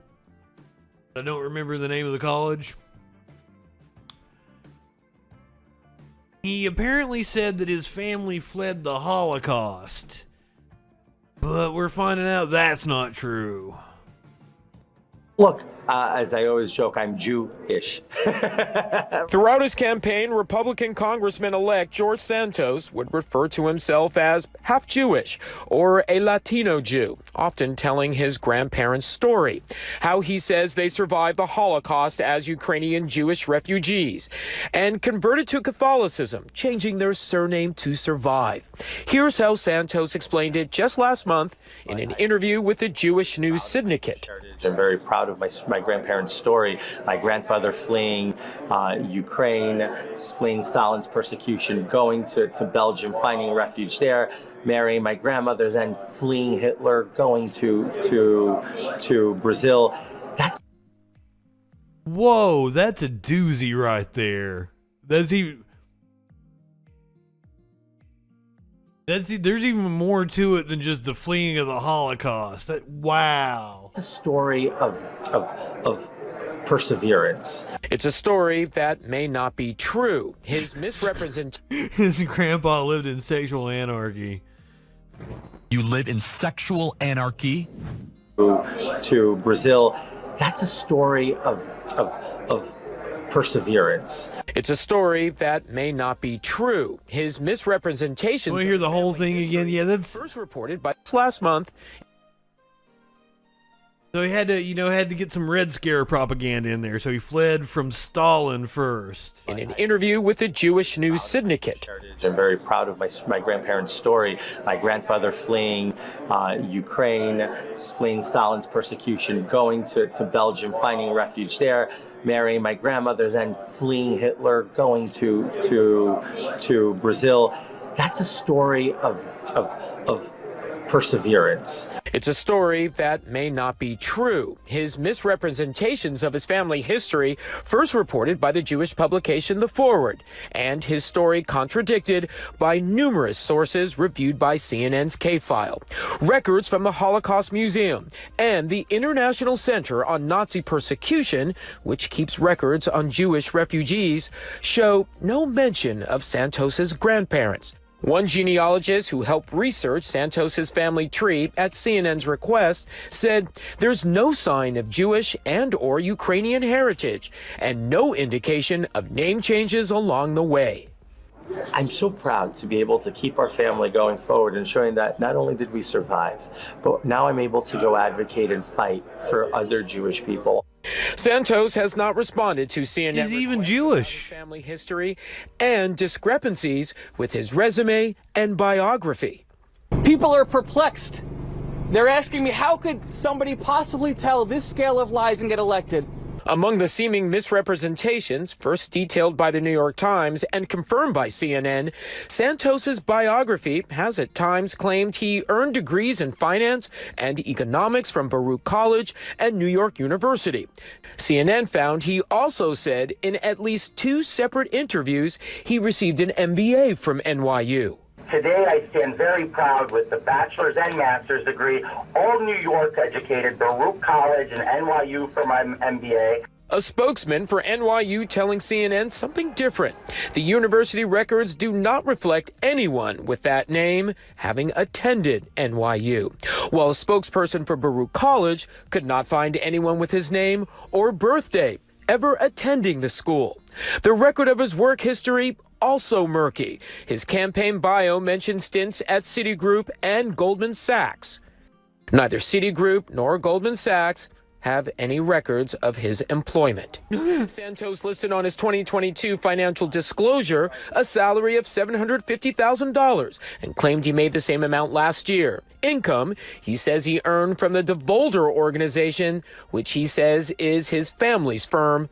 A search showed the firm doesn't exist. Last year. The state temporarily deemed it inactive for failure Rich, good evening. file required annual reports. CNN found Santos filed the required report Tuesday.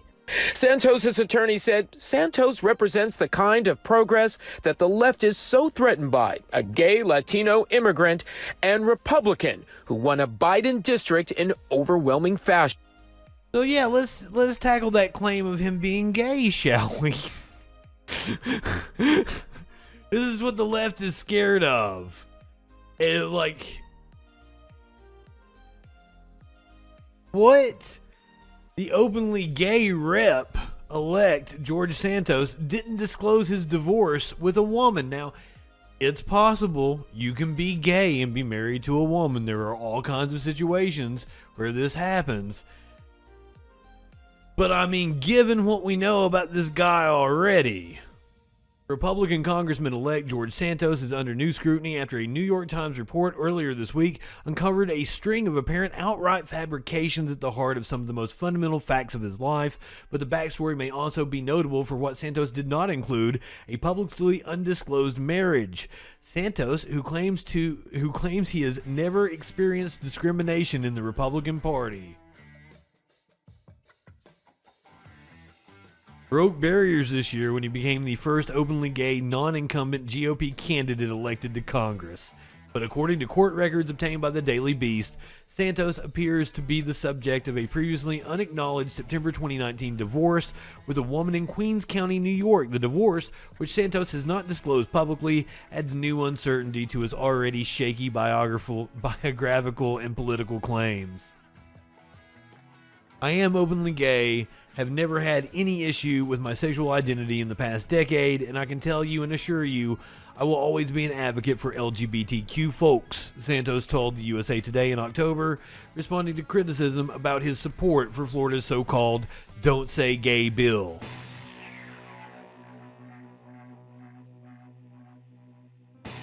What's not going to be hilarious is Megyn Kelly. Maybe unintentionally funny. She's got some beef with Keith Olbermann, and I was a huge Keith Olbermann fan back in the mid-2000s, so I'm interested to hear what this beef is about. So, ladies and gentlemen, non-binary folk in the audience, let's pour some tea and let's hear what Megyn Kelly has to say about Keith Olbermann. I have a pal over in Australia, Paul Murray, who sends me Keith Olbermann clips. What's wrong with this guy? Why? What an asshole. Because every once in a while he goes on a rant, and it's kind of entertaining. You know, he's a terrible man, not Paul. Keith. Oh, yes. And so they're entertaining at times. Well, this was just a weird one. Those two had a relationship with Keith when Keith Olbermann was I think he was pretty much a household name at this point, and she was just trying to break into the business. And they lived together for 3 years, and that was some 15 years ago. Well, he's, to my knowledge, never spoken about it before. So this is incredibly catty shit here. Let me get this straight. I have a pal over in Australia, Paul Murray, who sends me Keith Olbermann clips. What's wrong with this guy? Why? What an asshole. Because every once in a while he goes on a rant, and it's kind of entertaining. You know, he's a terrible man, not Paul, Keith. And so they're entertaining at times. Well, this was just a weird one. Those two had a relationship with Keith when Keith Olbermann was I think he was pretty much a household name at this point, and she was just trying to break into the business. And they lived together for 3 years. And Who's the she? And that's what confused me. That's why I went back. Because she said her friend in Australia, Paul Murray. So I thought he was saying that Keith Olbermann lived with Paul Murray here. Or maybe she's saying Paula Murray? And that was some 15 years ago. Well, he's, to my knowledge, never spoken about it before, but he's ready to now. Oh, I would much rather watch Keith Olbermann than Megyn Kelly. And I've watched his little, he's got like countdown, like little, like fucking shorts and shit now he does. I've watched them. I'm not religiously watching them, but when they pop up, I'll be like, oh, I'll listen to what Keith has to say. Now, because he did a 15-minute diatribe on her on his podcast, going off. What upset him was the trigger. She was in the news with her current husband. She was never married to Keith. With her husband, who works, I think, at CBS, because the husband got a vasectomy. And they decided to go public with this information. And honestly, to Keith Olbermann's credit, he was like, why the hell do we care? Like, why do you feel the need to go report that to the news station so you can get your face in the papers or something else in the papers where they're talking about your vasectomy? And then it just led him down a lane where he just decided to tell about 25 secrets about Katie Tur. The segment is Katie Tur, that's who we're talking about. I said I'd never tell. Which is like, well, that's a great name for a segment. Or but it good really evening. Makes you a terrible person. Wow. But here's just we are getting some drama here. This is some has-been drama. So we're talking about Katie Tur, who apparently had a fling with Keith Olbermann at one point in time. I know the name, but shit, I'm looking at her face right now, and she doesn't even really look that familiar with me. Apparently, she's had some kind of fling with Keith Olbermann. And Megyn Kelly can't say that she, happened upon a Keith Olbermann clip. She has to say that her friend sent her a Keith Olbermann clip. She can't admit to actually keeping up with Keith. Of what he said. On January 22nd, 2017, Katie Tur of MSNBC asked me to write her Trump book for her. She was serious, and there are receipts. So all this time I have remained silent about the nearly 3 years she and I lived together, and the 8 years after that during which I remained her good and loyal friend, and I have remained silent even though the day she moved into my place in New York, she expected a New York TV station would hire her with no experience and no audition tape. And I have remained silent about how her father, whom she has never stopped trashing, sent her $10,000 worth of cameras and editing equipment to help her get started. And I have remained silent even though she sent me nearly all of her scripts for her NBC News stories, including her Trump campaign coverage in 2016. And I edited nearly every one of them, and several times I had to completely rewrite them for her. And I have remained silent even though 6 days after my emergency appendectomy in 2007, she started punching and slapping me with real intent to do harm because the living room wasn't clean enough in our place. And how exactly do you even try to defend yourself against a woman 125 pounds lighter and a foot shorter than you? Is it over? What? Megyn Kelly hiding her face. Bitter party of one.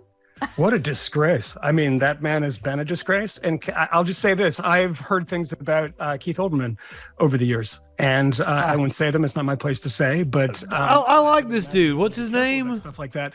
But what is the purpose of this? What's he on with Megyn Kelly for? Ex-girlfriend. By the way, did that not sound like Keith Olbermann? Did he? He's become weird. an Like old person. That is an old man. Okay.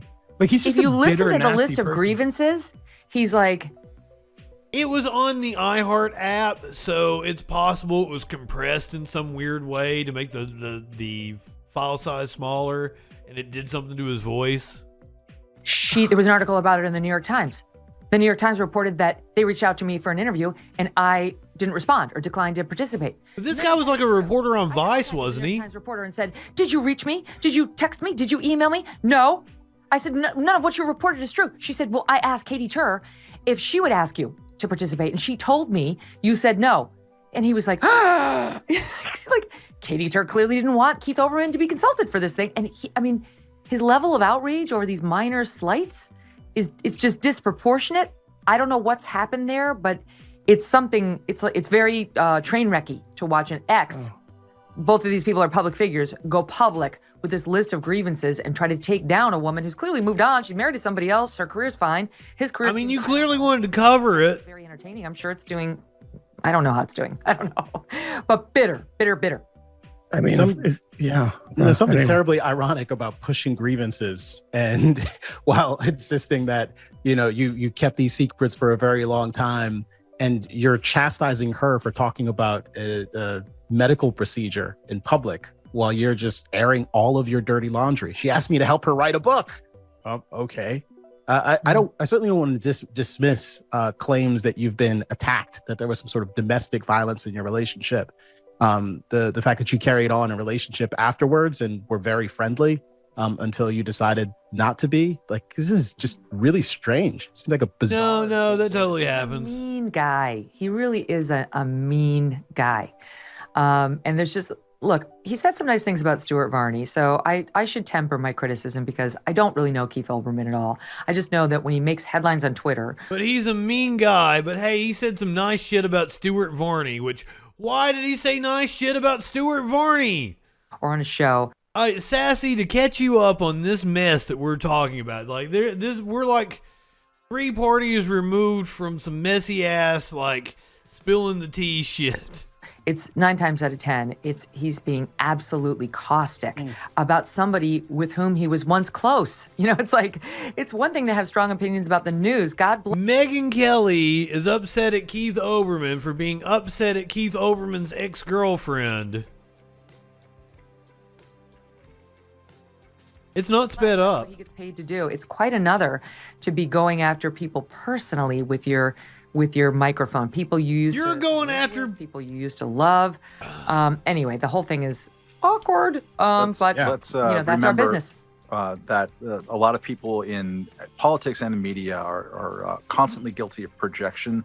Yes, Megyn Kelly wants to hate fuck Keith Olbermann. That makes perfect sense. That makes perfect sense.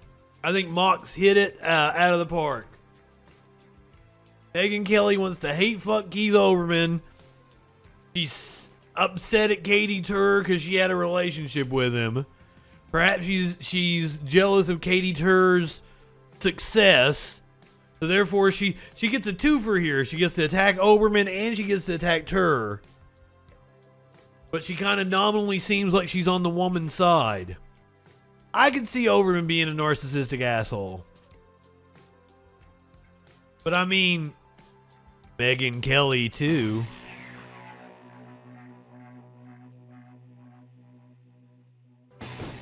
This is the reason why we have threats constantly towards wholesome events like this drag queen Christmas, which got to go on at the Tennessee Theater despite the demonstration and the threats against it. Protesters gathered around the Tennessee Theater in downtown Knoxville, upset about a performance there. Critics of a holiday drag show say a Tennessee law should keep it off the stage. It forbids an adult-oriented establishment or cabaret, including male or female impersonators, from taking place within 1,000 feet of a church, park, or school. But the law is unclear about whether that applies to venues playing host to a drag show. Reporter Caitlin Keenahan takes us downtown to hear from critics and supporters. Sounds like a stupid fucking law. The Tennessee Theater has hosted this show for 8 years, so it's not a new show. A Drag Queen Christmas has toured across the country year after year, and this is the first time it's received any pushback. NRG Flow. Good evening, my friend. I've been saying, Lord, send me to the next place you want to send me. So we live in by Johnson City, an hour and a half out of here. Hundreds of people came to the Tennessee Theater in protest. We're going to have church at the gates of hell. Some individuals and religious groups believe drag shows should not be for all ages. It's everything evil. There's nothing good about it. God made man, he made woman. It's everything evil. Directly across Gay Street, hundreds of people also showed up in support of the show. Drag performers and all the ages attending. So I wanted to come out and support free speech and my friends in the trans and drag community of Knoxville. According to KPD, there was no violence and there have not been any arrests. But chants, songs, and conversations echoed all the way up the street. In Knoxville, I'm Caitlin Keenahan. I mean, Lord, you say what's become of this country, but puritanical beliefs have been here since before we were a country. As somebody on, I believe it was Twitter, pointed out, the only people to ban Christmas in this country have been Christians. Yes, it seemed like we had made progress longest time, that continued to get more progressive as we went along, but my God, we regressed in the last 20 years. I agree.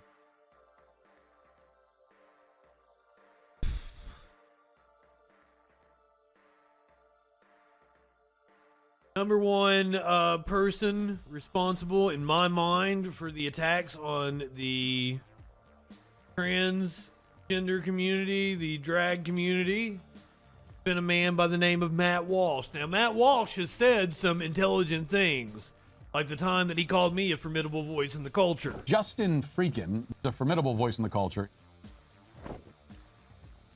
But Matt Walsh says a lot of stupid shit, too. Apparently, his new documentary is What is a Santa? What is a Santa? I believe we're getting ready to watch him crush the dreams of a child by exposing the fact that Santa isn't real. You said that this magical fat man flies through the sky with reindeer. Yes, we got NORAD tracking him right now. It's over Greenland. That was a hell of a trip. He was over South America last time we checked in. That couldn't have been more than 20 minutes ago. Motherfucker's up in Greenland now. Jesus.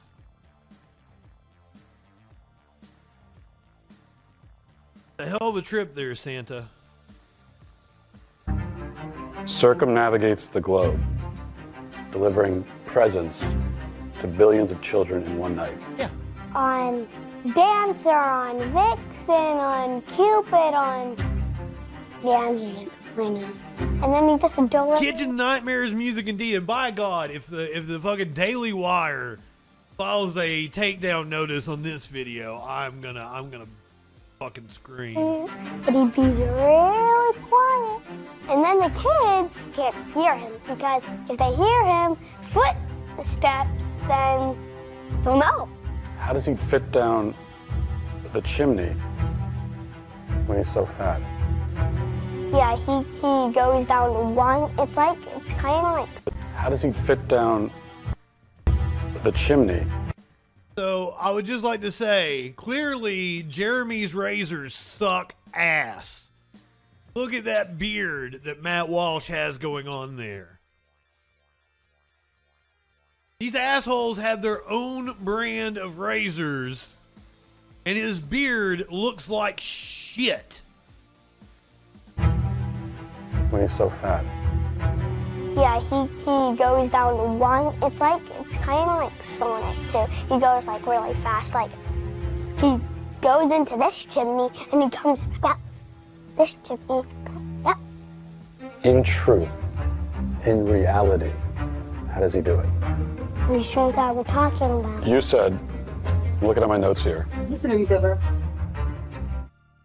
So you're not going to tell me how he does it? No. I just wanted to know, what is a Santa? I'm not going to find out.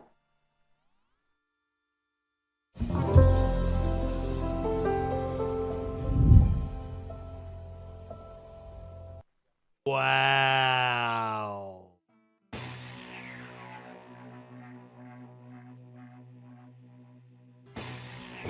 All right, let me hit you with a story. I'm going to hit the content warning for this one. but it's about a puppy that's a fucking hero. But it might be a little graphic, and some people that love some animals might not enjoy this story. I'm going to throw it out there that this is our last story. This is your animal video. But it might be a little graphic for some people. So if you're not going to be able to handle it, totally understand. Love ya. Goodbye. Did the puppy kill it? No, that would have been our top story, and I would have been talking about how like this puppy is based. But now, if coyotes are the cops of the animal world, then yes, that's what this puppy did. We had sheep out here clearing brush, and the first time the coyotes were out in the cul-de-sac was about 9 o'clock, 10 o'clock, and they did what coyotes usually do when you come out. They ran away, and that's good. You know, we threw some things at them and yelled at them, and they were just typical coyotes running away, looking over their shoulder and kind of taunting you, but still running away. Oh yeah, they're assholes. And then about 2:30, 3 o'clock, somewhere in there, I was woken up by the dogs barking and came out here, and Casper and Daisy had the sheep backed up in that corner over there, and there's just 5 or 6 of them there at the time, and Daisy was staying close to the sheep, and Casper was out a little further out front this way, and when I got about somewhere around here, there were coyotes inside the pen and coyotes outside. I wasn't, like I said, They thought it was dinner time. Afraid that they were going to attack me or anything, but they weren't responding. They were focused on Casper, I think, as much as anything. And he charged into the middle of them and killed some right in here, and then came out. They jumped out of the fence. Some ran that way, and some ran this way over the fence, and he just came out the fence here and killed more, and then they had a fight all up and down this creek. And it wasn't a short thing. It was half hour. You know, it was a He was beating some coyote ass for a half hour. I went out to try to get him back and try to make sure he was okay. And he was like, I still got some more coyote ass to beat. So the next day, we thought we could find him. We thought he must have been killed. And so we were looking for him. And if he wasn't killed, we figured. I didn't hear no bell. Thought this was America. He was hurt, and we needed to. We knew he was hurt because we found parts of his tail and blood and other things. And so we were worried about him. And we put out a post on Facebook and let neighbors know, because we didn't want anybody to run into an injured dog. And the neighbors came out and helped us look, and we found more coyotes dead, and fucking coyote killer up in here. Didn't find him, and 2 days later, a coyote serial killer. They're back here in the pen. He's like, you're coming after my people. I'm gonna go hunt your people down. It was just bodies of coyotes stacked up from this dog. God damn. Somebody to run into an injured dog, and the neighbors came out and helped us look, and we found more coyotes dead, and still didn't find him. And 2 days later, he showed up back here in the pen. That's what I was going to say, Puppy Rambo. They drew first blood. In the little chicken hutch, and popped his head out, and he looked like death. I mean, he looked terrible. Been through it. He came back home, and he just kind of looked at me like, boss, just stop looking at how bad I look. Give me a steak. And so my daughter and I cleaned him up and didn't go to church, and cleaned him up and went looking for veterinarians. And ultimately, it took a day before we got Lifeline. Once we called Lifeline called up to the vets. It's the emergency vet that they work with, and said this is a Lifeline case. We got fucked up there. Was taken care of. They were great, so you know he's had a few surgeries. I guess wound care surgery kind of thing, and I think one of them they've closed up one of his wounds now, and he had to have his tail amputated. And at the same time, it's been about a month, and he's looking great compared to where he was. Good puppy. And there's not much question about him surviving now. It's a question of what his quality of life will be, and so he'll be able to move around. Fucking love him. Give him whatever he wants. We don't know if he'll ever be out with his sheep again. No, don't let. No, take good care of that puppy. Navy Christmas spec. My, what the fuck?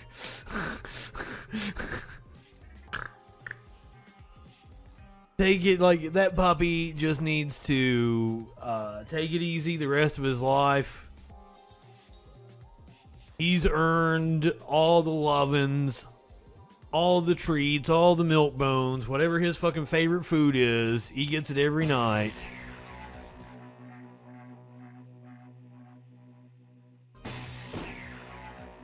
Alright, so I promised you, because it's Christmas, multiple animal stories. Multiple animal stories. I'm not just giving you animal videos, I'll give you animal stories, but some of them do have video. I don't know exactly how many animal videos. This one is apparently very majestic. This is a moose losing its antlers.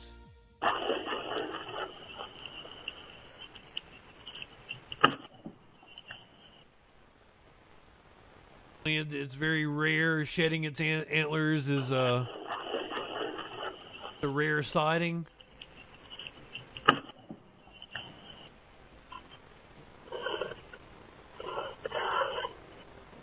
Caught on somebody's Ring doorbell.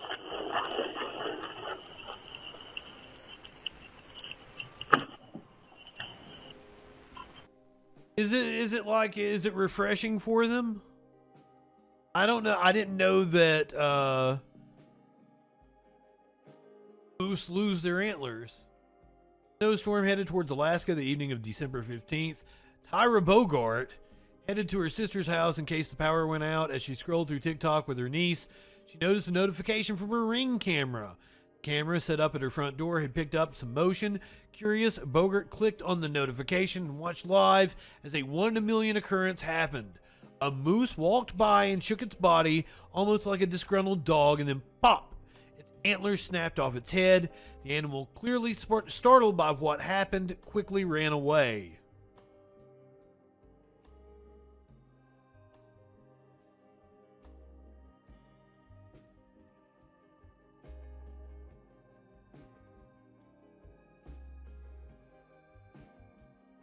I don't. What happens to their? Is shedding their antlers a thing?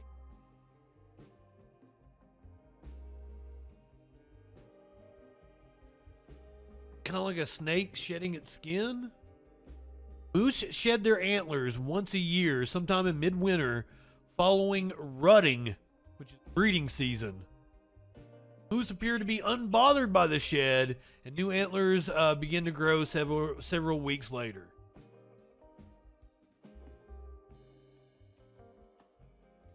They grow them for breeding.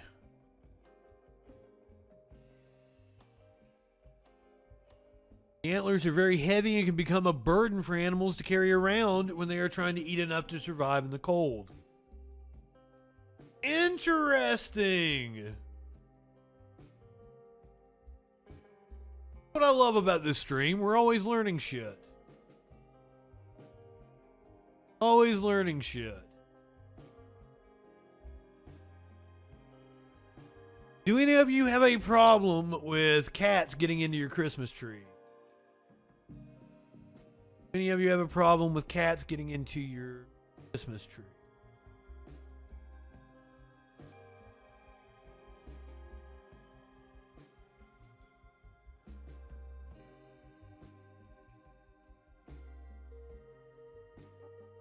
Couple thought they came up with an ingenious idea how to protect their tree from their cats. I hate these TikTok ripoffs.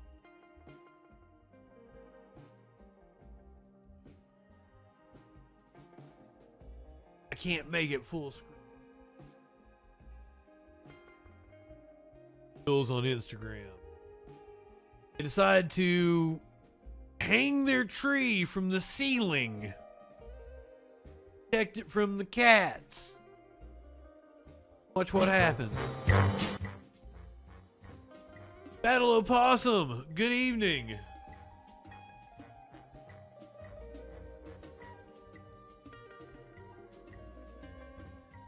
But does it actually protect the tree from the cats? Or are cats complete fucking assholes?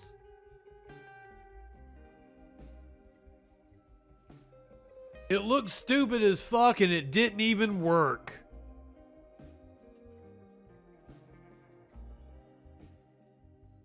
Cat's gonna cat. Cats are always going to cat.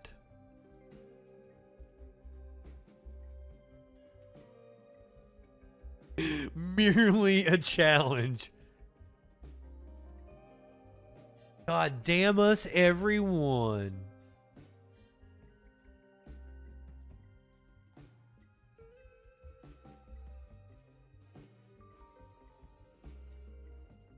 That's a hell of a jump. I give props to that cat one more time. More like a challenge than a deterrent.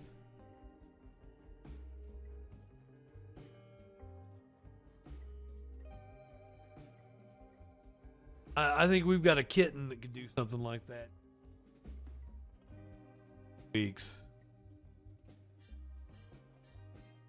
She's already practicing. She's climbing the walls. Training. Boom. At least they did a good job hanging it and it didn't fall down when the cat got up there. Always look on the bright side. I didn't know that cats also like the puppuccinos that you get from Starbucks. I was not aware that cats were into that. Apparently this hairless cat that I found is indeed into a puppuccino.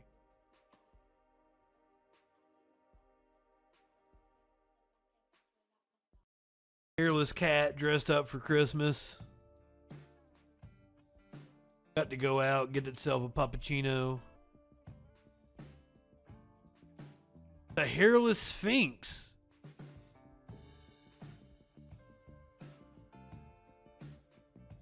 What do you call that little hat it's got on its head? The candy cane striped knitted toboggan? Well, where's Waldo looking sweater?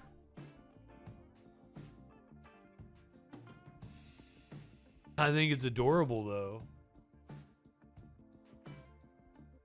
Apparently it's a rescue cat.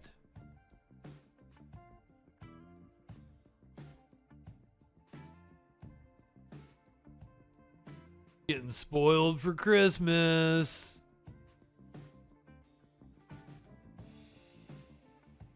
That's not all I got for you. Finish it out. Christmas time hippopotamus. Who welcomes baby hippopotamus just in time for Christmas.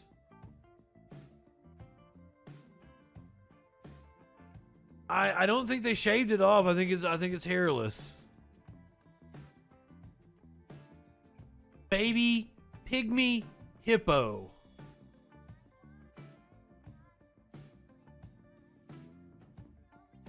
Baby pygmy hippo.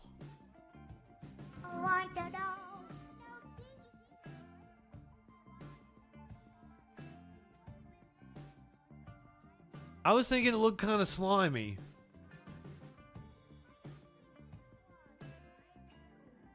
Was that pregnancy juice on it? Do hippos need to be watered?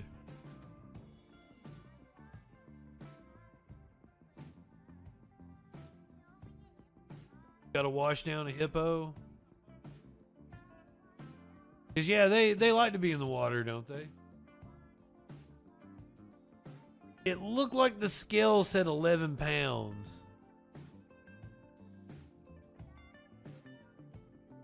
$11.9.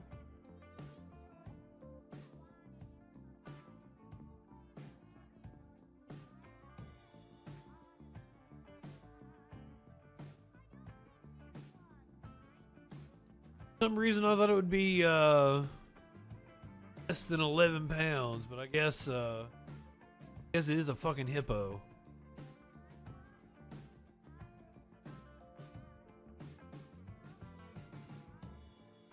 It's slimy with something. I don't know what it is. Is that just what baby hippo skin looks like?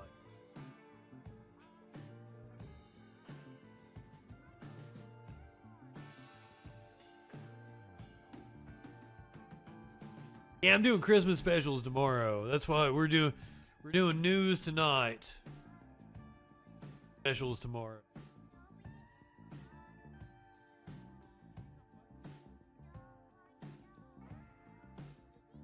$8 o'clock. Normal troll time.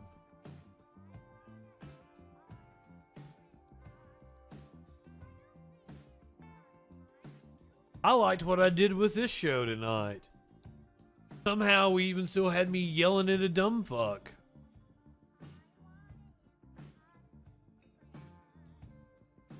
I had a little bit of everything.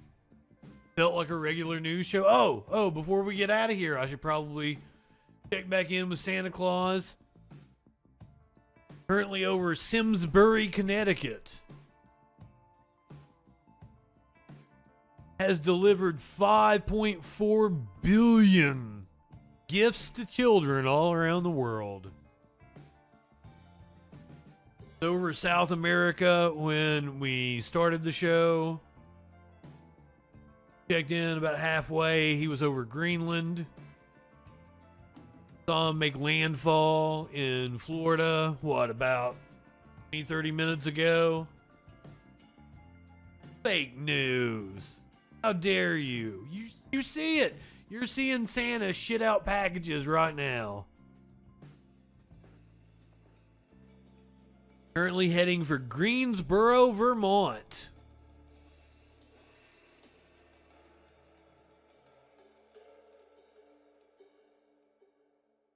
Went up on 5.5 billion. Lazy, of course it's real. This is NORAD tracking Santa's sleigh. This is real time. Don't ruin it for the children's. Don't act like Matt Walsh. Come on.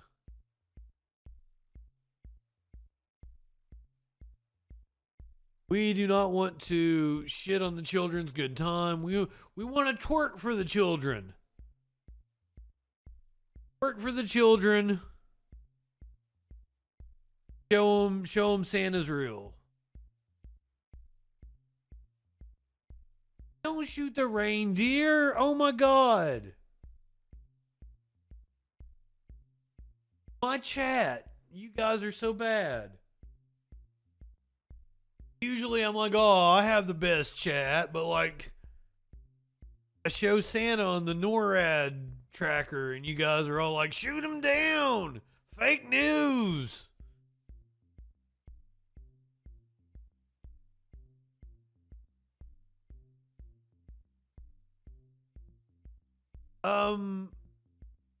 I don't know if they have I don't know if they like have the tracker to where like you can see his path. That's a very good question. Hold on, let me pull it up. I have it like built into I have it built into my software. I don't have it like on browser. Let me see if I can see his path. Does Santa not disclose where he's going to be?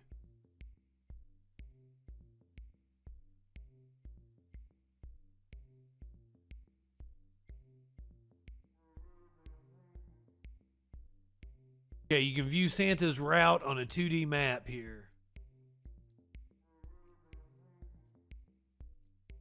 Here you go, Glazy. View Santa's route on a 2D map. You can see he's on the East Coast right now. Oh, wait a minute. No, he's on the East Coast right now.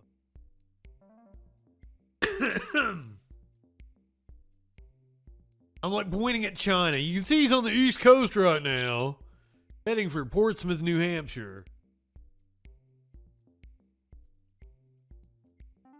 You can see him shitting out a bunch of packages right there. Must have been over a major population center when he shit out all those packages.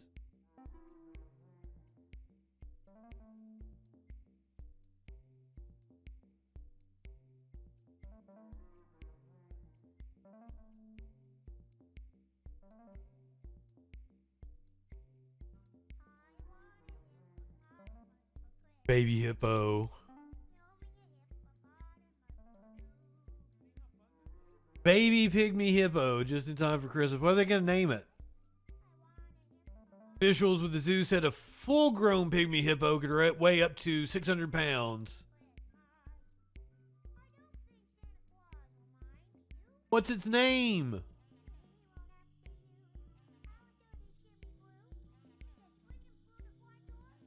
It doesn't give us a name for the hippo. How are you going to not tell us its name?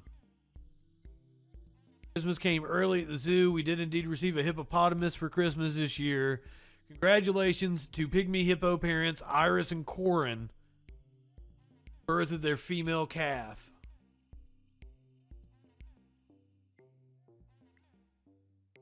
The baby is yet to be named. This was published on December 22nd. 3 days old on December 22nd.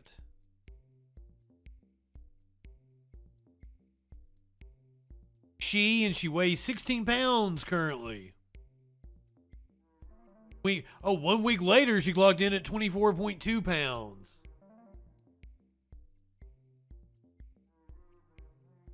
He shits the packages. Bowels of Holly. Ta-doom. I guess that's how he's able to make it all around the world. He shits the packages out. I thought he went down a chimney. But according to this NORAD fucking tracker, he's shitting them out. 5.5 billion gifts delivered already. This is why I wanted to do the Troll Patrol tonight, so we could check in on Santa. I still feel kind of bad about how I talked to him last night. You guys want to call him back?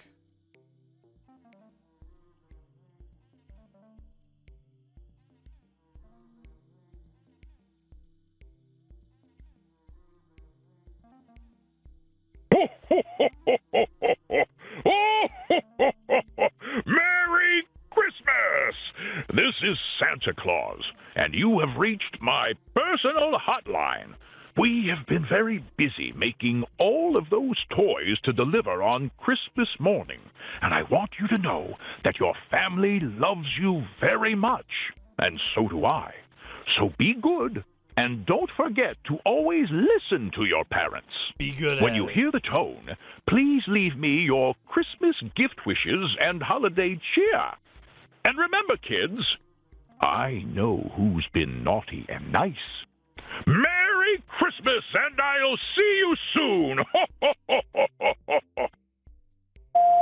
Hey Santa, it's Justin freaking again. I'm sorry. I was really mean to you, and I was really pretentious when I called you last night, and like I've been thinking about it all night, and like you do such good work. Like I just watched you shitting out packages on the NORAD tracker just a few minutes ago. And mad props to you. You're currently at 5.5 billion gifts to children all around the world. So who am I to judge you and bitch you out? I wish you a Merry Christmas, Happy Hanukkah, a lovely Yule, a satisfactory Saturnella, whatever you're celebrating tonight.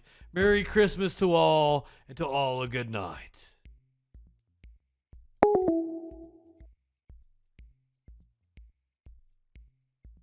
Thanks for the hookers, Santa. Smoke, you say?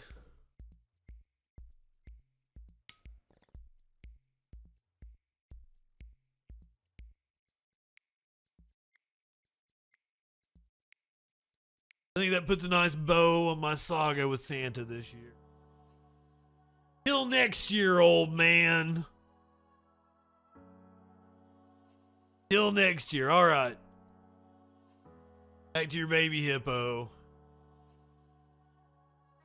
Don't forget to tune in tomorrow night. Watch Christmas specials. It's gonna be a fun time. I'm gonna have all guys. I promise the Star Wars Christmas special is gonna be on there. We got Seinfeld, The Simpsons, Bewitched, all kinds of old school. I got like the Lone Ranger fucking Christmas special. Who knows what the fuck we'll end up getting into tomorrow? Let me see who's on the Twitch right. Also, thank you, Ravana. We raided into Ravana the other night. Ravana gave me a shout out. I'm a big fan of Ravana, and I'm glad to see her getting the recognition she deserves. I need to clip. We were talking about Raytheon, and somebody typoed and said Ravana. Like, well, you can buy a stock in Ravana. I endorse it. Watching on Twitch, we're gonna go hang out with Ed. I should totally clip that.